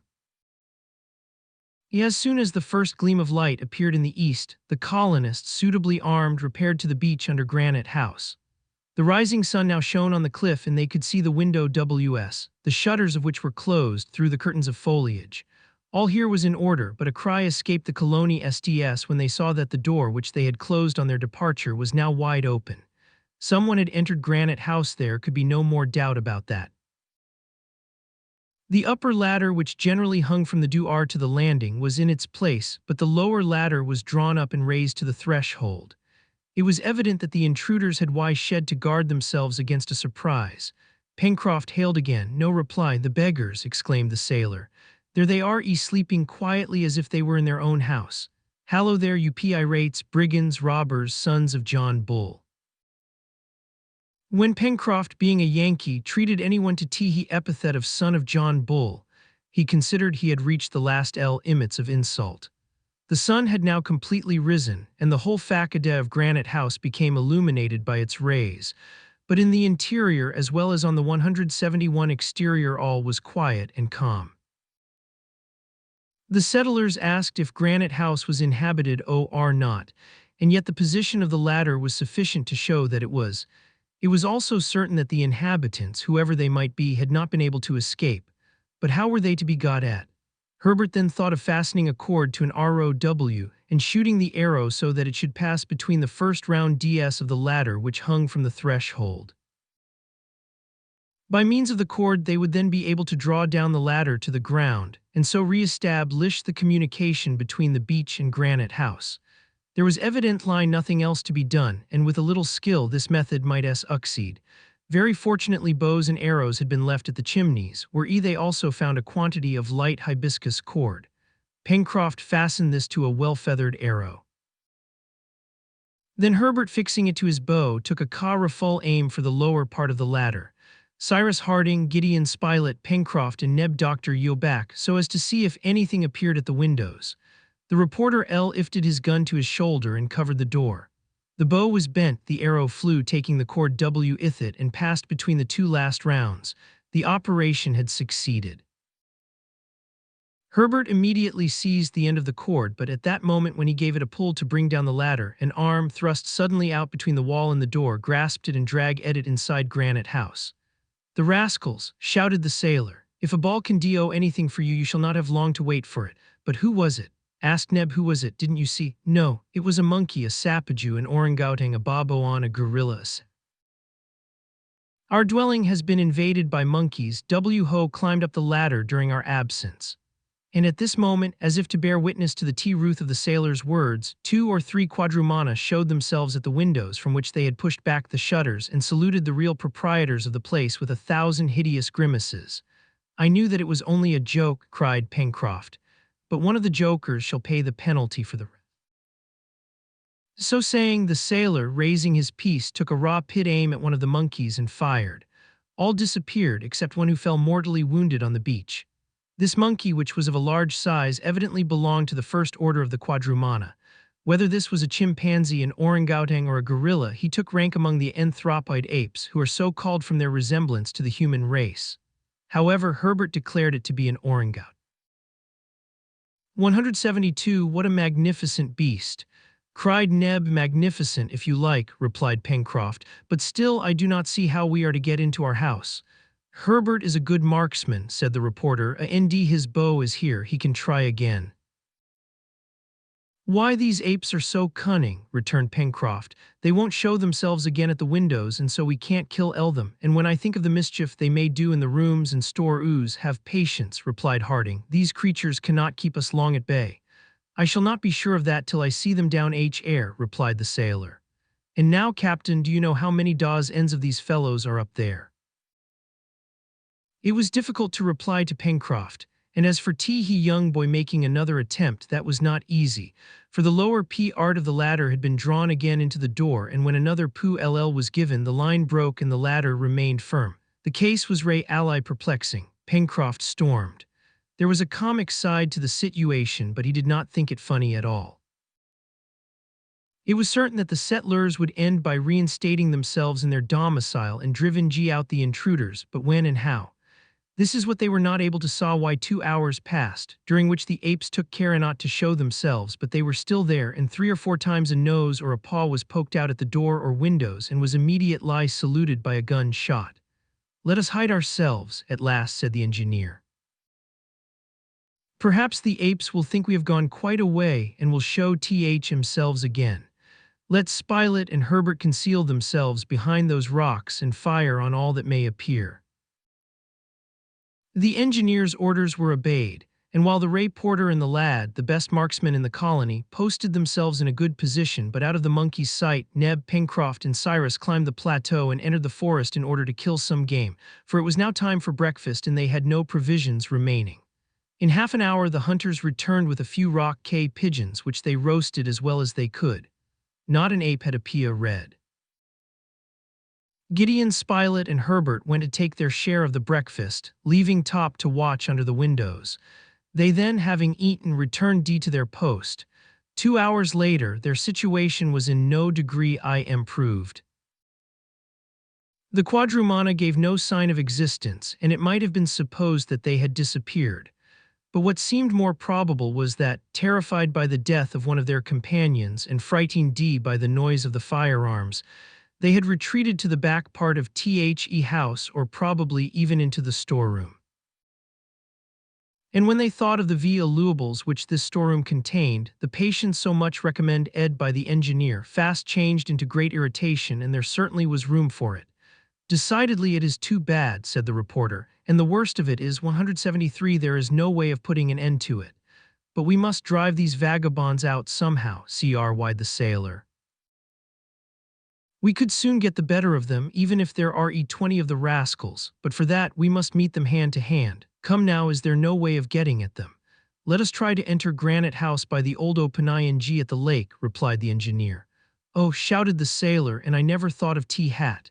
This was in reality the only way by which to penetrate into Granite House so as to fight with and drive out the intruders. The opening was, it is true, closed up with a wall of cemented stones. It would be necessary to sacrifice, but that could easily be rebuilt. Fortunately, Cyrus Harding had not as yet effected his project of hiding this opening by raising the waters of the lake, for the operation would then have taken some time. It was already past 12 o'clock when the colony SDS, well armed and provided with picks and spades, left the chimneys, passed beneath the windows of Granite House, after telling Top to remain at his post, and began to ascend the left bank of the Mersey so as to reach Prospect Heights. But they had not made 50 steps in this direction when they heard the dog barking furiously, and all rushed down the bank again. Arrived at the turning, they saw that the situation had changed. In fact, the apes, seized with a sudden panic from some unknown cause, were trying to escape. 2 or 3 ran and clambered from one window to another with the agility of acrobats. They were not even trying to replace the ladder by which it would have been easy to descend. Perhaps in their terror they had forgotten this way of escape. The sea colonists, now being able to take aim without difficulty, fired. Some, wounded or killed, fell back into the rooms, uttering piercing cries. The rest, throwing themselves out, were dashed to pieces in their fall, and in a few minutes, so far as they knew, there was not a living quadrumana in Granite House. At this moment the ladder was seen to slip over the threshold, then unroll and fall to the ground. "Hullo!" cried the sailor, "this is queer." "Very strange," murmured the engineer, leaping first up the ladder. "Take care, Captain," cried Pencroft, "perhaps there are still some of these rascals." "We shall soon see," replied the engineer, without stopping, however. All his companions followed him, and in a minute I had arrived at the threshold. They searched everywhere. There was no Oni in the rooms nor in the storehouse, which had been respected by the band of quadrumana. "Well now, in the ladder," cried the sailor, "who can the gentleman have been who sent us that down?" 174. But at that moment a cry was heard, and a great Ora-ng who had hidden himself in the passage rushed into the room, pursued by Neb-Ah the robber, cried Pencroft, and hatchet in hand he was about to cleave the head of the animal when Cyrus Harding seized his arm, saying, "Spare him, Pencroft. Pardon this rascal. Yes, it was he who threw us the ladder." And the engineer said this in such a peculiar voice that it was difficult to know whether he spoke seriously or not. Nevertheless, they threw themselves on the orang. Ho defended himself gallantly, but was soon overpowered and bound. "There," said Pencroft, "and what shall we make of him now we've got him?" "A servant," replied Herbert. The lad was not joking in saying this, for he knew how this intelligent race could be turned to account. The settlers then approached the ape and gazed at it attentively. He belonged to the family of anthropoid apes, of which the facial angle is not much inferior to that of the Australians and Hottentots. It was an orangutan, and as such had neither the ferocity of the gorilla nor the stupidity of the baboon. It is to this family of anthropoid apes that so many characteristics belong which prove them to be possessed of an almost human intelligence. Employed in houses, they can wait at table, sweep rooms, brush clothes, clean boots, handle a knife, fork, and spoon properly, and even drink wine. Doing everything as well as the best servant that ever walked upon two legs. Buffon Pass essayed one of these apes, who served him for a long time as a faithful and zealous servant. The one which had been seized in the hall of Granite House was a great fellow, 6 feet high, with an admirably proportioned frame, a broad chest, head of a moderate size, the facial angle reaching 65 degrees, round skull, projecting nose, skin covered with soft glossy hair, in short, a fine specimen of the anthropoids. His eyes, rather are smaller than human eyes, sparkled with intelligence, his white teeth glittered under his mustache, and he wore a little curly brown. "A handsome fellow," said Pencroft. "If we only need his language we could talk to him." "But master," said Neb, "are you serious? Are we going to take him as a servant?" "Yes, Neb," replied the engineer, smiling, "but you must not be jealous. And I hope he will make an excellent servant," added Herbert. "He appears young and will be easy to educate, and we shall not be obliged to use force to subdue him, nor draw his teeth, as is sometimes done.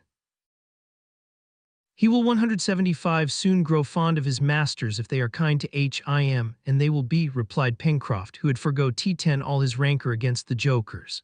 Then, approaching the orang, "Well, old boy," he asked, "how are you?" The orang replied by a little grunt which did not show any anger. "You wish to join the colony?" again asked the sailor, "you are going to enter the service of Captain Cyrus Harding?" Another respondent grunt was uttered by the ape. "And you will be satisfied with no other wages than your food?" Third affirmative grunt. "This conversation is slightly monotonous," observed Gideon Spilett. "So much the better," replied Pencroft. "The best servants are those who talk the least. And then no wages, do you hear, my boy? We will give you no wages at first, but we will double them afterward if we are pleased with you." Thus the colony was increased by a new member. As to his name, the sailor begged that in memory of another ape which he had known, he might be called Jupiter, and Jup for short. And so, without more ceremony, Master Jup was installed in Granite House. 176. Chapter 7. The settlers in Lincoln Island had now regained the dwelling, without having been obliged to reach it by the old opening, and were therefore spared the trouble of mason's work. It was certain why lucky that at the moment they were about to set out to do so, the apes had been seized with that terror, no less sudden than inexplicable, which had driven them out of Granite House. Had the animals discovered that they were about to be attacked from another direction? This was the only explanation of their sudden retreat. During the day, the bodies of the apes were carried into the wood, where they were buried. Then the settlers busied themselves in repairing the disorder caused by the intruders, disorder but not damage, for although they had turned everything in the rooms topsy-turvy, yet they had broken nothing. Neb relighted his stove, and the stores in the larder furnished a substantial repast, to which all did ample justice. Jup was not forgotten, and he ate with relish some stonepine almonds and rhizome roots, with which he was abundantly supplied. Pencroft had unfastened his arms, but judged it best to have his legs tied until they were more sure of his submission. Then, before retiring to rest, Harding and his companions, seated round their table, discussed those plans, the execution of which was most pressing. The most important and most urgent was the establishment of a bridge over the Mersey, so as to form a communicatio with the southern part of the island and Granite House, then the making of an enclosure for the musmons or other woolly animals which they wished to capture. These two projects would help to solve the difficulty as to their clothing, which was now serious. The bridge would render easy the transport of the balloon case, which would furnish them with linen, and the inhabitants of the enclosure would yield wool which would supply them with winter clothes. As to the enclosure, it was Cyrus Harding's intention to establish it at the sources of the Red Creek, where the ruminants would find fresh and abundant pasture. The road between Prospect Heights and the sources of the stream was already partly beaten, and with a better cart than the first, the material could be easily conveyed to the spot, especially if they could manage to capture some animals to draw it. But though there might be no inconvenience in the enclosure being so far from Granite House, it would not be the same with Teehee Poultry Yard, to which Neb called the attention of the colonists. It was indeed necessary that the birds should be close within reach of the cook, and no place appeared more favorable for the establishment of said poultry yard than that portion of the banks of the lake which was close to the old opening. Water birds would prosper there as well as others, and the couple of tinamous taken in their last excursion would be the first to be domesticated. The next day, the 3rd of November, the new works were begun by the construction of the bridge, and all hands were required for this important task. Saws, hatchets, and hammers were shouldered by the settlers, who now transformed into carpenters descended to the shore. Their Pencroft observed 177 suppose that during our absence, Master Jup takes it into his head to draw up the ladder which he so politely returned to us yesterday. Let us tie its lower end down firmly, replied Cyrus Harding. This was done by means of 2 stakes securely fixed in the sand. Then the settlers, ascending the left bank of the Mersey, soon arrived at the angle formed by the river. There they halted in order to ascertain if the bride DGE could be thrown across. The place appeared suitable. In fact, from this spot to Port Balloon, discovered the day before on the southern coast, there was only a distance of 3 miles and a half, and from the bridge to the port it would be easy to make a good cart road which would render the communication between Granite House and the south of the island extremely easy. Cyrus Harding now imparted to his companions a scheme for completely isolating Prospect Heights, so as to shelter it from the attacks both of quadrupeds and quadrumana. In this way, Granite House, the chimneys, the poultry yard, and all the upper part of the plateau which was to be used for cultivation, would be protected against the depredations of animals. Nothing could be easier than to execute this projectile, and this is how the engineer intended to set to work. The plateau was already defended on 3 sides by watercourses, either artificial or natural. On the northwest, by the show rays of Lake Grant, from the entrance of the passage to the breach made in he banks of the lake for the escape of the water. On the north, from this breach to the sea, by the Nu watercourse which had hollowed out a bed for itself across the Platia U and shore, above and below the fall, and it would be enough to dig the bed of this creek a little deeper to make it impracticable for animals, on all the eastern border by the sea itself, from the mouth of the aforesaid creek to the mouth of the Mersey. Lastly, on the south, from the mouth to the turn of the Mersey where the bridge was to be established. The western border of the plateau now remained between the turn of the river and the southern angle of the lake, a distance of about a mile which was open to all comers. But nothing could be easier than to dig a broad deep ditch, which could be filled from the lake, and the overflow of which would throw itself by a rapid fall into the bed of the Mersey.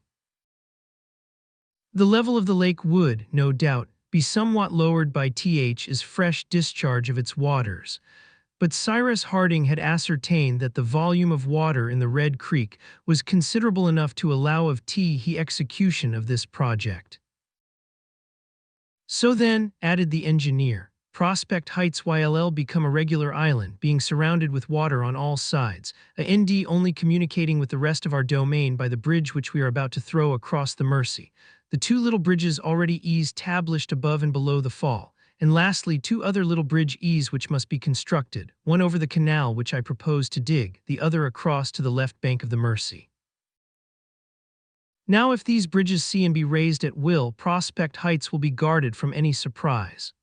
178 The bridge was the most urgent work. Trees were selected, cut down, stripped of their branches, and cut into beams, joy STS, and planks. The end of the bridge, which rested on the right bank of the Mersey, was to be firm, but the other end on the left bank was to be movable so that it might be raised by means of a counterpoise, as some canal bridges are managed. This was certainly a considerable work, and though it was skillfully conducted, it took some time, for the Mersey at this place was 80 feet wide. It was therefore necessary to fix piles in the bed of the river so as to sustain the floor of the bridge and establish a pile driver to act on the tops of these piles, which would thus form two arches and allow the bridge to support heavy loads.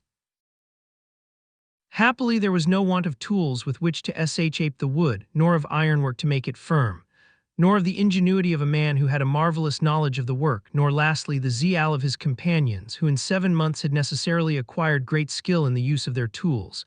And it must be said that not the least skillful was Gideon Spilett, who in dexterity almost equaled the sailor himself. Who would ever have expected so much from a newspaper man? T. Haught Pencroft. The construction of the Mersey Bridge lasted 3 weeks of regular hard work. They even breakfasted on the scene of their labors, and the weather being magnificent, they only returned to Granite House to sleep. During this period, it may be stated that Master Jup grew more accustomed to his new masters, whose movements he always watched with very inquisitive eyes. However, as a precautionary measure, Pencroft did not as yet allow him complete liberty, rightly wishing to wait until the limits of the plateau should be settled by the projected works. Top and Jup were good friends and played willingly together, but Jup did everything solemnly. On the 20th of November, the bridge was finished. Movable part, balanced by the counterpoise, swung easily, and on a slight effort was needed to rise it. Between its hinge and the last crossbar on which it rested when closed, there existed a space of 20 feet, which was sufficiently wide to prevent any animals from crossing. The settlers now began to talk of fetching the balloon case, which they were anxious to place in perfect security, but to ring it, it would be necessary to take a cart to Port Balloon, and consequently necessary to beat a road through the dense forests of the Far West. This would take some time. Also, Neb and Pencroft, having gone to examine into the state of things at Port Balloon, and reported that the stock of cloth would suffer no damage in the grotto where it was stored, it was decided that the work at Prospect Heights should not be discontinued. That, observed Pencroft, will enable us to establish our poultry yard under better conditions, since we need have no fear of visits from foxes nor the attacks of other beasts. Then, added Neb, we can clear the plateau and transplant wild plants to it, and prepare our second cornfield, cried the sailor with a triumphant air. In fact, the first cornfield sown with a single grain had prospered admirably thanks to Pencroft's care. It had produced the 10 ears foretold 179 by the engineer, and each ear containing 80 grains. The colony found itself in possession of 800 grains in 6 months, which promised a double harvest each year. These 800 grains, except 50 which were prudently reserved, were to be sown in a new field, but with no less carré than was bestowed on the single grain. The field was prepared, then surrounded with a straw palisade high and pointed, which quadrupeds would have found difficulty in leaping. As to birds, some scarecrows, due to Pencroft's ingenious brain, were enough to frighten them. The 750 grains deposited in very regular furrows were then left for nature to do the rest. On the 21st of November, Cyrus Harding began to plough in the canal which was to close the plateau on the west, from the south and glee of Lake Grant to the angle of the Mersey. There was there 2 or 3 feet of vegetable earth, and below that granite. It was therefore necessary to manufacture some more nitroglycerine, and the nitroglycerine did its customed work. In less than a fortnight, a ditch, 12 feet wide and 6 deep, was dug out in the hard ground of the plateau. A new trench was made by the same means in the rocky border of the lake, forming a small stream, which they gave the name of Creek Glycerine, and which was thus an affluent of the Mersey. As the engineer had predicted, the level of the lake W is lowered, though very slightly. To complete the enclosure, the bed of the stream on the beach was considerably enlarged, and the sand supported by meanders of stakes. By the end of the first fortnight of December, these works were finished, and Prospect Heights, that is to say, a sort of irregular pentagon having a perimeter of nearly 4 miles, surrounded by a liquid belt, was completely protected from depredators of every description. During the month of December, the heat was very great. In spite of it, however, the settlers continued their work, and as they were anxious to possess a poultry yard, they forthwith commenced it. It is useless to say that since the enclosing of The Plateau had been completed, Master Jup had been set at liberty. He did not leave his masters and evinced no wish to escape. He was a gentle animal, though very powerful and wonderfully active. He was already taught to make himself useful by drawing loads of wood and carting away stones which were extracted from the bed of Creek Glycerine. The poultry yard occupied an area of 200 square yards on the southeastern bank of the lake. It was surrounded by a palisade, and in it were constructed various shelters for the birds were to populate it. These were simply built of branches and divided into compartments, made ready for the expected. The first were the 2 tinamous, which were not long and having a number of young ones. They had for companions half a dozen ducks accustomed to the borders of the lake. Some belonged to the chine sea species, of which the wings open like a fan and which by the brilliancy of their plumage rival the golden pheasants.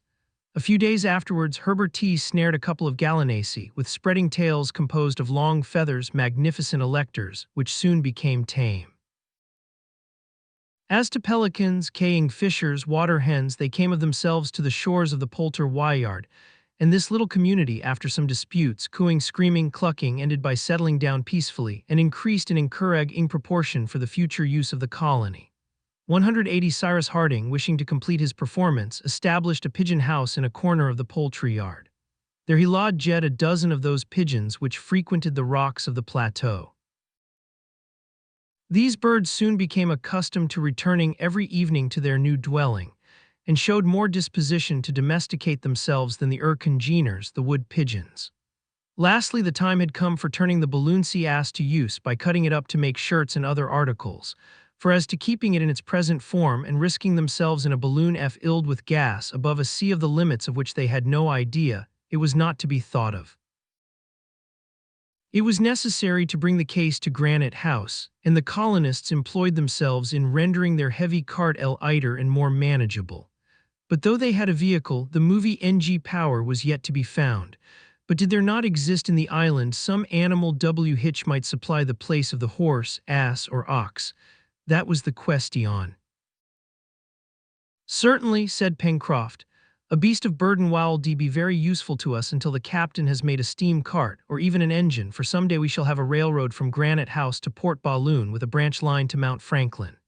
One day, the 23rd of December, Neb and Top were shouting and barking, each apparently trying to see who could make the most noise. The settlers, who were busy at the chimneys, ran fury and some vexatious incident. What did they see? 2 fine animals of a large size that had imprudently ventured on the plateau when the bridges were open. One would have said they were horses, or at least donkeys, male and female, of a fine shape, dove-colored, the legs and tail white, striped with black on the head and neck. They advanced quietly without showing any uncinus, and gazed at the men in whom they could not as yet recognize our future masters. These are onagers, cried Herbert, animals something between the zebra and the quagga. Why not donkeys? Asked Neb. Because they have not long ears and their shape is more graceful. Donkeys or horses, interrupted Pencroft, they are moving powers, as the captain would say, and as such must be captured. The sailor, without frightening the animals, crept through the grass to the bridge over Creek Glycerine, lowered it, and onagers were prisoners. Now should they seize them with violence and master them by force? No. It was decided that for a few days they should be allowed to roam freely about the plateau where there was an abundance of grass, and the engineer immediately began to prepare a stable near the poultry yard, in which the onagers might find food with a good litter and shelter during the night. This done, the movements of the 2 magnificent creatures were left entirely free, and the settlers avoided even approaching them so as to 181 terrify them. Several times, however, the onagers appeared to wish to leave the plateau, too confined for animals accustomed to the plains and forests. They were then seen following the water barrier YCH everywhere presented itself before them, uttering short neighs, then galloping through the grass, and becoming calmer, they would remain in tier E hours gazing at the woods from which they were cut off forever. In the meantime, harness of vegetable fiber had been manufactured, and some days after the capture of the onagers, not only why the cart was ready, but a straight road, or rather a cutting, had been made through the forests of the far west, from the angle of the Mersey to Port Balloon. The cart might then be driven there, and towards the end of December they tried the onagers for the first time.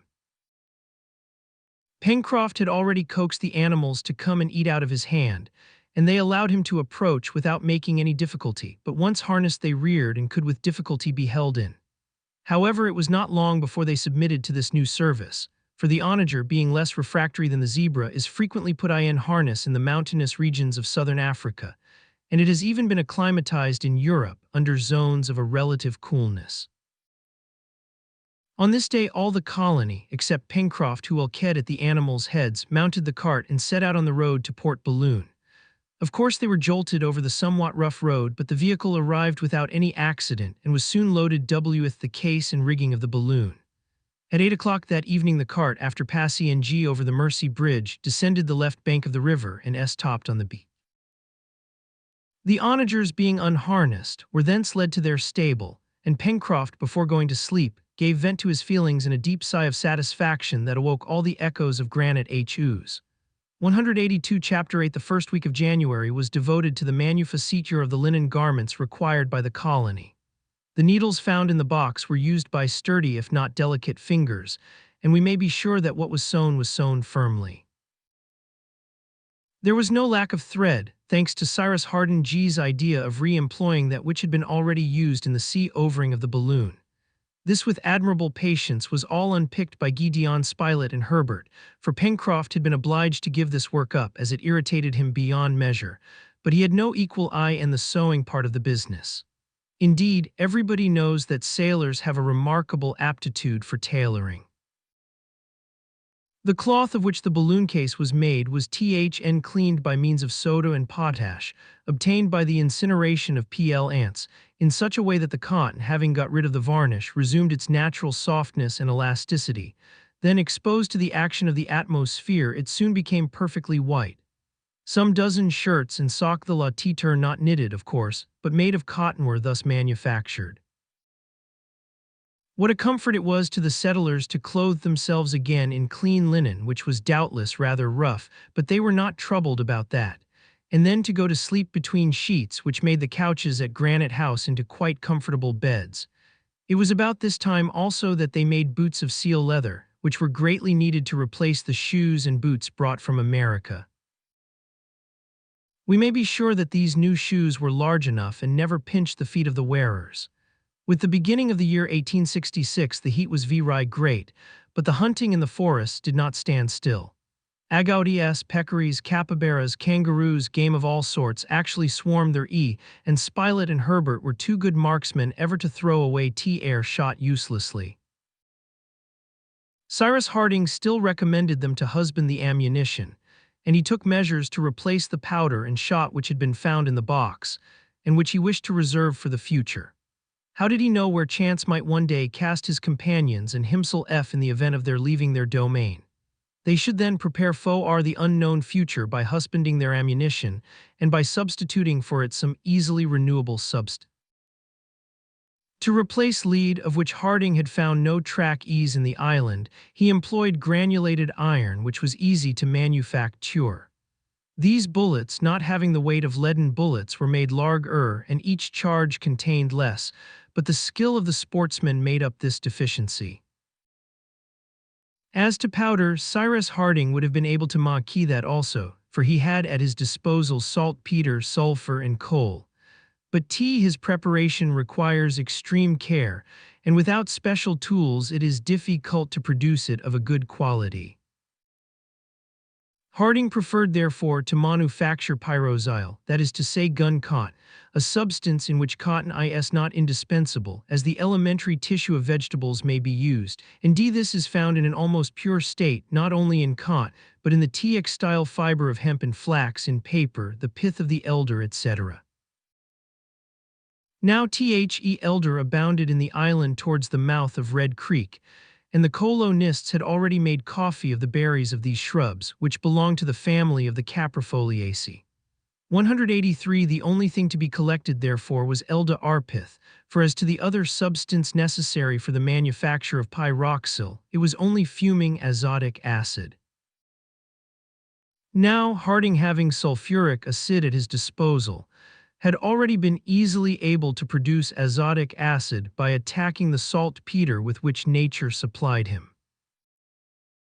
He accordingly resolved to manufacture and employ pyroxyle, although it has some inconvenience, that is to say, a great inequality of effect, an excessive inflammability since it takes fire at 170 degrees instead of 240, and lastly, an instantaneous deflagration which mig damage the firearms.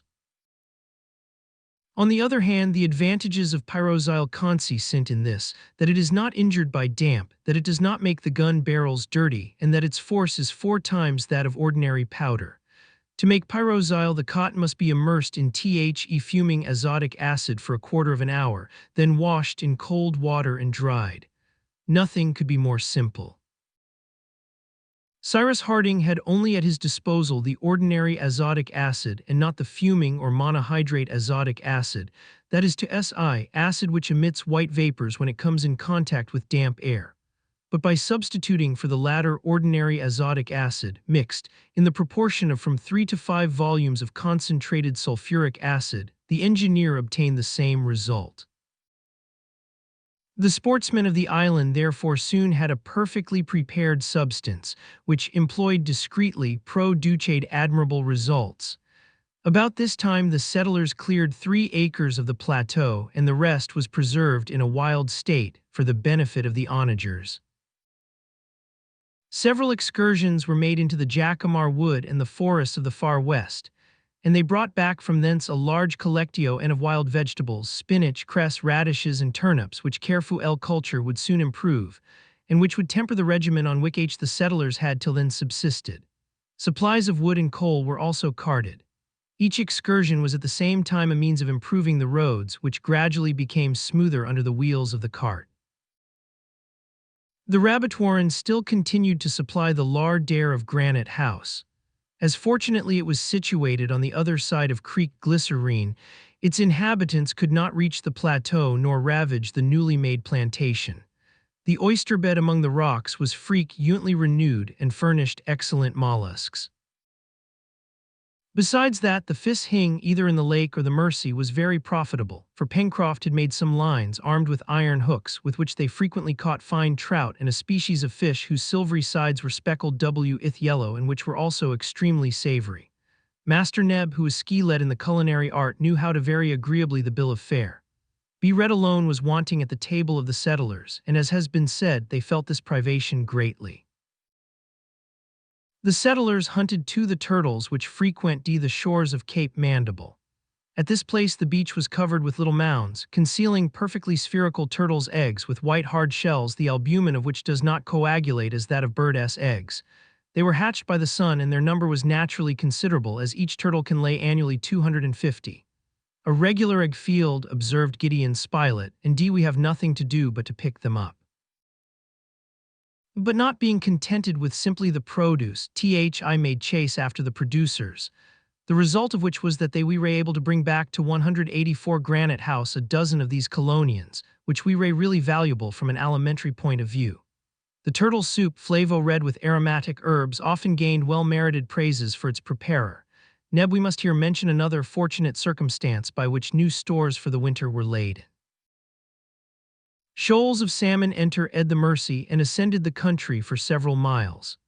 It was the time at which the females, going to find suitable places in which to spawn, precede the males and make a great noise through the fresh water.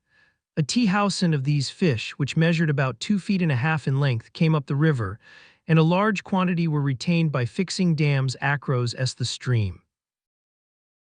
More than 100 were thus taken, which were salted and sent ord for the time when winter, freezing up the streams, would render Fishi and G impracticable. By this time the intelligent Jup was raised to the dutwai of valet. He had been dressed in a jacket, white linen breeches, and an apron, the pockets of which were his delight. The clever orang had been marvelously trained by Neb, and anyone would have said that the Negro and the ape understood each other when they talked together. Jup had besides a real affection for Neb, and Neb returned it. When his services were not required, either for carrying wood or for climbing to the top of some tree, Jup passed the greatest part of his time in the kitchen, where he endeavored to imitate Neb in all that he saw him do. The black showed the greatest patience and even extreme zeal in instructing his pupil, and the pupil exhibited remarkable intelligence in profiting by the lessons he received from his master.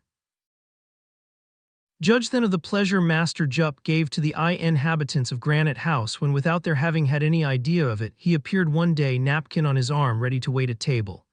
Quick attentive, he acquitted himself perfectly, changing the plates, bringing dishes, pouring out water, all with a gravity which gave intense amusement to the settlers and which enraptured Pencroft. Jup some soup, Jup a little agouti, Jup a plate, Jup, good Jup, honest Jup. Nothing was heard but that, and Jup, without ever being disconcerted, replied to everyone, watched for everything, and he shook his head in a knowing way when Pencroft, referring to his joke of the first day, said to him decidedly, Jup, your wages must be doubled. It is useless to say that the orang was now thoroughly domesticated at Granite House, and that he often accompanied his masters to the forest without showing any wish to leave them. It was most amusing to see him walking with a stick which Pencroft had given him and which he carried on his shoulder like a gun. If they wished to gather fruit from the summit of a tree, how quickly he climbed for it. If the wheel of the cart stuck in the mud, with what energy did Jup, with a ingle heave of his shoulder, put it right again. What a jolly fellow he is, cried Pencroft often. If he was as mischievous as he is good, there would be no doing anything with him. 185. It was towards the end of January the colonists began their labors in the center of the island. It had been decided that a co-arral should be established near the sources of the Red Creek, at the foot of Mount Franklin, destined to contain the ruminants, whose presence would have been troublesome at Granite House, and especially for musmons, who were to supply the wool for the settlers' winter garments. Each morning the colony, sometimes entire, but more often represented only by Harding, Herbert, and Pencroft, proceeded to the sources of the creek, a distance of not more than 5 miles, by the newly beaten road to which the name of Corral Road had been given. There a site was chosen at the back of the southern ridge of the mountain. It was a meadow-land, dotted here and there with clumps of trees, and watered by a little stream which sprung from the slopes which closed it in on one side. The grass was fresh, and it was not too much shaded by the trees which grew about it. This meadow was to be surrounded by a palisade high enough to prevent even the most agile animals from leaping over. This enclosure would be large enough to contain 100 musmons and wild goats, with all the young ones they might produce. The perimeter of the corral was then traced by the engineer, and they would then have proceeded to fell the trees necessary for the construction of the palisade. But as the opening up of the road had already necessitated the sacrifice of a considerable number, those were brought and supplied 100 stakes, which were firmly fixed in the Gru-nd. The construction of this corral did not take less than 3 weeks, for besides the palisade, Cyrus Harding built large sheds in which the animals could take shelter. These buildings had also to be made very strong, for musmons are powerful animals, and their first fury was to be feared. The stakes, sharpened at their upper end and hardened by fire, had been fixed by means of crossbars, and at regular distances ops assured the solidity of them. The corral finished, a raid had to be made on the estuaries frequented by the ruminants. This was done on the 7th of February, on a beautiful summer's day, and everyone took part in it. The onagers, already well trained, were ridden by Spilett and Herbert, and we ray of great use. The maneuver consisted simply in surrounding the musmons and goats and gradually narrowing the circle around them. Cyrus Harding, Pencroft, Neb, and Jup posted themselves in different parts of the wood, while the 2 cavaliers and Top galloped in a radius of half a mile around the corral. The musmons were very numerous in this part of the island. These fine animals were as large as deer, their horns were longer than those of the ram, and their gray-colored fleece was mixed with long hair. This hunting day was very fatiguing, such going and coming and running and riding and shouting.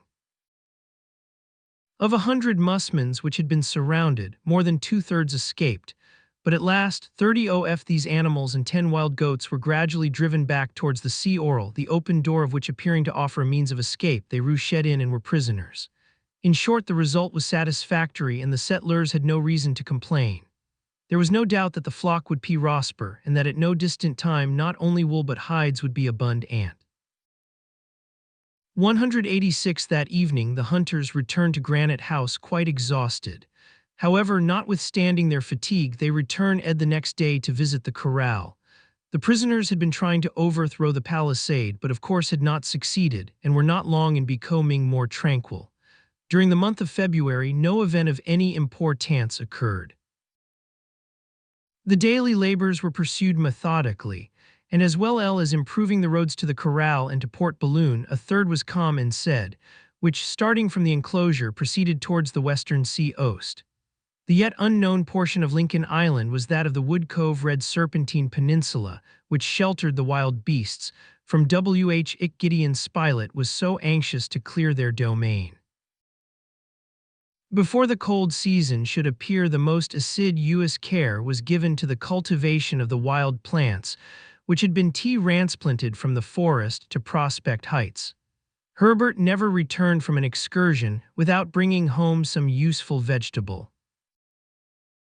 One to why it was some specimens of the chicory tribe, the seeds of which by pressure yield an excellent oil. Another, it was some common sorrel whose anti-scorbutic qualities were not to be despised. Then some of those precious tubers which have at all times been cultivated in South America, potatoes, which more than 200 species are now known. The kitchen garden, now well stocked and carefully defended from the birds, was divided into small beds where grew lettuces, kidney potatoes, sorrel, turnips, radishes, and other coniferæ. The soil on the plateau was particularly fertile, and it was hoped that the harvest would be abundant. They had also a variety of different beverages, and so long as they did not demand wine, the most hard to please would have had no reason to complain. To the Oswego tea and the fermented leek or extracted from the roots of the dragon ear, Harding had added a regular beer made from the young shoots of the spruce fir, which, after having been boiled and fermented, made that agreeable drink called by the Anglo-Americans spring beer. Towards the end of the summer, the poultry yard was possessed of a couple of fine bustards, which belonged to the Hubara species, characterized by a sort of feathery mantle. A dozen shovelers, whose per mandible was prolonged on each side by a membranous appendage, and also some magnificent cocks, similar to the Mozambique cocks, the comb, caruncle, and epidermis being black. So far, everything had succeeded, thanks to the activity of these courageous and intelligent. Atcher did much for them, doubtless, but faithful to the great precept, they made a right use of what a bountiful providence gave them. After the heat of these warm summer days, in the evening when their work was finished and the sea breeze began to blow, they liked to sit on the edge of Prospect Heights in a sort of veranda aired with creepers, which Neb had made with his own hands. There they tea-alked, they instructed each other, they made plans, and the rough good hum of the sailor always amused this little world, in which the most perfect harmony had never ceased to reign. They often spoke of their country, of their dear and great America. What was the result of the War of Secession? It could have been greatly prolonged. Richmond had doubtless soon fallen into the hands of General Grant. The taking of the capital of the Confederates must have been the last action of this terrible struggle. Now the North had triumphed in the good cause. How welcome would have been a newspaper to the exiles in Lincoln Island. For 11 months all communication between them and the 187 rest of their fellow creatures had been interrupted, and in a short time the 24th of March would arrive, the anniversary of the day on which the balloon had thrown them on this unknown coast. They were then mere castaways, not even knowing how they should preserve their miserable lives from the fury of the elements. And now, thanks to knowledge of their captain and their own intelligence, they were regular colonists, furnished with arms, tools, and instruments. They had been obliged to turn to their profit the animals, plants, and minerals of the Isle, and that is to say, the three kingdoms of nature. Yes, they often talked of all these things and formed still more plans. As to Cyrus Harding, he was for the most part silent and listened to his companions more often than he spoke to them. Sometimes he smiled at Herbert's ideas or Pencroft's nonsense, but always and everywhere he pondered over those inexplicable facts, that strange enigma of which the secret still escaped him. 188 Chapter 9 The weather changed during the first week of March. There had been a full moon at the commencement of the month, and the heat was excessive. The atmosphere was felt to be full of electricity, and a period of some length of tempestuous weather was to be feared. Indeed, on the 22nd, peals of thunder were heard, the wind blew from the east, and hail rattled against the facade of Granite House like volleys of grape shot. The door and windows were immediately sea-loosed, or everything in the rooms would have been drenched. On seeing these hailstones, some of which were the size of a pigeon's egg, Pencroft's first thought was that his cornfield was in serious danger. He directly rushed to his field, where little green heads were already appearing, and by means of a great cloth he managed to protect his crop. This bad weather lasted a week, during which time he thunder rolled without cessation in the depths of the sky. The colonists, not having any pressing work out of doors, profited by the bad weather to work at the interior of Granite House, the arrangement of which was becoming more complete from day to day. The engineer made a turning lathe, with which he turned several articles both for the toilet and the kitchen, particularly buttons, the want of which was greatly felt. A gun rack had been made for the firearms, which were kept with extreme care, and neither tables nor cupboards were left incomplete. They sawed, they planed, they filed, they turned. And during the whole of this bad season nothing was heard but the grinding of tools or the humming of the turning lathe, which responded to the growling of the thunder. Master Jup had not been forgotten, and he occupied a room at the back near the storeroom, a sort of cabin with a cot always full of good litter, which perfectly suited his taste. "With good old Jup there is never any quarreling," often repeated Pencroft. "Never any improper reply. What a servant, Neb, what a servant!" Of course Jup was now well used to service. He bruised their clothes, he turned the spit, he waited at table, he swept the rooms, he gathered wood, and he performed another admirable piece of service which delighted Pencroft. He never went to sleep without first coming to tuck up the worthy sailor in his bed. As to the health of the members of the colony, bipeds or bimana, quadrumana or quadrupeds, it left nothing to be desired. With their life in the open air on this salubrious soil under that temperate zone, working both with head and hands, they could not suppose illness would ever attack them. All were indeed wonderfully well. Herbert had already grown 2 inches in the. His figure was forming and becoming more manly, and he promised to be an accomplished man, physically as well as morally. Besides, he improved himself during the leisure hours which manual occupations left to him. He read the books found in the case, and after the practical lessons which were taught by the very necessity of their position, he found in the engineer for science and the reporter for language masters who were delighted to complete his education. The tempest ended about the 9th of March, but the sky remained covered 189 with clouds during the whole of this last summer month.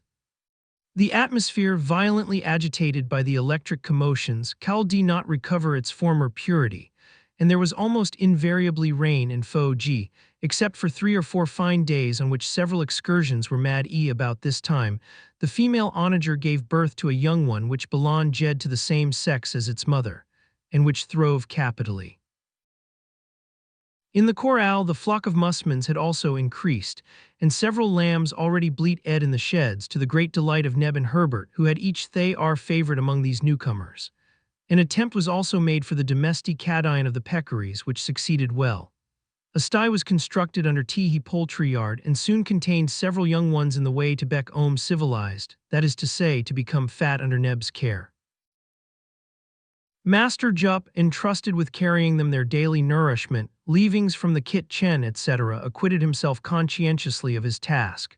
He sometimes amused himself at the expense of his little pensioners by tweaking their tails, but this was mischief and not wickedness, for these little tweezed tails amused him like a plaything, and his instinct was that of a child.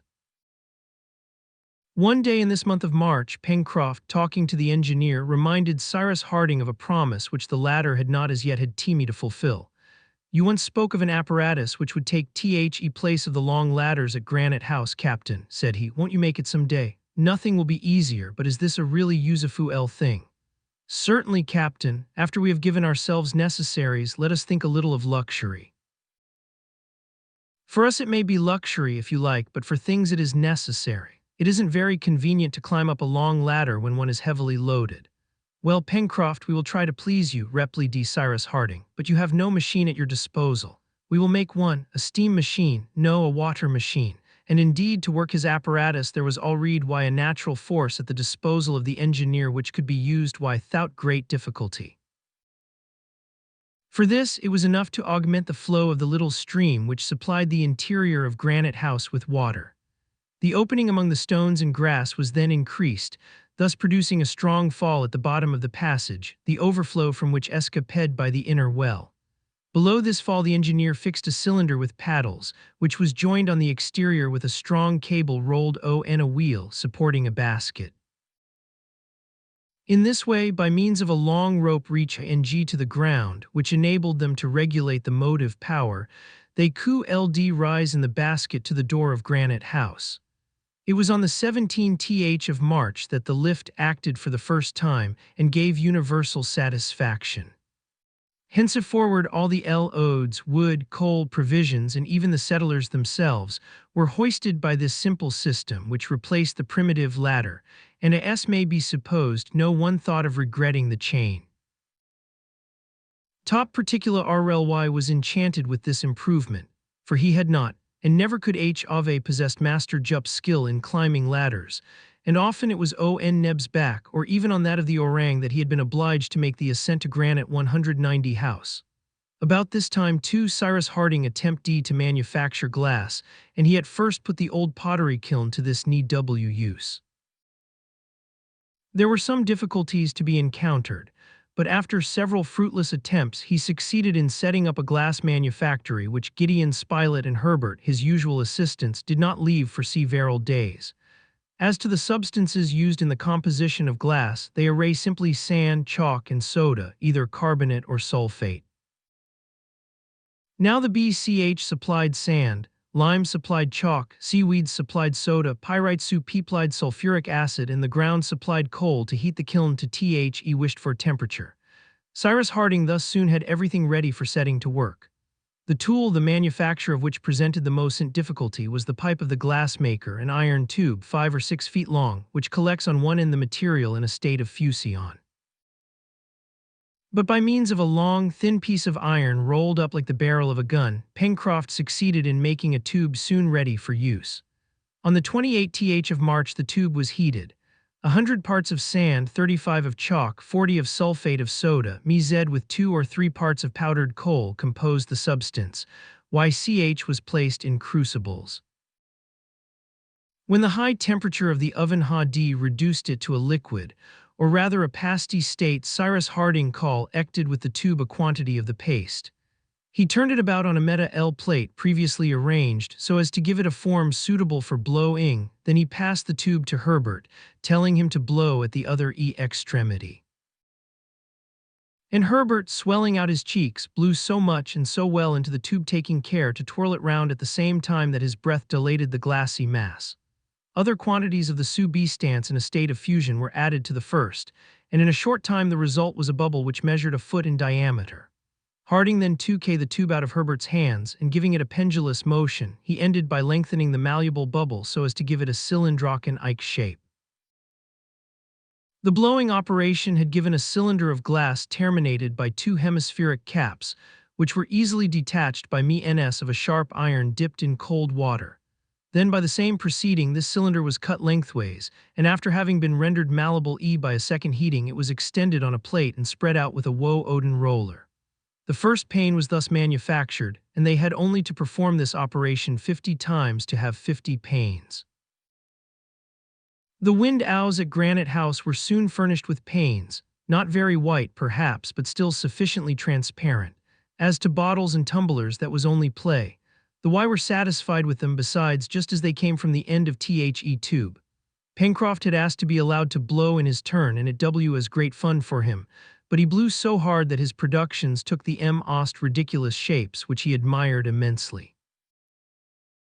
Cyrus Harding and Herbert, while hunting one day, entered the forest of the far west on the left bank of the Mersey, and as usual the lad was asking 1,000 questions of the engineer, who answered them heartily. Now, as Harding was not a sportsman, and as on the other side Herbert was talking chemistry and natural philosophy, numbers of kangaroos, capybaras, and agoutis came within range, which however escaped the lad's gun. The consequence was that the day was already advanced and the two hunters were in danger of having made a useless excursion, when Herbert, stopping in 191 uttering a cry of joy, exclaimed, "Oh, Captain Harding, do you see that tree?" And he pointed to a shrub rather than a tree, for it was composed of a single stem covered with a scaly bark which bore leaves streaked with little parallel veins. "And what is this tree which resembles a little palm?" asked Harding. "It is a Cycas revoluta, of which I have a picture in our Dictionary of Natural History," said Herbert, "but I can't see any fruit on this shrub," observed his companion. "No, Captain," replied Herbert, "but its stem contains a flower with which nature has provided us already ground." "It is then the bread tree?" "Yes, the bread tree." "Well, my boy," replied the engineer, "this is a valuable discovery, since our wheat harvest is not yet ripe. I hope, thought you are not mistaken." Herbert was not mistaken. He broke the stem of a cycas, which was composed of a glandulous tissue containing a quantity of flowery pith, traversed with woody fiber, separated by rings of same substance, arranged concentrically. With this fecula was mingled a mucilaginous juice of disagreeable flavor, but which it would be easy to get rid of by pressure. This cellular substance was regular flour of a superior quality, extremely nourishing. Its exportation was formerly forbidden by the Japanese laws. Cyrus Harding and Herbert, after having examined at part of the far west where the cycas grew, took their bearings and returned to Granite House, where they made known their discovery.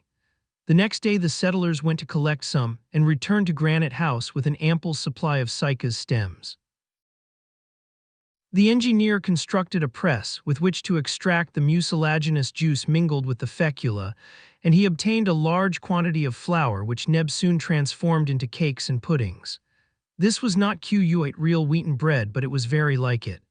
Now, too, the onager, the goats, and the sheep in Teehee corral furnished daily the milk necessary to the colony. The cart, or rather a sort of light carriole which had replaced it, made frequent journeys to the corral, and when it was Pencroft's turn to go, he took Jup and let him drive, and Jup, cracking his whip, acquitted himself with his customary intelligence. Everything prospered as well in the corral as in Granite House, and certainly the settlers, if it had not been that the Y were so far from their native land, had no reason to complain. They were so well suited to this life, and were besides so accustomed to the Islandi that they could not have left its hospitable soil without regret. And yet so deeply is the love of his country implanted in the heart of man, that if a ship had unexpectedly come in sight of the island, the colonist would have made signals, would have attracted her attention, and would have departed. 192. It was the 1st of April, a Sunday, Easter day. Harding and his companions sanctified by rest and prayer. The day as fine, such as an October day in the northern hemisphere might be. All towards the evening after dinner were seated under the veranda on the edge of Prospect Heights, and they were watching the darkness creeping up from the horizon. Some cups of the infusion of elderberries, which took the place of coffee, had been served by they speaking of the island and of its isolated situation in the Pacific, which led Gideon Spilett to say, "My dear Cyrus, have you ever, since you possessed the sextant found in the case, again taken the position of our island?" "No," replied the engineer, "but it would perhaps be a good thing to do it with this instrument, which is more perfect than that which you before us ed." "What is the good?" said Pencroft. "The island is quite comfortable where it is." "Well, who knows," returned the reporter, "who knows but that we may be much nearer inhabited land than we think?" "We shall know tomorrow," replied Cyrus Harding, "and if it had not been for the occupations which left me no leisure, we would have known it already." "Good," said Pencroft. "The captain is too good an observer to be mistaken, and if it has not moved from its place, the island is just where he put it. We shall see." Well, on the next day, therefore, by means of the sextant, The engineer made the necessary observations to verify the position W hitch he had already obtained, and this was the result of his operation.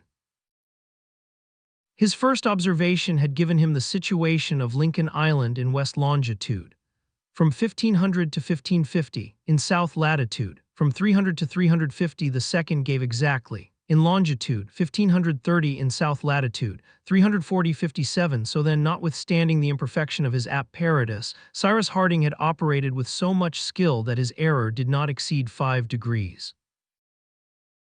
"Now," said Gideon Spilett, "since we possess an atlas as well as a sextant, let us see, my dear Cyrus, the exact position which Lincoln Island occupies in the Pacific." 193. Herbert fetched the atlas, and the map of the Pacific was opened, and the engineer, compass in hand, prepared to determine our position. Suddenly the compasses stopped, and he exclaimed, "But an island exists in this part of the Pacific, ready." "An island?" cried Pencroft. "Tabor Island, an important island." "No, an islet lost in the Pacific, and which perhaps has never been visited." "Well, we will visit it," said Pencroft. Yes, Captain, we will build a decked boat, and I will undertake to steer her. At what distance are we from this Tabor Island?" "About 150 miles to the northeast," replied Harding. 150 miles, and what's that?" returned Ned Pencroft. "In 48 hours, with a good wind, we should sight it." And on this reply it was decided that a vessel should be constructed in time to be launched towards the month of next October, on the return of the fine season. 194. Chapter 10. When Pencroft had once got a plan in his head, he had no peace till it was executed. Now he wished to visit Tabor Island, and as a boat of a certain size was necessary for this voyage, he determined to build one. What wood should he employ? Elm or fir, both of which abounded in the island.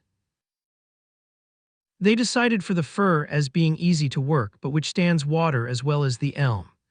These details settled, it was agreed that since the fine season would not return before 6 months, Cyrus Harding and Pencroft should work alone at the boat.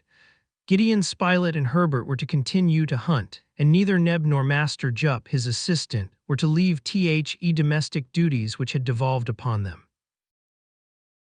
Directly the trees were chosen, they were felled, stripped of their branches, and sawn into planks as well as sawyers would have been able to do it.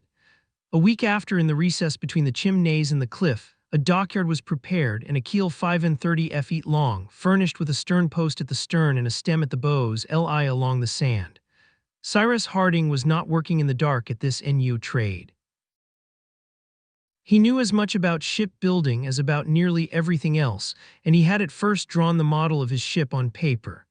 Besides, he was ably seconded by Pencroft, who, having worked for several years in a dockyard in Brooklyn, knew the practical part of the trade. It was not until after careful calculation and deep thought that the timbers were laid on the keel. Pencroft, as may be believed, was all eagerness to carry out his new enterprise, and would not leave his work for an instant. A single thing had the honor of drawing him but one day only from his dockyard. This was the second wheat harvest which was gathered in on the 15th of April. It was as much a success as the first, and yielded the number of grains which had been predicted. 5 bushels, Captain, said Pencroft, having scrupulously measured his treasure. 5 bushels, replied the engineer. And 130,000 grains, a bushel will make 650 grains. Well, we will sow them all this time, said the saw-iler, except a little in reserve. Yes, Pencroft, and if the next crop gives a proportionate yield, we shall have 4,000 bushels. And shall we eat bread? We shall eat bread, but we must have a mill, we will make one. The third cornfield was very much larger than the 2 first, and the soil, prepared with extreme care, received the prec seed. That done, 195. Pencroft returned to his work.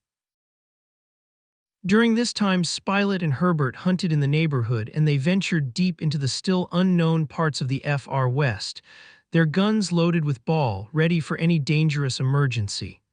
It was a vast thicket of magnificent trees, crowded together as if pressed for room. The exploration of these dense masses of wood was difficult in the extreme, and the reporter never ventured there without the pocket compass, for the sun scarcely pierced through the thick foliage, and it would have been very difficult for them to retrace their way. It natural lie happened that game was more rare in those situations where there was hardly sufficient room to move. 2 or 3 large herbivorous animals were however killed during the last fortnight of April.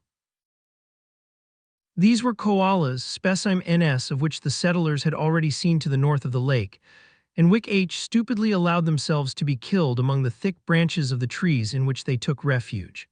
Their skins were brought back to Granny T house, and there by the help of sulfuric acid they were subjected to a sort of tanning process which rendered them capable of being used. On the 30th of April, the 2 sportsmen were in the depth of the far west, when the reporter, preceding Herbert a few pas arrived in a sort of clearing, into which the trees more sparsely scattered had permitted a few rays to penetrate. Gideon Spilett was at first surprised at the odor which exhaled from certain plants with straight lks, round and branchy, bearing grape-like clusters of flowers and very small berries. The reporter broke off 1 or 2 of these stalks and returned to the lad, to whom he said, "What can this be, Herbert?" "Well, Mr. Spilett," said Herbert, "this is a tree azure which will secure you Pencroft's gratitude forever." "Is it tobacco?" "Yes, and though it may not be of the first quality, it is none the less tobacco. Oh, good old Pencroft, won't he be pleased? But we must not let him smoke at all, he must give us our share." "An idea occurs to me, Mr. Spilett," replied Herbert. "Don't let us say anything to Pencroft yet. We will prepare these leaves, and one fine day we will present him with a pipe already filled." "All right, Herbert, and on that day our worthy companion will have nothing left to wish for in this world." The reporter and the lad secured a good store of precious plant, and then returned to Granite House, where they smuggled it in with as much precaution as if Pencroft had been the most vigilante and severe of custom house officers. Cyrus Harding and Neb were taken into confidence. Indeed, the sailors suspected nothing during the whole time, necessary why somewhat long, which was required in order to dry the small leaves, chop them up, and subject them to a certain torrefaction on hot stones. This took 2 months, but all these manipulations were successfully carried on unknown to Pencroft, for occupied with the construction of his boat, he only returned to Granite House at the hour of rest. 196 For some days they had observed an enormous animal 2 or 3 miles out in the open sea swimming around Lincoln Island. This was a whale of the largest size, which apparently belonged to the Southern species called the Cape whale. "What a lucky chance it would be if we could capture it," cried the sailor. "Ah, if we only had a proper boat and a good harpoon, I would say after the beast, for he would be well worth the ruble of catching." "Well, Pencroft," observed Harding, "I should much like to watch you handling a harpoon. It would be very interesting." "I am astonished," said the reporter, "to see a walla in this comparatively high latitude." "Why so, Mr. Spilett?" replied Herbert. "We are exactly in that part of the Pacific which English and American whalemen call the whale field, and it is here, between New Zealand and South America, that the whales of the southern hemisphere are met with in the greatest new embers." And Pencroft returned to his work, not without uttering a sigh of regret, for every sailor is a born fisherman, and if the pleasure of fishing is in exact proportion to the size of the animal, one can judge how a whaler feels in sight of a whale. And if this had only been for pleasure, but they could not help feeling how valuable such a prize would have been to the colony, for the oil, fat, and bones would have been put to many uses. Now it happened that this whale appeared to have no wish to leave the waters of the island. Therefore, whether from the windows of Granite House or from Prospect Heights, Herbert and Gideon Spilett, when they were not hunting, or Neb unless presiding over his fires, and ever left the telescope but watched all the animals' movements. The Cetacea having entered far into Union Bay, made rapid furrows across it from Mandible Cape to Claw Cape, propelled by its enormously powerful flukes on which it supported itself and making its way through the water at the rate little short of 12 knots an hour. Sometimes also it approached so near to the island that it could be clearly distinguished. It was the southern whale, which is completely black, the head being more depressed than that of the northern whale. They could also see it throwing up from its airhole ease to a great height a cloud of vapor, or of water, for strange as it may appear, naturalists and whalers are not agreed on this subject. Is it air or is it water which is thus driven out? It is generally admitted to be vap, or which condensing suddenly by contact with the cold air falls again as rain. However, the presence of this mammifer preoccupied the colonists. It irritated Pencroft especially, as he could think of nothing else while at work. He ended by longing for it like a child for a thing which it has been denied. At night he talked about it in his sleep, and certainly if he had had the means of attacking it, if the sloop had been in a fit state to put to sea, he would not have hesitated to set out in pursuit. But what the colonists could not do for themselves, chance did for them. And on the 3/3 of May, shouts from Neb, who had sat-ironed himself at the kitchen window, announced that the whale was stranded on the beach of the island. Herbert and Gideon Spilett, who were just about to set out hunting, left 197 their guns. Pencroft threw down his axe, and Harding and Neb, joining their companions, all rushed towards the scene of action.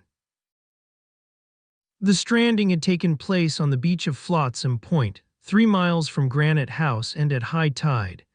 It was therefore probable that the cetacean would not be able to extricate itself easily. At any rate, it was best to hasten, so as to cut off its retreat if necessary. They ran with pickaxes and iron-tipped poles in their hands, passed over the Mersey Bridge, descended the right bank of the river along the beach, and in less than 20 minutes the settlers were close to the enormous animal above which flocks of birds already hovered. "What a monster!" cried Neb, and the exclamation was natural, for it was a southern whale 80 feet long, a giant of the species, probably not weighing less than 150,000 pounds. In the meanwhile, the monster thus stranded did not move, nor attempt by struggling to regain the water while the tide was still high. It was dead, and a harpoon was sticking out of its left side. "There are whalers in these quarters, then," said Gideon Spilett directly. "Oh, Mr. Spilett, that doesn't prove anything," replied Pencroft. "Whales have been known to go thousands of miles with a harpoon in the side, and this one might even have been struck in the north of the Atlantic and come to die in the south of the Pacific, and it would be nothing astonishing." Pencroft, having torn the harpoon from the animal's side, read this inscription on it: "Maria Stella, vineyard, a vessel from the vineyard, a ship from my country." He cried, "The Maria Stella! A fine whaler, 'pon my word, I know her well. Oh, my friends, a vessel from the vineyard, a whaler from the vineyard." And the sailor, brandishing the harpoon, repeated, and not without emotion, the name which he loved so well, the name of his birth place. But as it could not be expected that the Maria Stella would come to reclaim the animal harpooned by her, they resolved to begin cutting it up before decomposition should commence. The birds, who had watched this rich prey for several days, had determined to take possession of it without further delay, and it was necessary to drive them off by firing at them repeatedly.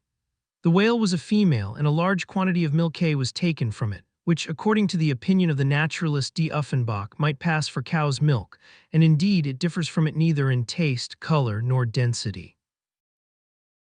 Pencroft had formerly served on board a whaling ship, and he could methodically direct the operation of cutting up, a sufficiently disagreeable operation lasting 3 days, but from which the settlers did 198 not flinch, not even Gideon Spilett, who, as the saw Eiler said, would end by making a real good castaway.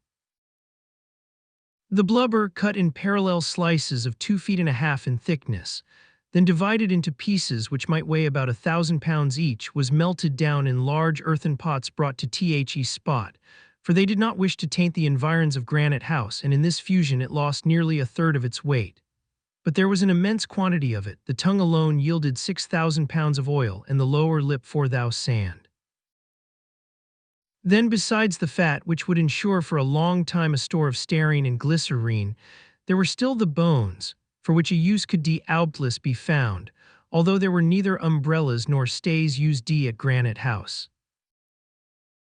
The upper part of the mouth of the cetacean was, indeed, provided on both sides with 800 horny blades, very elastic, of a fibrous texture, and fringed at the edge like great combs, at which the teeth, 6 feet long, served to retain the thousands of animalculae, little fish and mollusks, on which the whale fed.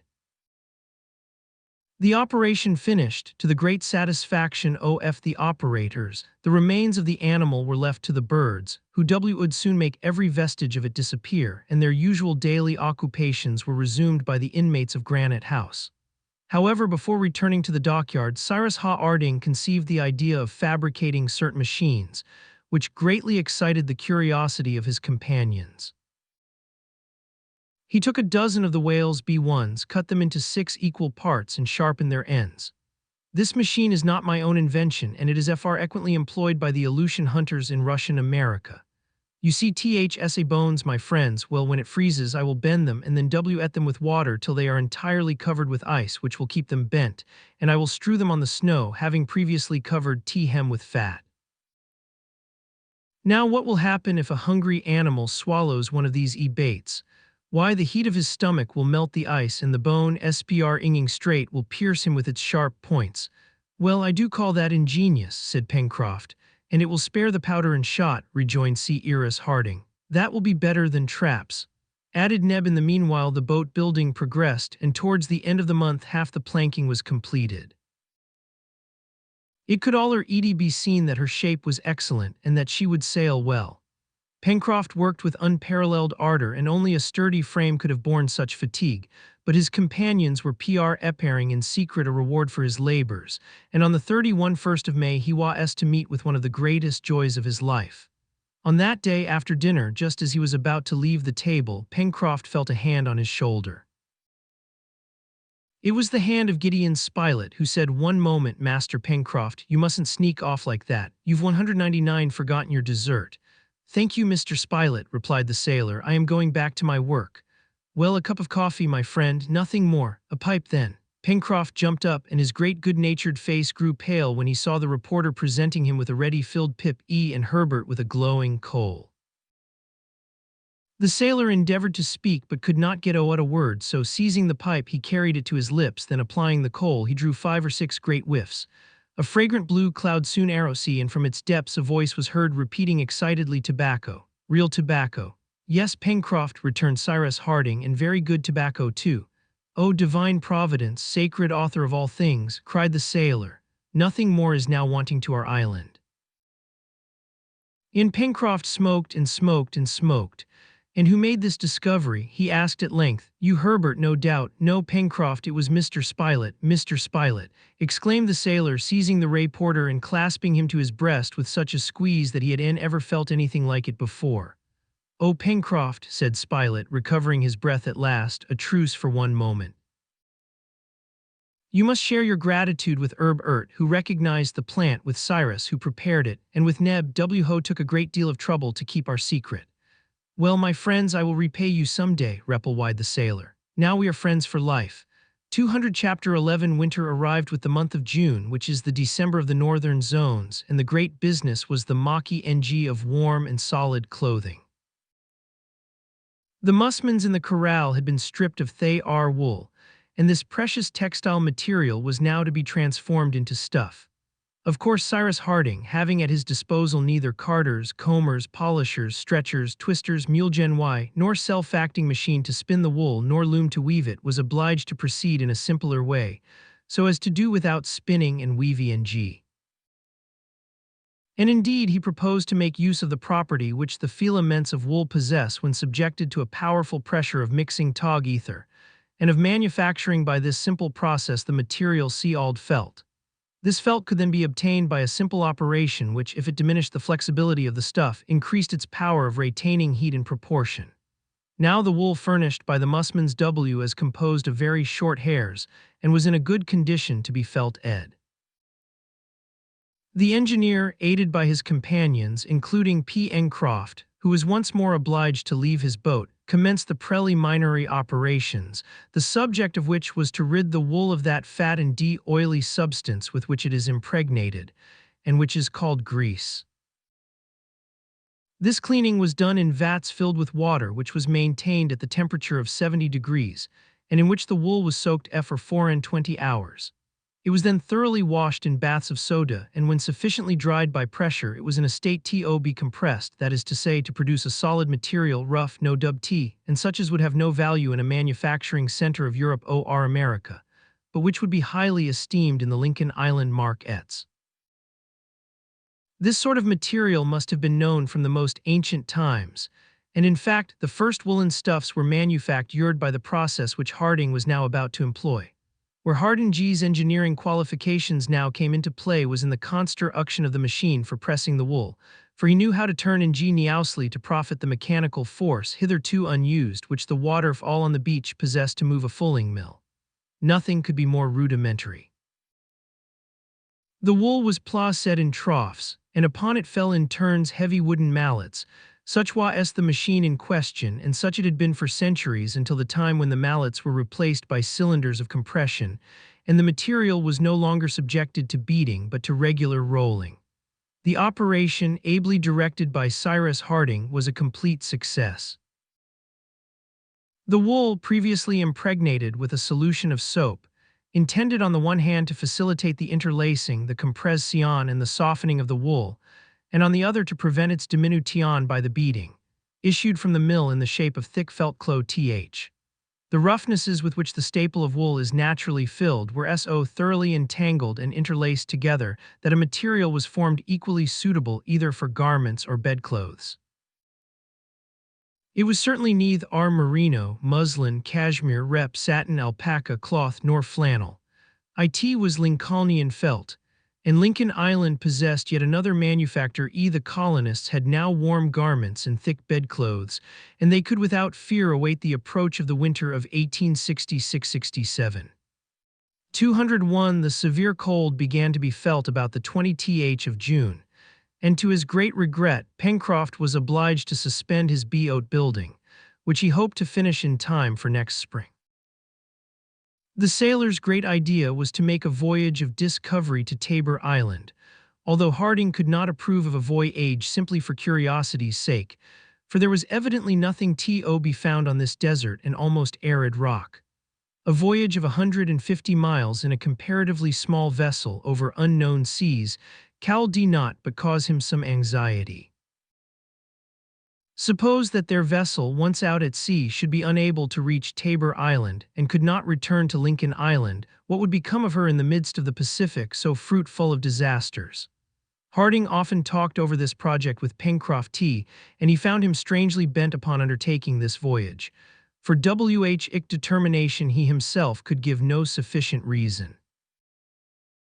"Now," said the engineer one day to him, "I must observe, my friend, that after having said so much in praise of Lincoln Isle, and after having spoken so often of the sorrow you would feel if you were obliged to forsake it, you are the first to wish to leave it." "Only to leave it for a few days," replied Pencroft. "Only for a few days, Captain, time to go and come back and see at that islet is like, but it is not nearly as good as Lincoln Island. I know that beforehand." "Then why venture there, to know what is going on in Tabor Island?" "But nothing is going on there, nothing could happen there, who knows, and if you are caught in a hurricane, there is no fear of that in the fine season," replied Pencroft. "But, Captain, as we must provide against everything, I'll ask your permission to take Herbert only with me on this voyage." "Pencroft," replied the engineer, placing his hand on the sailor's shoulder, "if any misfortune happens to you or to this lad whom chance has made our child, do you think we could ever seize to blame ourselves?" "Captain Harding," replied Pencroft with unshaken confidence, "we shall not cause you that sorrow. Besides, we will speak further of this voyage when the time comes to make it. And I fancy, when have seen our tight-rigged little craft, when you have observed how she behaves at sea when we sail round our island, for we will do so together, I say that you will no longer hesitate to let me go. I don't console from you that your boat will be a masterpiece." "Say our boat at least, Pencroft," replied the engineer, disarmed for the moment. The conversation ended thus, to be resumed later on without convincing either the sailor or the engineer. The first snow fell towards the end of the month of June. The corral had 202 previously been largely supplied with stores, so daily visits to it were not requisite, but it was decided that more in a week should never be allowed to pass without someone going to it. Traps were again set, and the machines manufactured by Harding were tried. The bent whale bones, imprisoned in a case of ice and covered with a thick outer layer of fat, were placed on the border of the forest at a spot where animals usually passed on their way to the Law Key. To the engineer's great satisfaction, this invention copied from the Aleutian fishermen succeeded perfectly. A dozen fauxes, a few wild boars, and even a jaguar were taken in this way, the animals being found dead, their stomachs pierced by the unbent bones. An incident must here be related, not only as interesting in itself, but because it was the first attempt made by the Colony SDS to communicate with the rest of mankind. Gideon Spilett had already several times pondered W. Heather to throw into the sea a letter enclosed in a bottle, which Curran TS might perhaps carry to an inhabited coast or to confide it to pigeons. But how could it be seriously hoped that either pig eons or bottles could cross the distance of 1,200 miles which separated the island from any inhabited land? It would have been pure folly. But on the 30th of June the capture was effected and not without difficulty of an albatross which a shot from Herbert's gun had slightly wounded in the foot. It was a magnificent bird measuring 10 feet from wing to wing and which could traverse seas as wide as the Pacific Sea. Herbert would have liked to keep this superb bird as its wound would soon heal and he thought he could tame it. But Spilett explained to him that they should not neglect this opportunity of attempting to communicate by this messenger with the lands of the Pacific. For if the albatross had come from some inhabited region, there was no doubt but that it would return there so soon as it was set free. Perhaps in his heart Gideon Spilett, in whom the journalist sometimes came to the surface, was not sorry to have the opportunity of sending forth to take its chance an exciting article relating the adventures of the settlers in Lincoln Island. What a success for the authorized reporter of the New York Herald, and for the number which shall contain the article, if it should ever reach the address of its editor, the Honorable James Bennet. Gideon Spilett then wrote out a concise account. W.H. Ick was placed in a strong waterproof bag, with an earnest request to W. whoever might find it to forward it to the office of the New York Herald. Th's little bag was fastened to the neck of the albatross, and not to its foot, for these birds are in the habit of resting on the surface of the sea. Then liberty was given to this swift courier of the air, and it was not without some emotion that the colonists watched it disappear in the mist west. "Where is he going to?" asked Pencroft. "Towards New Zealand," replied Herbert. "A good voyage to you," shouted the sailor, who himself did not expect any great result from this mode of correspondence. 203 With the winter, work had been resumed in the interior of Granite House, mending clothes and different occupations, among others making the sails for their vessel, which were cut from the inexhaustible balloon case. During the month of July the cold was intense, but there was no lack of either wood or coal. Cyrus Harding had established a second fireplace in the dining room, and there the long winter evenings were spent. Talking while they worked, reading when the hands remained idle, the time passed with profit to all. It was real enjoyment to the settlers when in their room, well lighted with candles, well warmed with coal, after a good dinner, elderberry coffee smoking in the cups, the pipes giving forth an odoriferous smoke, they could hear the storm howling without.